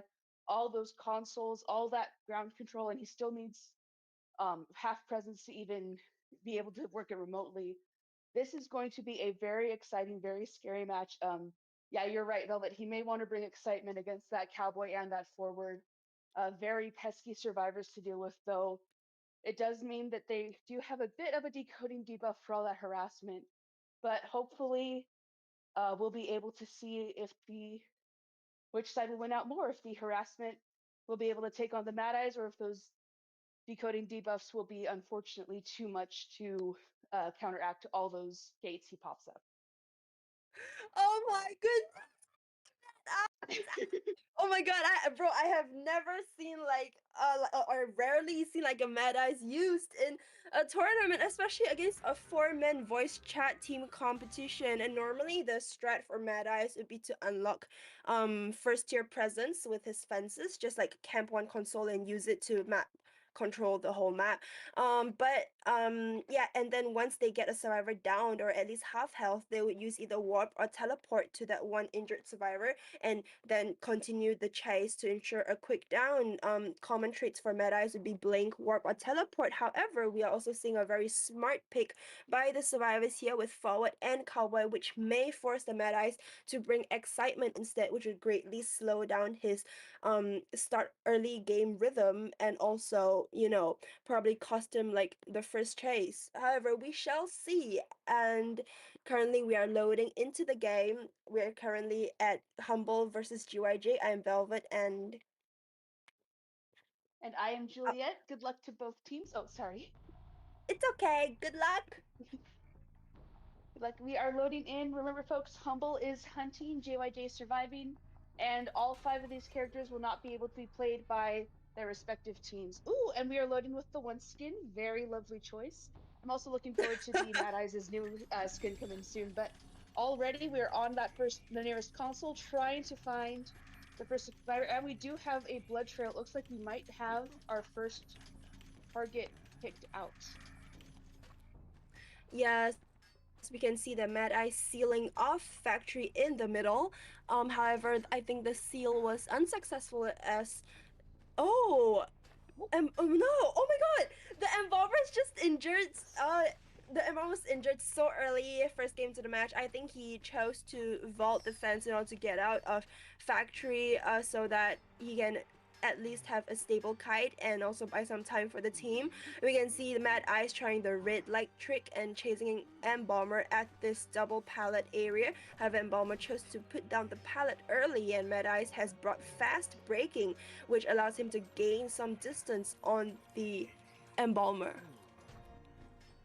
Yeah, and it looks like we do have remote control because we did bring Insolence and Confined Space, which is usually in version of the typical trump card and detention build. We continue to chase the Embalmer, are not able to hit him with a charge attack due to Flywheel, but we are able to down him immediately after, get a hit on the Cowboy as he tries to get a pallet stun in. And the Embalmer is going to go ahead and rebirth back in the factory area where he spawned in. Oh, and unfortunately missed blink by the Mad Eyes, unable to get that Cowboy right at that moment. It's alright, Cowboy has managed to buy a lot of time for the team, however he has chosen to use his lasso here. We can see here Mad Eyes is changing target because Embalmer has used his coffin and Mad Eyes with the blink used up would find it very hard to catch up to the Embalmer. We can see great use of the hook here by the, of the lasso here by the Cowboy and a very good pallet mind game from both sides, a very nice charge attack by the Mind's Eye, and unfortunately Cowboy has been down here at the double pallet. However, we can see that Cypher is the progress of the Cypher is quite good. We can already see 2 Cyphers being decoded and the third one being started here. Yeah, it looks like we do have forward in the area ready to harass and try and save that Cowboy. Meanwhile, the Mad Eyes is already aware of this, already trying to use that remote control to block off the forward, try to get him a bit of damage, try to just get him out of the way. Keep preventing him from harassing the Cowboy and getting out, but he is able to get out of the little nook that he was almost trapped in. Cowboy is still left bleeding on the ground.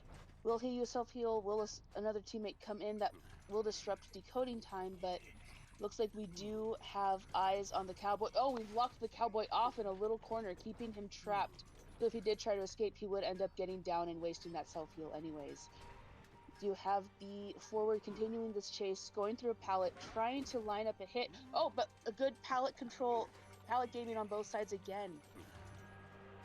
Yes, we can see here the Mind's Eye is using the slugging strategy for, the Mad Eyes is using the slugging strategy for Cowboy, where he's just forcing Cowboy to either use up his self-heal, but even if Cowboy did, he would still have to vault the fences. Here you can see Mad Eyes doing some map control, cipher control, getting some chip damage in, and however the forward has managed to run far away, and I think the Seer and the Embalmer are meeting up to heal up for it and prepare for that late game.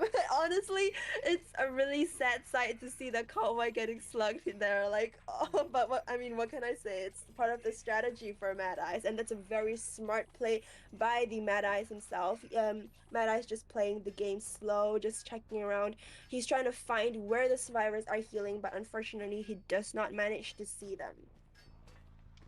Yeah, and it looks like unfortunately the Mad Eyes has used up a lot of his energy keeping an eye on the map for routes. So now he is going to have to take a walk without that control. We have absorbed a little bit just going back to take a look through things. All right, setting up another wall. Just keeping an eye on the area. We have gone down, so we don't have anyone in sight too much, but it looks like we have reached a standstill with decoding for the time being. 2 ciphers decoded with 2 about over halfway done, 1 about a quarter of the way done. We do have eyes on the Cowboy in the area, someone trying to heal him, but unfortunately being scared away by the presence of the Mad Eyes. Yes, however, although things are looking that they are in a standstill, I think the patience is with the hunter, because the hunter has time. He can bid the time to wait out until the Cowboy slugs out, and then he would get that one elimination. However, the survivors are unable to afford that, and yeah, basically, oh no. Okay, nice try by the forward though. Nice try, but unfortunately he does not manage to hit the hunter, and Hunter manages to get a hit in. However, Hunter still has blink, so Hunter might choose to use the blink for a fast down for the forward. And unfortunately, Hunter also misses the blink now, and forward chooses to use his ball to pull away and gain distance on the Hunter. Very good play by the forward here. However, we can see the forward is getting fenced in very well by the Mad Eyes. However, Mad Eyes still has a lot of remaining energy on his console, but Mad Eyes might just choose to. Oh, okay, Mad Eyes. Okay, very good play by the Mad Eyes here, forcing the forward to take the vault and then getting in a normal attack hit. Yeah, very well done on the Mad Eyes. It looks like the rest of the survivors took the time to heal up. A bit of a stall in the decoding progress, but we are back to ciphers now. We have our 3rd cipher finally decoded. 2 ciphers decoded by the Seer, who has the best decoding arguably out of the entire team. We do have, it looks like that Cowboy coming in for the rescue. Going to try to be using what he has he has about 2/3 of his lasso left, which will be very useful as we continue to try to get these last couple of ciphers primed. Looks like we have both. Oh, and we do manage to get the forward freed. The Cowboy and the forward are now being locked in through gates. Will they be trying to get out of here? Will they take that damage? It looked like the Embalmer had taken some damage in order to go and heal that Cowboy. Everyone still has self-heal. Everyone is playing the long game here. Yes, and we can see that Mad Eyes has managed to cage in the forward and the Cowboy successfully, and it's a very easy down for the Mad Eyes now that he's got forward cornered here. But however, Cowboy has managed to escape, and Cowboy will be choosing to go for the harass with only 1 cipher remaining. And we can see here the last cipher is being rushed by the no, actually the survivor has chosen. Yeah, by this Seer.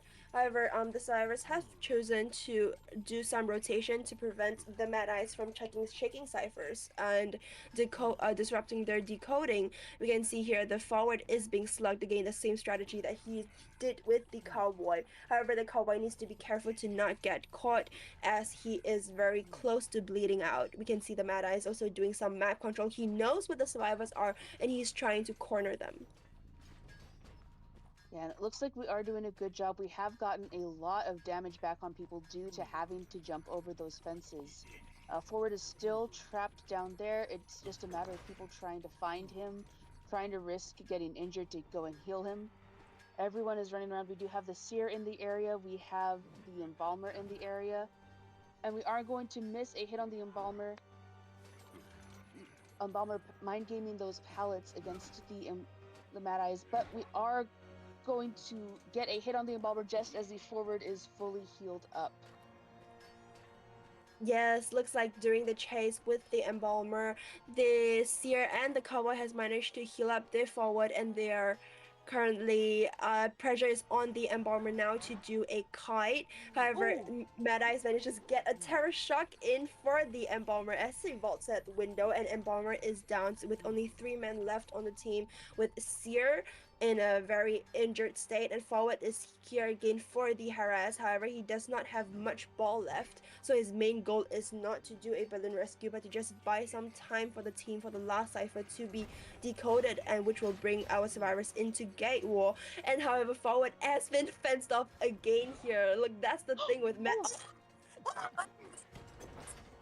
The blink by the Mad Eyes is so sexy. Oh my goodness. It manages to get a Terror Shock in for the forward, which immediately turns the tides of the game because forward is now back to being slugged. And well, this, bro, a full presence forward just down with 1 hit. That is so sexy. Yeah, this is a masterful gaming from both sides. The survivors are doing a very good job of surviving and knowing when to take chip damage from those fences, while also making sure that they don't have to use up their self-heals. We are nearing the final prime cipher with the Mad Eyes keeping a very close eye, doing a very expert job of keeping these survivors fenced in. This is a game of pure strategy here. This is why so many people don't play Mad Eyes. Now I'm doing it too, but this is why so many people don't play Mad Eyes, is because he does require so much patience and so much precision, and just so much of being able to control this map with such a frightening authority.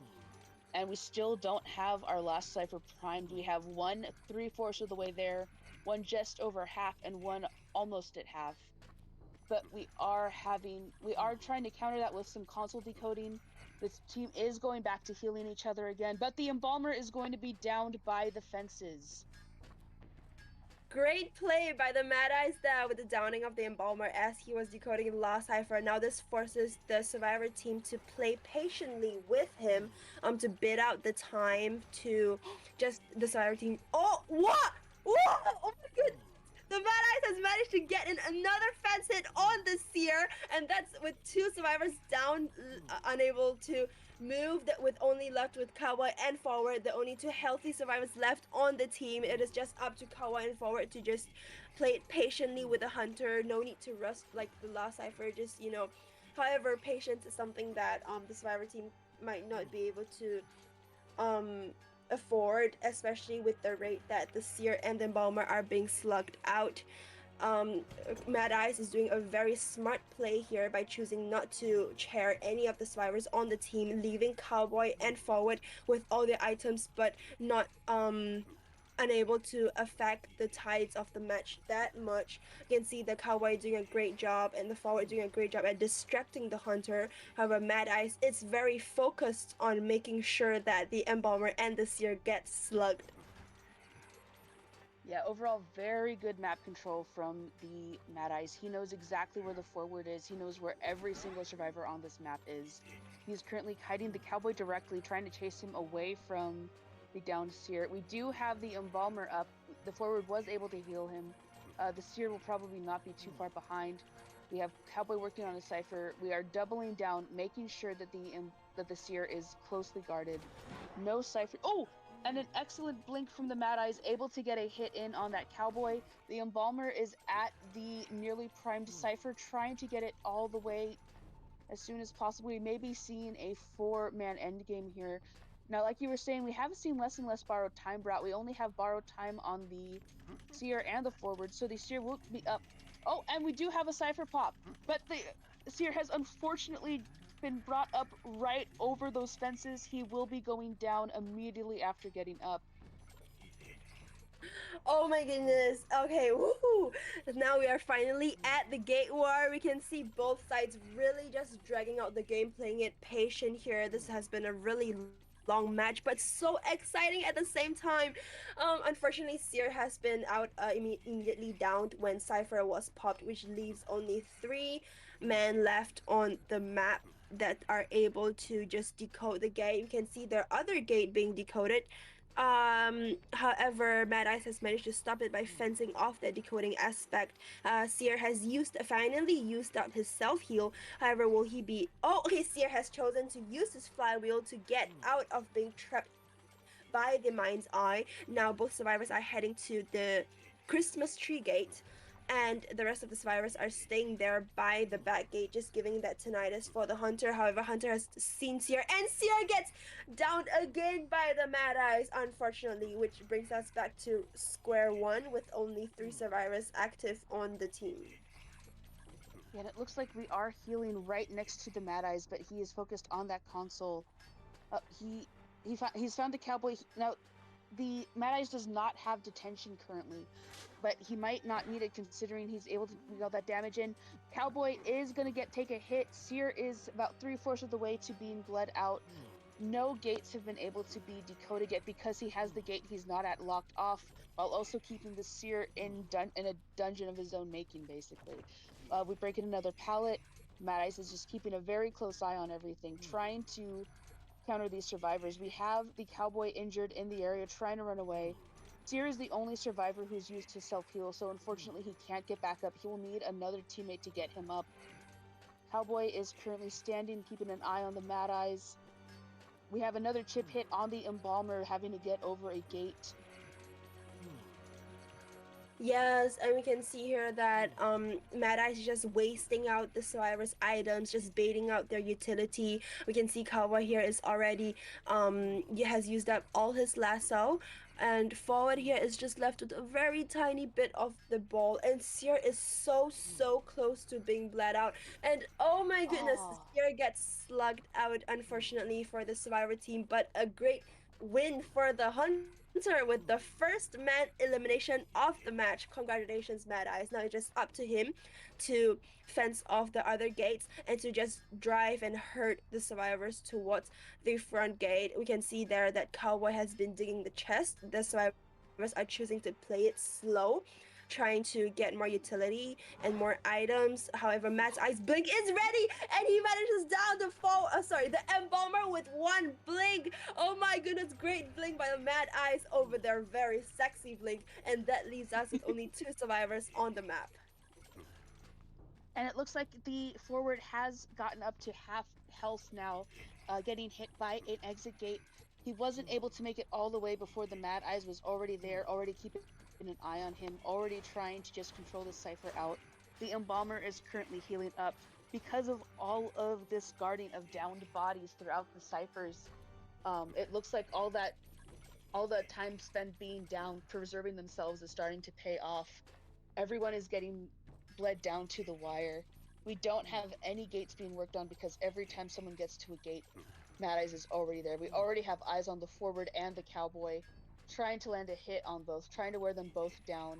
Embalmer is nearly up. Will he be using his self-heal yet? Or will he wait till the very last second? Meanwhile, we do have the Cowboy finally on an exit gate, and he has it all the way opened up. Looks like we might be getting at least 2 survivors out, and the Embalmer is up as well. Oh my goodness, what a turn of the tides by the survivor team. Now with 3 active survivors on the map, the Mad Eyes has chosen to go back to the Embalmer, playing it safe and just trying to secure that tie. However, Cowboy and Forward, they have chosen to heal up at the other gate, just trying to really get that 3-man escape. However, we can also see the dungeon location, whether Embalmer is able to get to the dungeon.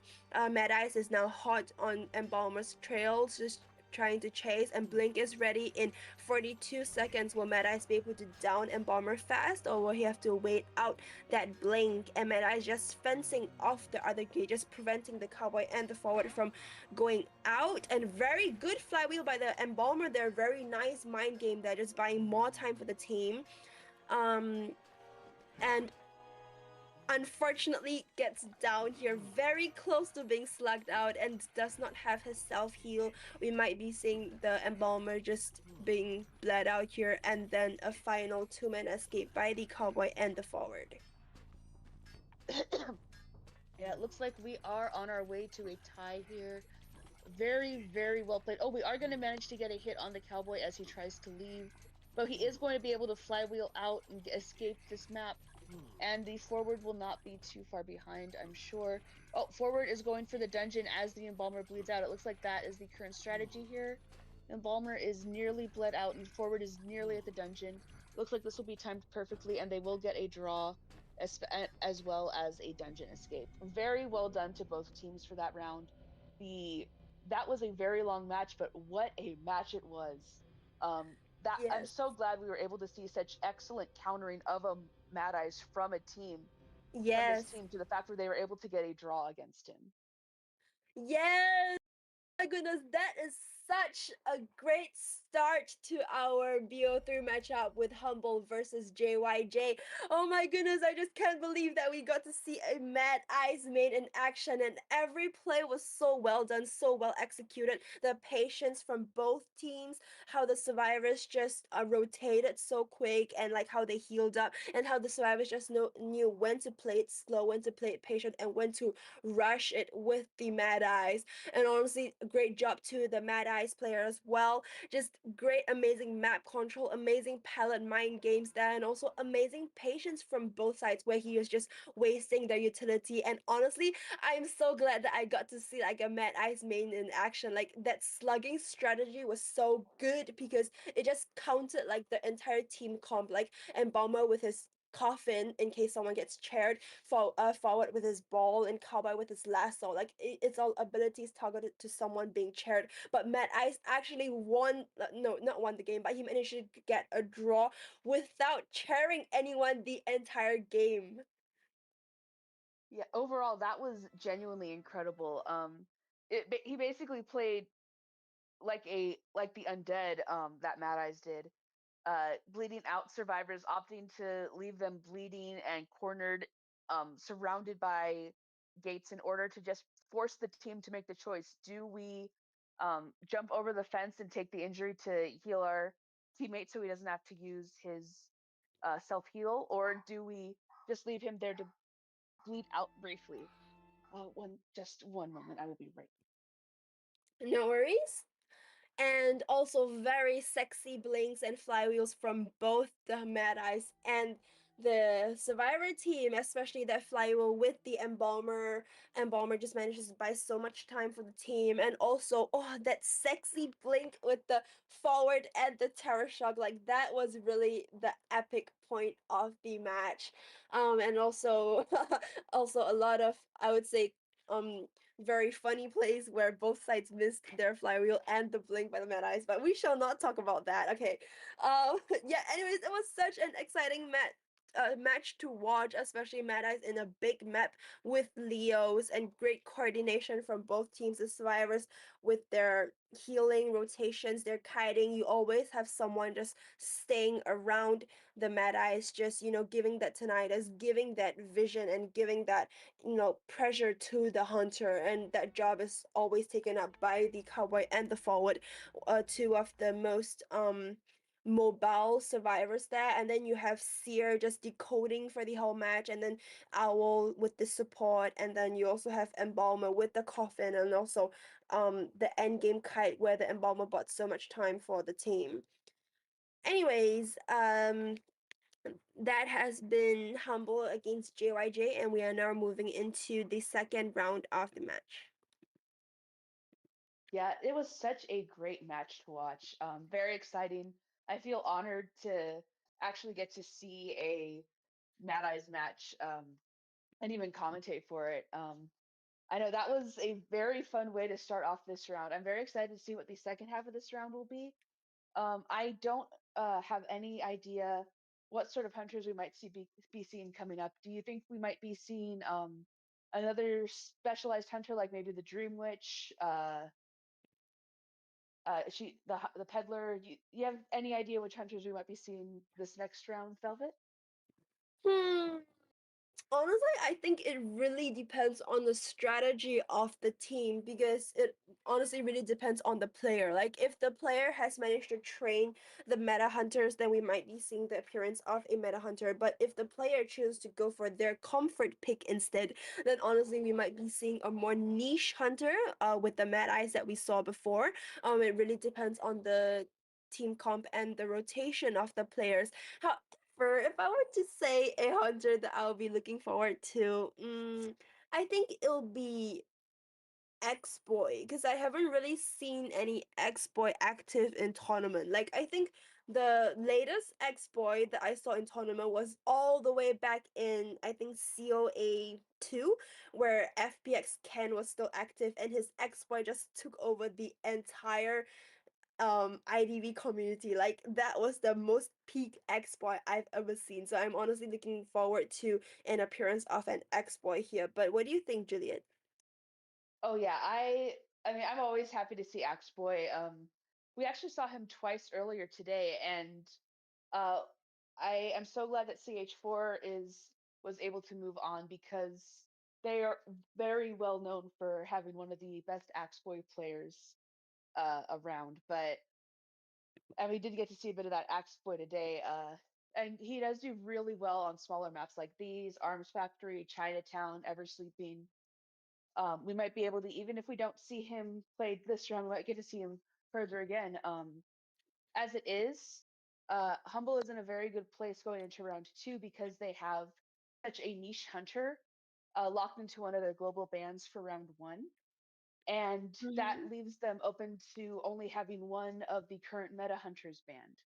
But JYJ still has plenty of different hunters to bring out. You know, personally, I am a Nightmare main. Nightmare hasn't made an Ooh, appearance in Autumn, IJL, or IVL yet. He made a yes. couple of stops in IVS, a few in IVL, Yeah. IJL most prominently, I'd say. But I love seeing Nightmare. I know people think he's low tier, but I'm telling you, there is a lot of power in him in there. One you can get some really scary map control if you know how to aim your crows just right and how to just keep an entire team from decoding and rescuing. It can be so much fun to really get going when you have full presence. Yes. Juliet here with the nightmare propaganda. Just try to spread like the word of the nightmare, spoken like a true nightmare main, Juliet. Well, can you blame me? His new Logic Path skin is so pretty. Wait, there's a new skin coming out? No, the one he just had his Logic Path skin, the one for this season. Oh. Oh, yes, yes, I agree. And speaking of Nightmare, for any maps that we might be seeing that's good for him, I would say it's probably Red Church and Chinatown, but I don't know, Juliet.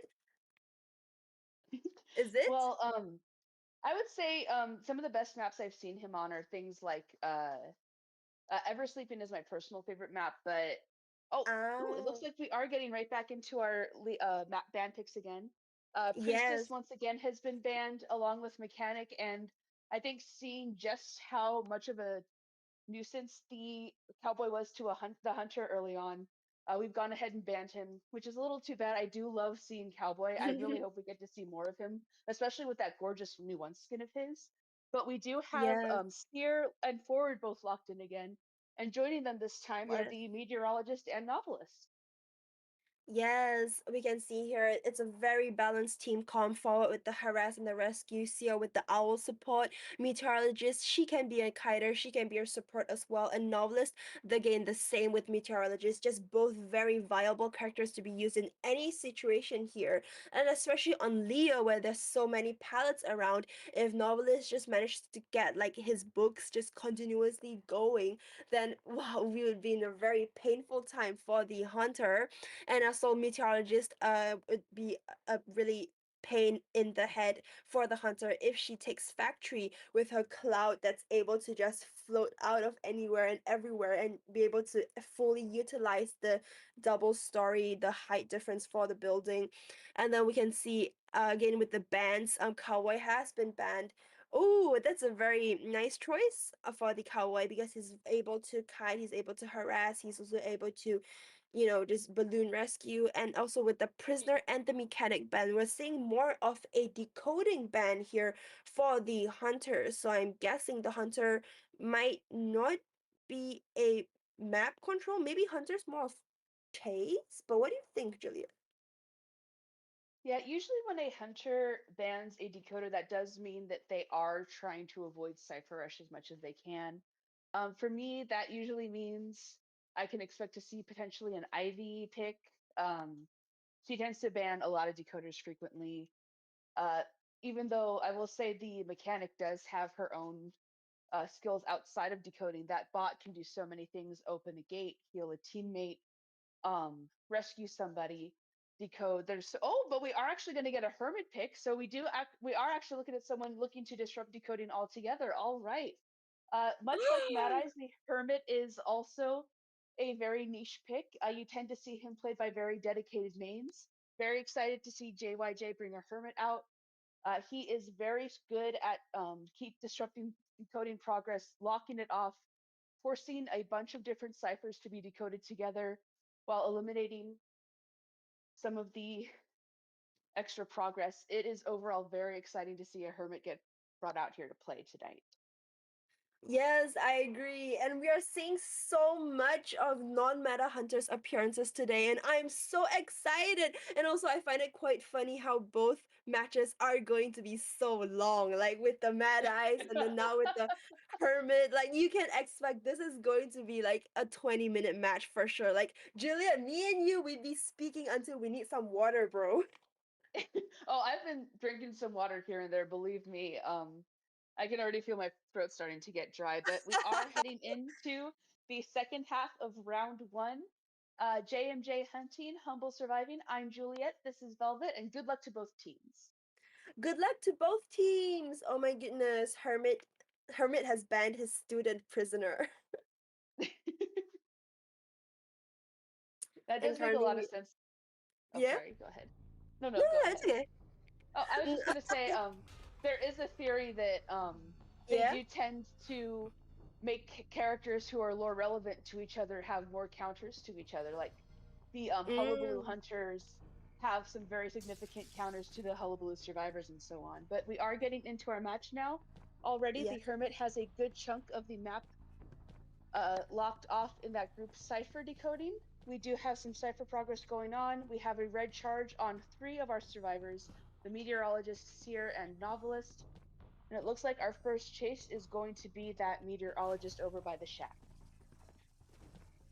Yeah, as we can see here, the Hermit is hot on the meteorologist heels. He's chosen to just break that cipher at the shack, and meteorologist has chosen to just transition away to factory. You can see Hermit changing target the minute he sees factory, and now he's currently going for the novelist. It's a very strong start for the Hermit. Oh, with that stun in, with that electric shock, and he manages to get a charge in on the novelist.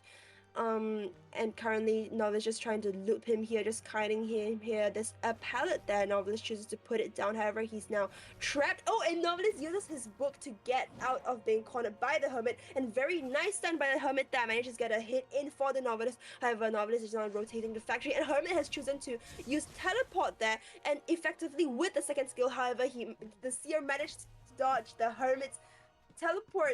That's a very nice play by both the Hermit and the Seer. Yeah, very, very good play overall. Excellent use of the sharing of the connections or the polarities with the survivors. They were all able to take that first hit together. However, it does look like we are already at half presence because the Hermit did bring Insolence in exchange for Trump Card. We do have Detention equipped as well, and we are currently chasing the Seer throughout the factory, able to land a blue charge on the Seer, but everyone was able to switch. Once again, we do have some very solid sharing here. Forward, the only one not to take damage on that particular hit. Overall, cipher progress has been really good because we do have 5 ciphers connected right now, which means we have cipher progress on all 5 open ciphers. We are going to get another hit on the Seer, this time with the shared damage. That brings the Novelist, Seer, and Meteorologist all up to half health, as the Seer takes the Hermit around this walled area and trying to just stop him. But it looks like we will get a stun on the Seer, but he will be down fully this time because and we are going to go ahead and pause the game very briefly as we get our first down.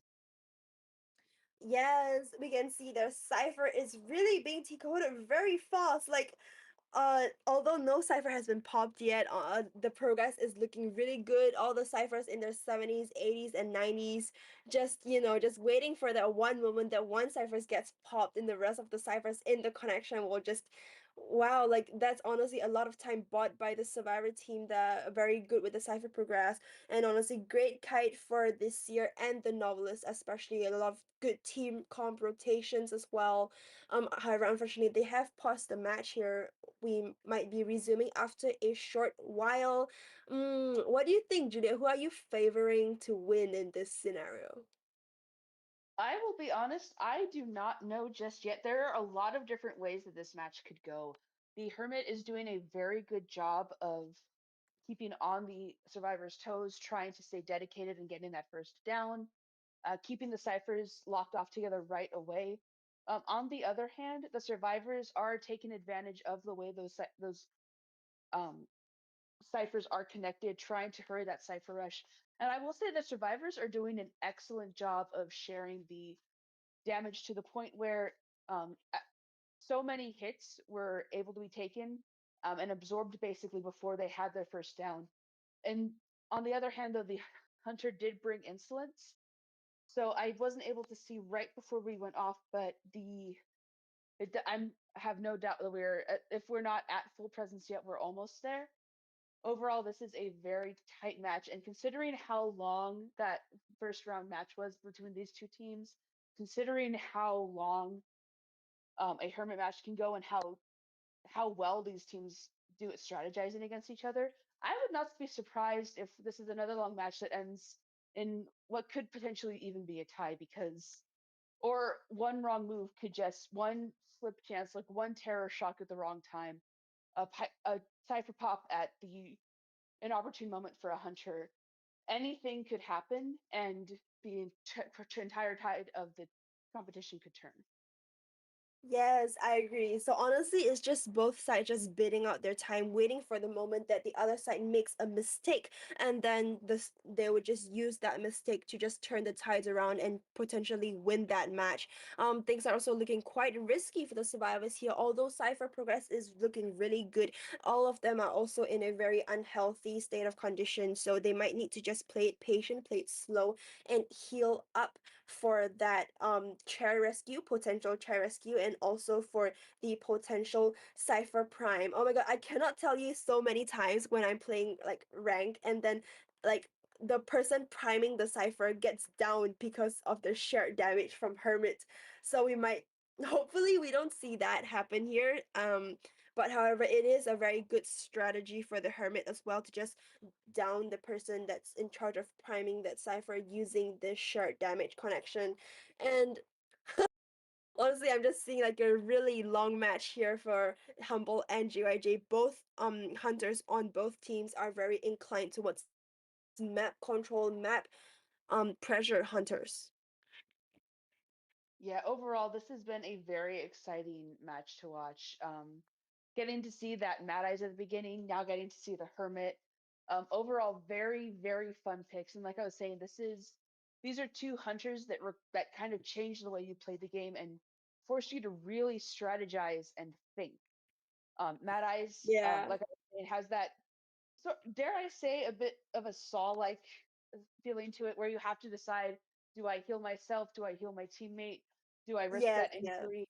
And then with the Hermit, you have to figure out which ciphers are worth decoding, which time you need to coordinate when you switch off of a certain polarity, depending on how your Yes. teammate may be doing. And meanwhile, the Hermit himself also has to strategize, has to figure out, okay, where which polarity do I put on this person? What polarity is everyone else on? What will this Yes. attack do to damage someone?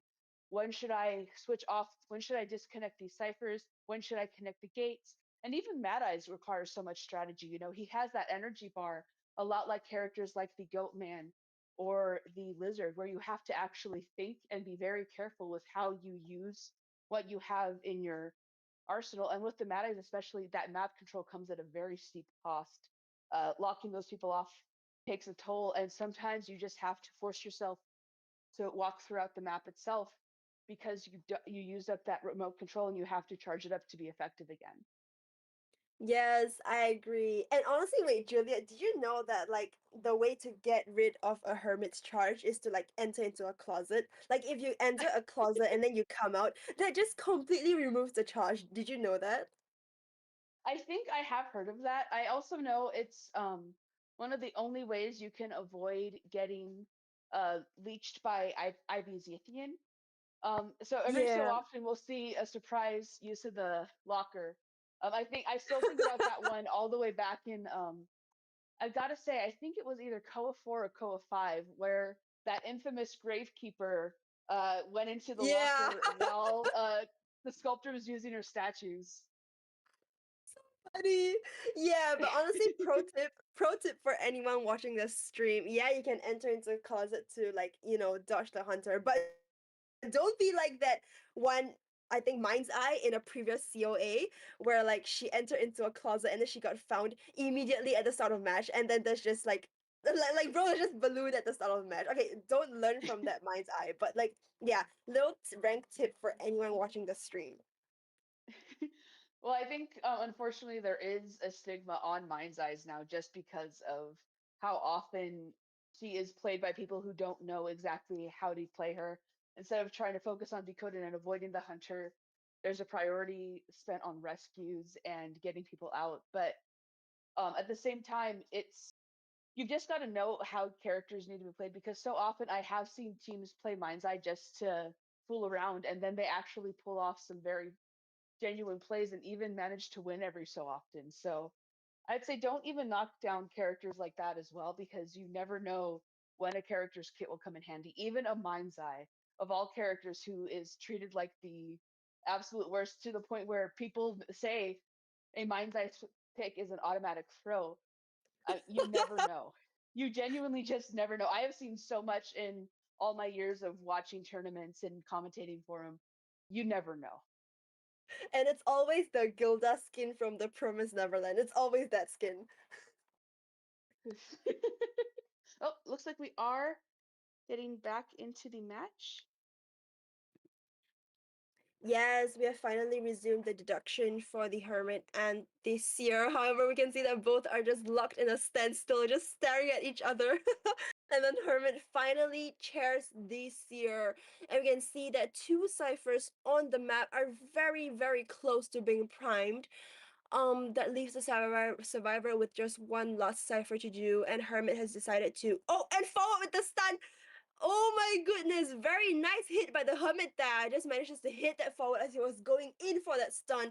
Unfortunately, forward has wasted half of his ball, but he does manage to get in a very good rescue and a very good owl from the Seer here, just in time. And both sides are just mind gaming for that moment when the owl runs out, and he manages to get a hit in. Very good play from both sides here, but the Hermit has chosen to teleport instead to do some map control and just manages to teleport to the forward, who is just one hit away from being downed. Yeah, it looks like we are switching targets away from that Seer and onto that forward instead. We are taking this forward down. Just going to go ahead and use that chance with he does not have the match polarity with anybody. Carrying the forward to the nearest chair, locking him in. We are looking at solid cipher progress. We do have 4 ciphers decoded already with a 5th over halfway. We have refixed the ciphers. We have managed to catch up to somebody. Unfortunately, the Seer was healed by the Novelist just before he was able to escape, but a new hit will end and share damage between the Seer and Meteorologist. And the Seer manages to rescue the forward while the Novelist is taken down by the Hermit. He is going to go ahead and pick up the Novelist, bringing him to a chair. Gonna down him. We have the Seer in the forward working on healing right across from the Hermit. Will they be able to heal all the way before he gets there? Looks like we might be able to. Oh, no, we are not able to fully heal at that moment, but we are going to pallet mind game and just keep the Hermit a bit busy, trying to figure out and locate people. Yeah, as we can see here, the Seer is doing a pallet battle with the Hermit. However, Seer has a owl left, and a very good owl from the Seer, blocking that hit from the Hermit. Very nice owl, and Hermit has chosen to use his attachment. However, he does not manage to get the Seer, but he does manage to get a hit in from the Seer with a follow-up Miracle Charge. And oh my god! Okay, Survivor chosen to just pop that Cypher, and we are now entering into the late stage of the match, the Gate War, with 4 survivors active on the map, and Hermit just has to down the Seer. Okay, and he manages to get a safe down in from the Seer. And it looks like he was able to get the gates connected in that kite. That means we are sharing the decoding progress between both exit gates. Hermit is one of the only hunters who can cause a disruption on the exit gate directly. And it looks like we are going to teleport to that exit gate currently being opened. We have the... Oh, we are going to Terror Shock the Meteorologist. She is going to go down. Seer is currently just about to take off. Don't know if we'll be able to rescue him in time. It looks like we were able to rescue him in time. Forward was able to rescue that Seer. We do have the other gate currently being worked on. Meteorologist has been chaired in front of the Christmas gate. We do have Forward heading towards the dungeon. We have Novelist working on that other gate. Yes. And since Meteorologist is in her first chair, she's able to buy a lot of time for the team. We just need to see whether the team would choose to go back to her and rescue her. And Forward here is up for the kite. However, he does manage to buy some time for the team. However, Hermit's managed to get a hit in for him, and Forward is unfortunately out of commission for now. We can see the Meteorologist has been rescued. It's very good, and both gates are in fact, I think, open. Yes, both gates are in fact open. Will this be looking for a 3-man for the Survivor team? And oh goodness, okay, so Humble has, JYJ has chosen to take the 3-man escape from the Hermit. And congratulations to the Survivor team for winning the match, and honestly, good job to the Hermit as well. That was a very exciting and a very well played match. Yes, overall that was super exciting. Ultimately not as long as we had anticipated it being, because those survivors were able to do such an excellent job at Cypher Rush. The Hermit was able to keep a very solid control over the map. Unfortunately, those survivors were just very good at anticipating a Hermit's moves, very good at working on that polarity switch. Very well done overall, and a very good job to JYJ for winning the first round of the match. Yes, we can see like the Hermit just playing it slow. However, ooh, the Cypher Rush is really scary, but we can also see really good survivor rotations from the kiters, with them just utilizing the most of the factory, and then also with very strong kiting survivors like Forward and Novelist and Seer. Also, honestly, really kudos and props to the Seer for like kiting like 99% of the match. Like the whole match, I just saw it was literally like a 1v1 for the Seer and the Hermit, honestly. So yeah, very good hours from the Seer as well, and honestly also very good mind games from the Hermit with his stunts, his charges, and his polarities. It's just unfortunately you can still see that Hermit might struggle a bit against a 4-man voice chat team comp, especially with that rotation, that charge polarity, the switching off it at the coordinated time. Just a very good battle fought by the Hermit. Yeah, overall very exciting as we move on into our round two. I was very Unfortunately, we will not be getting to see that Hermit or that Mad Eyes again. Well, we might if JYG chooses to play Mad Eyes, they can. If Humble chooses to play Hermit, they can. They just can't play the other hunter, unfortunately, which is unfortunate because that was such good gameplay from both sides.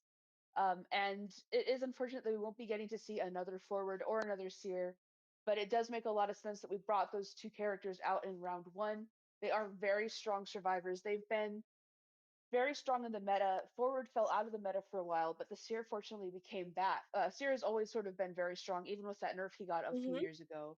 And Yep. Forward, thankfully, they reduced his decoding debuff so that he's finally meta again, because I really miss getting to see good Forward gameplay. Yes, we can see Forward like really being very useful in the matches. He's always there just giving pressure to her hunter. He never gives a free hit to the hunter, always has his ball to just pull away from the hunter if needed, and honestly just a very stable pick in all of the team comps that we've seen so far. And Honestly, uh, I'm like seeing the comment here in the stream where it's like Mad Eyes Hermit, can we get a photographer match? Oh my god, Juliet. A photographer. Oh gosh, a photographer would be such a fascinating pick. It. I was saying earlier, Mind's Eye is tends to be the survivor pick that everyone knows is a throw. Yeah. Unfortunately, that seems like the photographer is for the hunters. Oh, and speaking of hunters, it looks like we do have some substitutions. Um, Yuko has been swapped out for UKJ for Humble, and Hakuro has been subbed out for Quinde in JYJ. So we'll be getting to see entirely new hunters for round 2 and forward on. And that means we have an entirely blank slate to work with. We aren't working with Mad Eyes or Hermit mains. We are working with completely new hunters, completely new exciting hunters to see, and working with a completely new map. So what sort of map do you think we'll be seeing in round 2? We already saw Leo's Memory. That one's off the table. What maps do you hope we'll be seeing next up, Velvet? Hmm. Honestly, based on previous experiences, um, I realized that a lot of competition players, they have a liking towards big maps. I don't know why, like with the appearance of Lakeside. So I don't know, I think the next map might be Lakeside, but then again we might be also going for a more balanced map such as Ever Sleeping and Red Church, balanced for both sides, and also quite a small map which would allow for easier team rotations for the survivors and also probably easier map control for the hunters. But what do you think, Juliet?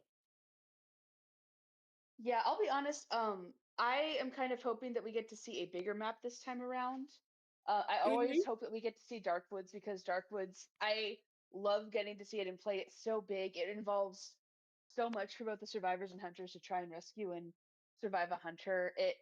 I also will never say no to a Lakeside pick because I do love Lakeside, but I'd say personally, my favorite map of all in the whole game, I would say, is probably Chinatown.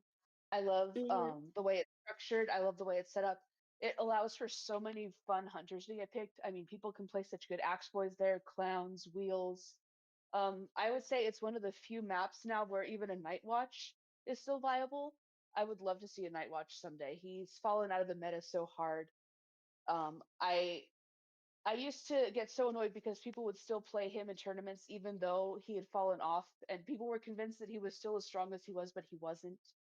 And now I miss him because no one plays him anymore. I see, I see. Oh my god, speaking of the Chinatown map, Juliet, spoken like a true Nightmare main. I know what you're thinking. Like, that map is just top tier for Nightmare. Juliet, try not to be a Nightmare main. I'm watching you. I'm sorry. Yeah, totally no reason. I also I do like playing Soul Weaver, Gamekeeper, Naiad, so overall it is a very fun map for a lot of my hunter mains. Who knows, maybe in the future Yeah. we'll actually get to see every obstacle on Chinatown enlarged and they'll add that to duos next. Yes, and over here we can see that we are going into the map ban pick phase, and oh my goodness, they banned Darkwoods again. Juliet, unfortunately, your hopes might have to be let down for this match. We are not seeing Darkwoods. We are not seeing survivors and hunters swinging here and there, but we are seeing Ever Sleeping for the match. It's a very balanced, small map, good for honestly almost all hunters. So, what do you think with the hunters pick? Well, not to be a nightmare main again. This is another very good map for Nightmare because it is so similar in design to Chinatown. It's a very Mm, good, solid, blocky map. Lots of really nice 2-level kiting areas. Lots of really good tight areas like the graveyard, those mm. little gates and tunnels throughout, and of course, who can forget the secret sixth player, the tram. Uh, that you never know when the tram is going to make a surprise appearance and change the entire state of a game. So I will never be upset at a Ever Sleeping pick, especially because it brings out so many survivors and hunters. I mean, it's called the Priestess's Playground for a reason. Wheel mains love it. Wax artist players love it. Everyone loves this map. It is one of my personal favorites. So, how do you feel, Velvet? Are you excited to see the Ever Sleeping come out? Yes, I agree. Ever Sleeping is honestly one of like I would say one of like the most balanced maps in the game on par with Red Church. But however, I would say Ever Sleeping is a little bit just inclined to the hunter side because of like the low walls, the low obstacles that gives a very clear view of the survivors, which makes it a great pick for just like you said, Nightmare and also wax artist. Low walls are a great heaven for wax artist and also gamekeeper. So I don't know, we might be seeing a lot of hunters whose skills really depends on like a straight line field of vision, but we might also be seeing an appearance of meta hunters like I would say opera singer or maybe even Ivy, because I think this map is good for both Opera and Ivy. Very straight walls for Opera to use her dash in, and also a very small map for Ivy to do her cipher pressure and map control. You can also see here that um the globals are banned. Seer, Meteorologist, Novelist, Forward, and Hermit has been banned and is would be unable to use in this match, which honestly leaves us a very open range of other hunters and survivors to pick from. But what do you think, Julia? What do you think the hunter might be? You know, there are really so many options. We do have some very strong meta hunters who do very well on this map. It is a Yes. very solid pick for a Goatman player. Ivy can get some very strong map control here, especially during endgame. Getting to endgame with Ivy here can be very, very scary. Mm-hmm. There's also the Hullabaloo does a solid job here. It's small enough that he can get pretty solid control. Opera singer, there aren't too many obstacles for her to get caught in. It's a very decent map for her if you want to bring her out. But you know, there are very non-meta hunters who also do very well here. You know, there's the wheel I said does very well here. These roads are very good for him. The wax artist, there are very Yes. strategic places you can fire from to do very well here. Block off ciphers, block off pallets, block off walls. Naiad can get excellent control, ground control here. You can even bring hunters like I know Sculptor can do a fairly decent job here if you wanted to really bring a classic non-meta out. I think you could bring a solid Bloody Queen here. Just overall, there's so much potential for map control and so many. Oh, and of course, Bonbon or Clown. Those two are always very strong. Usually round three hunters. It just depends on what we end up seeing. Yes, I agree. But what about survivors now that we're speaking of hunters? What do you think might be strong survivors here? I would say the priestess is arguably the strongest survivor to bring out onto Eversleeping. It's a very Mm-hmm. strong map for her, very solid. Patient is also one that's really good here. He's able to Mm-hmm. get hooked onto a lot of those two-story buildings, able to gain some excellent distance from the hunter. The Mm-hmm. acrobat does a very good job here. I would even say the wildling does a good job here, but especially if you're up against an opera singer. We've been seeing the wildling keep a pretty steady hold onto the meta for now, being able to take hits from an opera singer with his boar, not having too much of a problem with that decoding debuff. He is considered a worthy enough sacrifice for that decoding progress to bring out every so often. Um, Oh, and the Yes. Antiquarian is also a very good pick here too. There's a lot of walls that she's able to whack a survivor on. Oh, and speaking of, we have our first bans in. The Antiquarian, just as I was talking about her, she gets banned for being such a strong harasser. And we also banned Yes. Lucky Guy, who is, like you were saying earlier, is such a strong pick nowadays because of that versatility of his kit. But in his place, we are bringing along the Coordinator with her gun and the Embalmer. Yes, we're going to be seeing a reappearance of the Embalmer from when he was last used in the Hermit match. Oh, sorry. No, yeah, from when he was last used in the Mad Eyes match. And we can also see Coordinator here just trying to buy some time with her gun. I feel like Coordinator is a very situational character in matches. Like her gun can literally change the tides of the game if the hunter does not manage to dodge it or if the hunter does not bring excitement here. We are also seeing a Professor Ban. A Professor Ban is very interesting because he really counters a lot of single hit hunters, and he's also very good in support and harassment with his scales. However, so we might be expecting an appearance of a single hit hunter here. The same with Psychologist. She's a Psychologist also banned here. We can see that she's able to waste a lot of time with her needing 3 hits before she is downed. And also with her ability to heal someone from across the map without, wasting all the time to travel that.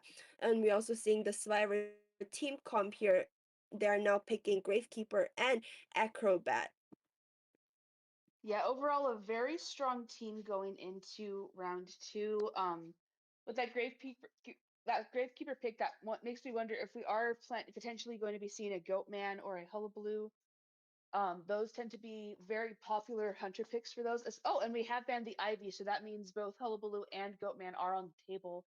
At the same time, Gravekeeper has been known as a very common counter to the Disciple and the Gamekeeper, so it could be that we're anticipating those two as well. Yes. And at the same time, Acrobat has always been a staple in the meta. He's so versatile, able to use those bombs to cause debuffs to a hunter. We could potentially see his identity switch counterpart and see Hullabaloo again. Or we could see a hunter who decides to counter those potential setbacks with these counters. Maybe go for a different non-meta hunter, someone who we might not anticipate, but that Gravekeeper always gives me a bit of a interest, especially because of his newest buff, allowing him to get that extra distance when he shoots up. Oh, very exciting! We are going to get to see a Goatman finally. I love Goatman. He's so good on this map. I cannot wait to see that Goatman out to play. Oh, Goatman, finally a meta pick. We're going to be seeing Goatman in Ever Sleeping. Ever Sleeping is a very easy map for Goatman and his cages because the walls are straight and the obstacles are low, giving him a great line of vision for the survivors. And we can also see that out of all the survivors here, probably Gravekeeper and Acrobat might counter him the most. Gravekeeper with his shovel able to tank that one hit from Goatman, and also Acrobat with his ball just able to, just use that ball when Goatman gets close to him as well. And we are definitely going to be seeing a lot of dizzy cage plays where like the survivors and the hunters are just teleporting back and forth at the edges of the cages. And we are now loading into the round 2, first half of the match. It's JYJ against Humble. I'm Velvet, and Oh, and I'm Juliet. Good luck to both teams. We are getting our spawns in right now. Looks like we do have Coordinator and Embalmer towards the center of the map with Goatman down in the corner near that corner gate. And we do have yes, Gravekeeper over up near the graveyard, right yes. next to the Acrobat over near that 2-story. So overall, very Mhm. good, solid spawn map here. It looks like the Goatman will be chasing after the Coordinator or the Embalmer first. Both of them are very pesky first kites. Embalmer being able to get that coffin up, able to take a down or a chair and immediately rescue himself away from wherever he planted that coffin. And the Coordinator has that gun, the longest stun in the game, a very tricky survivor to be dealing with. And we are taking our way down to the other end of the map. It looks like the Coordinator is going to be our first target as we get a cage up, and we catch up to her right away. Yes, we can see here that, oh my goodness, the Coordinator used her gun, but the Goatman still manages to get a hit in for the Coordinator. Now Coordinator just needs to kite with no items left to use against a Goatman that has enough charges for a cage. Oh, it's a very exciting play by the Goatman and the Coordinator with that, just that mind game that with the gun and the hit there. Goatman manages to go. Oh my goodness, that was such a nice play. You can see how Coordinator is doing a great job here, just mind gaming the Goatman with his cages and the 2 pallets here. Coordinator is now transitioning to that 1 pallet that is just up to the Goatman and the Coordinator to just see. Oh, and very nice, amazing flywheel by the Coordinator there. Amazing mind game there as well. Amazing pallet cage play. She manages to last out until that cage has disappeared, and she's now rotating back to that one pallet there, and unfortunately doesn't manage to get in 8 pallets done, and unfortunately gets terror shocked by the Goatman, which brings Goatman to his first presence unlocked. Yeah, so it looks like the Goatman is going to chair the coordinator finally. Very well done on that first kite, nearly getting 3 ciphers fully primed. We have 2 nearly done. That is going to count as a 2 cipher distraction. We have Gravekeeper already in the area going in for that first rescue. We do have our first 2 ciphers popped. Acrobat and Embalmer are both off to rotate. We are trying to get a cage up. The Gravekeeper knocks back the... Oh, but the Gravekeeper is going to get terror shocked. He is unable to stop the coordinator. The coordinator will automatically be after half. That is going to cause some problems for Humble. We do have, it looks like the Acrobat in the area going in for that rescue. He's the only other survivor with Tide at the moment. Is he going to be able to land that hit? We have a cage on. We are going to take a hit, and the coordinator is going to try to escape. We're not going to leave Gravekeeper. We're going to chair him right away. Overall, trying to recover. Survivor coordination has been able to hopefully catch up. Coordinator is after half. Once she gets chaired again, that will be it. Oh, but we are going to use Blink and hit that coordinator, so she will be going down very soon. Yes, and we can see here as the Goatman is chasing the coordinator, the Acrobat has managed to go back and rescue the Gravekeeper. However, coordinator is on her last chair, so she will be eliminated here. And we can see the Goatman using his cages to travel the further distance to catch up to perhaps where the Gravekeeper and the Acrobat has gone to heal. Now it's just up to the Goatman to find them. Where could they possibly be healing? And Goatman manages to spot the 2 of them, or at least know kind of where they are based on his tinnitus, and he does manage to see the 2 of them. However, only Acrobat has managed to heal up, and Gravekeeper has used his shovel, and Goatman is just trying to bait out that shovel, and he manages to get a hit in, forcing Gravekeeper out of it. However, Gravekeeper is now stuck in a tight spot with nowhere else to kite from. However, he does manage to get in a very and unfortunately Gravekeeper does not use the shovel in time, and that's a very good down by the Goatman, and Goatman tries to chair the Gravekeeper in an open area. Yeah, very, very good work by that Goatman, being able to knock the Gravekeeper down before he's able to fully get back down into the ground. We have Acrobat coming in for that rescue again. Embalmer has himself embalmed all the way across the map. Embalmer is currently the only one decoding right now. That is a very unfortunate situation, but Acrobat is able to get a hit in and use one of the red bombs on the Goatman, locking off his abilities temporarily as he continues to pursue the Gravekeeper. Once the Gravekeeper is downed, he is dead on chair as well. Oh, but he is on a closed-off area. That makes it much harder to move around. But we do manage to get a hit on the Gravekeeper. He is able to get the cage destroyed. Right. Oh, but the Goatman misjudges. Oh, but he will down the Gravekeeper. That is going to be a tie automatically for Humble and JYJ. But we do have the Cypher nearly primed. Are we going to go ahead and pop it? I believe so, because Acrobat does not have borrowed time. And we do have a 2-person endgame right now. Yes, we can see here the Goatman is using his cages to travel. Pressure is on the survivor side on whether they will be able to manage a 2-person escape. 2 survivors have already been eliminated, and the Goatman spots the Embalmer.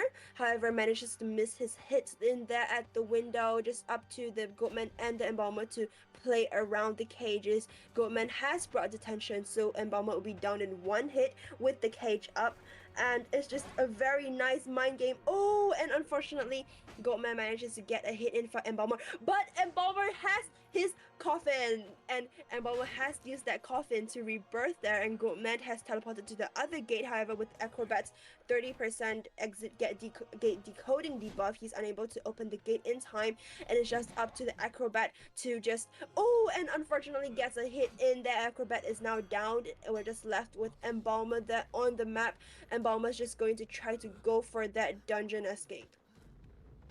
Yeah, it looks like we are going to start by cheering off the acrobat. Since the embalmer did use his coffin, that will be a rescue. Did the Goatman see the he does not look like the Goatman did see the embalmer down there on the other side of the map, but he is going to try and use his cages to look around, try to find where the tinnitus is, try to figure out where the embalmer's location is. He has a full turn to go, but it looks like Embalmer is in the area to try and get back to that gate that the acrobat had halfway decoded. Yes, we are going to start working on that, on decoding that gate. The Goatman already has him in his sights. Is he going to be able to cage off in time? Oh, he's going to be able to cage off and knock that Embalmer down. That is a 4-man elimination for JYJ. Excellent work. Oh, I do feel like that terror shock on the Gravekeeper was completely turned the tide of that match. Unfortunately, getting that extra cheering in, getting that after half on the coordinator, that helped the Goatman significantly. And that was such a beautifully placed cage at the very end of the map. Right as the gate was opening, he was able to catch that embalmer and knock him down. Yes! My goodness, congratulations, JYJ, on that 4-man escape, especially on the terror shock that the Goatman did. That was so beautiful. That was so slick. That was so sexy.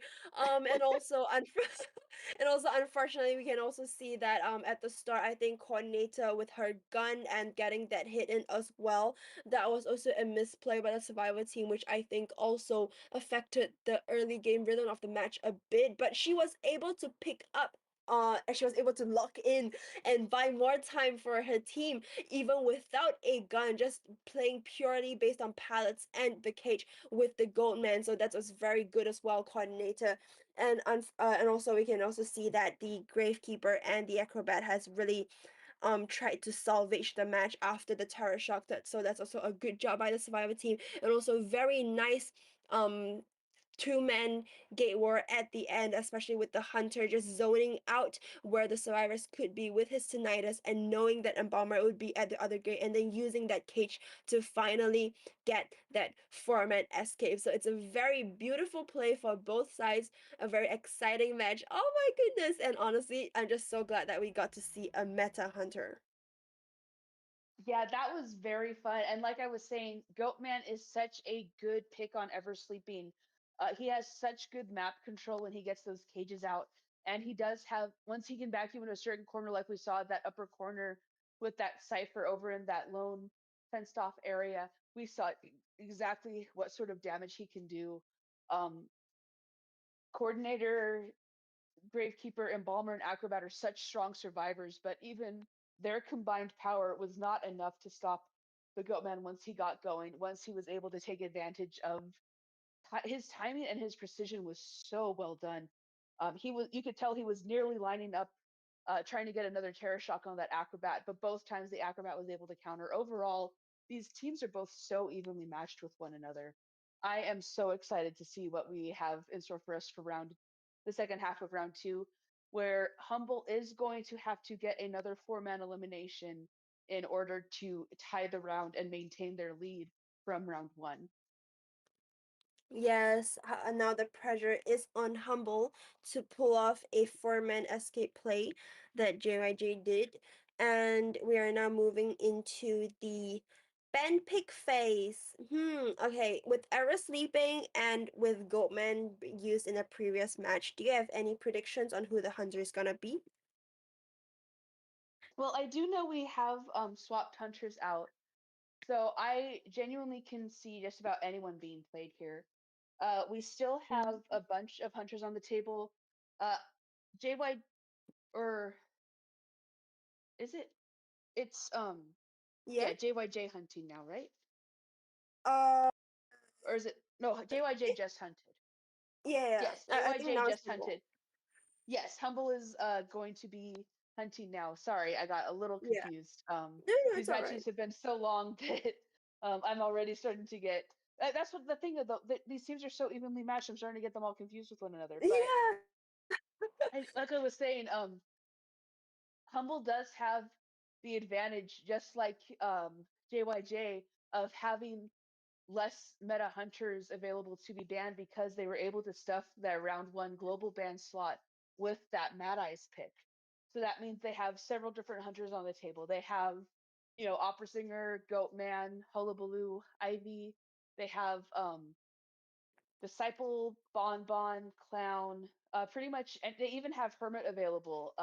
Even though the other team played hermit in round one, so we'll be able to potentially see another hermit match because honestly, Ever Sleeping is a good match for him as well. Smaller maps are good for characters with lesser map control. Like a Soul Weaver can do some damage on Ever Sleeping. Um, a Naiad can do damage. Wax Artist, Night Watch. There are so many hunters, and we could possibly potentially see a peddler as well. I mean, a peddler isn't off the table entirely. She has been a lot of fun to watch. It is really kind of exciting getting to figure out just how her um, kit is utilized in a match. How about you, Velvet? What are you hoping we see in round two? Hmm.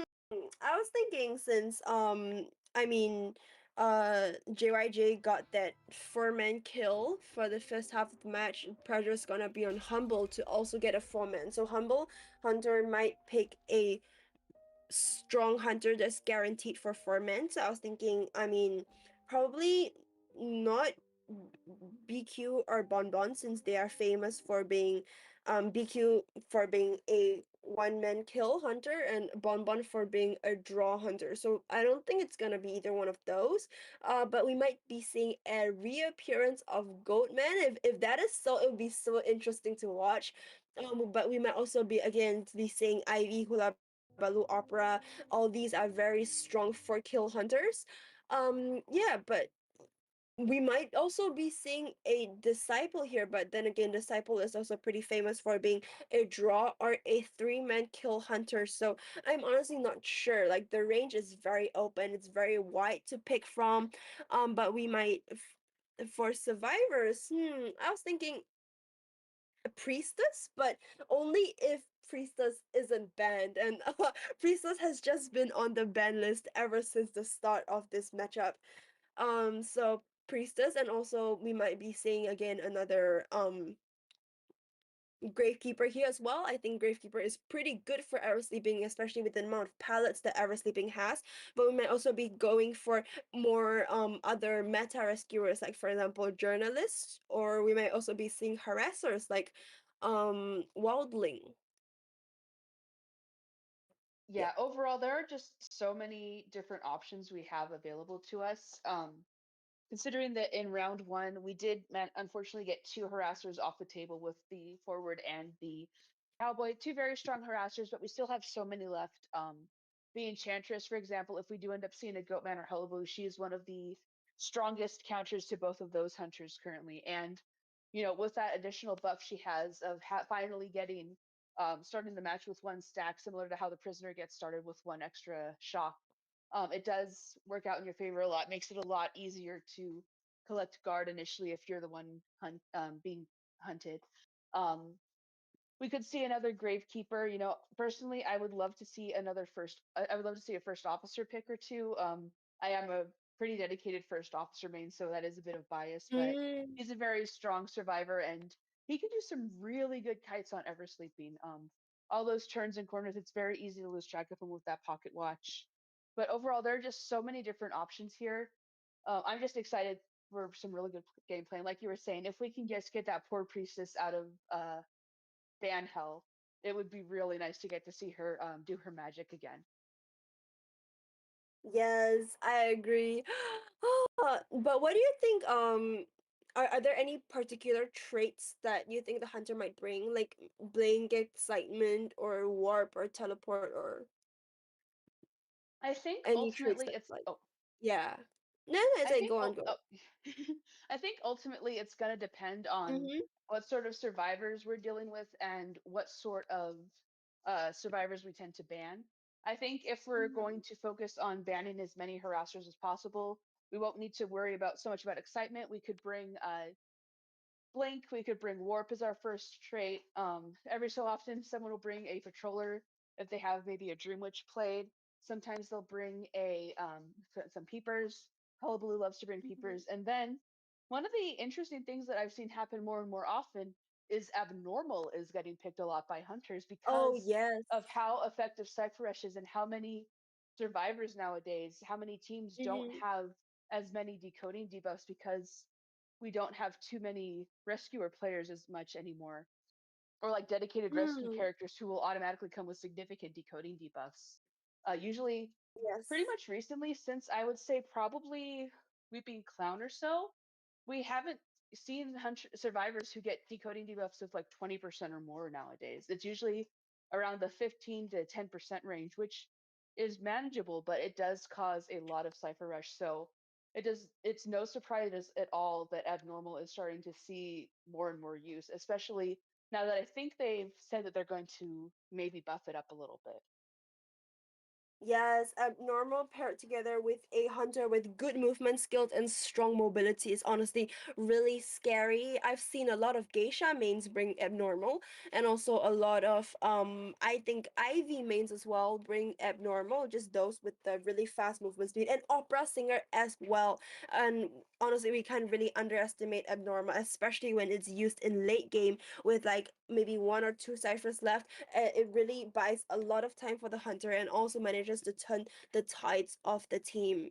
And also just to remind our viewers of the current scoreboard, we are up with JYJ with the in the lead with 8 points and Humble in the Oh lead with no. 5 points. Right? Am I Oh right? yeah, you're right. Okay. JYJ is leading in points. Humble is leading in rounds. Yep, just JYJ with that 8 points and Humble with the 5 points. So we will need Humble to get at least a three-man elimination to able to just draw that match point and be able to proceed into round 3. So yes, just to remind our viewers. I feel like I feel like a streamer, you know. Yeah, no worries. Yeah, overall, we do prioritize round wins over point wins. So if we end up in if the next two matches both end in draws, that does mean that Humble will ultimately win. JYJ will does have a chance to win if they can either win both these rounds or get more points and win and draw at least one round and win the other. They are at a bit of a disadvantage, but that four-man elimination has helped them significantly, helped them turn the tides back to where they had been before. And it looks like we are getting into our ban picks now. We do have the Antiquarian and Meteorologist both banned right away, along with the Goatman. So we won't be seeing a Goatman this time around, but we could potentially be seeing a Hullabaloo, Opera Singer, Ivy, or one of the myriad of other hunters. But we are locking in our first two survivors, which is that coordinator again, along with the mercenary, who is a very strong rescuer. Overall, this is a team that has some potential for decoding debuffs, but very strong potential for harassment and rescue and just keeping the hunter busy and wasting their time.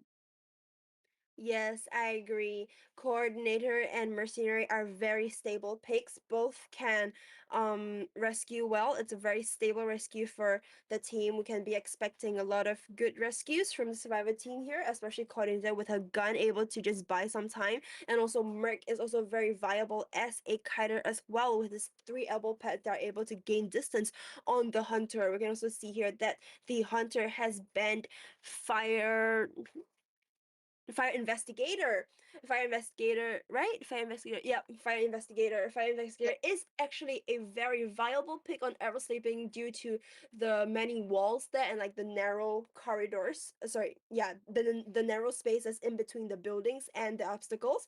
He's able to sorry, is able to easily block off the route of the hunter and also provide that extra speed boost for the survivors when they need it. And we can also see a is it magician? A magician ban from the hunter. It's a very interesting ban because magician is a very strong kiter, especially with his decoys. And then again, with the narrow obstacles, he might also be able to use his decoy to block off any routes in between him and the hunter. Magician also has that invisibility when he gets rescued off the chair, which might also confuse the hunter again, and also just a lot of mind games going on with magician and the decoys. All I'm seeing here that the hunter is leaning towards a very ban, like a very kiting ban, like banning all the survivors that are able to do a strong kite against him. Yeah, overall, this is a very solid Banpick, like you were saying, the fire investigator does have very tricky cushion placement where he's able to block off so many spaces.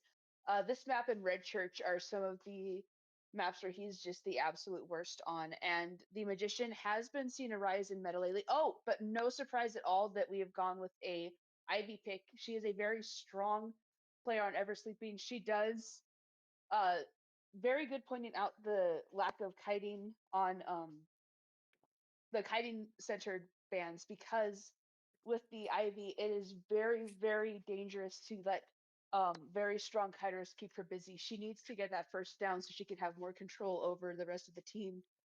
We do have a very solid team to counter her, though. We do have that very long stun from the coordinator, the ability to get another long stun thanks to the lucky guy getting that gun out, getting potential decoys out, taking hits in from the psychologist, taking hits from the mercenary. Overall, this is a very tanky team, a very harassing team which can use items to their advantage.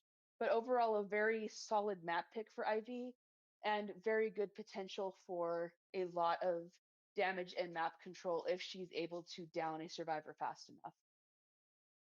Yes, I agree. Ivy, we're gonna be seeing a lot of map control, map pressure from the Ivy. She's honestly very first kite dependent, just depends on her getting in that one down survivor. And we can see that we're currently loading into the match. The survivors and hunters have already chosen their spawn spots, with coordinator being all the way at graveyard and psychologist right next to the double starry building, and Ivy has chosen to spawn next to the Merc in the middle of the map, and Lucky Guy has chosen to spawn at the very bottom of the map, right next to where a chest would spawn, just to ensure that he's able to get his items quickly. Who do you think the Ivy would chase first, Juliet? Judging by these spawns, it could potentially be anyone. I wouldn't be surprised if she tries to get rid of that lucky guy first. Potentially either that psychologist just to get those extra hits out of the way, or the mercenary, because there's almost always a guarantee that he will be at least one of the, if not the only, survivors bringing tide. But we are moving into the second half of round 2. Humble hunting, JMJ surviving. I'm Juliet. And I'm Velvet. And good luck to both teams as we load in. All right, and we have Ivy loading in right in front of the side house gate. She's immediately detaching from the Yithian, letting it fly, and it looks like our first target may be that lucky guy after all. We are aiming upwards towards the site, and we do have our sights on him. Looks like we are going to be latching on very quickly. He already downs a pallet, just trying to gain some advantage right away. Yes, and we can see that Lucky Guy has gained some distance on the Ivy and the Ithian. Ivy's just controlling the Ithian to just give Lucky Guy that vision pressure, and she has chosen to leech onto the Merc, just creating that stone there. And she's now using her other body to chase the lucky guy and using the Ithian to pressure the coordinator who's decoding. And we can see that she's affecting a lot of ciphers, just really upping that map control, that map pressure. However, she's still committing to the chase by the lucky guy, just cornering the lucky guy with her Ithian and her main body. You can see that she has placed the Ithian here, just waiting for the moment when she can scare him to get that scare value up. However, lucky guy is at a pretty safe scare level with but it's increasing rapidly, increasing steadily. We can see that she's managed to bait out the lucky guy perfume. However, lucky guy does manage to recover just in time. Does he have flywheel? Okay, he's not gonna use the flywheel. He takes a hit and he transitions to the area with the double pallets. Yeah, and it looks like the Yithian is doubling back around. We do have the psychologist coming in. We do have both the mercenary and coordinator still working on ciphers. We are infecting the psychologist. That does mean we have both the lucky guy and psychologist infected, and coordinator as well, just trying very hard to keep that cipher pressure on. However, the lucky guy is kiting over towards the coordinator. Looks like he might be lining up getting that gun rescue in before he's downed. Coordinator is going to be chased off of her cipher by the hunter as she comes. Oh, unfortunately that blink is not going to catch the lucky guy as she hoped it would. We do have the Yithian disbanding. We do have it chasing after the lucky guy. We do have the coordinator in the area. Was she able to use the gun? Yeah, I think she used the gun. Yeah. Yep, and coordinator used her gun. stunning the main body of stunning the Ivy. However, the coordinator does not know that the Ivy has instead dispatched the Idian, but the coordinator still manages to buy some time for the Lucky Guy, and Ivy has dispatched the Avian to just chase Lucky Guy, and Lucky Guy uses that speed boost at the pallet there, and she uses to scare to increase the corruption level on the Lucky Guy. Lucky Guy is very close to being scared and at 100%. However, Lucky Guy, very nice flywheel by the Lucky Guy there that does not want to. Oh, but unfortunately, the Ivy manages to get a hit in there at the pallet. However, things are looking very good for the Survivor team with only 2 ciphers left to be decoded, and Lucky Guy is on his first chair. Now we'll be seeing the Merc going for the rescue, and she's just going to latch on and create an ostracon at the psychologist to do that map pressure. We can also see her knowing where the coordinator would go, and also just giving that pressure to the coordinator as well, just creating that fragment there just to pressure the ciphers. We can see you can also see that she's just going to be camping the chair and gets in a hit at the mercenary, but the mercenary, very good, very stable rescue. Amazing rescue by the mercenary. However, it's now up to the Lucky Guy to be able to kite, and a very good hit from the Ivy there, manages to hit him almost immediately after the chair rescue. We can see Lucky Guy going further away from the ciphers on the map, just going to be downed in the corner of the map to just buy some time for the team. Yeah, overall, very good time wasting from the Lucky Guy for his team, keeping the Ivy distracted. Psychologist is going to use her whistle to get an injury off of her teammate, trying to just keep the mercenary able in to get that next rescue. He was the only one to tied in, so once Lucky Guy is rescued, that will be it. We do manage to get a hit on the psychologist. She will be drained down to half health as they get the teleports, trying to get a hit onto the mercenary as he goes in for that rescue, going for that 99% rescue. Even with a Terror Shock, he will be able to survive. He is able to rescue the Lucky Guy. We are chasing the Lucky Guy. Ivy is pursuing him into the ruin area. Mercenary got 100%, but was not able to get hit in that time. We do land a hit on the mercenary, able to body block successfully. Lucky Guy is just trying to avoid her. We are but with the blink, the Lucky Guy will be going down. He does not have borrowed time, so it looks like we will be popping that cipher the second it's ready. We do have Lucky Guy chaired, and that will be our first elimination and a 3-person end game with full health right as we go into the final round. Yes, we can see there, great play by the Survivor team, manages to bait out the Ivy's blink. Now the Ivy would be unable to use teleport or warp, reducing her mobility. You can see here Merc staying at mid to just give pressure onto the hunter and distract the hunter. You can see here that Ivy is also using her Evian to camp at the other gate, just preventing anyone from decoding that gate. Coordinator is at the other gate, just waiting for the chance to just open the gate, and we can see here psychologist is bearing the pressure of the chase, just going to be and unfortunately she gets terror shocked, and very nice hit there by the Ivy. Unfortunately, it's a terror shock for the psychologist is instant down now. However, both gates are not being decoded just yet.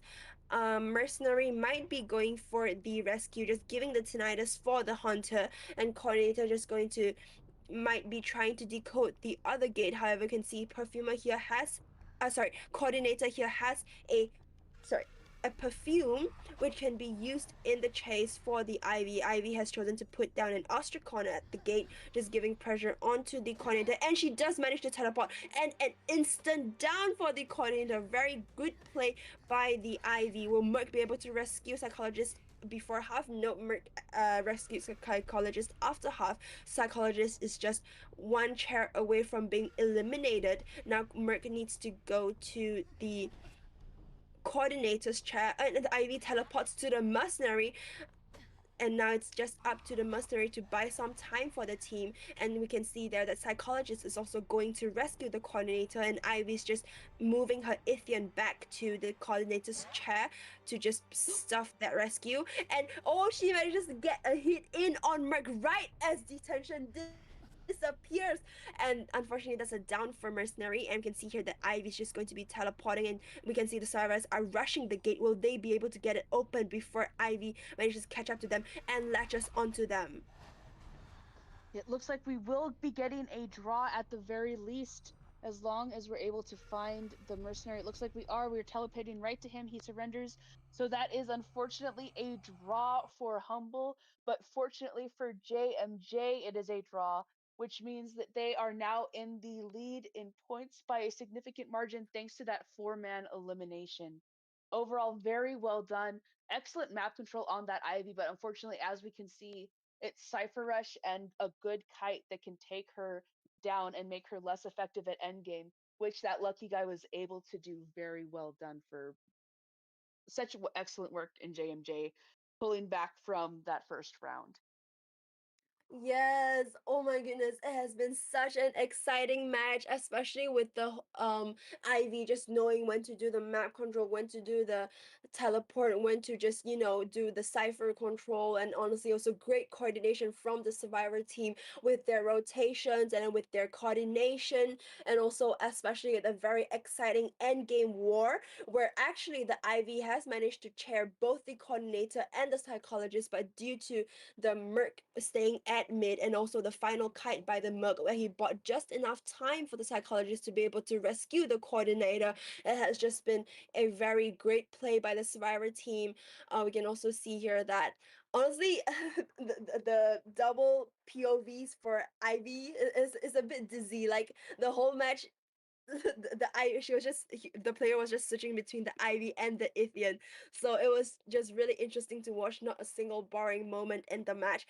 And we can also see here that the Ivy has brought Blink and has made good use of the Blink, but unfortunately does not manage to get a hit in with the lucky guy for the Blink. Yes. Yeah. Overall, this was a very good job all around. You could tell this was a very experienced Ivy, one who knew Yes. how to master the Ithian's controls, how to control. Unfortunately, even knowing that the Cypher Rush, the JYJ survivors were able to counter so well and just bring in that draw. Overall, very well done from both teams. Very, very well done. I'm very excited that we get to go into a round three. We do have each team has one. However, due to the difference in points, a very there is no chance of a eliminate. There's no chance of overtime. Round three will be do or die here, folks.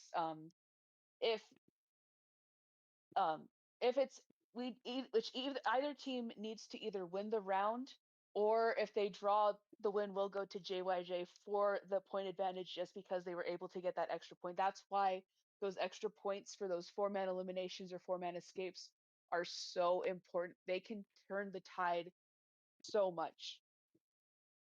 Yes, in order for JYJ to secure that win, JYJ needs to get in a three-man kill, and Humble needs to get in at least a four-man elimination at the very least, just for that extra point. So the pressure would definitely be on Humble to get that four-man elimination, but JYJ can take it a little bit easy with the win condition being only a three-man escape. Are there any maps that you're looking forward to, Juliet?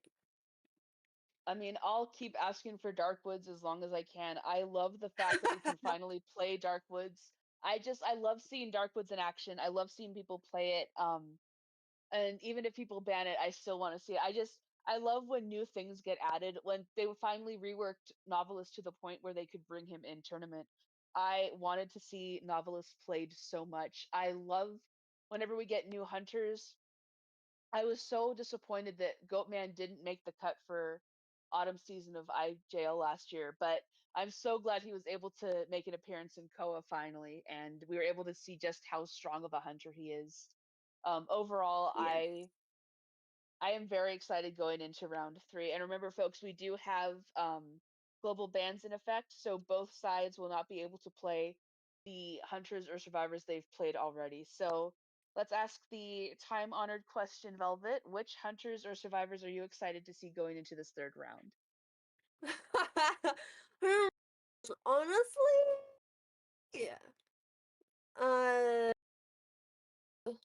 Honestly, like I'm not really looking forward to any meta hunters because I see them being played too much. So I was thinking maybe of like niche hunters. I would be really excited to see I don't know, like a clerk or dream witch, wax artist and exploit, or like geisha as well. Oh, and also Wu Chang would be really interesting to see how he fares against a four-man voice chat team comp. But then again, it's also not a very great pick. But yeah, I just wanted to see more of like niche hunters, and I think actually the appearance of non-meta hunters here in the last round might be higher than we think, because it's the last round BO3 for both teams, and both teams hunter players might just go for their comfort pick, and so we might be seeing more of a their comfort pick hunters, like those that aren't really in the meta.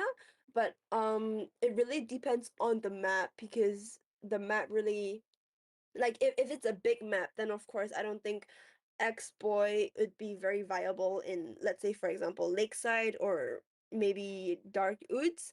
But if it's a small map, then X-Boy would be very viable. And then also if, let's say, it's Chinatown, then of course Clerk might not be very good in Chinatown as well. So it really depends on the map. But one map that I can say I'm looking forward to would be, I would say, Red Church, because it's like the most balanced map in the entire game, with so many high obstacles, high walls, and also that main church kiting area, that big church there. So I'm really looking forward to Red Church. But Chinatown also works for me. But if we were to go into Chinatown, Priestess might be a die must pick, or like a die must ban, that kind of character. But what do you think, Julian? Honestly, I feel like in this particular setup, there's no overtime condition. Mm-hmm. We are ending after the next two games, two rounds, two halves of this essentially. So for me, it Mm-hmm. feels like a very do or die. You won't be able to play any more characters after this in this round. I say go all the way up to 11, play whatever characters you want. Please, let's see a batter. Batter tends to always get picked during tie break modes because everyone's exhausted their options. I want to see more batter. I miss seeing the batter around. I Oh know yes. NAU has him. I want to see him. Please bring out our harassers, bring out the prospector, bring out the enchantress, the antiquarian, let her out, please. Again, let me see the archer. I love the archer. How have I not talked about the archer this entire match? I mean, look at the way I'm dressed for this tournament. The archer is, Yes. she has wormed her way into my heart so quickly. She is such a fun survivor pick. She has such a good stun. She has very few debuffs. She is overall all around a very strong pick, and I really hope we can see at least one archer before the end of the night. Yes, I agree. And we can see here that Archer would definitely be a very valuable pick. She can kite, she can harass, she can support. She's very well rounded. She's just up there on the meta. I think she's one of the meta survivors, yeah. And also, honestly, yeah, let's bring out all the harassers. Like, give me my enchantress, give us our prospector, give us our batter, give us our wildling. Like, where's all the harassers? Like, we want to see the hunter in pain. No, no, just kidding, just kidding. Yeah, but and also we are also actually not seeing a lot of healing characters, like maybe psychologist, maybe barmaid, maybe priestess, and probably also maybe even doctor. But nah, doctor's way out of meta, sorry. Yeah, but I would also like to see like more healing characters, like those sustain kind that can play out the game well. And yeah, I think we're just gonna be seeing a lot more if of like meta survivors, like a very stable team composition. We might be going for two rescuers, one kiter, one decoder. We might also be going for one harasser, one rescuer, one kiter, one decoder. We might also be going for two supports, one rescuer. I think it really depends. But what about any are there any certain survivors or players that you're looking forward to, Juliet? Well, I'm always looking for a first officer. I am a dedicated first officer main. We Yeah, haven't seen him yeah. play. Everyone's been able to play different rescuers, which I don't mind. I do love seeing rescuers played in general. There are I personally am not really able to play the ones that are harasser rescuers. I'm much better at more standard Mm. rescuers like the first officer, the gravekeeper, the ones who are able to both kite and rescue. Those are the ones I look for. I know we have one gravekeeper. We have gravekeeper band on at least one team. I would love to see maybe him to pop up again. I'd love to see a journalist. We've seen a few journalists throughout this tournament. I would love to see at least one journalist. She has slowly been creeping back up, and she is going to get that beautiful new high tier skin soon, which I can't wait for. You know, if we have a potential clown or bonbon pick, I would love to see an entomologist. I miss seeing Oh, the yes. entomologist. I would love to see her back. Usually, if you see her picked, you know what to expect, but I I miss how meta she used to be. Yes, I agree. Oh, she got nerfed so badly. Like the usage of the bees, together with forward. Forward was also nerfed, and I think the both of them just sort of fell out of the competition meta. So we would definitely really love to see an appearance of the old meta. I remember back in the days, the old meta was Dream Witch and Sculptor. Like every single match, you just gotta see Dream Witch and Sculptor, and then the Entomologist and Prospector. Like those were like the meta for like back in the old days.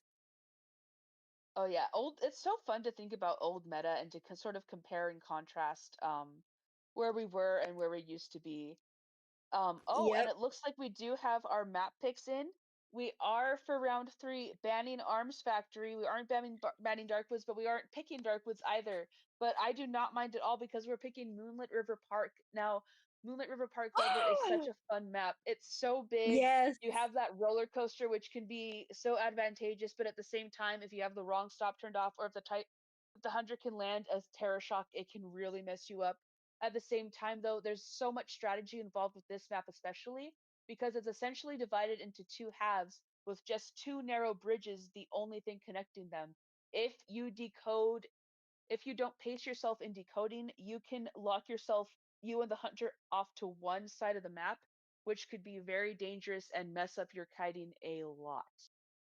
Yes, I agree. And it's also very easy for hunters to stuff any rescues in case the survivor team did not rotate and position themselves well. Because, I mean, you have to go through like that two limited narrow bridges to go to rescue someone on chair, perhaps on the other side of the map. So it's really up to the survivor team to position and rotate themselves. And also, we're gonna be seeing a lot of usage of the roller coaster and also probably perhaps of the slide as well. On the slides, I remember you can, like, there's a lot of body blocking potential on the slides, and also with the roller coaster as well. Oh my god, I remember like I would always get terror shock on roller coaster, so it's a really traumatic experience for me. But yeah, it's just gonna, we're just gonna be seeing like perhaps the survivor and the hunter just mind gaming each other at the coaster just in case they're kiting at the stops. And also coaster is a really big viability at end game. Just literally all the lights turned on, just one coaster from first stop to last stop can potentially turn the tides of the game around. And we can also see here that the hunter has banned psychologist and escapologist. Oh, his name is such a mouthful. But yes, you can see that the hunter has banned two very strong support characters, escapologist with his blocking the line of vision, and psychologist with her ability to heal someone from far away. We can see the hunter is going for a very stable ban pick here, and the survivors likewise has banned Ivy and Hula Baloo. Yeah, overall, very solid band picks here. We have locked in the Mercenary and the Antiquarian. They are a very solid duo. The Mercenary able to take those hits in time, and Antiquarian able to do very close quarters attack stuns and disarms, leaving the hunter unable to attack for a brief moment. But we are going to ban both the lucky guy and the mechanic. And interestingly enough, we're going to lock in that patient. I am very excited because that tells me we might be seeing an opera singer. He is one of her most notorious counters. Oh, and we're going to be locking in a prospector as well. Very exciting.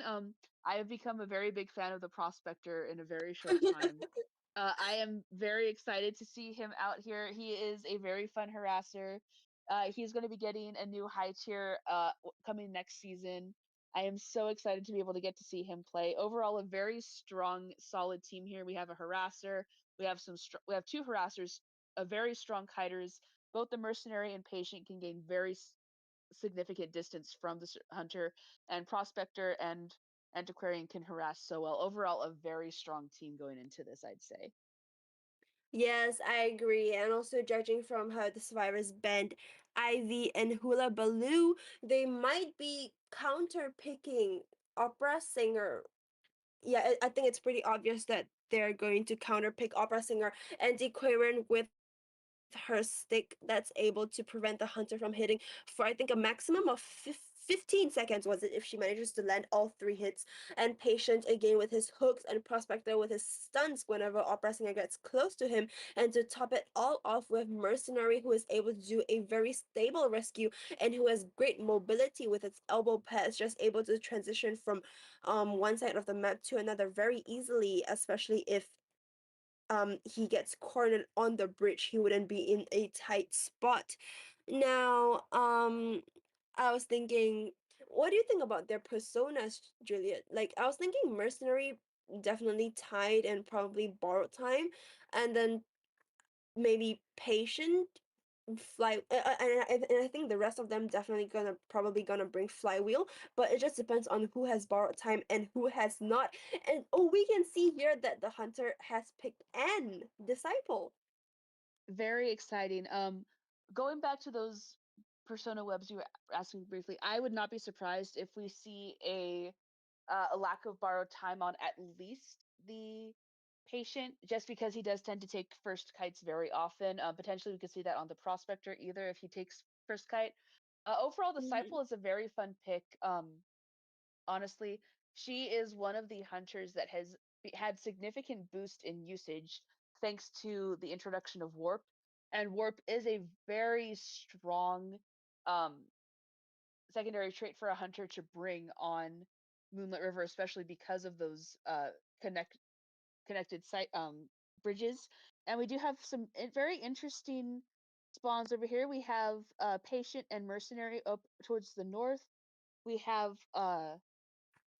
antiquarian over at the funhouse, and it looks like either she or the prospector will be the first kite. But we are heading into round 3. JMJ hunting, humble surviving. I'm Juliet. I'm Velvet, and let the games begin. Okay, sorry, another Hunger Games reference. Oh yes, but yeah, I agree. I think Disciple most likely is going to go for the Prospector, because after his nerf, he has the cooldown for his magnets, and now he only spawns with I think 1 magnet, so he has a very limited items for his first kite. So I think Disciple might be going for Prospector, but then again, Prospector also hardcore counters Disciple with his magnets that can just push him away whenever he gets stunned. So we can probably also see an Antiquarian chase, but Antiquarian is also positioned at the 2-story building. So it's just really up to Disciple to see which one she's going to chase, and it looks like she's going to Antiquarian.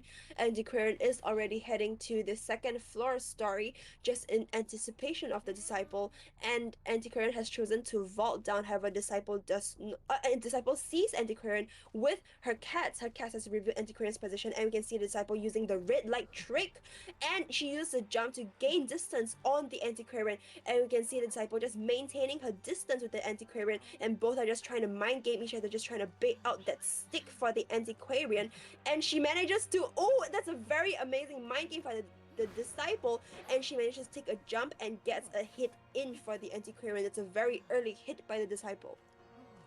Yeah, overall, very good work from the Disciple. She's very good at countering harassers, keeping them from doing too much damage, being able to stun them and block them off from using their abilities. Oh, and we're going to get a warp right away, bringing the Disciple down to the bottom of the ground, but it does take her a bit away from the Antiquarian, allowing her to gain significant distance. Unfortunately, it looks like the antiquarian has nearly used up her flute. On the other hand, though, she is doing a very good job of kiting. We are going to get a stunning, but unfortunately it'll be right at the ground. We do have two ciphers nearly primed with a third about 3/4 of the way there.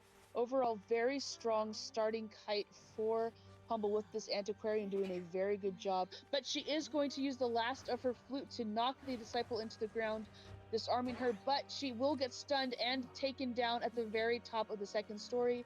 This will be the first chair at about with a full 2 cipher kite with a third cipher nearly primed, but it looks like the mercenary is running off of there. His cipher is being taken over by the patient, and we will be seeing our first chairing in the basement of 2-story. Yes, it's a very unfortunate placement of the basement here, right where Antiquarian was kiting, so that can't be helped. But we can already see a mercenary just closing in for the rescue, just giving that tinnitus. However, Disciple does manage to find Mercenary, and Disciple has managed to see where Mercenary is going. You can see Mercenary just trying to buy some time there by going up to the second floor. Mercenary might be considering to rescue after half, just trying to go for that clutch rescue, just buy enough time for the 2 ciphers to be decoded so that they can prepare for endgame war. Mercenary does has still has 2 elbow pads left. I think he used one on the way here, so that does make him a very stable rescuer, and he uses the elbow pad to position into the basement and gets in a free rescue for the Antiquarian. However, Antiquarian manages to be, however, Disciple manages to hit the Antiquarian, and Mercenary does not manage to body block, and Mercenary takes a hit here, but still makes him available for the next rescue, and amazing usage of the warp here by the end just manages to pinpoint exactly where the Antiquarian is, and we can see the Prospector going in for the harassment for the balloon rescue and chooses to silence him and prevent his magnets. And we just need to see, oh, an amazing balloon rescue by the Prospector. Unfortunately, he does not manage, sorry, fortunately he still manages to stun despite being silenced, and it's a very nice cat here by the end. And oh, cipher is popped, and we are now proceeding into the end game war. Yeah, overall excellent work by the Humble survivors, making up for the 4-man elimination they suffered. Oh, and a very excellent use of that flywheel by the Antiquarian. We have our first gate open. We have a second one opening very quickly. This looks like it could very well be a 3-man elimination. We do have the Antiquarian running to the gate, but both gates have been opened. We are looking at a 3-man elimination. Unless that Antiquarian is able to get up, I doubt she will be. Very, very well done by the Humble survivors, managing to turn this into a 3-man escape, making JYJ survivors have the very difficult job of just getting. They have to get at least a 3-man escape in order to be able to win. The odds are high. Humble's Hunter just needs a draw to win. Overall, very exciting. The stakes have never been higher. I am so excited, aren't you, Velvet? Oh my god, me too. Yes, we're seeing like so many interesting turning points in the match, especially with that great, amazing kite by the Antiquarian. She really clutched up there at the early game kite, and also a very amazing stable rescue by the Mercenary. Even for basement, like normally you would think when the survivor gets hurt in basement, it's gonna be the turning point for the hunters, but no, Mercenary actually managed to um have a very stable rescue, which turned into the win condition for the team, and also amazing balloon rescue harassment by the Prospector, just managing to buy enough time for the last cipher to be primed, and then so now they have a 4-man gate war. But also amazing usage of the cats and the jump by N. I mean, what can we say? It's just like the strong against the strongest, so it really depends on the map, and I guess it's just been a really exciting matchup against and against the whole team comp, and also amazing flywheel usage by the anti-current at the end. That was not what I was expecting. That was amazing. And also basically just overall congratulations to was it Humble? Yeah, congratulations to Humble for obtaining that three-man escape. Now the pressure is on JYJ. Ooh, this has more plot twists than any Wattpad fanfiction I've ever read. Yeah, overall, this is super exciting. Very exciting. The stakes have never been higher. We still have to try and get that. There, like I said, no overtime condition. It is do or die, and Humble has been able to make an excellent recovery after that four-man elimination. All their hunter needs to do is get a tie, and they have won this. However, JYJ is very strong. We have seen how strong and coordinated their survivors can be. It could be anyone's game. It all just depends on how this final round plays out. Overall, yeah, that disciple put up a very good fight. Did her very best, but unfortunately, that antiquarian did such a good job of keeping her distracted in the two story. That and the skill of being able to try and escape while keeping the mercenary distracted, having the mercenary keep her distracted, then having the prospector come in, throw his magnet down at such an advantageous point. We are heading into the final match, everybody. Are we ready? Thank you so much for staying with us throughout this whole thing. Thank you so much for staying with me, Velvet. We're doing so good, you guys, and we're about to see the final stretch tonight. We'll have VODs of the other two matches that were played offline tonight as well, uploaded momentarily. But this one is streamed here, and this will be the last performance of the night. So sad to have to say goodbye to our first round of playoffs, but we have so many more coming tomorrow.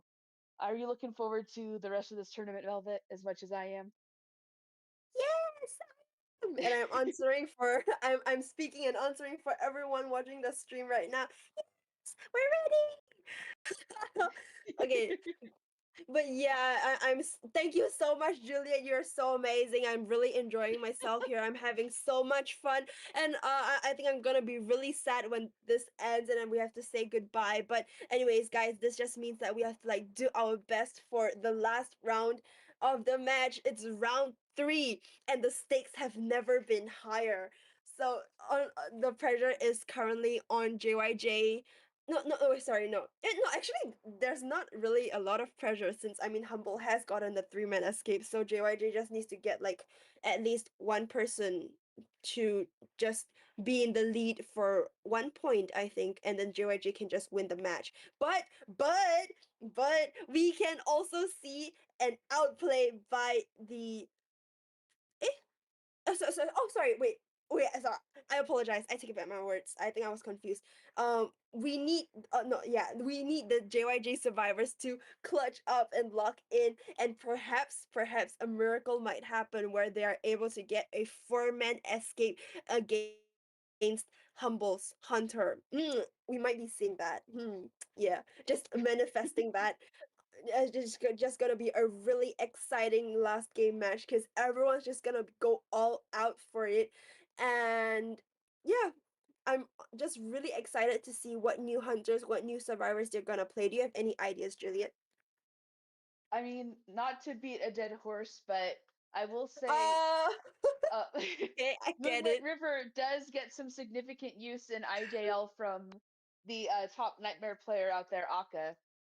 This is his most famous map for a Nightmare.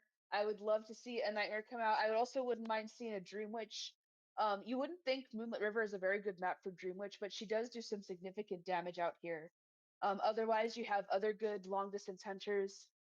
Wax Artist does surprisingly well here, as well as the Wheel every so often. If we don't ban them, Ivy or Hullabaloo could make appearances. Overall, bigger maps leave for bigger potential. I mean, heck, we could even potentially see a Wu Chong. Wu Chong is one of the few hunters I see actually get picked on Moonlit, and it usually is pretty devastating. But there's a potential. We do have Gravekeeper and Mechanic banned, and with that Gravekeeper ban, we could potentially see another Disciple. We could be seeing a Goat. We could be seeing a Goatman or Hullabaloo, or we could be seeing another legend on big maps, that Gamekeeper.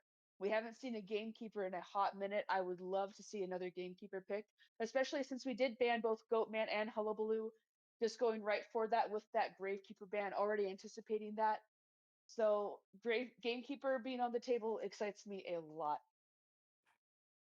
Yes, me too.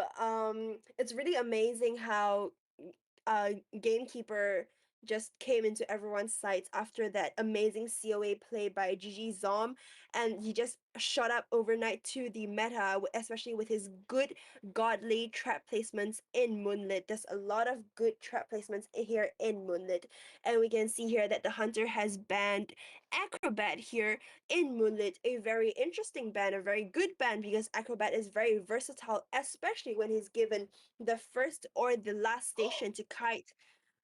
And yes, Oh, especially, oh, and we can see a journalist pick here by the survivors, a very stable rescuer, a very good pick, able to rescue, able to harass, able to support as well with her body blocks, with her little Orpheus. So we can finally see journalist making the first appearance throughout the entire night. And we can also see a repeat of the Prospector and the Antiquarian picks here, a very amazing harassment duo. And finally, we can see the survivor picking Barmaid, a very heal based, sustained, a very support based character. But if she is first kite and if she manages to buy out enough time for her Dovlin, she's technically like Psychologist, in which she's very tanky and she's able to take 3 hits. So we can overall see a very stable, well-rounded team comp with the harassments, and also with the kiting, and also with the support, and last but not least with the rescue by their journalist. And so it's gonna be really interesting what the Hunter is gonna be, especially with that aeroplanist band. yeah, overall, this is a very interesting group. This is a very interesting team composition. We do have some very solid decoding available. The journalist, I know she does get a slight decoding debuff increase every time she uses her camera. Prospector has that smaller window for calibrations. Barmaid tends to lose a bit with her, the more she mixes and drinks Stovlin. Oh, but we are going to lock in the Wax Artist. Overall, this is a very exciting matchup, a very interesting setup of teams. Wax Artist does have some significant mileage on Moonlit. He can wax off all those windows, all those pallets. He can lock off ciphers from such a far distance away. It's such an open map that there is a lot of damage that he can do, but at the same time, he does have a lot of harassment to worry about with the Antiquarian and the Prospector. You know, that journalist, she can manipulate pallet stuns, or she can use her camera to block off potential presence gains through hits, use a potential shield, and the barmaid can heal people and just waste time so long as they don't get hit again while they're in the middle of healing. And we are going to see a spawn pick mirroring the previous one, only this time barmaid and journalist have taken the place of the patient and mercenary respectively. We have antiquarian and prospector back down sandwiching the hunter, only on this time on opposite sides, with prospector and two-story and antiquarian over at the first stop. We are in round 3, second half. Humble hunting, JYJ surviving. I'm Juliet. I am Velvet. And good luck to both teams as we load into the final match of the night. Now remember, folks, the Wax Artist just needs to get a draw or more to win this for his team. If JYJ is able to get a 3 or 4-man escape, they will take the victory home. So it is do or die right now. All cards are on the table. Everyone is going to fight right to the bitter end. This is going to be a very exciting match as we load on in. Yes, so like, comment, and subscribe to our channel. No, you really are sounding like a streamer. Yeah, bro.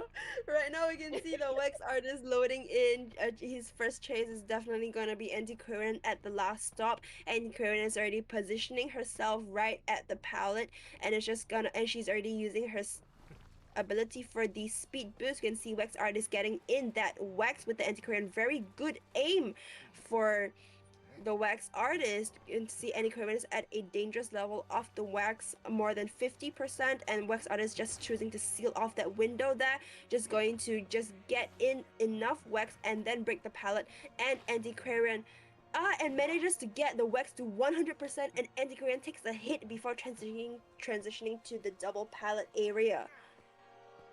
Yeah, overall, very good job by the wax artist for making this area feel so small, basically controlling the map in such a wide area. Oh, but he's not going to be able to predict that pallet stun, and instead the Antiquarian is going to get that advantage over him.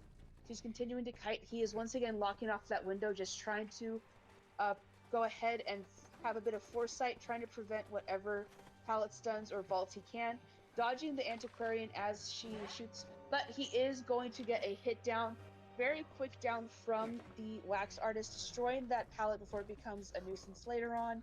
We do have most of the ciphers, verse 3 ciphers, nearly primed. We have one nearly done, just popping right now, and we have one at about 3/4 of the way done, but we are leaving that one in order to go and pull off a rescue with the journalist, as the barmaid and prospector pop their first 2 ciphers. Overall, a 2 cipher kite for the first down, not bad at all.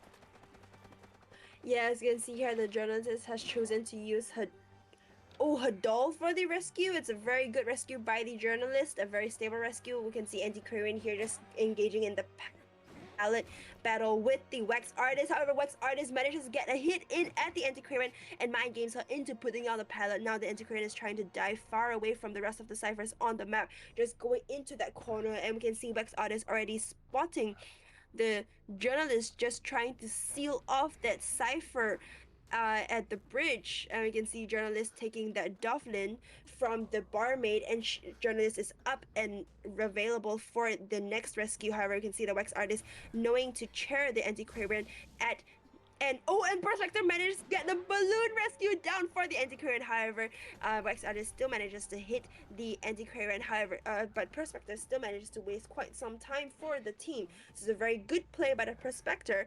But now that wax artist has chaired the Antiquarian near a cipher, he has managed to successfully lock out that cipher, forcing the survivors to start a new one. But there are 3 healthy survivors on the team, so it really depends on who's going for that rescue. Prospector just trying to bait out the hunter's vision and distract him from preventing the journalist from rescuing. But we can see that there's 2 people here right now, and wax artist has unlocked his full tier presence with the hot wax. Yep, and it looks like we are going to finish and chase off the Antiquarian. She was not able to use the rest of her flute to try and get a stun in. We do have the Antiquarian and the Prospector and Journalist both in the area. Looks like we will be seeing our first elimination. That is 1 down, 1 to go for Humble. YJ cannot afford to lose any other survivors unless they will lose the round. But now the wax artist is going on to chase after that journalist. She still has plenty of cameras left, it seems. Prospector and barmaid are working on getting those last ciphers primed. We do have a large bit of wax in the kiting area around that pallet, dropping a bit of hot wax to try and get a hit in on the journalist, but we do have the Prospector in to help disrupt the hunter and harass him, breaking the pallet near here. The Prospector is going to get back to his cipher while the journalist kites in the area, but we are going to just go ahead and have the wax artist try and block that cipher off, or at least keep the Prospector and journalist from decoding it. Yes, and wax artist gets a clear vision of the Prospector, which makes it easy for him to down the Prospector. And now that Prospector is down, wax artist is going back to seal off that last cipher there, and it's up to barmaid for the rescue, as journalist is in half health. But journalist may choose to start a new cipher there at the other end of the bridge. However, no, it looks like journalist is going back to the cipher. They're going to try to force this last cipher open. However, wax artist now with his full tier presence unlocked, he has his hot wax, which would make it hard for the survivors to rescue. But nice play by the journalist there, amazing body block with the Orpheus, and then helping the barmaid get in a clean rescue here. You can see barmaid here just looping the wax artist, preventing his field of vision, and wax artist trying to get in enough wax to trigger that hot wax and do a double down for the barmaid. You can see wax artist trying to bait out that barmaid's flywheel. but Barmaid does not have flywheel, and he manages to get in a down for the Barmaid, and now he just needs to hit the journalist. An amazing hit from the Wax Artist where he hit the journalist, and then now it's just up to the Prospector to kite for enough time such that the Barmaid and the journalist are able to self heal up. Yeah, this is looking very bad for JYJ survivors right now. We have both journalist and barmaid down with the prospector nearly at... Oh, and we have a triple down now. We are going to go ahead and chair that prospector since he already had been chaired. We have the barmaid up. She is drinking her last bit of Dublin, trying to get her self-heal in. Will she be able to heal the journalist in time? It looks like she was able to heal the journalist, so only the barmaid has used her self-heal. We have both these survivors injured. We have prospector chaired right next to the cipher that is unfortunately not yet primed. We have the barmaid running in. She already was able to fully heal herself. Will she be able to reach the prospector time? She will. Encased in hot wax, we are going to get a hit and we are going to down her, but the journalist is in the area. She is able to rescue that prospector, but we do just need that one final elimination, and that prospector, once that prospector is eliminated, that will be it for JYJ. Humble will have won, and we do have the prospector downed. The barmaid is currently down. Remember, she used her self-heal. We have the journalist in the area. We are just guaranteeing that second elimination. We are going to knock the barmaid down immediately after she's healed. The journalist tapping that cipher. Unfortunately, we are going to be chasing her down, using as much wax as we can to try and eliminate that journalist. She hasn't hit 100 yet, but she's very close. We are switching to hot wax to just try and down her before... Oh, and the survivors have gone ahead and just surrendered because it is the end. That is a 4-man elimination for Humble, and they have taken the win with 2 rounds. Excellent work from both Humble and JYJ. That was such a close call. There was no way of knowing who was going to win until right up until the very end. Yes! Oh my goodness! Congratulations, Humble, for taking the win. Wait. Is it Humble or is it JYJ? It is Humble. Humble, they were the last ones hunting. Wait, Oh, okay. Oh my god, okay, congratulations, Humble, for winning the match. It was such an interesting match, especially with Wax Artist on Moonlit. Honestly, I feel like my dreams have been fulfilled. I can die in peace now. It was such a good play from UKJ, especially with the usage of the hot wax. Especially Wax Artist, the power spike is when his full presence and he unlocked the hot wax, and especially with Barmaid who did not bring flywheel, so it's a bit hard to counter that hot wax part. And with such a good clear line of vision for the Wax Artist, it's just safe to say that he was just too overwhelming, too overpowering. But it's just amazing usage of the hot wax with all the multi double hits and the stuns, and also honestly good play from the antiquarian as well, the early kite.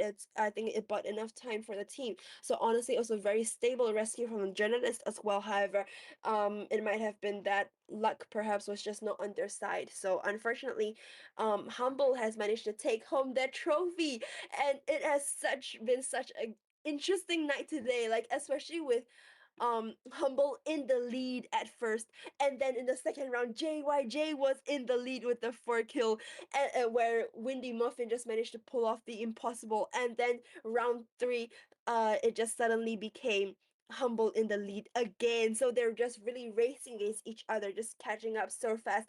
And I think it's also safe to say that if, let's say, we had a round 4, maybe things would have switched up. I don't know. Like, both teams are just so strong and so equally matched and just on par. And I'm like so honored to be able to commentate this round together with Juliet.